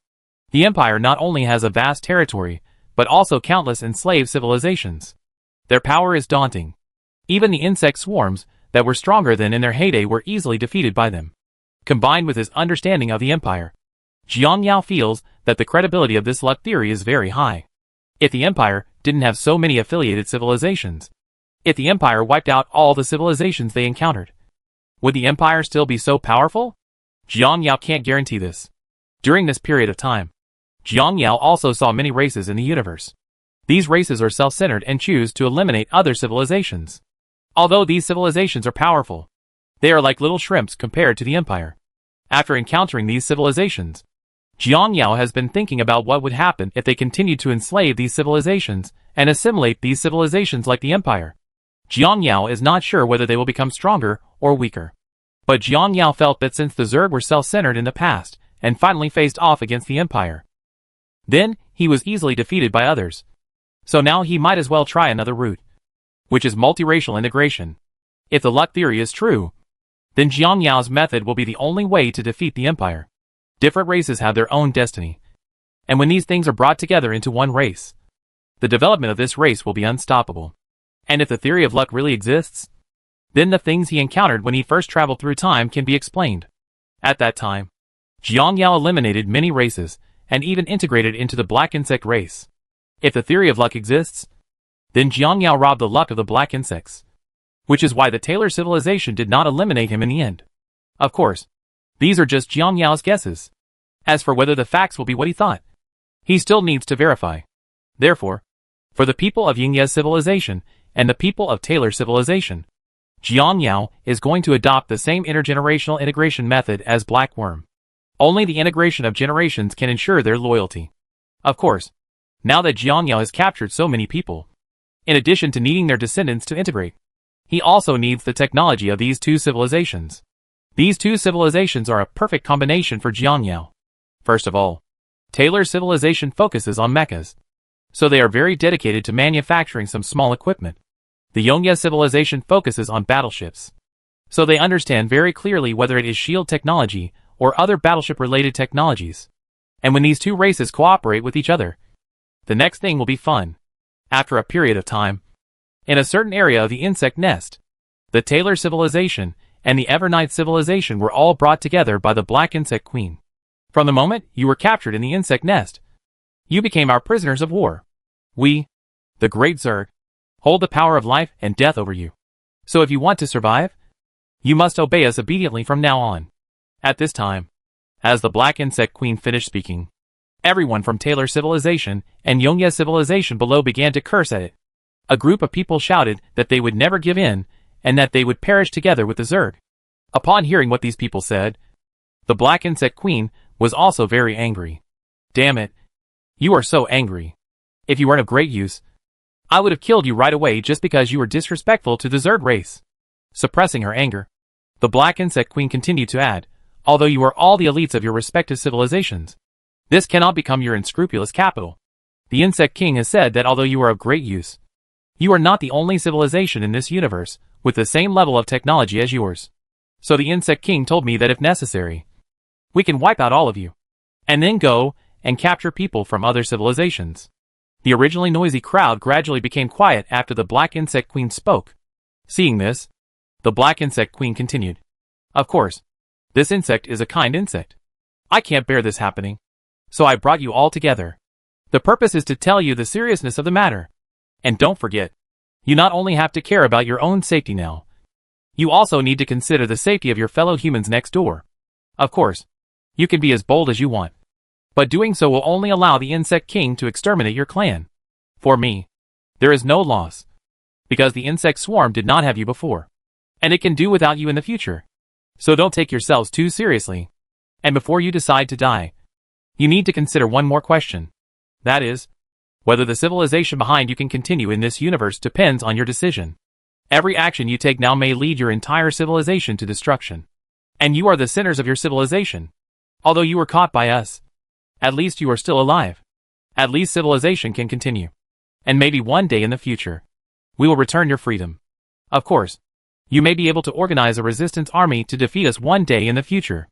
In short, as long as you are alive, anything is possible.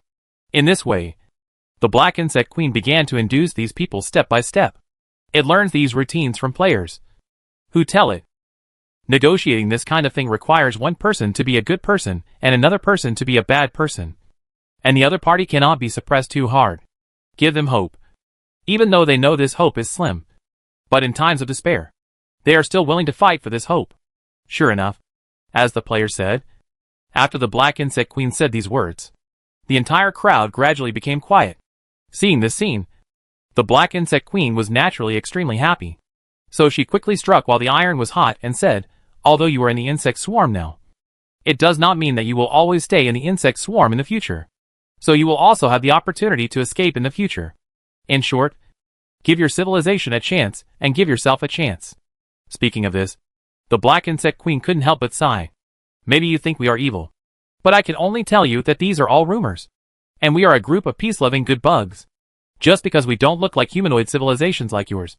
We are being arbitrarily arranged by you. So I am regarded as a thorn in your side. Didn't you find out through the communication with me? We are independent, intelligent creatures just like you. We just have different looks and different races. Our system is so strong that people are afraid of it. So naturally they will try their best to eliminate us. You must know that we were once a group of carefree bugs living on Blue Star.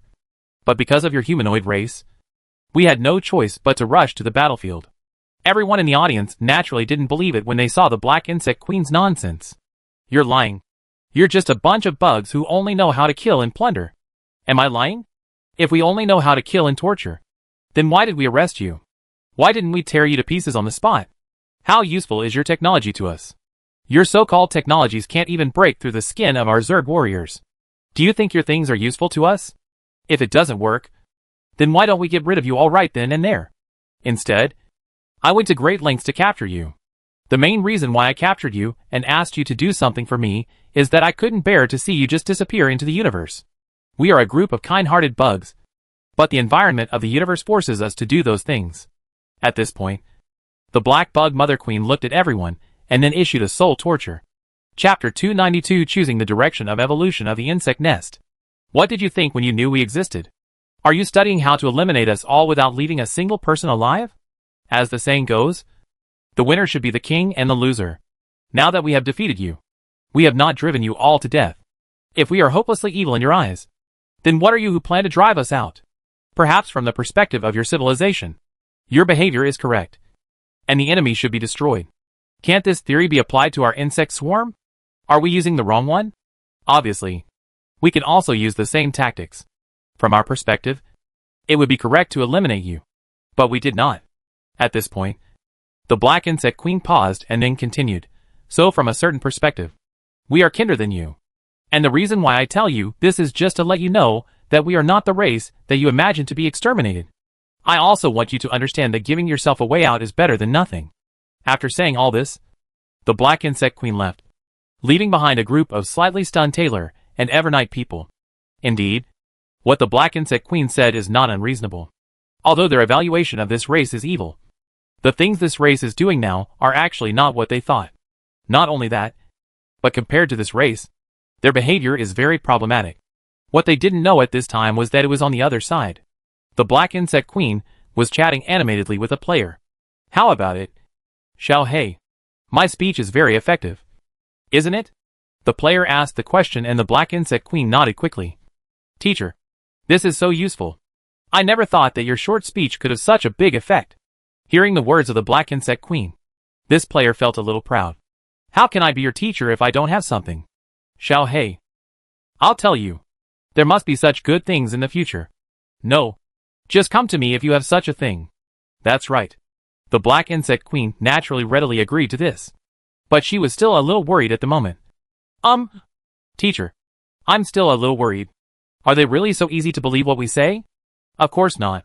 The Black Insect Queen was a little surprised when she heard this answer. Huh? Seeing the appearance of the Black Insect Queen, the player said indifferently, although they won't believe it. They have no choice. So they can only choose to believe it. Sometimes people's mentality is like this. When you are in a desperate situation and have no choice, suddenly an option appears. Although you think this option is probably wrong, you still have a glimmer of hope and try it.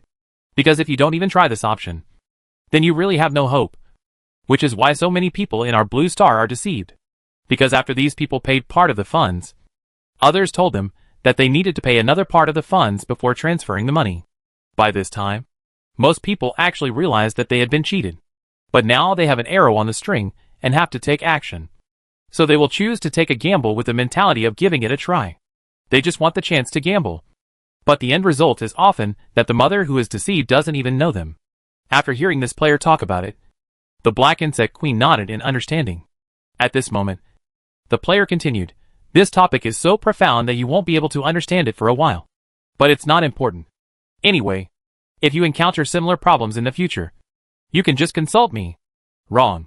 By the way, although we are teachers and students now, these brothers have to settle accounts clearly.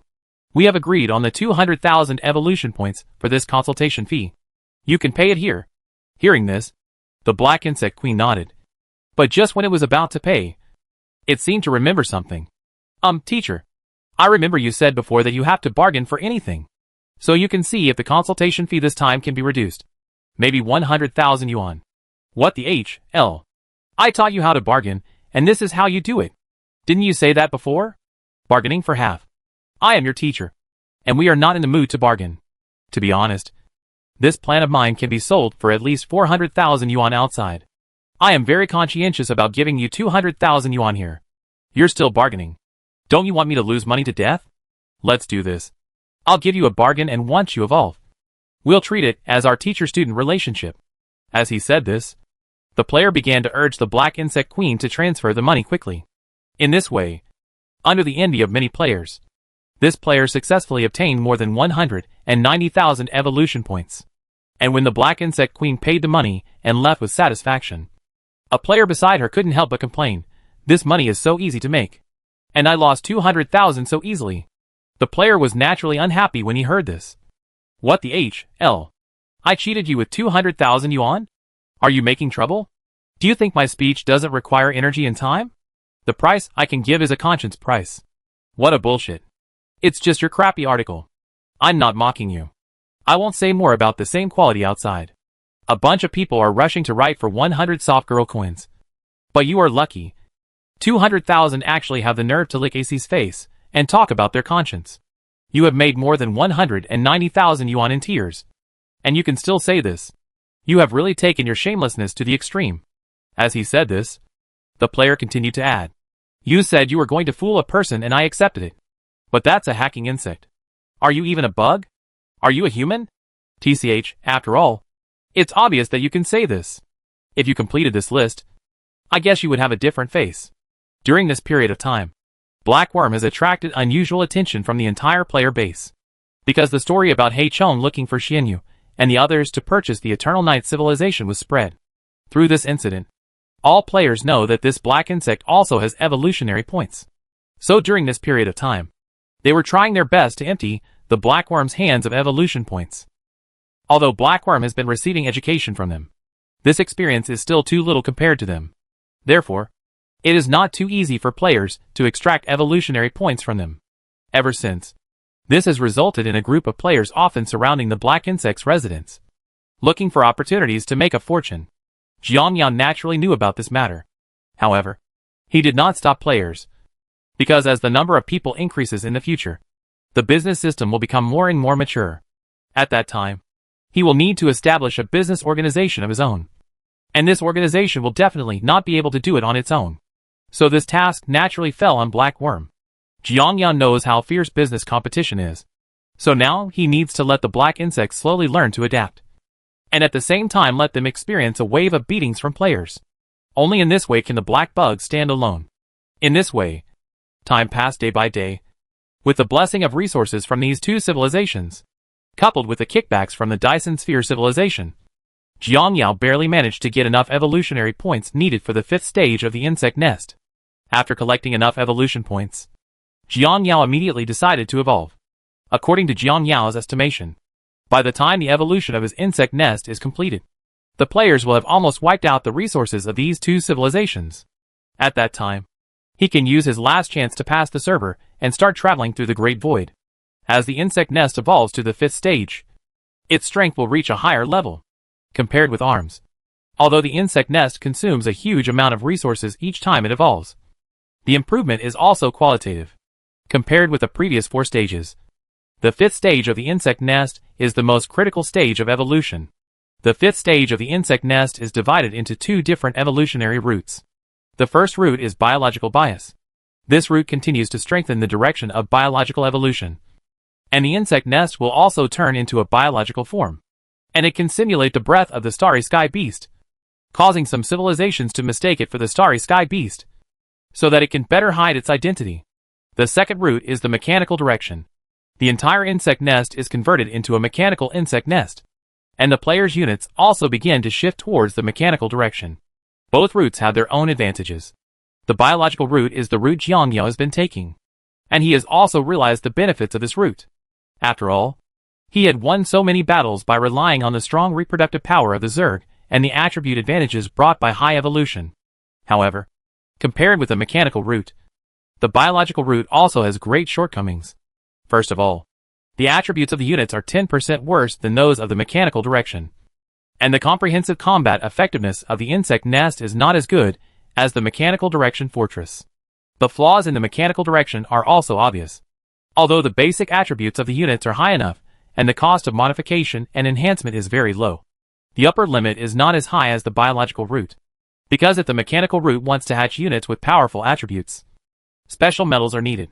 In the known universe, both naturally occurring metals and synthetic metals have an upper limit to their strength. In other words, the upper limit of the mechanical direction is limited. But the rewards obtained after the upper limit is limited are also amazing. First of all, the mechanical fortress hive has very powerful combat capabilities, and can easily defeat the main formations of some powerful civilizations. And it also has a complete insect production line inside, whose production efficiency even exceeds that of biological hatching, because the cost is low. Even if the players die in a large-scale battle, a new batch of units can be produced in a short period of time to continue fighting.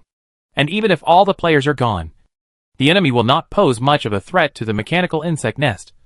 And a group of mechanical insect nests will still not lose. All in all, both routes have their own advantages. The mechanical direction sacrifices the upper limit in exchange for strong firepower and continuous combat capabilities.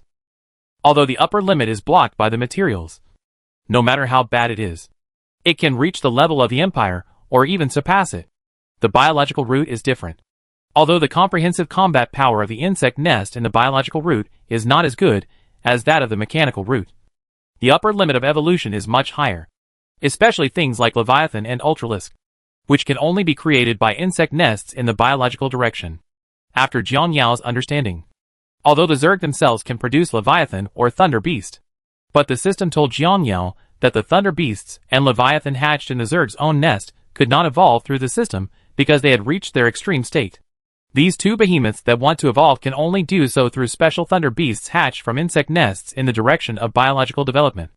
And once he chooses the direction of biological evolution, he doesn't need to wait for the Zerg's Thunder Beast pool if he wants to create Thunder Beasts in the future. You only need to wait until the insect nest evolves to the 6th stage, and then invest in the insect nest to directly hatch the Ultralisk. This is undoubtedly good news for Jiang Yao, because according to normal development, the production cycle of the Thunder Beast's pool is very long. And the most important thing is that the Thunder Beasts produced in this way cannot evolve. The biological insect nest perfectly solves this problem. So after thinking again and again, Jiang Yao decided to continue on his biological development path. Although it is easy to encounter situations where players will be embarrassed if their group is wiped out when taking this route, at least the upper limit in the future is high enough. No matter how he plays, he must take into account the total number of players. Although the number of players is relatively large now, 100,000 is still too few for the insect swarm. Even if there are an army of 1 million in the future, it will still be very few for the insect swarm. Therefore, Jiang Yao can only take the elite route. The high upper limit of biological evolution allows him to have 1 against 100 elite bugs. Only this kind of bug can allow him to defeat enemies several times more than him with a limited number. Of course, apart from thinking about these things, Jiang Yao is also thinking about another more important issue, which is the cost of military units. The prices of some of our own units are already very exaggerated now, and we will wait until more powerful units come out in the future. Then their basic price will increase a lot. At this price, Jiang Yao estimates that few players can afford it. If you want to produce some high-level arms in large quantities, then it is obviously impossible. So after thinking about it, Jiang Yao decided to control the prices of other arms except Thunder Beast and Leviathan. For example, some units cost 1 million, but they only sell them for 500,000. And the remaining 500,000 are paid for by themselves. Although if he does this, the evolution points he earns will be reduced a lot. But he has to do this in order to ensure the overall combat capability of the insect swarm. To put it simply, he used to earn 10 times from players at a time. But now, he can only earn 5 times. If you add in messy activities, he may not even earn 5 times. Although this operation will slow down the evolution speed of the insect nest. Moreover, his evolution points and energy reserves will also be greatly reduced. But there is nothing he can do about it. He can't have both, and he can only choose one. After roughly planning, Jiang Yao started to take action. Ding! The host applies for the 5th stage of evolution of the insect nest. And the direction of evolution is biological direction. Because the special characteristics of the 5th stage cannot be changed once determined. Please choose the host carefully. As the system beeped, Jiang Yao clicked yes without hesitation. Ding! Host selection is successful. Evolution begins. This evolution consumes 40 million energy-devouring points, 6 billion evolution points, and 100,000 energy-devouring crystals. The deduction is successful. Remaining time for evolution to be completed, 30 days. After finishing all this, Jiang Yao couldn't help but sigh when he saw that the resources in his hands had bottomed out. Sure enough, the cost of evolving the insect nest is ridiculously high. Although I will make less and less after taking this route. It doesn't matter. When the insect nest evolution is completed, and I travel through the great void to the area where the buffet is located, I will still be able to gather the resources for the next evolution, even if it is momentum. And after I evolve the insect nest to the next stage and master the space jumping technology, I will no longer have to worry about my safety in the future. And now on the other side, about 7,000 light years away from Jiangyao, inside a huge battleship about 1,500 meters in length, the fleet commander of the Crossel civilization was reporting to the home planet. Reporting to the headquarters, the Crossel 7 fleet will reach its goal in about 26 days. Place. The people of the Crossel civilization look very similar to humans. The biggest difference between them and humans is that they have a pair of huge wings on their backs. This angel looks exactly like the angel in human fantasy. However, unlike humans' evaluation of angels, what they do has nothing to do with angels. They like to install a super weapon called Eye into an object called Tower, and then launch it to various parts of the universe until a destined civilization takes the bait. This is how the super weapons of Taylor civilization came about. The last time they received a special signal from the eye held by the Taylor civilization, they began to arrange the nearby fleet to explore the situation. And this Crossel fleet No. 7 is the fleet that was sent out to explore. This fleet is a formation of 500 battleships. The fleet includes a battlecruiser, 300 cruisers, 100 destroyers, 50 frigates, and 40 other special ships. 9 ships.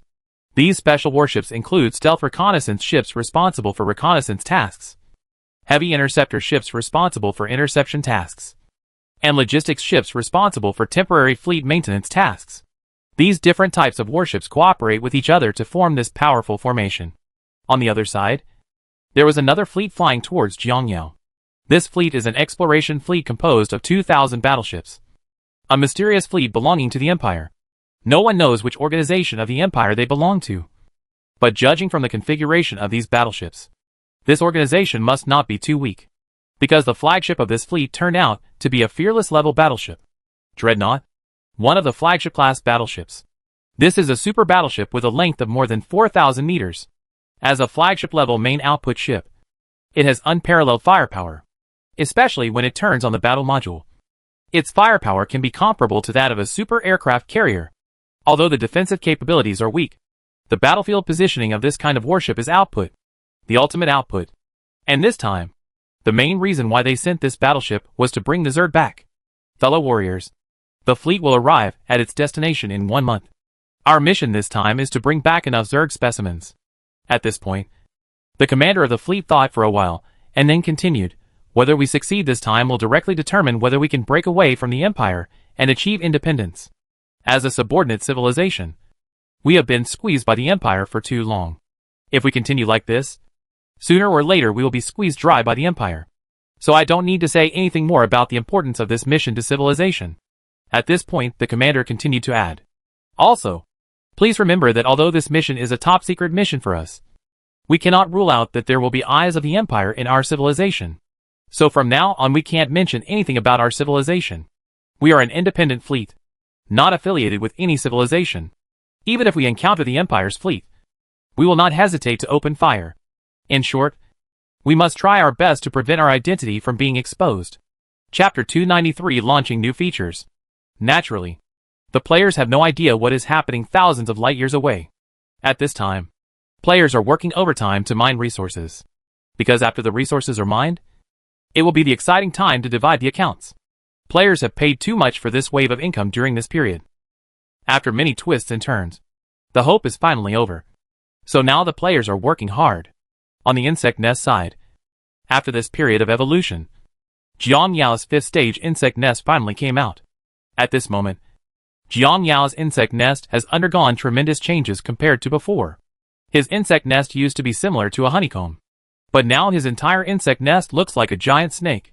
The entire giant snake is more than 500 kilometers long and about 40 kilometers in diameter.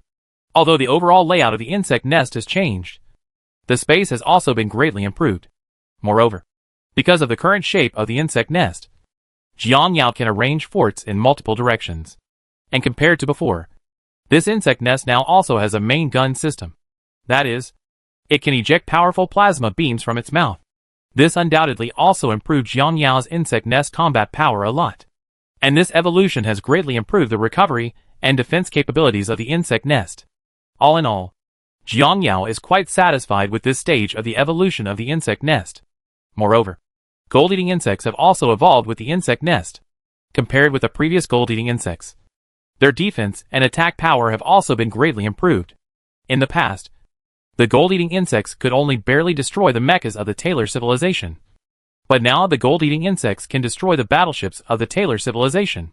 Such an improvement will allow Jiang Yao to have more methods in the future if he targets a civilization of Taylor's level. Moreover, the current insect nest Jiang Yao completely dared to throw it into the battlefield.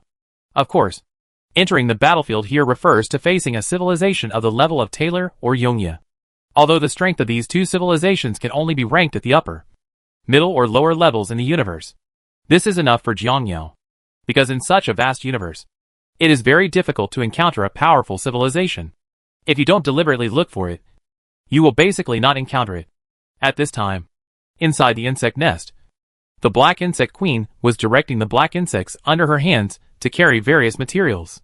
In a huge space on the other side, people from the Taylor civilization and the Evernight civilization were busy with a group of black insects. This group of people finally surrendered after being persuaded by the Black Insect Queen.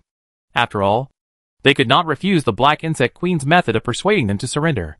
Not to mention the various methods of tormenting people learned from players. The verbal offensive alone was unbearable for these researchers. The Black Insect Queen has elevated the consequences of their actions to civilization. To put it simply, what you do is directly related to the future of your civilization. By rejecting me, you have personally pushed your civilization to its end. This is a trick for researchers. On the other side, their ordinary person, the Black Insect Queen, constantly exaggerates her kindness.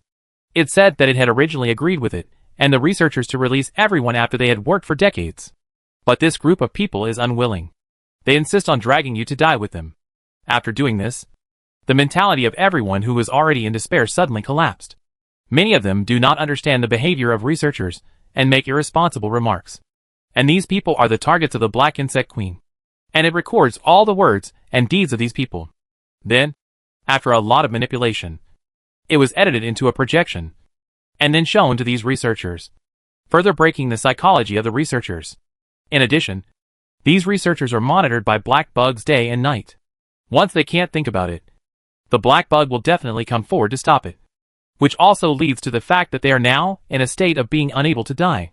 At this time, the Black Insect Queen once again expressed hope and gave them an exact time. If you only have 50 years to work for yourself, then let them leave the insect nest.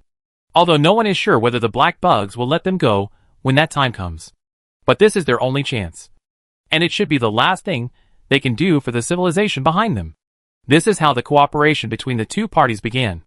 And Blackworm divided this cooperation into many plans. The first step is what it is doing now. Reaching preliminary cooperation with these civilizations. The second step is to let the black insects learn some corresponding technologies, including their battleship technology, mecha technology, etc. And at the appropriate time, they began to assemble and manufacture warships. Of course, the warships they chose were not conventional combat warships, but immigration ships. After they are able to build their own immigration ships, they can put the descendants of Yongyi and Taylor on the immigration ships and be cultivated by the black insects. When their next generation is trained and can take over all their work, then the purpose of the Black Insect Queen will be achieved. Moreover, the Black Insect Mother Queen's cultivation of her black insects goes far beyond that. Not only does it allow the black insects under its control to learn about warships, It also allows the black insects to learn about business, management, etc. For the Black Insect Queen, its ultimate goal is to obtain all the knowledge of Yongya and Taylor civilization. Looking at the Black Insect Queen's operations, Jiang Yao nodded with satisfaction. After this period of training, the Black Insect Queen has gradually formed her own routine. If this trend continues, it won't take long for the black insects to complete their transformation. In this way, when the business system is formed in the future, I won't have to worry about them destroying my company. Speaking of this, Jiang Yao thought of a very serious problem. The black insects have worked so hard to learn, and they will definitely make great progress in the future. As the main force on the battlefield, players will obviously not be able to play according to the previous style of play. I have to find a way to intentionally cultivate the main command of a few players. After all, there are too few players who can command large-scale battles. Thinking of this, Jiang Yao began to think about how to let players take the initiative to learn. You must know that it is not easy for players to learn. If players love to learn, they will still play a stupid game. I just come here to play games because I don't like studying. People come to play games just to have fun. If you want others to learn, others will definitely not do it. Although Jiang Yao thought at first that it would be the same as the previous driver's license routine, it would definitely not work if he kept using the same routine. After their own hype, players with independent exploration certificates have a very high status among the entire player group. But if you introduce a few more certificates, the gold content of that certificate will be low. After the gold content is low, the player's enthusiasm for learning will naturally weaken, which is definitely not acceptable. Therefore, it is somewhat difficult for Jiang Yao to come up with a perfect solution. Fortunately, Jiang Yao himself has a lot of tricks to show off, so he soon thought of a relatively perfect method. Just a few days later, at this time, the resource collection of several civilizations is coming to an end, with the last wave of or being transported back to the insect nest by the king insect.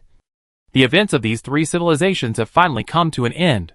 This time, although the total amount of resources provided by these three civilizations is very large, however, due to the losses in several waves of battles, the players did not receive as many evolution points as they imagined. The players' resource allocation is based on the different types of troops sent in several battles, and in different proportions after all the tactics have been supplemented. If the units you send in these battles are more evolved, the more evolution points you will be allocated. But because everyone suffered huge losses in this wave, they didn't actually receive much in the end. Some players with high contributions received 7 to 8 million, while some players with little contribution received 50 or 60,000. Although 50,000 or 60,000 seems relatively small. Fortunately, the vast majority of people who are allocated this amount are newcomers, and this amount is not unacceptable to newcomers. Hey, after working hard for several months, this is the only result. As soon as the distribution was completed, a player couldn't help but sigh as he looked at the tens of thousands of evolution points in his hand. Just be satisfied. A worker bee player like you can get so many evolution points. What else is there to be dissatisfied about? In the past, when we were in closed beta, we saw that those players could easily make tens of thousands or hundreds of thousands. And then look at us now. The contrast is huge. It's so abnormal. There were only so many people there before. Look at how many people there are now. We are currently at a stage where there are too many people but too little food. When the limit on the number of helmet purchases is lifted later, the number of people will skyrocket. If we continue to adopt such tactics at that time, we will only get fewer evolution points. At this point, the player continued to add, so, if you want to earn a lot of evolutions in the future, you'd better do it in the form of a guild. At this stage, the benefits of collective action are already very low, and they will only be even lower in the future. So cultivating guilds is the best way now, as long as the guild is strong enough. If one guild devours a civilization, will it still worry about not having any evolution points? A guild eats up a civilization? You think too much. And you don't even look at Potato's guild. No matter how much they invested, they were barely able to tie with a civilization. I asked you, are you stupid? You have to focus on that powerful civilization. Why don't you go find some soft-footed shrimps? We have obtained the coordinates of a civilization. We can take a stroll over and take a look. If this civilization is relatively powerful, then the worst we can do is sell this civilization. If this civilization is a soft-footed shrimp, then we can do it ourselves. While the players were still discussing, an announcement caught their attention. Congratulations to the players for successfully wiping out the Evernight civilization, Taylor civilization, and Dyson Sphere civilization. Congratulations to the players for successfully evolving the insect nest to the 5th stage through their efforts. They have completed the phase tasks of the insect nest evolution. And all players have received a reward of 10,000 evolution points. Start the 6th phase of the insect nest's evolution mission. All players who complete the mission will be rewarded with 50,000 evolution points. I hope all players will continue to work hard, because the resources in this galaxy have been exploited. The leader Jiang Yao decided to set sail across the Great Void area in a week. By then, all the bugs will enter a 6-month dormant state. P.S. It is possible to trigger a hidden mission while crossing the Great Void. After triggering the hidden mission, players can go online in advance. Note, hidden tasks are triggered randomly, and whether they can be triggered depends on luck. So players please pay attention to the notifications from the Chongchong community. This content was added temporarily by Jiang Yao, because the distance is relatively long. Jiang Yao needs to carry out a 6-month-long distance voyage, covering a large void area of several thousand light-years. The large void regions in the universe are generally divided into 2 types. The first type is a naturally formed area, while the second type is a large void formed after an advanced civilization hides a certain area. If it is the first of these 2 situations, it will be fine. But if it is the second, it will be a big trouble. So just in case, Jiang Yao added such an announcement. After adding this announcement, players will pay attention to the news on the app at any time. By then, if they really encounter any danger, players will be able to get online in time. Of course, there are more announcements issued by Jiang Yao. Behind these announcements, there is another most important one. Congratulations to the players for unlocking the hidden function, skin function. From now on, Blackworm Consulting will put new item and troop skins on the shelves. In addition, the skin customization function will be enabled in the future, and players can enjoy the skin customization service by paying additional evolution points. Note, due to the special nature of the skin, returns are non-returnable once purchased. Players are advised to make careful decisions before purchasing. Note, because the Zerg are a fighting race, their skin is easily damaged. Once damage occurs, repairing the skin requires a large amount of evolution points. Considering this situation, the Black Worms have launched another service. Skin Insurance. Skin Insurance, after purchasing the insurance, players can enjoy 3 free repairs for major skin damage, as well as 10 minor damage repair and maintenance services. And you can enjoy 2 free skin maintenance services every month. And when the last announcement appeared, the entire player base was dumbfounded. What the H.L.? Skin? Damn it. Can the Zerg get skin regenerated? No. Brothers. What the H.L. is this skin repair? What the H.L. is skin insurance?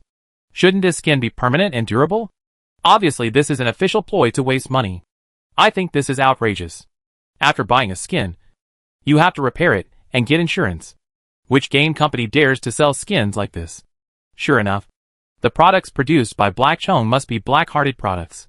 When I saw that these skins were sold by Blackworm, I already realized that this matter was not as simple as I thought. Sure enough, this wave of operations lives up to their name, and is quite dark. While the players were still discussing, the Black Insect Queen appeared in the hall with a group of black insects. I saw that each of their black insects was carrying a huge armor. When the players saw these armors, their eyes lit up. The first is the Hydralisk's armor, which is a set of blue armor that perfectly fits the Hydralisk's body shape. It provides partial protection without impeding its movement. And when the Hydralisk puts it on, a mechanical Hydralisk appears in front of the players. The overall blue color, and the small dots of light flashing at each water chestnut, make the Hydralisk's appearance soar up several notches. The beauty conveyed by this machine makes most players fall in love with it just at a glance.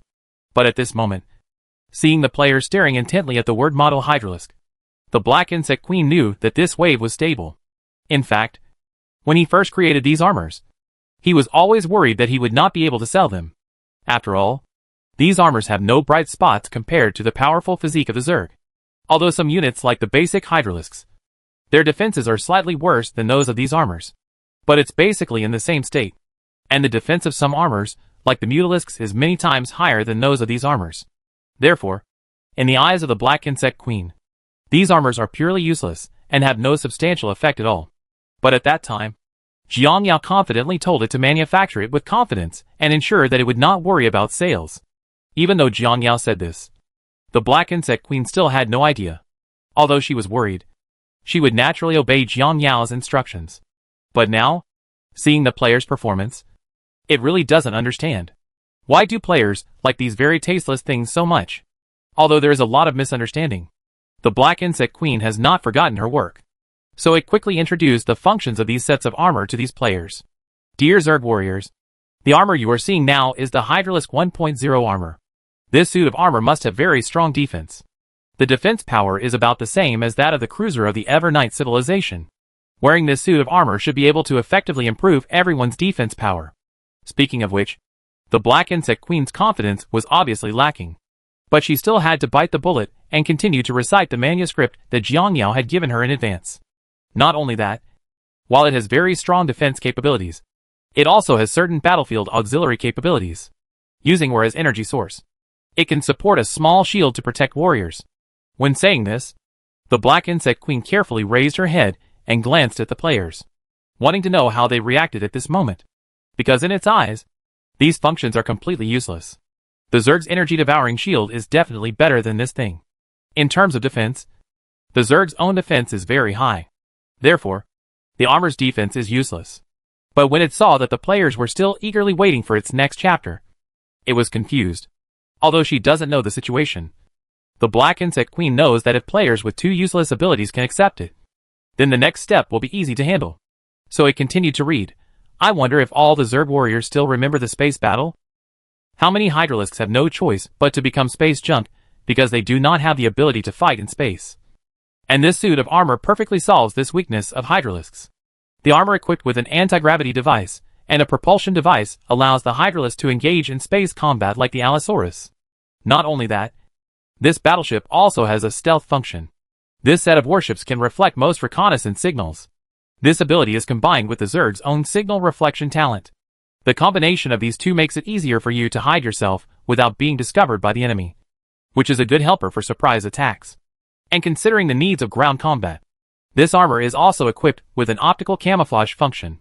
The overall color can be changed according to the surrounding environment, making it easier for you to blend into the surrounding environment. At this time, the player's eyes became brighter and brighter after hearing the introduction of the Black Insect Queen. Holy crap. It's true. A skin has so many functions. Oh my god. This game planner has such a conscience. Isn't that right? In other games, the skin costs hundreds or even thousands of dollars and only adds 10 points of attack. This skin in this game not only solves the shortcomings of the soldiers, but also comes with so many functions, which is simply incredible. Here I go. This skin not only has many functions, but it's also so handsome. I think the Hydralisk will be cool. Buy it. You must buy it. It just so happens that you have money in your hands now that you have received the bonus. Hey, that's not right. Damn it. Brothers, didn't you notice? If this feature is not launched sooner or later, it will have to wait until we have finished distributing the bonus before launching it. Obviously they are planning to dig a hole for us, just waiting for us to jump out of it. I'm just asking you why you shouldn't jump into this trap. I'll ask later. At this point, the player cautiously asked the Black Insect Queen, by the way, how much does this thing cost? The Black Insect Queen, who was still in a dazed state when she heard the player's question, suddenly came to her senses. And then she answered in a cautious tone. This set of Hydralisks has 50,000 evolution points, and the skin at each evolutionary stage is 20,000 higher than the previous stage. After saying that, the Black Insect Queen carefully stared at the players in front of her, for fear that they would think it was too cheating and leave. And just when it was still feeling uneasy, the player who asked the question before said excitedly, the price is acceptable. And given the appearance and functionality of this suit of armor, I jumped at the chance. At this point, he looked at the Black Insect Queen. Give me a set of basic Hydralisks. I feel that although the improvement of this set of armor is not as good as one stage of evolution, it is not much different. After all, this directly allows the basic Hydralisk to have the ability to fight in space. And the most important thing is that because it can fly, the upper limit of operation and positioning has been increased. I think so. And the price is reasonable. It only costs 50,000 yuan. It's really cost effective. For civilian players, compared to evolving, I feel the improvement is greater by buying this skin directly. Buy it. Not to mention the function. I am willing to buy a set just for the appearance.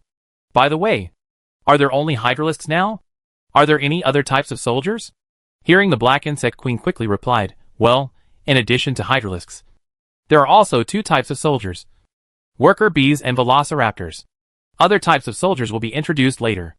As soon as the Black Insect Queen finished answering, another player asked, "What about customization?"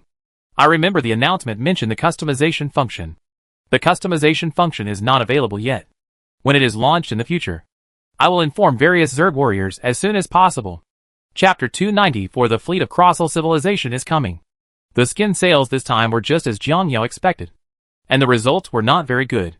The more than 1,000 sets of skins prepared by Blackworm were quickly sold out, and it also received orders for nearly 20,000 skins. Ever since, after returning, the Black Insect Queen immediately ordered her black insects and 2 civilized people to speed up the manufacturing process. Try to make these skins as quickly as possible and then sell them. There are just a few things that can achieve such an effect with this skin sale. The first and most critical point is that for players, the functionality of the skin is not important. The most important thing is whether it looks good or not. This is the core of the skin. You must know that there are many games on the market that are supported by skins, and most of the skins in these games have no attributes. It's just a simple picture that looks good. But there are definitely more players who pay for the looks than for the strength. And there is a reason why he launched this mecha-style skin. First of all, this game of mine is positioned as a Star Wars game in the minds of players. Most players who like to play this type of game naturally have little resistance to mecha battleships. So this style naturally caught their attention easily. Of course, it is impossible to sell such a high price just to attract attention. So he added a lot of functionality to these skins. After adding functionality, this skin is not only good looking, it also has the effect of improving combat capabilities. Only after a two-pronged approach will players be willing to pay for it. And the skins Jiang Yao currently launches are only basic models. And he currently has many ideas for transforming these skins. At that time, the advanced skin will be released. And the price of the advanced skin will naturally be much more expensive than the basic one. But having said that, Jiang Yao doesn't want to make money from his skin. The ultimate reason why he studied these mechas was to improve the combat capabilities of the insect swarm. Although his idea is for multi-races to cooperate with each other in the future, he will never allow other races to have weapons. Since they can't go to the battlefield, their only way out is to engage in research and development. Simply put, from now on, the races that join Jiang Yao can only take the auxiliary route and provide services to players on the battlefield. Therefore, Jiang Yao will also deliberately collect these more potential races in the future, and they will work for him in the insect nest. And he used their armor to further enhance the combat capabilities of the insect swarm. In the future, the way the Zerg fight may also undergo earth-shaking changes because of these armors. When the time comes to fight, all players will wear battle armor to fight the enemy. After the battle armor is destroyed, they will then move on to the main body. It is equivalent to saying that if the enemy wants to defeat a bug, they need at least 2 blood. Although my current material technology and armor technology are not very high. But in the future, Jiang Yao believes that he will definitely find stronger materials and develop a civilization with deeper research on armor technology. All in all, the path Jiang Yao will take in the future must be a two-way development path of technology and biology. After all, I am not as stubborn as the Queen of the Zerg. I will not invest in auxiliary technology just because the Zerg system is strong. Although the reason why she did this may also have some factors such as faith in it. But Jiang Yao is different. He and the Zerg have no common beliefs. His belief is to enable him to live well. And the route he is designing now is also the most suitable route for him under the current circumstances. Although at the beginning he thought about taking the route of violent soldiers. And he also knew very well that for the Zerg, violent soldiers would always be the most suitable style for him. But for various reasons, he had to give up this idea. It's important to understand that for players, this is just a game. For Blue Star, it's also just a game. How popular can a game be in Blue Star? Jiang Yao's game now has 100,000 people online, and it can be considered at least a mid-level game in the gaming industry. Going further up, Jiang Yao is estimated to be at the million level at most, and it will be difficult to even reach the tens of millions level. Even if it reaches an online rate of tens of millions, it is still too few for the hundreds of millions of units in the insect swarm. If you don't take the quality route and only consider the quantity route, don't go too far and just talk about the nearest. He might not be able to defeat the coalition forces of Taylor and Yongya civilization some time ago. You must know that the more people you have, the fewer resources you will distribute equally to each person. The number of high-level units will definitely be much less than it is now. I'm afraid that most of the troops going into battle will be basic troops. How will you fight this battle if they are all basic troops? Take the Velociraptor as an example. Even if it has only evolved to the second stage, it can at least defeat 3 to 5 basic Velociraptors alone. Not to mention higher stages of evolution. Basically, the highly evolved units in his hands are 1 against 10, or even 1 against 100. Only with the blessing of such high attributes can he win these battles. Although when the number reaches the extreme, the combat power will increase exponentially. But the premise is that you can increase the quantity to this much. Obviously Jiang Yao's current situation is not able to increase the quantity to that point. And now Jiang Yao has only one way to increase the number of worms. And that is to get rid of the brain worms in the future. Because Cerebrates can control multiple Zergs to fight. At that time, players can become commanders. And one player can control dozens, or even hundreds of bugs. But this is also a matter for the later stage. At this stage, he will not consider this matter at all. Because you control a large number. You cannot control all junk units. You can only maximize your strength by controlling evolved, high-quality troops. Because even if you control dozens of basic units, your strength is definitely not as strong as controlling 1 or 2 highly evolved units. It's better to have less than too much. That's the truth. But if you want to control a large number of highly evolved units, you need to pay. In addition to the high cost of the brainworm itself, you also need to take into account the cost of unit evolution. After you take all of this into consideration, a question arises in front of Jiang Yao. That is, can the current economic level of the player support it? Although this gameplay is very useful, the reality is that players at this stage simply do not have the money to play such high-end operations. They need a certain amount of time to accumulate. And only after everyone has a certain foundation can they introduce this kind of gameplay so that everyone can use this routine. At this stage, if you introduce this kind of gameplay yourself, it will not make much improvement to the overall strength of the current insect swarm. So he chose to develop armor technology. This routine has low investment cost, quick results, and everyone can afford it. In short, the current insect swarm in Jiangyao is like a country with a very backward economy. It is a problem for everyone to eat. It is definitely unrealistic for them to buy a car, a house and enjoy life. Only when the food problem is solved and production is ramped up can you think about cars and houses. After all, this development must be done step by step. If the step is too big, it will easily lead to failure. At this time, just when the players were still overjoyed to get new skins, Jiang Yao discovered that something was wrong. Because after the insect nest has been upgraded, its own perception is also very powerful. As soon as he upgraded, he discovered the method left behind by the unknown civilization in the rock and soil civilization. Needless to say, he immediately eliminated the means left by that mysterious civilization. Originally, he thought he would be safe after eliminating this method. But he never expected that just now. The hive discovered that a fleet was rapidly approaching him within 3 light years of it. Although the number of this fleet is not large, the movement trajectory of this fleet is obviously aimed at him. Is that mysterious civilization coming? Jiang Yao frowned a little at this point. But then he shook his head and rejected the idea. The direction of travel of this fleet is obviously from the Taylor 1 area. It was obvious that they went to the Taylor 1 area but did not find themselves, and then headed towards the Taylor 2 area. If it is really that mysterious civilization, then they will definitely come directly to the Taylor 2 area where they are. So this fleet should not be that mysterious civilization. Thinking of this, Jiang Yao was a little confused. If they are not that mysterious civilization, then they may be a fleet of a stupid civilization in the universe that went out to explore. However, if you think about it carefully, Jiang Yao definitely has a very low possibility of this.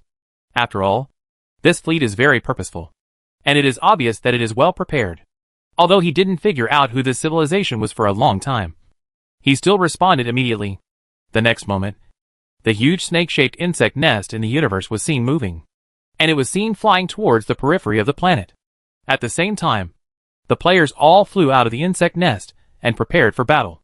My dear, this is like falling asleep and hitting the pillow. Yeah, I'm still thinking about shutting down the server immediately. There's no use for the skin I just bought. As a result, the planner immediately arranged a wave of battles for us, allowing us to experience whether the new skin is easy to use. Hee. I have to say that I feel comfortable now. We will know soon how much the skin can be improved in actual combat. While these players were still excited, Emperor Penguin couldn't help but remind him loudly, everyone, please be careful. This matter may not be as simple as we think. The commander just told us that this fleet may be related to that mysterious civilization, which means that their combat effectiveness is definitely not weak. So brothers, although everyone has the blessing of skin now, if you don't want to die miserably, you still have to be careful. After hearing what Emperor Penguin said, everyone nodded. At this time, Crossel Fleet No. 7 also appeared within the player's reconnaissance range. These battleships appeared for a moment, and the players immediately realized that the situation was not good. Just by looking at the leading battlecruiser, players know that the technological level of this civilization is definitely not too low, because this battleship makes players feel a strong sense of threat. This is something they can't feel when they fight against Yongia or Taylor civilization. Not only the leading battlecruiser, but also other battleships also gave players this feeling. Needless to say, the technological level of these battleships is many times higher than that of Taylor and Yongia. At this time, inside the Crossel fleet, the fleet commander couldn't help but frown a little when looking at the projection of the insect swarm. Mechanical race? He shook his head as he spoke. No, it should be the Zerg race. At this point, he became even more confused. How can this Zerg have the products of technological civilization? And didn't the Empire say that they have exterminated the Zerg? And it is said that they also made a specimen of the Zerg Queen and put it on display in the Imperial Museum. Could it be true that what was reported in the Empire about the Zerg Queen being resurrected, causing a scene in the museum, and escaping? Speaking of this, the fleet commander was a little unsure, but he immediately reported the information here to the headquarters. After the headquarters received this information, the headquarters also suspected that the Zerg Queen might not be dead, and they also suspected that the Zerg Queen was most likely here. So they immediately issued an order for the fleet commander to capture the Queen for their study. Although the total number of players now reaches 100,000, it is simply not worth mentioning to the elite fleet of Crossel civilization. The warships of the Crossel civilization are divided into two categories. The first category is conventional combat warships. This type of warship is not weak in strength and has low fraud, so it is usually used in large-scale battles. The second type is an elite formation similar to Fleet 7. These formations perform resource searching and civilized cleanup tasks outside all year round. Therefore, these battleships are the elite of the elite. Although the cost of each battleship is dozens of times that of conventional battleships, but its strength is much higher than that of conventional battleships. After all, people can wipe out a relatively strong civilization with these 500 battleships. This is definitely impossible without something. So for them, although it is difficult to defeat the 100,000 bugs in front of them, it is not impossible. After all, this is not the first time they have fought against the Zerg, so they still know the situation of the Zerg very well. For them, there are only two types of Zerg that pose the greatest threat to them. The first of these is the Corruptor, which is currently the strongest space combat unit known to the Zerg. It is also the type of unit that they feel poses the greatest threat to them. As for the second type, it is Leviathan. But this Leviathan and the others have only heard that there is such a military unit in the Zerg legend. It is said that the Zerg sent a Leviathan during the war with the Empire, and that Leviathan caused a huge blow to the Empire. However, the authenticity of this news has yet to be verified, and their eyes placed in the Empire have not collected any information about Leviathan. If Leviathan is included, they are actually afraid of the two arms of the Zerg. Apart from this, they are not afraid of the other arms of the Zerg at all, especially those like the Hydraliscalosaurus. They are not afraid at all, because it is difficult for these creatures to break through their defenses, let alone cause harm to them. You must know that the war between civilizations boils down to the degree of civilization's understanding of matter. Taking the most basic warship materials as an example, under normal circumstances, warships produced by low-level civilizations have very weak defense capabilities, and they rely on shields to fight. The shield was their only means of defense. When the shield was broken, the battleship was not far away from the enemy. Advanced civilizations have reached the ultimate understanding of matter and can synthesize materials with extremely exaggerated strength. And the defense of the warship itself made of these materials is very amazing. Even without relying on shields, they can take a lot of damage. Therefore, for low-level civilizations, they only have shields to resist ships, while for high-level civilizations, they not only have shields to resist ships, but also armor to resist ships. And for them, it has never been said that as long as you attack enough and the frequency is high enough, you can penetrate the armor of their warships. If you don't understand matter to that level, you'll never be able to do any damage to their armor. A very simple metaphor can help you understand the principle. If the battleships of the Eternal Night civilization and the Taylor civilization were compared to a piece of paper, then you could easily pierce it with a bamboo stick. So if you want to destroy their warships, you only need to break the shield protecting the warships, and the problem will be solved. But if you want to destroy the warships of the Crossal civilization, you are like using this bamboo stick to pierce a steel plate dozens of centimeters thick. Not to mention it was pierced. It would be difficult to leave marks on its body. If you want to penetrate their warships, you can only wait until your material understanding reaches the same level as theirs and create higher level materials. Then you can penetrate their warships. Although among the Zerg, the Mulosaurus barely reaches the level that can cause harm to them. But this damage is minimal. If you want to penetrate it, you can only pile it up with quantity. And this quantity is massive. As for the Hydralisks, they have not reached this level at all. And this is the confidence that the Crossal civilization can still face such a huge army of Zerg. After receiving the order at this time, they directly took the initiative to attack the insect swarm. At this time, the players watching their actions were dumbfounded. Oh my god! This civilization is very brave. Yes, 500 versus 100,000. They still dare to take the initiative. Is this civilization so stubborn? What the HL? I really feel sorry for them if they don't teach him how to be a good person. The army of players, who were shouting like this, also moved towards Crossal's fleet. And when the battle just started, the players finally understood why these hundreds of warships dared to attack them so stubbornly. The strength of these battleships exceeds players' imagination. Many Hydralisk players found that the spikes they fired bounced off the armor of these battleships. This also surprised them. Holy crap! What's going on? Is the battleship on the opposite side so tough? Even my spikes can't even break through the defense. Your spikes are nothing. I have more than 200,000 alien dragons, and can't do any harm to them in one attack. This is outrageous. Damn it! This isn't the end yet. It took a lot of effort to do some damage. But it didn't take long for the wounds on the battleship to repair themselves. What the HL is this? The defense is so high, and it has self-repair. I'm afraid it's going to go to heaven. Worry. These warships are so fierce in their attacks. With one shot, my Hydralisk's health will be reduced to full health. If my skin hadn't blocked some of the damage, I probably would have died on the spot. Worry.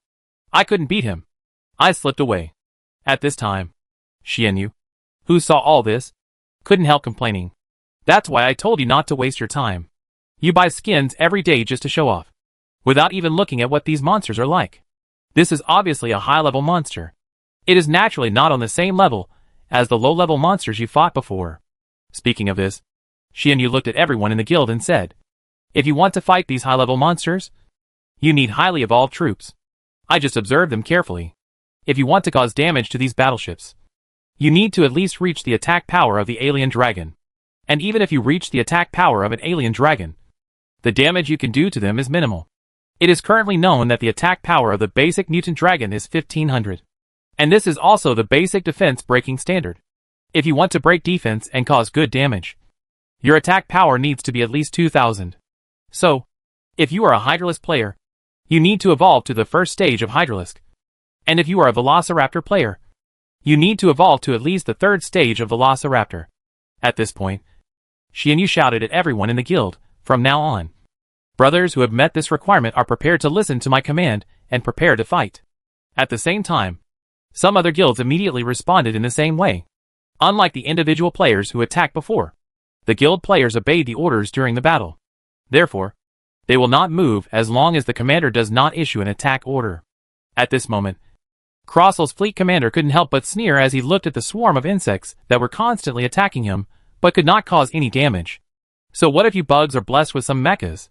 It just allows your ground troops to fight in space. If your attack power cannot be improved, then it is simply a dream to cause harm to us. If there were corruptors among you, I might still be afraid. But it's a pity that you don't. Speaking of this, he suddenly discovered something. What kind of insect is this? When did this kind of insect appear in the insect swarm? Not only that, except for this bug with huge eyes, there are many strange bugs in the swarm that I have never seen before. As he spoke, he showed a trace of doubt. But he soon returned to normal. Whatever. Killed him first. At this point, just as he was about to order a charge, the guild players began to take action. When he saw the large army behind the insect swarm launching an attack, he actually didn't care much at first. But when countless red glowing spikes destroyed a cruiser in the fleet, he realized that something was wrong.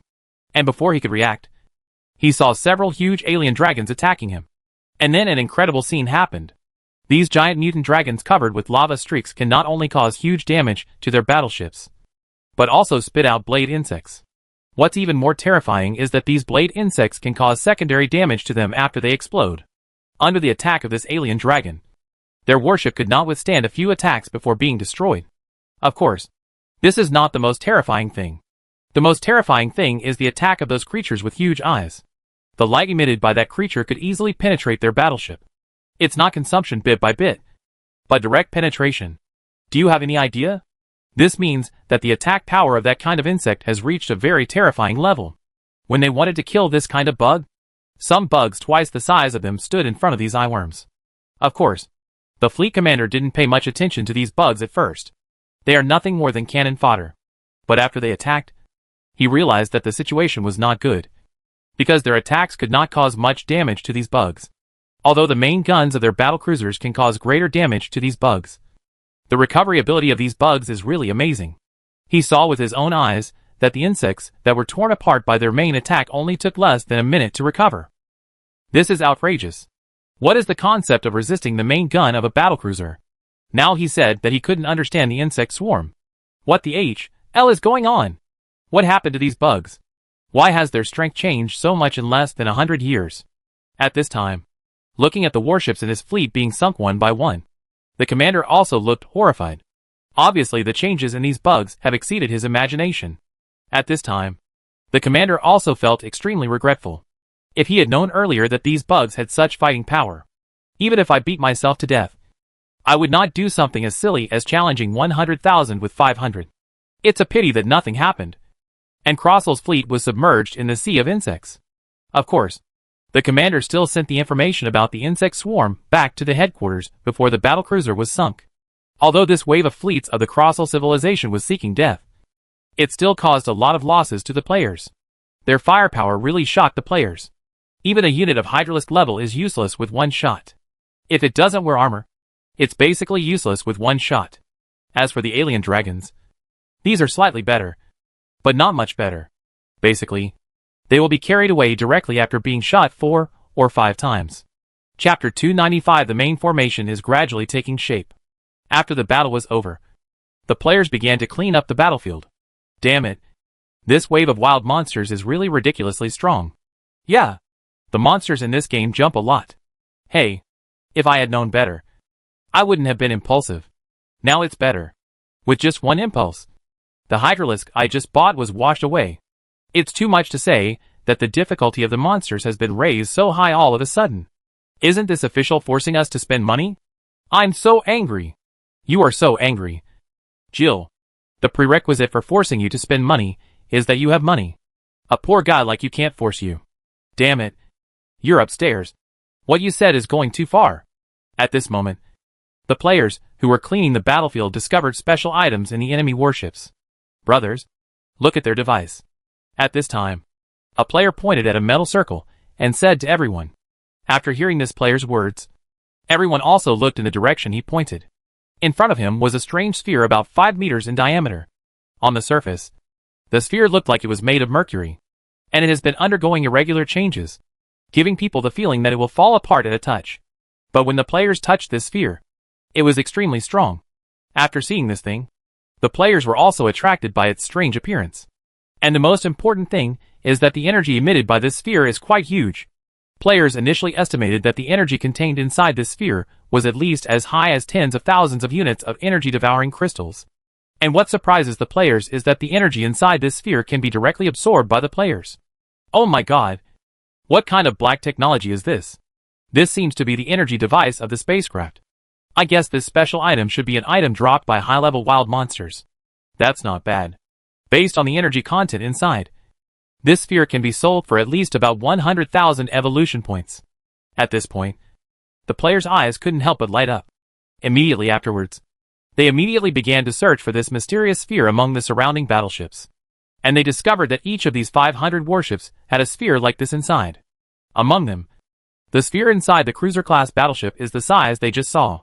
The sphere inside the guard and expulsion is only about 2 meters in diameter, and its energy content is much less than that of the cruiser. Players estimate that a guard-level sphere only contains about 500 units of ore at most, and its price is probably worth about 5,000 evolution points. The largest of these spheres is naturally the battlecruiser. The diameter of the entire sphere reaches about 10 meters, and the color of the sphere is red. Moreover, the energy contained inside this sphere has reached the content of about 100,000 units of ore, which means that the value of this sphere directly exceeds 1 million. Of course, players also have their own opinions on this mysterious sphere. I finally understand the setting of battleships in this game. For things like battleships, if you kill people from a low-level civilization, then you are in a state where you cannot make ends meet because the warships of a low-level civilization are not worth a dime. But it's different if you kill advanced civilizations. The value of the items they drop is very high. However, compared to the warships of low-level civilizations, the strength of these high-level civilization warships has also improved exponentially. However, once we have the ability to kill warships of this level, the income will definitely not be lower than mining or killing wild monsters.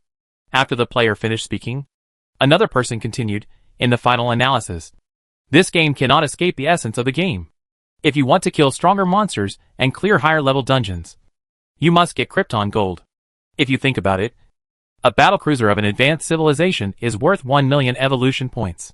What if it is a battleship, or even a higher level battleship? And based on the items dropped by the battleships, I have a rough idea of what the income ladder of this game is. First of all, the most basic income is ore resources, which are the best to obtain, because if you are lucky and find an uninhabited mining area, you can get a huge amount of resources for free without fighting. The second level is wild monsters. If you want to obtain resources from these wild monsters, you have certain requirements for your strength, but you will always earn more from farming monsters than from mining. And the third step is to defeat this high-level battleship monster. As for the highest income, it is killing the Starry Sky Beasts. Just like the wave on Taylor 1, a Starry Sky Beast provides us with massive resources. The reason why the official placed a dead Starry Sky Beast is, on the one hand, to support newbies. On the other hand, I guess, it just wants us to know how high the income generated by a Starry Sky Beast is. If you have the ability to kill a giant Starry Beast, don't think about it. You can just take off. But if you want to defeat that thing, I guess you need to configure at least Leviathan. At this stage, we don't even have to think about it.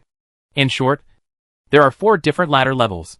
The higher you go, the higher your income will be. But correspondingly, your investment will be higher. Therefore, you should act according to your own strength and choose the method of obtaining resources that suits you. If the financial strength is not enough, there is no need to force high-level wild monsters. After hearing this, everyone agreed with this player's idea. In this way, the players collected these spheres while discussing and brought them back to the insect nest. After returning to the insect nest, the players immediately gave these spheres to Jiangyao in exchange for evolution points. The price given by Jiangyao is basically similar to what the players expected. The battlecruiser's red ball is worth 1 million evolution points. The cruiser's silver ball is worth 100,000. And the destroyer escort's small ball is worth 5,000. Regarding the purchase price of these spheres, Jiangyao naturally did not take any kickbacks from the players. Just kidding. The value of this thing is obvious. You can see at a glance how evil you are. After acquiring the spheres, Jiangyao immediately began to study these spheres. Jiangyao has been studying the technology and materials used for these spheres for a long time, but has not been able to figure out the reason. But this is understandable. The level of technology covered here is really too high. And I am not a technology person. So if I want to study this thing for a while, it will definitely be impossible. While Jiangyao was still studying the sphere, he saw a small team of black insects sneaking out of the insect nest and running towards the location where the players were fighting. After arriving at the location, the black insect queen immediately asked her black insects to start collecting battleship materials. Pay attention to your surroundings, and don't miss any floating battleship wreckage. These are all good materials for making mechas. In this way, under the command of the black insect queen, these little black insects began to collect all the battleship wreckage. Originally, the black insect queen wanted to buy these battleship wrecks directly from the players. But then he thought about it. This kind of thing cannot set a precedent. Today's players don't care about these battleship wrecks at all. If they set this precedent, they will definitely collect the remains of battleships in the future and sell them to themselves. If this is the case, wouldn't it mean that I have incurred a large amount of expenses for no reason? So after much thought, The Black Insect Queen decided that she would never spend money on whoring. So after the players all returned to the insect nest to redeem points, it secretly led the Black Insect troops out to collect materials. In its eyes, as long as this matter is not discovered by the players, they can continue to engage in whoring. In this way, after a series of operations, the Black Insect Queen successfully transported the wreckage of the battleships back to the insect nest. And then, naturally, Jiang Yao also took away part of the battleship wreckage for research. After analyzing the insect nest, he had a preliminary understanding of these warship materials. First of all, the strength of this material was far beyond his imagination. Although the hardness was much worse than the armor of the star beasts he had collected, it was still very good. And this material has many similarities with the armor of the starry sky beast. This thing can repair its own damage by absorbing the energy of the ore. Although the repair speed is many times slower than that of the Zerg. As a synthetic material, it is already extraordinary that they can have such an ability. As for what is contained in this synthetic material, what proportions are required, and what technology is used to synthesize it, Jiang Yao has naturally not studied it. After all, this thing is too out of line for him now. However, although the production principle has not been researched, with his current conditions, he can still use these materials to make battle armor. The materials he collected from the starry sky beasts before were intended to be used to make exclusive armors for the thunder beasts in the future. So he has not touched these materials. Now after Jiang Yao thought about the materials for these warships, he felt that they were just right to use to make exclusive battle armor for the one-eyed monster.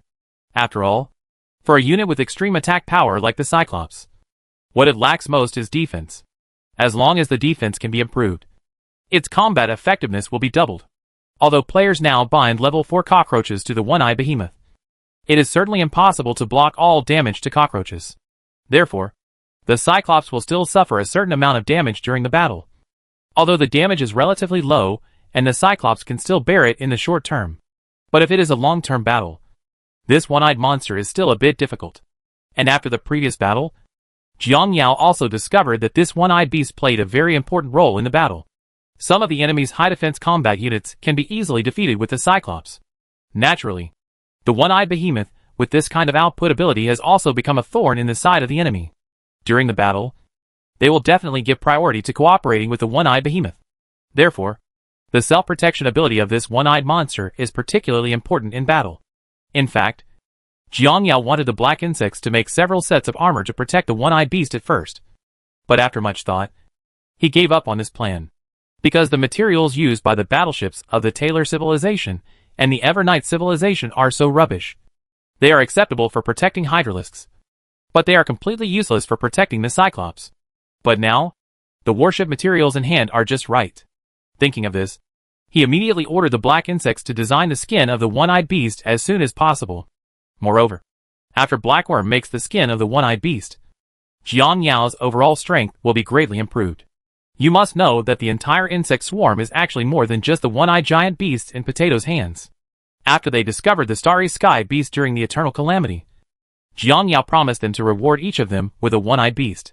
Originally, Jiang Yao should have distributed this reward before, but because of the heavy losses in the subsequent battles, especially after being devastated by super weapons, Jiang Yao put the matter on hold, because he couldn't guarantee whether the other party had a second super weapon. If the opponent has a second super weapon, and you give them the reward yourself, and then the enemy takes advantage of it, something big will happen. Because there are a total of 20 of them, it will take more than 1.4 billion of their own evolution points to send out these one-eyed monsters. It would definitely not work if a unit with this kind of consumption was simply given away without even being used. After all, even Jiang Yao would feel pain for a long time if so many evolutionary points were given to him in vain. Although Jiang Yao's overall evolution point income is now relatively high, his income is not sustainable and stable. There are too many uncertainties in his income. He may have earned tens of billions this time. It may also happen that he cannot obtain evolution points for a long time. And during this period of time, when he cannot obtain evolution points, he can only rest on his laurels. Therefore, Jiang Yao has planned these evolutionary points in detail. At least he must ensure that he has enough evolutionary points in his hand to deal with emergencies that may arise at any time. The main reason why he is now preparing to issue this reward is because the insect nest has evolved to the 5th stage. If he encounters the previous super weapon again, although his insect nest will still be severely damaged, it will at least be able to withstand this weapon. There will never be a situation like the previous time where there was nothing you could do with this kind of weapon.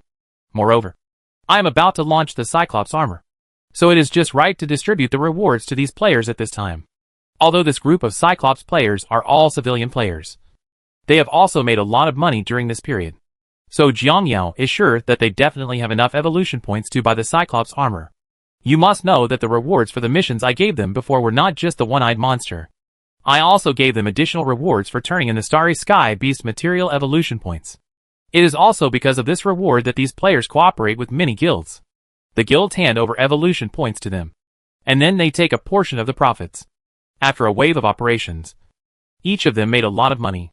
Of course, it was within Jiang Yao's expectation that they would do this for the reward he gave out, and he also did it on purpose.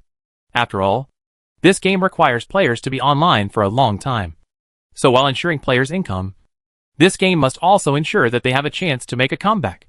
For example, an ordinary person suddenly becomes a multi-millionaire by playing this game.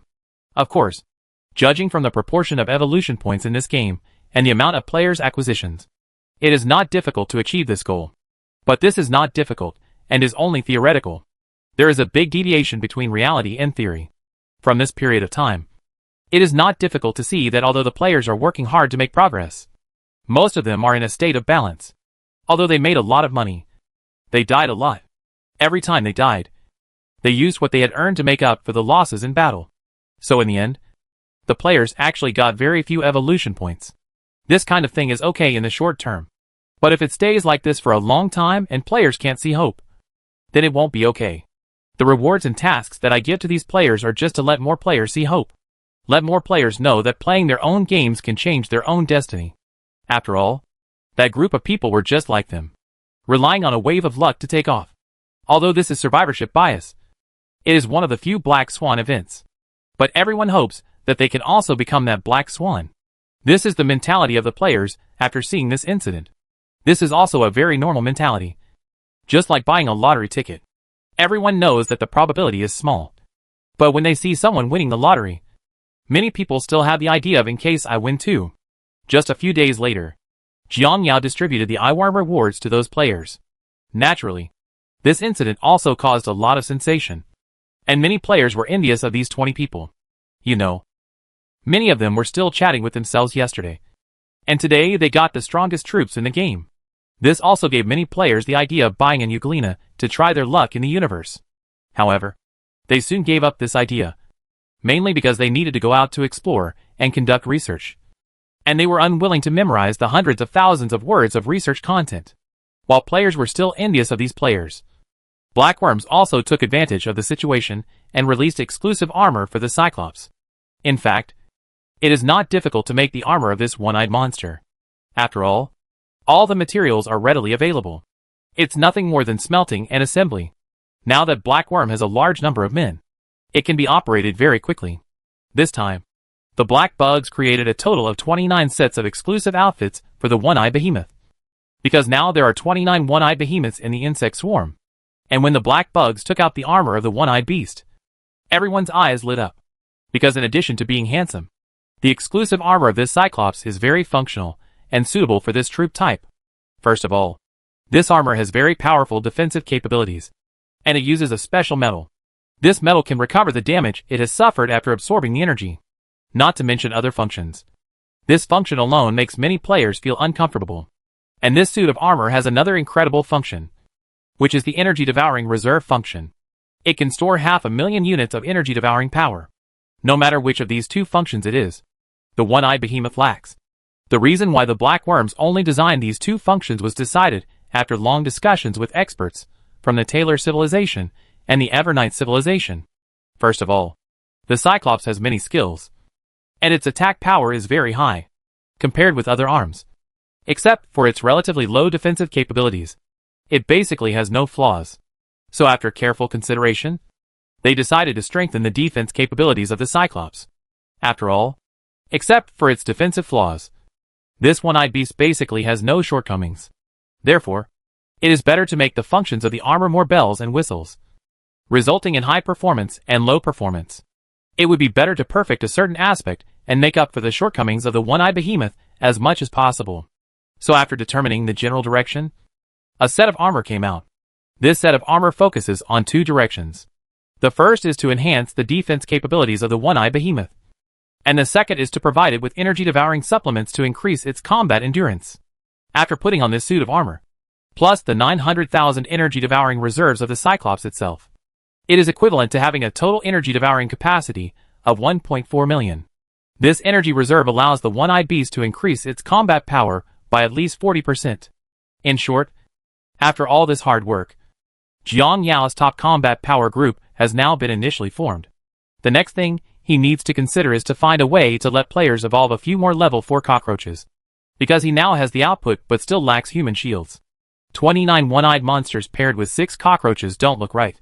And the most important thing is that the size of this 4th order cockroach of 500 meters is half smaller than the one-eyed behemoth of 1 kilometer. Even a one-eyed monster paired with a cockroach has many attacks that it can't stop. Not to mention the current ratio. So according to Jiang Yao's idea, he must at least reduce the number of cockroaches to about 60. In other words, he still has to find a way to let players evolve 54 more. This number of 4th level cockroaches is not a small number for the players, and it is also not a small number for themselves. And Jiang Yao planned to ensure that there were at least 20 cockroaches in the entire swarm before setting off. So in the past 2 days, Jiang Yao was also thinking about how to give out these rewards. In this way, another 2 days passed. After Jiang Yao's efforts in the past 2 days, the total number of 4th level cockroaches among the players has finally reached 20. As for this wave of rewards, Jiang Yao distributed them very simply and crudely. He secretly changed the probability in the lottery machine of Chengchong community. In this wave, he directly released a complete 4th-stage cockroach and 13 evolution scrolls. Naturally, there are predetermined candidates for these evolution scrolls, because before, Xianyu and the others used 3rd-level cockroaches to attack Yongya civilization. The performance of these 3rd-level cockroaches was so impressive that many guilds also evolved 1 or 2 3rd-level cockroaches. As for these evolution scrolls, only people from these unions come to draw and have a chance to draw them. As for other players who don't have cockroaches, don't even think about it. Chapter 296. The opponent is the Empire's fleet. This time he put a total of 13 evolution scrolls and a 4th-level cockroach into the card pool. Because of his secret operation, these 13 evolution coupons were successfully taken away by those guilds with cockroaches. There was another spot, Jiang Yao, that was taken away by a lucky individual player. This is the advantage of making a lottery machine. When necessary, you can secretly change the lottery probability to achieve your own goals. But Jiang Yao also knew very well that he must do less of this kind of thing. Because if you do this kind of thing too much, it is easy to cultivate a group of dog betting players. When the time comes, these players will be embarrassed if they spend all their money to buy troops in the lottery. Now after Jiang Yao's operation, his lineup can finally be used. Of course, the reason why Jiang Yao values this lineup so much is mainly because of the battle with the Crossal civilization. Although many of my evolved arms now have the ability to break the defenses of civilized warships of Crossal's level. But if you want to deal high damage, you still need a super high attack unit like the Cyclops. And these arms have also become Jiang Yao's main development direction in the future. If in the future, if oneself and the Empire meet, then the Empire will dispatch their main fleet. It would be embarrassing if you just start fighting and suddenly find that your insect swarm can't even break through the defense. Although several air superiority units that evolved later can easily break through defenses.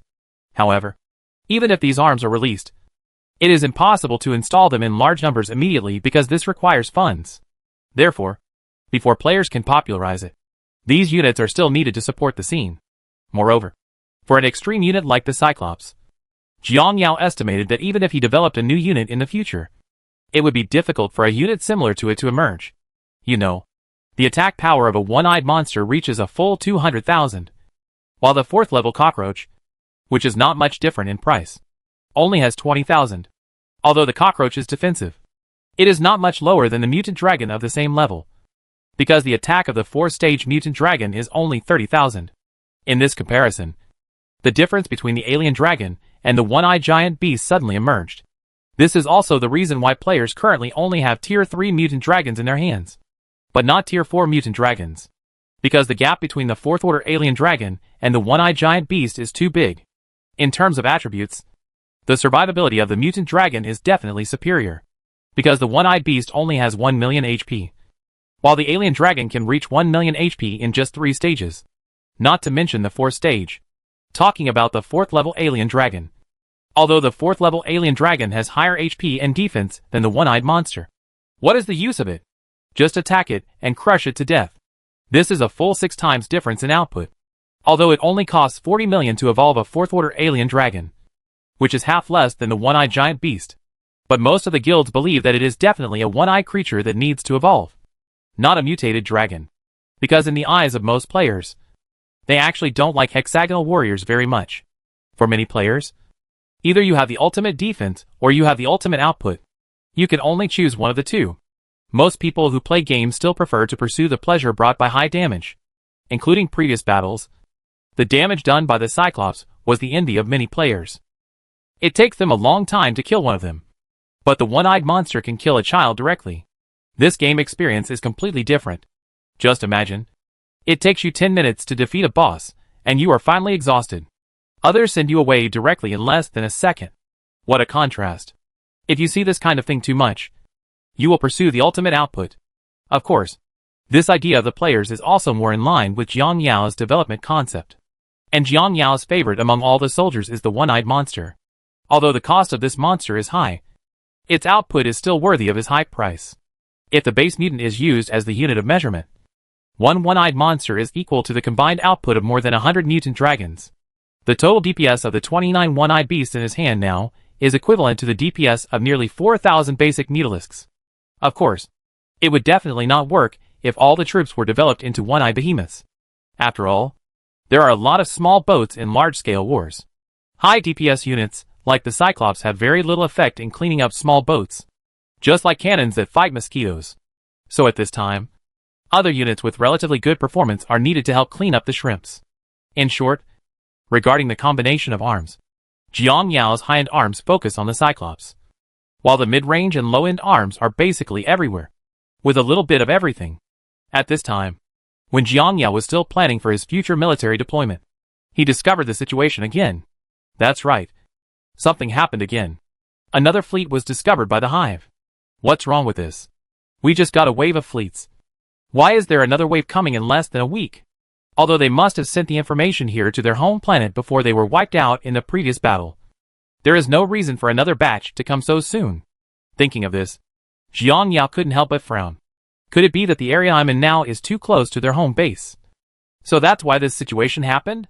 Or is that mysterious civilization coming? Jiang Yao was not sure about his guess. However, he immediately contacted the players and asked them to prepare for the battle. The players who received the news also discussed the matter a lot. Damn it. A batch was sent away 2 days ago, and it's here again. According to the leader's guess, if this fleet was not sent away 2 days ago, then it is the fleet of that epic civilization. According to his speculation, the fleet that was sent away 2 days ago should be a passing advanced civilization that happened to meet us. After hearing what this player said, everyone present probably understood the situation.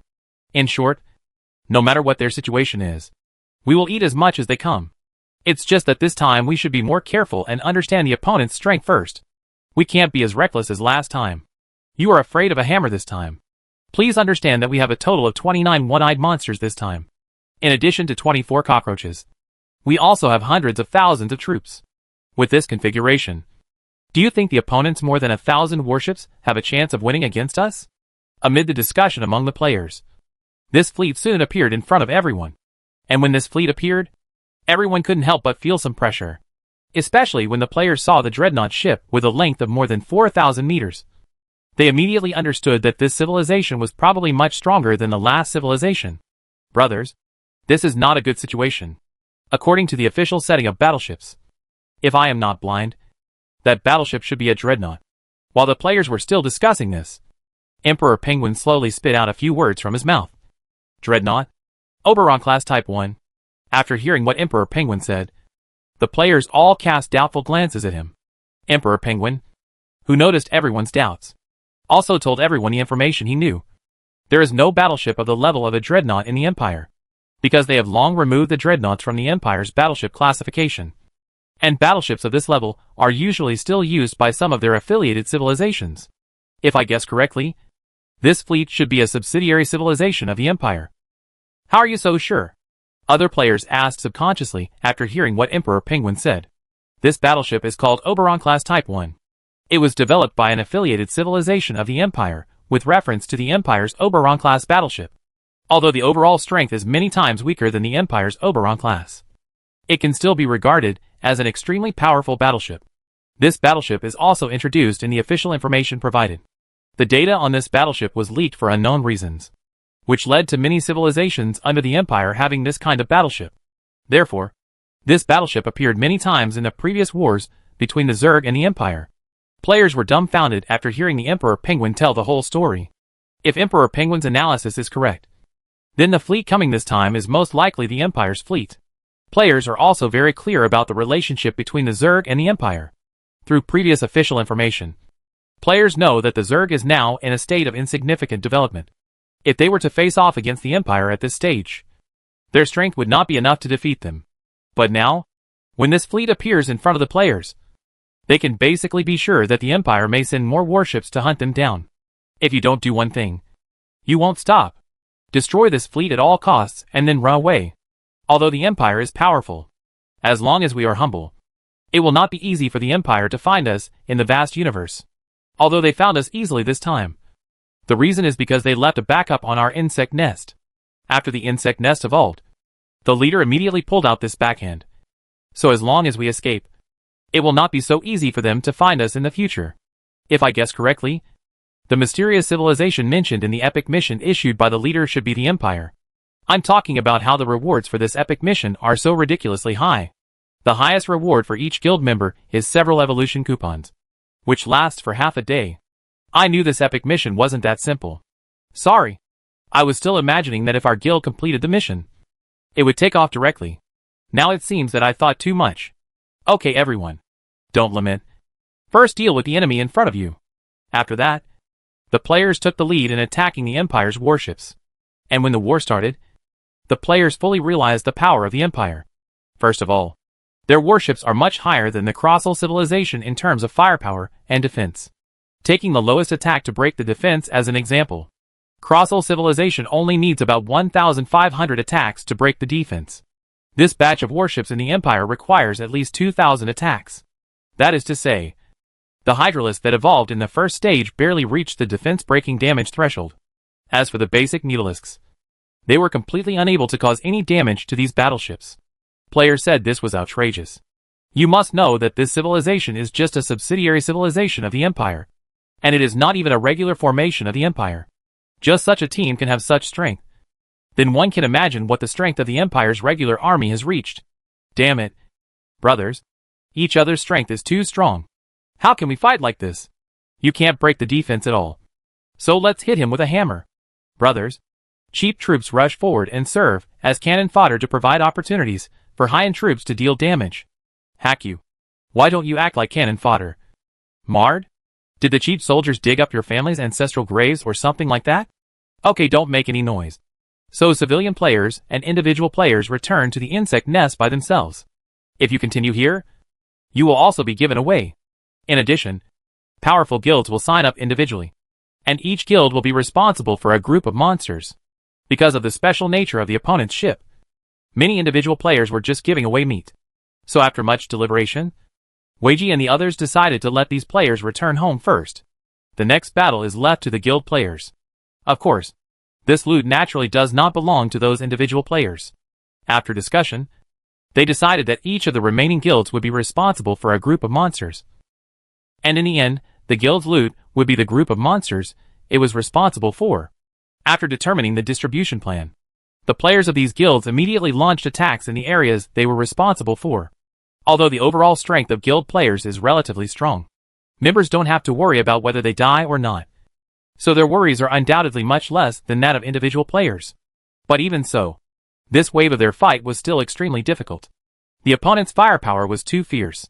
Brothers, please pay attention to your blood volume. Hydralisks can only carry 2 cannons. If you see something wrong, retreat immediately. Attention cockroaches. The opponent's flagship is gathering fire eyeworms. When you are resisting damage, keep an eye on your own status. If you need to change positions, change positions. All the eyeworms focus on the opponent's flagship. The firepower of the opponent's flagship is too strong. As long as the flagship is unplugged, it will be easy to deal with. In this way, players analyze the situation at hand and think about the best combat plan. Although they faced only 1,000 battleships this time, they felt that it would be more difficult to fight than the tens of thousands of Yunya Taylor. Because of the firepower of these warships, many players were killed without even having a chance to retreat. Facing the powerful firepower of the flagship, even the 4th level cockroaches were unable to withstand it. If it weren't for the great recovery skill, I'm afraid several cockroaches would have been killed by now. But even cockroaches with large recovery skills can't last long. In order to safely evacuate, cockroaches can only recover 4 times at most, and they need to stay once to retreat. Seeing that the situation was not going well at this time, Jiangyao naturally did not dare to neglect. He immediately controlled the main cannon of the insect nest and began to gather energy. At this time, inside the opponent's fleet, the commander of this fleet naturally discovered Jiangyao's actions. Because the fluctuations in the energy accumulation of the insect nest's main gun are too obvious. This is it. The commander looked confused at the huge insect nest in the projection screen. However, based on the data, he quickly determined the identity of the long snake in front of him. The starry sky beast in its infancy. Having said this, he couldn't help but feel a little confused. What is going on here, and how could the Zerg get involved with the starry sky beast? Are they symbiotic or enslaved? And what is going on with these bugs? Why are there so many bugs that we have never seen before? And they are countless times more powerful than before. Have they evolved again? No. I have to report the situation here to the headquarters as soon as possible. At this moment, the sudden alarm sound from the flagship caught his attention. Alert! Alert, the battleship is being invaded by unknown energy bodies. Start analyzing the source of the intruder. The analysis was successful. The unknown energy body is a condensed matter weapon. The battleship's automatic defense system started successfully, started interception, and intercepted successfully. As this prompt sounded, the commander's expression became even more ugly. The group of bugs in front of him were not only mixed up with the starry sky beasts, but were also extremely powerful in their own right. What's even more outrageous is that many of them are equipped with weapons of technological civilization and have mastered condensed matter weapons. Although the condensed matter weapons they possess do not pose any threat to the flagship, even the cruiser can defend it. But warships below the cruise level are not good. So many of the destroyers and escorts in their fleet were directly destroyed by this condensed matter weapon. Although the situation in front of him was beyond his cognition, he now knew which starry sky beast he had to stop from attacking.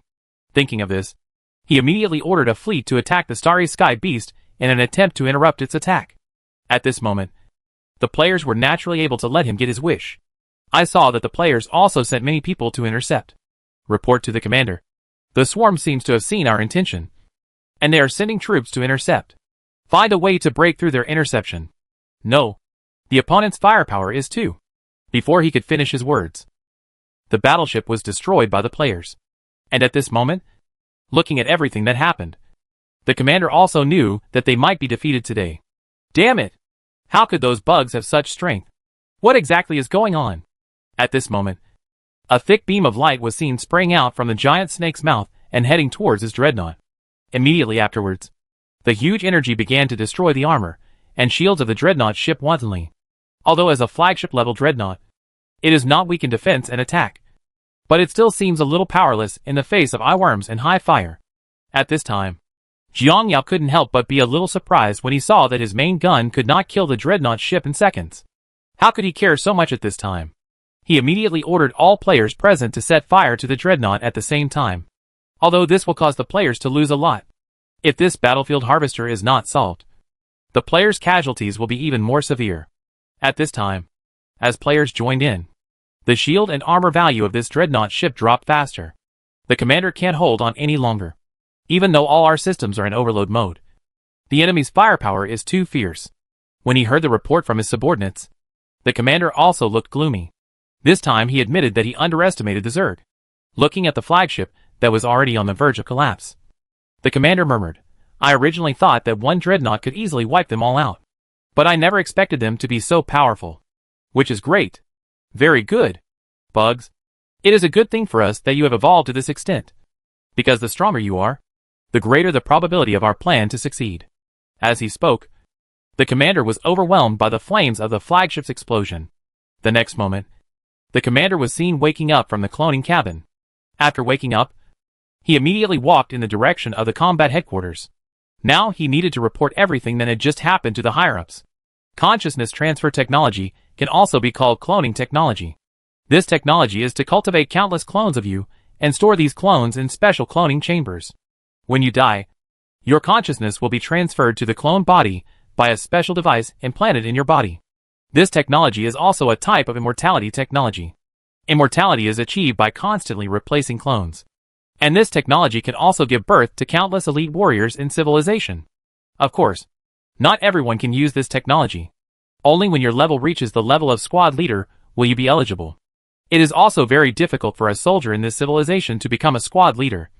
But the temptation of eternal life makes every soldier strive towards this goal. It is also for this reason that this civilization has a large number of elite warriors.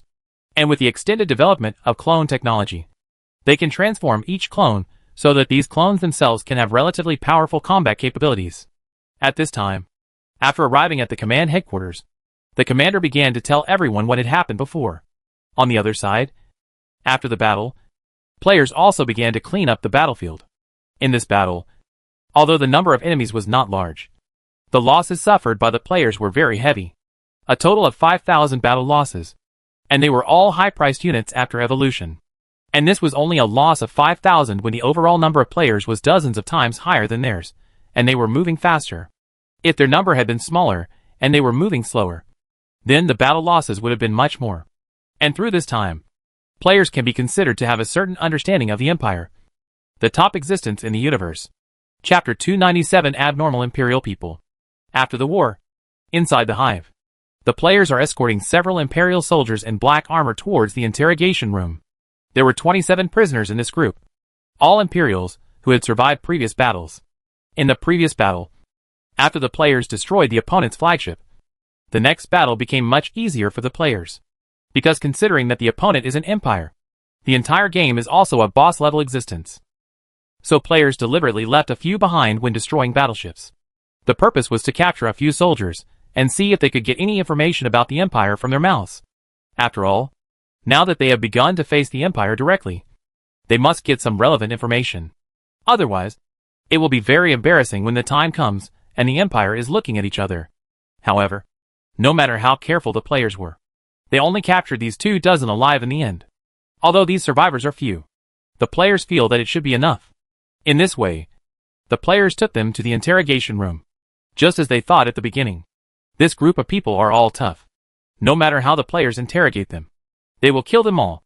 Compared with the group of people who interrogated Taylor's civilization before, this group of people did not have any emotional fluctuations from beginning to end. And no matter what means they used to greet them, it was useless. It's crazy. Are these NPCs so tough-talking? I have been bothering them for so long, but they are still unwilling to disclose any information. It feels like we're almost killing them, but they still don't want to say anything. It's still true. For example, they always shout about blood sacrifices to the blood god, skull sacrifice pedestals, etc. They all look like a cult. Perhaps this is the management method of higher civilizations. It feels worse than our blue star. What do you know? This kind of management is the only way to ensure that these people can keep their mouths shut even if they are caught. If you think about the cultists in Blue Star's history, even if you belch, it doesn't matter. It means you can't afford to mess with these crazy people. Then what should we do next? After struggling for so long, it's hard not to be able to ask anything. And just when everyone was helpless, a player said tentatively, "How about we cooperate with him and let the leader go see them?" As the player finished speaking, a group of people all looked at him. Are you stupid? Who is he? He's just a prisoner of war. And the leader just let him see him? And can you guarantee that they will be absolutely safe if we catch them? What if this group of people blows up and the leader passes by? Giving the leader away for nothing? Look at my bad temper. If I see Jill, I'll just kill him. Brother, don't be impulsive. I think this matter can still turn around. What's the turning point? If they want to see the leader, let them see him. If they don't cooperate, they will be killed directly. But if they see the leader, it is impossible to let them see the real leader. You mean to find someone to fool you? No. The Empire has dealt with the Zerg. They know us very well. We can't fool them just by bringing a random Zerg. You're stupid. Don't forget that we still have eyeworms. Especially the third stage eyeworms. Their mimicry skills can't even distinguish warships. I don't believe they can tell. Hearing what this player said at this time, everyone's eyes could not help but light up. Ever since, I saw them starting to operate immediately. As they thought, Jiang Yao, who was also simulated by the moon spirit eyeworm, could not detect any problems in terms of breath, appearance or any aspect. In this way, they took fake Jiang Yao to meet these imperial prisoners of war. And when Jiang Yao appeared in front of these imperial prisoners of war, their reactions left the players a little confused. Do you think you can fool us by just bringing in someone? After hearing this, the players all looked at each other. This is our leader. What's the problem? Leader? Do you really think we haven't met the Zerg leader? If I'm not wrong, the queen is here, but she doesn't dare to come forward. Maybe because she is worried about what we might do. I didn't expect that the queen today would be so timid. It seems, at this point, the prisoner of war did not continue. Obviously, for him now, after seeing the current behavior of the Zerg, he feels that there is no point in continuing to talk. Damn it. You idiot. With your current behavior, do you think our leader will be afraid of you? I told you that this is our leader. Believe it or not. I'm surprised. Last time, that stupid brainworm also had a queen in his mouth. You idiots are talking about a queen. What kind of thing is this queen that deserves your concern? At this time, as the player's words fell, the prisoners of war couldn't help but look at him in surprise. Obviously, they didn't expect that the bugs in front of them would dare to talk about their queen like this. You must know that the queen's status in the swarm is sacred and inviolable. It is absolutely impossible for a real Zerg to say such a thing. And this group of bugs is completely different from the group of bugs they fought before. Although many bugs look exactly the same as before, it is absolutely impossible for bugs in the past to have such a high level of independence. The irrationality of all this made them wonder whether this race was actually a swarm of insects. Are you a swarm of insects? Are you blind? Don't you have some AC numbers in mind? At this time, the fake Jiang Yao also spoke. Whether I am the leader of the Zerg tribe, can't you tell from where I am? I came to see you today not because I am interested in your intelligence. After all, we have fought against you before. I also know a lot about some of your things. I came to see you just out of curiosity. What do you want to say after meeting me? At this time, following Jiang Yao's words, these prisoners of war couldn't help but look at each other. It was obvious that the things before them were beyond their understanding. They really didn't understand how Jiang Yao could be the leader of the insect swarm. And what made them even more confused was what had happened to the insects in front of them that had changed so much. You must know that these bugs would never take prisoners of war back in the past. But now they will. Not only that, but also the so-called leader of the Zerg tribe has changed drastically. The various anomalies in front of them made this group of people a little confused for a while. However, after thinking about it, these people still spoke. Although I don't know what is going on with you, I can tell you clearly. From the moment we discovered you, your whereabouts have been known to the Empire. From now on, the Empire will find you no matter where you hide. In the Empire, whether it is the Astra Militarum, the Adeptus Mechanicus, the Knights of the Titan Legion, or other organizations, they will pursue you without mercy. Although you have won this battle, naturally we also know what we will face if we are caught. But don't be happy too early. Just wait. We can't wait long. Under the iron hooves of the Imperial Army, you will soon come down to accompany us. At this time, these people's words became louder and louder. They told the players the intelligence of the Empire, while cursing the players. Looking at their appearance, it was obvious that they were ready to die. Their operation also made everyone confused. What's going on? You were so tight-lipped before. Why is it so easy to do it all of a sudden? I don't know. I still don't understand the principle of this. When the leader comes, they say everything that should be said and shouldn't be said. What the hell is this? And there is nothing wrong with some of the information they said. For example, some of the Empire's Legion information is also recorded on the official website. The news that they have troops there is not a big deal, because according to the official announcement, the location of the previous battle between the Zerg and them is also suitable. Although a lot of the information he told us has not been officially recorded. Everything he said in the record is correct. I guess the things he didn't record are pretty accurate. This is outrageous. They just said this important information so casually. The players were discussing here one by one. And it was obvious that they really didn't understand the operations of this group of prisoners of war. I seriously doubt that this part of the plot is definitely a bug. According to the normal routine, they should not disclose so much information. Most of the information they disclose will require us to find it later. But now they have spoken out in advance because of the bug issue. This player's analysis makes sense. But some players still hold different views. Although what you said makes sense, I'm thinking that this might be something the official did on purpose. First of all, let's not use the bug theory. Let's do a rational analysis first. First of all, this game tells us from the beginning that the Zerg's biggest enemy is the Empire. However, no relevant information has been given to the Empire. This time, this bunch of fools revealed this information. I am thinking that it was the official planner who did it deliberately. And I think there is nothing wrong with these prisoners of war directly revealing these things. Nothing wrong? Do you think it's normal for a villain to die from talking too much? Yeah. No villain in reality would say all these things. Basically, after meeting you, I cut your neck with a knife. Do you really think that there will be evil, and you will tell the story of your crime? How funny! To be honest, I have been playing games for so long, and this game is quite good in terms of design and plot. Each enemy has his own routine and his own way of thinking. You can't tell from these that the planning of this game is definitely not simple. I don't believe that such a level of planning can design such a stupid plot. Everyone knows that villains die from talking too much. Everyone knows that. Do you think the planner doesn't know about it?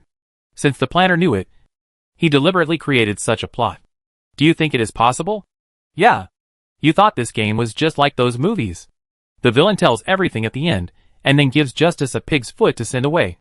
And then there's a happy ending? Of course. It is normal for players to have such thoughts. After all, the operations of these people are really a bit confusing. Not only the players, but also Jiang Yao. It was so easy for them to tell such important information about the Empire's layout, which made Jiang Yao a little confused. And what they revealed was simply blatant. For example, you evil bugs want to escape, so just dream about it.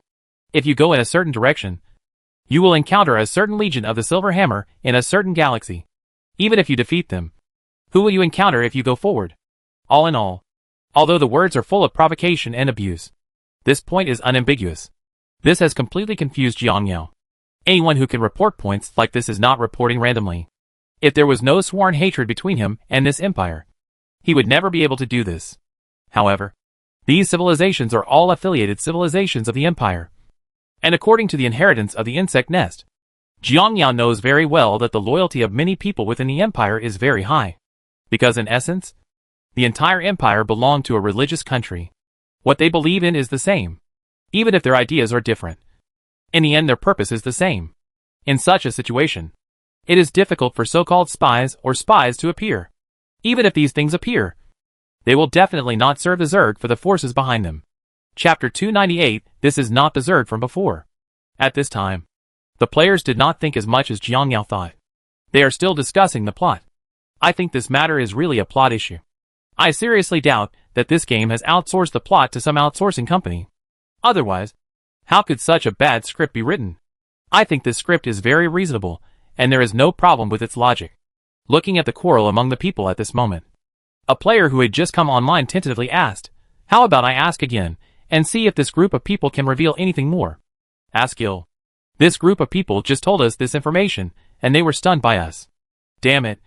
Did you start so quickly? There is nothing I can do. I have endured them for a long time. As a prisoner of war, I don't have the consciousness of a prisoner of war.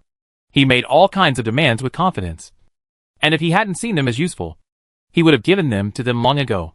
So when they revealed the information, we were too lazy to endure it any longer. You are too impulsive. Impulsive? Lao Tai. You have to figure it out. All we need to know now is whether they have sent anyone. Who has been sent? Or what configuration is there? Is other information important to us? Huh? Apparently this player didn't understand. You can't understand things at first glance. You know who the other party is, and that the other party is the big boss. And what are we? We are just a bunch of newbies. We know where their troops are, and whether we send them or not we can effectively avoid them. For us now, it is enough to avoid them. Otherwise, what else do you want? Do you still want to fight them? With our current strength, 1,000 battleships can beat us to death. And we are just sending them away in the past. So we can only wait until it develops well before we start playing. Then this information will be useless to us. Because their tactical arrangements cannot be static. So by that time, they will probably have already changed their tactical arrangements. So won't our previous intelligence be useless? So when we really want to fight them, we will collect the intelligence we need to fight them. At this stage, we just need to know where they are, and we can avoid them. At this point, the player began to argue with the previous player about the plot, and the one who always thought the logic didn't make sense. Can you tell me where the logic doesn't make sense? Is there something wrong with villains dying because they talk too much? Is there nothing wrong with this? What's wrong with this? The villain dies because he talks too much. This book is based on life. Art comes from life. What's wrong with this? Taken from life? Are you kidding? Where can such a fool be found in life? Why is there no more? Similar situations like this are everywhere. Where? Why didn't I see it? Didn't you see it? Have you ever played Landlords? Played with it. Didn't you show the cards in Landlord? Didn't you get 4 deuces? 4 aces? A pair of kings? A super double, and then add the show cards when playing Landlord? And he was shouting like he was showing his cards right. How could he lose? This kind of behavior is completely different from the villain telling his trump card. You have done it yourself, and you think everything is normal when you do it yourself. Would you think there was a problem if it were someone else? You are somewhat of a double standard. Holy shit. Can you do the same? What is the essential difference between these two things? In this way, the matter came to an end in the quarrel between the players. Although players are not satisfied with the design of this script, but after careful consideration, they couldn't rule out that this group of people had other motives. So they deliberately revealed all these things. The purpose of explaining these things was to lure them to attack these places. But the only thing they miscalculated was that the players were not orthodox Zerg. There is no sworn hatred between them and this empire. The most important thing is that their heads are not iron-headed. Of course, when these people revealed this information, in the final analysis, their purpose was to cause players to cause trouble for the empire. Because their civilization wants to escape the empire, it must act in chaos. They have 2 plans for this group of bugs. The first is to eliminate them and bring back samples to study and improve their technology. The second is to use them to attack the empire when they cannot be completely eliminated, creating chaos and creating opportunities for themselves. This is also the reason why this group of people spit out all the information they know without any ambiguity. And considering that most of the Zerg units are units without much sense of independence, that's why they clamor to see the Zerg Queen from the beginning. Because the Zerg Queen will judge based on what they say. And they are not worried at all that they will be stunned by these bugs before seeing the Queen. Because since these bugs have been caught, they have proved themselves to be useful. As long as they are still useful, they will not do anything to them. However, the whole thing was somewhat different from what they imagined. They did not see the Queen, although they didn't believe that Jiang Yao was the leader of the Zerg at all. But at that time, they had no choice. Because when Jiang Yao came, they originally wanted to delay it a little longer. But when they saw those bugs ready to attack at any time, they knew that if they delayed it any longer, they would have no chance to say these words. So they compromised with the attitude of treating a dead horse as a living horse doctor. That was the only thing that went wrong with their plan. But what they don't know is that their plan is full of mistakes for the current insect swarm. First of all, the Zerg are essentially no longer the insect swarm they know. For the Imperial bugs, they just regard it as a world boss. Anyone who plays games knows that many games have world bosses. This world boss is extremely powerful, so most players will not touch it before reaching the attributes. Of course, it is not ruled out that some stubborn people want to touch it and then be killed. But this kind of situation can only happen in other games. As for Jiang Yao's game, it is definitely impossible for this thing to happen. After all, if you touch it, you will lose tens of millions or hundreds of millions. No one dares to be so aggressive. And they believe that the Zerg tribe has a very big hatred against the Empire. After these bugs learn the information about the Empire, they would definitely go there to take revenge. They were also wrong about this. For the players, there is no such element at all. After all, they didn't know those bugs that were sacrificed before. They are not relatives. But they hate them. After all these were ruled out, this group of people thought that there was still another point for the players to attack. That is, even if the players did not take the initiative to attack, the Empire would take the initiative to attack them. The dangers of the Empire are everywhere. As a Zerg, can you endure such a situation? You must know that the insect swarm is a relatively brave race in the universe. The swarm also has its own beliefs and ideas. How can such a race endure invisible threats every day? This is a matter of dignity. And the Zerg Queen was also used as a specimen by the Empire and put in a museum for display. Although the Zerg Queen later resurrected for no apparent reason. She made a fuss after her resurrection and ran away. But this alone is enough for the insect swarm to launch an attack. But unfortunately they think too much. First of all, the Zerg cannot tolerate such a threat. But the players can tolerate it. I understand that when I was working in the company, my boss was rude to me. And I tolerated all kinds of insults from my customers. This so-called threat has no feeling at all to them. As for the Zerg Queen, it's none of their business. It must be understood that now the players only listen to Jiang Yao. Even if the Queen of the Zerg is standing in front of them. As long as Jiang Yao orders them, they will attack the Zerg Queen without hesitation. After all, they don't even know the Zerg Queen. And even if you are the leader of the Zerg, what's the use? Can you provide them with evolution points? Can you withdraw your evolution points? Can you increase their card balance? Obviously not. Why should the players listen to you if you don't understand? Understand? For players, having breasts is a mother. And no one cares about you regardless of your identity. Therefore, all the above reasons cause the plan of this group of people to completely fail. After knowing this information, the players not only had no idea of attacking. Instead, they are still thinking about which route they should take to ensure sufficient resources and avoid the Empire perfectly. Players will definitely fight against the Empire in the future. But their plan is to wait until the Empire develops in the future and directly ride on dozens of Leviathans. As for now, I definitely won't go looking for someone who is unhappy. After determining the new route in this way, Jiang Yao also embarked on the journey. And from the moment Jiang Yao embarked on the journey, the game also ushered in its last long-term shutdown. Because of the changed route, Jiang Yao needed to sail for a total of about 5 months this time. 5 months later, players will go online collectively. And the number of people playing this game will increase again. Because from the moment the server was closed, Jiang Yao canceled the limit on the purchase quantity of helmets. More and more players are buying helmets. As the number of players increases, a series of problems gradually emerge. What Jiang Yao needs to think about now is how to evolve the insect nest to the 6th stage as soon as possible. He evolved the insect nest to the 6th stage mainly for 2 reasons. The first reason is his own safety issue. Only by evolving to the 6th stage can the insect nest master the space jumping technology. And then his safety can be guaranteed. Only then will he have a chance to escape when facing advanced civilizations. The second reason lies with the players. You must know that as the number of people increases, and your game becomes more and more popular, sooner or later your game will enter the vision of Blue Star senior executives. In fact, he had already expected this. And when he first designed the economic system, he had anticipated how he should deal with and avoid such events after they occurred. At that time, he also sorted out a relatively safe routine and has been implementing it to this day. That is, his capital flow routes take different special routes in batches. These lines are generally difficult to detect, because it involves more than one country. But many countries, even if you discovered it, it would be impossible for you to check these routes.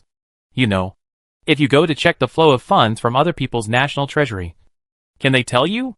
If something like this really happens, they will most likely not tell you. And they will also tell you that if you want to start a war, just say so. There is no need to beat around the bush. Of course, it is also for this reason that the situation where Tudo secretly found some clues happened. After that incident happened, Jiang Yao thought he had been noticed. So he immediately upgraded his route to make his actions more secretive. Through such a series of operations, the entire funds are diverted. So it is not difficult to find out. Simply speaking, it is difficult to find out. After all, there are hundreds of billions or trillions of capital flowing at every turn. And who can tell if there is a 10 or 20 million in it? And the 10 to 20 million is extremely secretive. So before Jiang Yao's side, even if the player's capital flow was actually very large, it was still difficult to find him. But as the number of players increased, it became different. Especially when the number of players exceeds 1 million, or even reaches the level of tens of millions. There are some aspects of this that will be targeted by relevant departments no matter how low-key you behave. At that time, although I was doing the same as a normal game in many aspects, whether it was taxes or other things, but you can never escape that step. Because when your capital flow reaches a certain level, someone will consider whether your continued growth will have an impact on the existing situation. Because his operating routine, no matter how normal or reasonable, is essentially weakening productivity. I know that people can earn tens of thousands or even hundreds of thousands a month just by playing games at home. So just imagine what will happen when this matter is spread and even popularized. So after taking this factor into consideration, Jiang Yao began to plan a business system. This is why Jiang Yao wanted to cultivate black insects. Because only by forming a unique business system in the game and bringing benefits to the real world can your system operate for a long time. But even this is not enough. Even if there is a business system and cover from many countries, it will not work. Because when your system grows to a certain extent, once it collapses, it will inevitably have a very terrible impact. To avoid such incidents, then you will definitely be restricted or taken over. And this is what Jiang Yao is most worried about.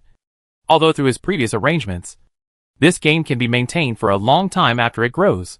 But this time is limited. Until one day when this limit is exceeded. Then what he should do is what he needs to consider. Chapter 299, Entering the Territory of Unknown Civilization. If this matter is not handled well, then he may collapse across the board. Although even if Blue Star discovers this matter, it will not have any impact on him personally. But as for players, you must know that players are all from Blue Star. Therefore, it is almost impossible for his game to grow infinitely in Blue Star.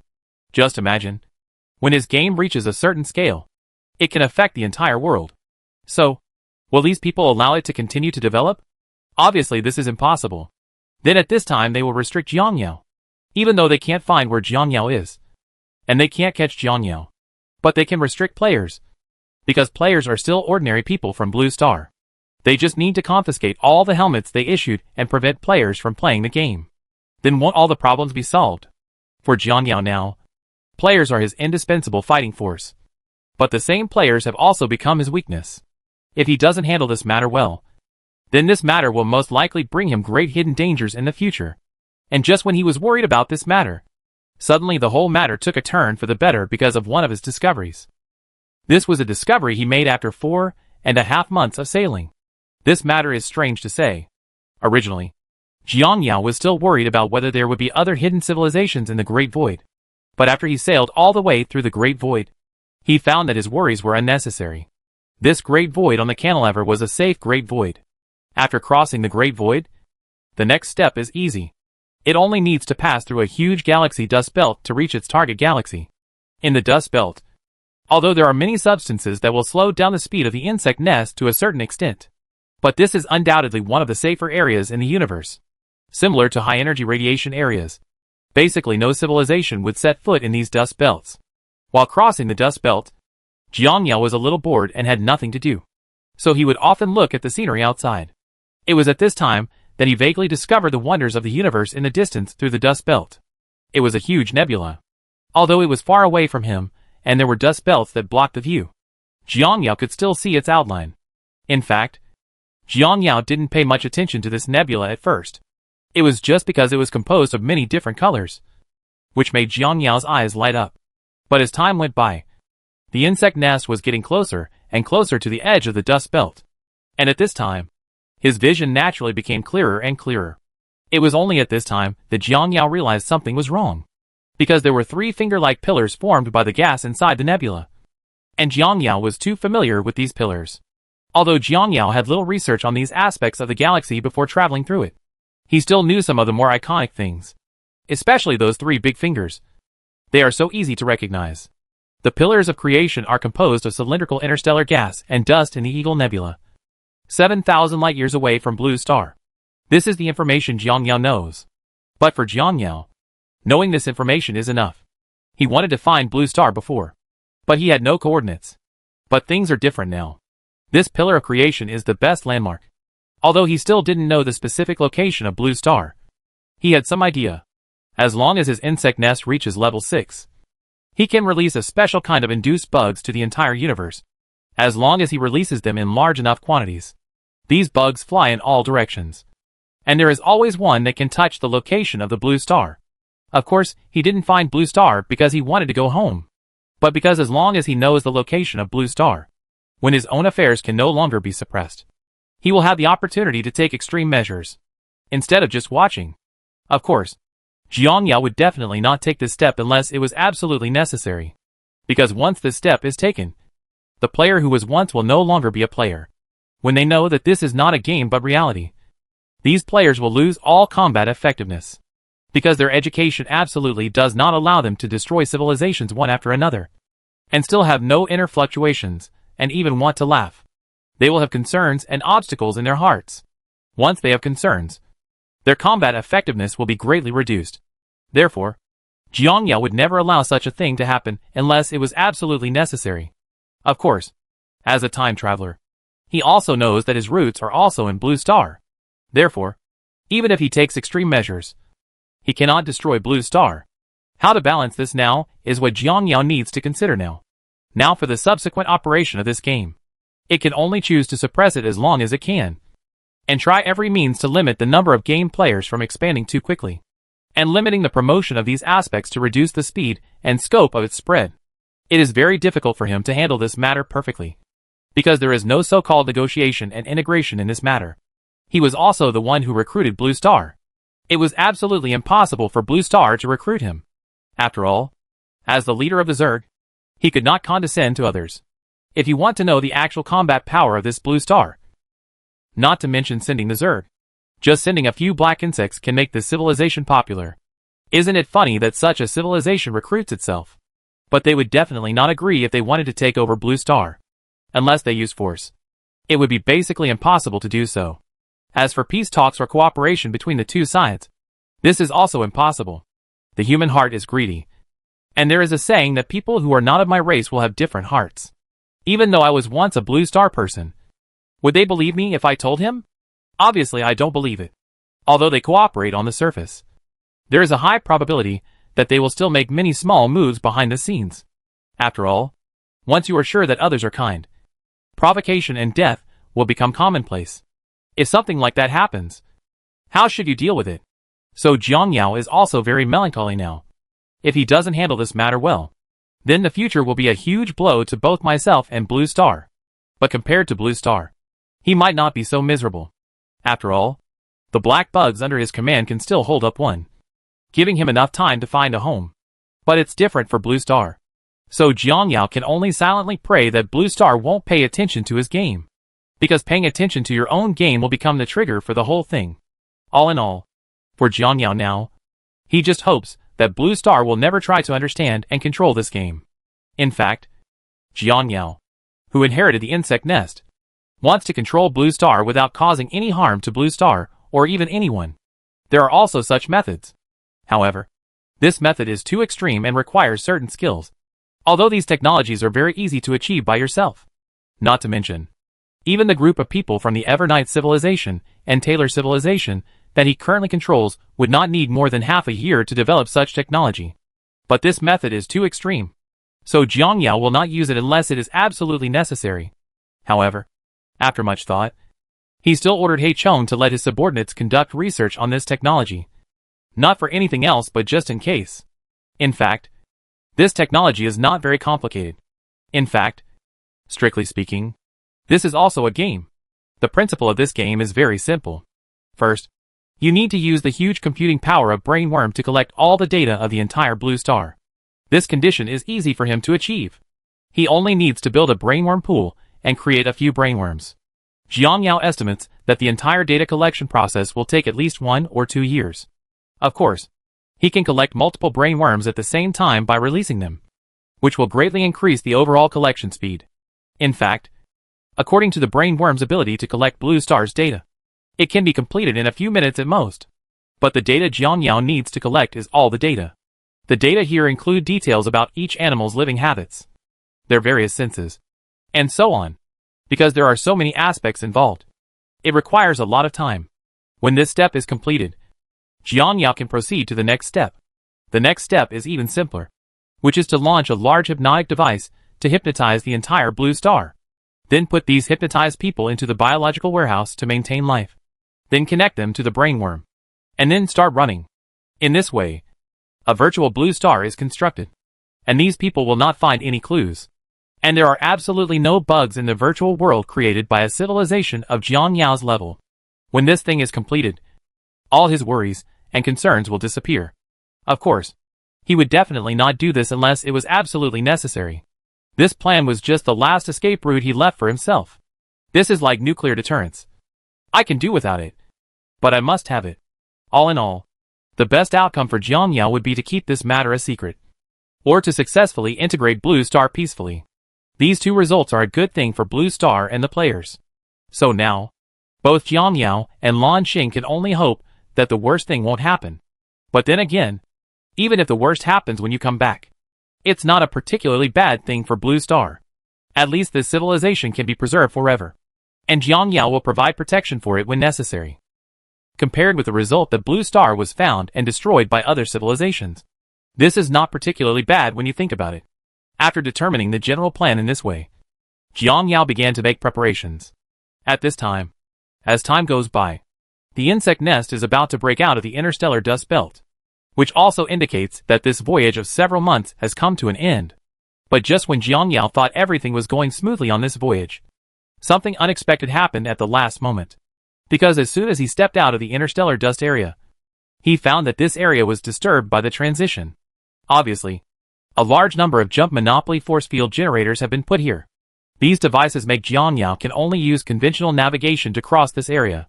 Of course, Jiang Yao, who saw the scene, knew that this must be a hunting ground for a certain civilization, and it is also an experienced civilization, because the routine of this civilization is actually quite deep.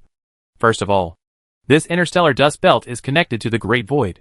A civilization that wants to cross the Great Void will inevitably set its first foothold in the interstellar dust belt, because the Great Void is very far away. After crossing here, the condition of the entire fleet will definitely not be very good. If you take other routes at this time, you will have to take a long detour. At this time, most battleship energy and supplies are absolutely insufficient. Therefore, under normal circumstances, these civilizations will most likely directly pass through the interstellar dust belt. Although interstellar dust will cause certain damage to battleships, as long as you have shield technology, there is no need to worry about these things happening. And a large amount of material in the interstellar dust belt can also be collected and converted into energy for battleships. Although these things cannot convert much energy, they can at least allow the fleet to sail a long distance to the next resource point. Therefore, the interstellar dust belt during this period was a natural supply station for the fleet. This civilization set up its hunting grounds on the outskirts of the interstellar dust belt, also considering that these warships had just crossed such a long distance, and it has also passed through the interstellar dust belt. So the condition is bound to not be very good. Compared with harvesting warships in their heyday, it is undoubtedly much easier to harvest warships at this time. And Jiang Yao, who had figured it all out, naturally did not dare to neglect. I saw that he immediately started sending push notifications in the app, preparing to push people online. Although there is still less than half a month before the official launch of the server. In order to prevent such incidents from happening, he vaccinated the players in advance before closing the server. So when he released this information now, a group of players immediately stopped what they were doing and went online. The players who play his game are no better than the players of other games. As of now, more than 30% of the people playing his game are playing it full-time. So as soon as the news was released, tens of thousands of people came online immediately. And the remaining people immediately started asking about the situation in their guild groups after receiving the news. What's going on? Brothers? Just now the app pushed that a hidden mission was triggered.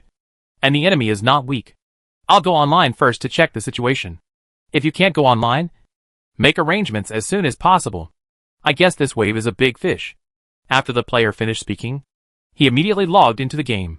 After understanding the general situation in the game, he immediately went offline and ran to the guild group to tell everyone about the current situation. Chapter 300 Star Ring Civilization. Brothers, the situation is probably Jiangzi. After the leader passed through the interstellar dust belt, it was discovered that a certain civilization had placed a large number of jump interference fields in that area, which meant that there was a high probability that it was a hunting ground for a civilization. This civilization specializes in hunting these ships that have just passed through the interstellar dust belt. And being able to put this kind of device on such a large scale proves that this civilization is not weak in strength. No matter how bad it is, it should be at the level of the Taylor civilization.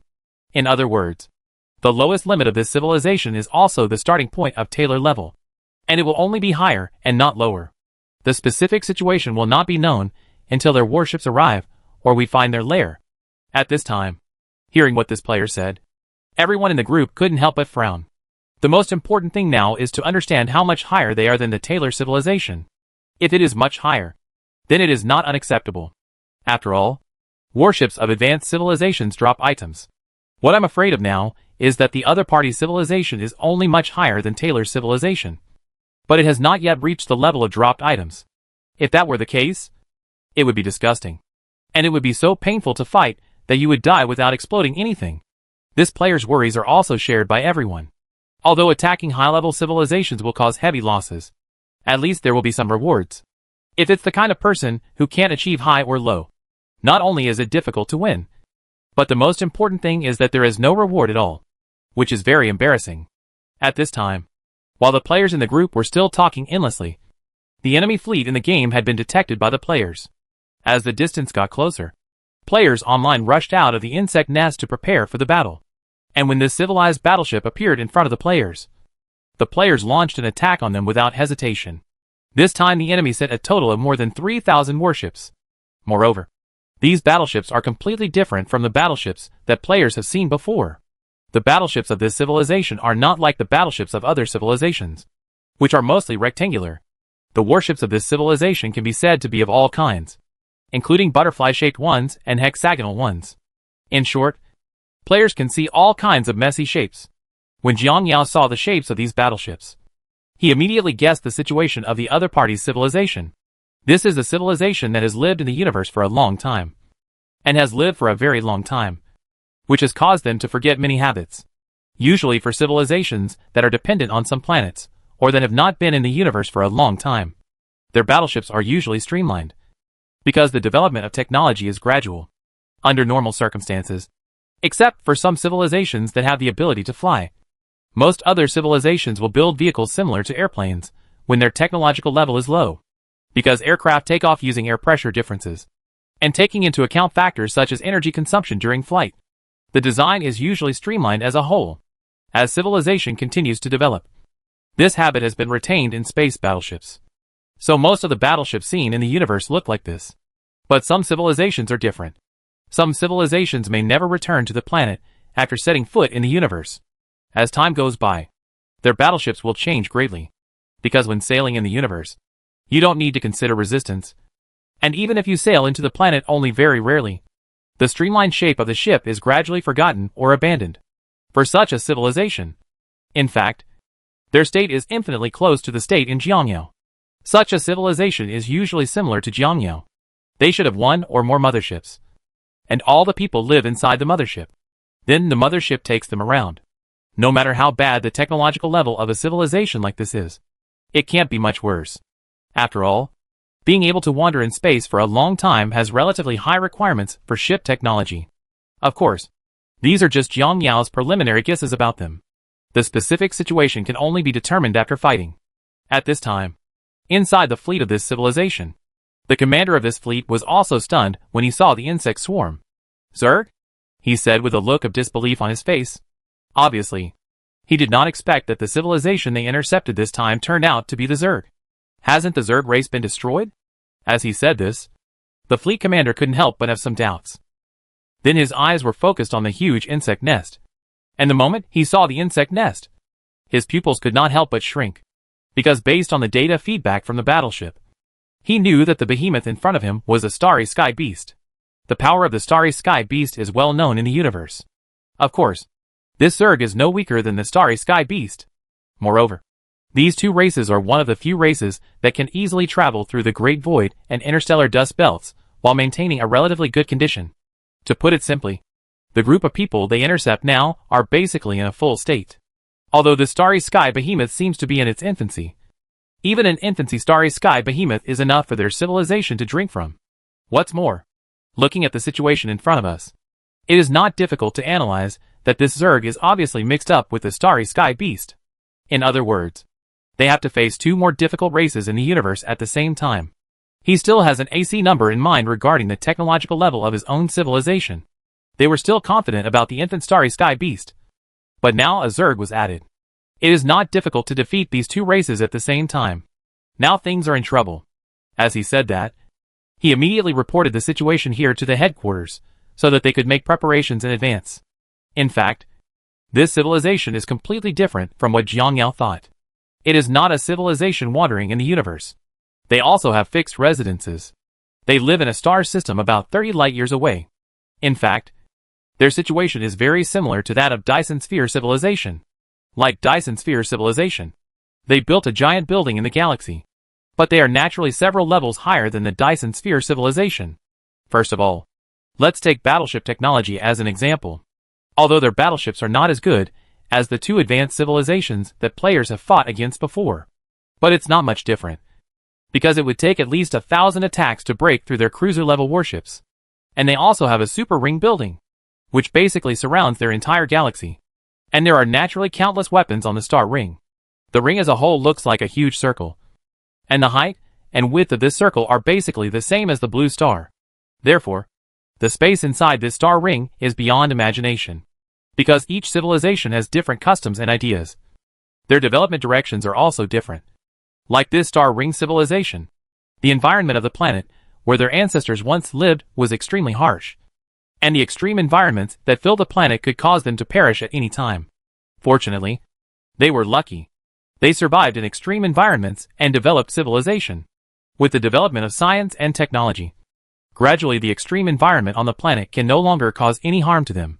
Just when the ancestors of the star ring civilization thought they could live like this forever, an accident happened.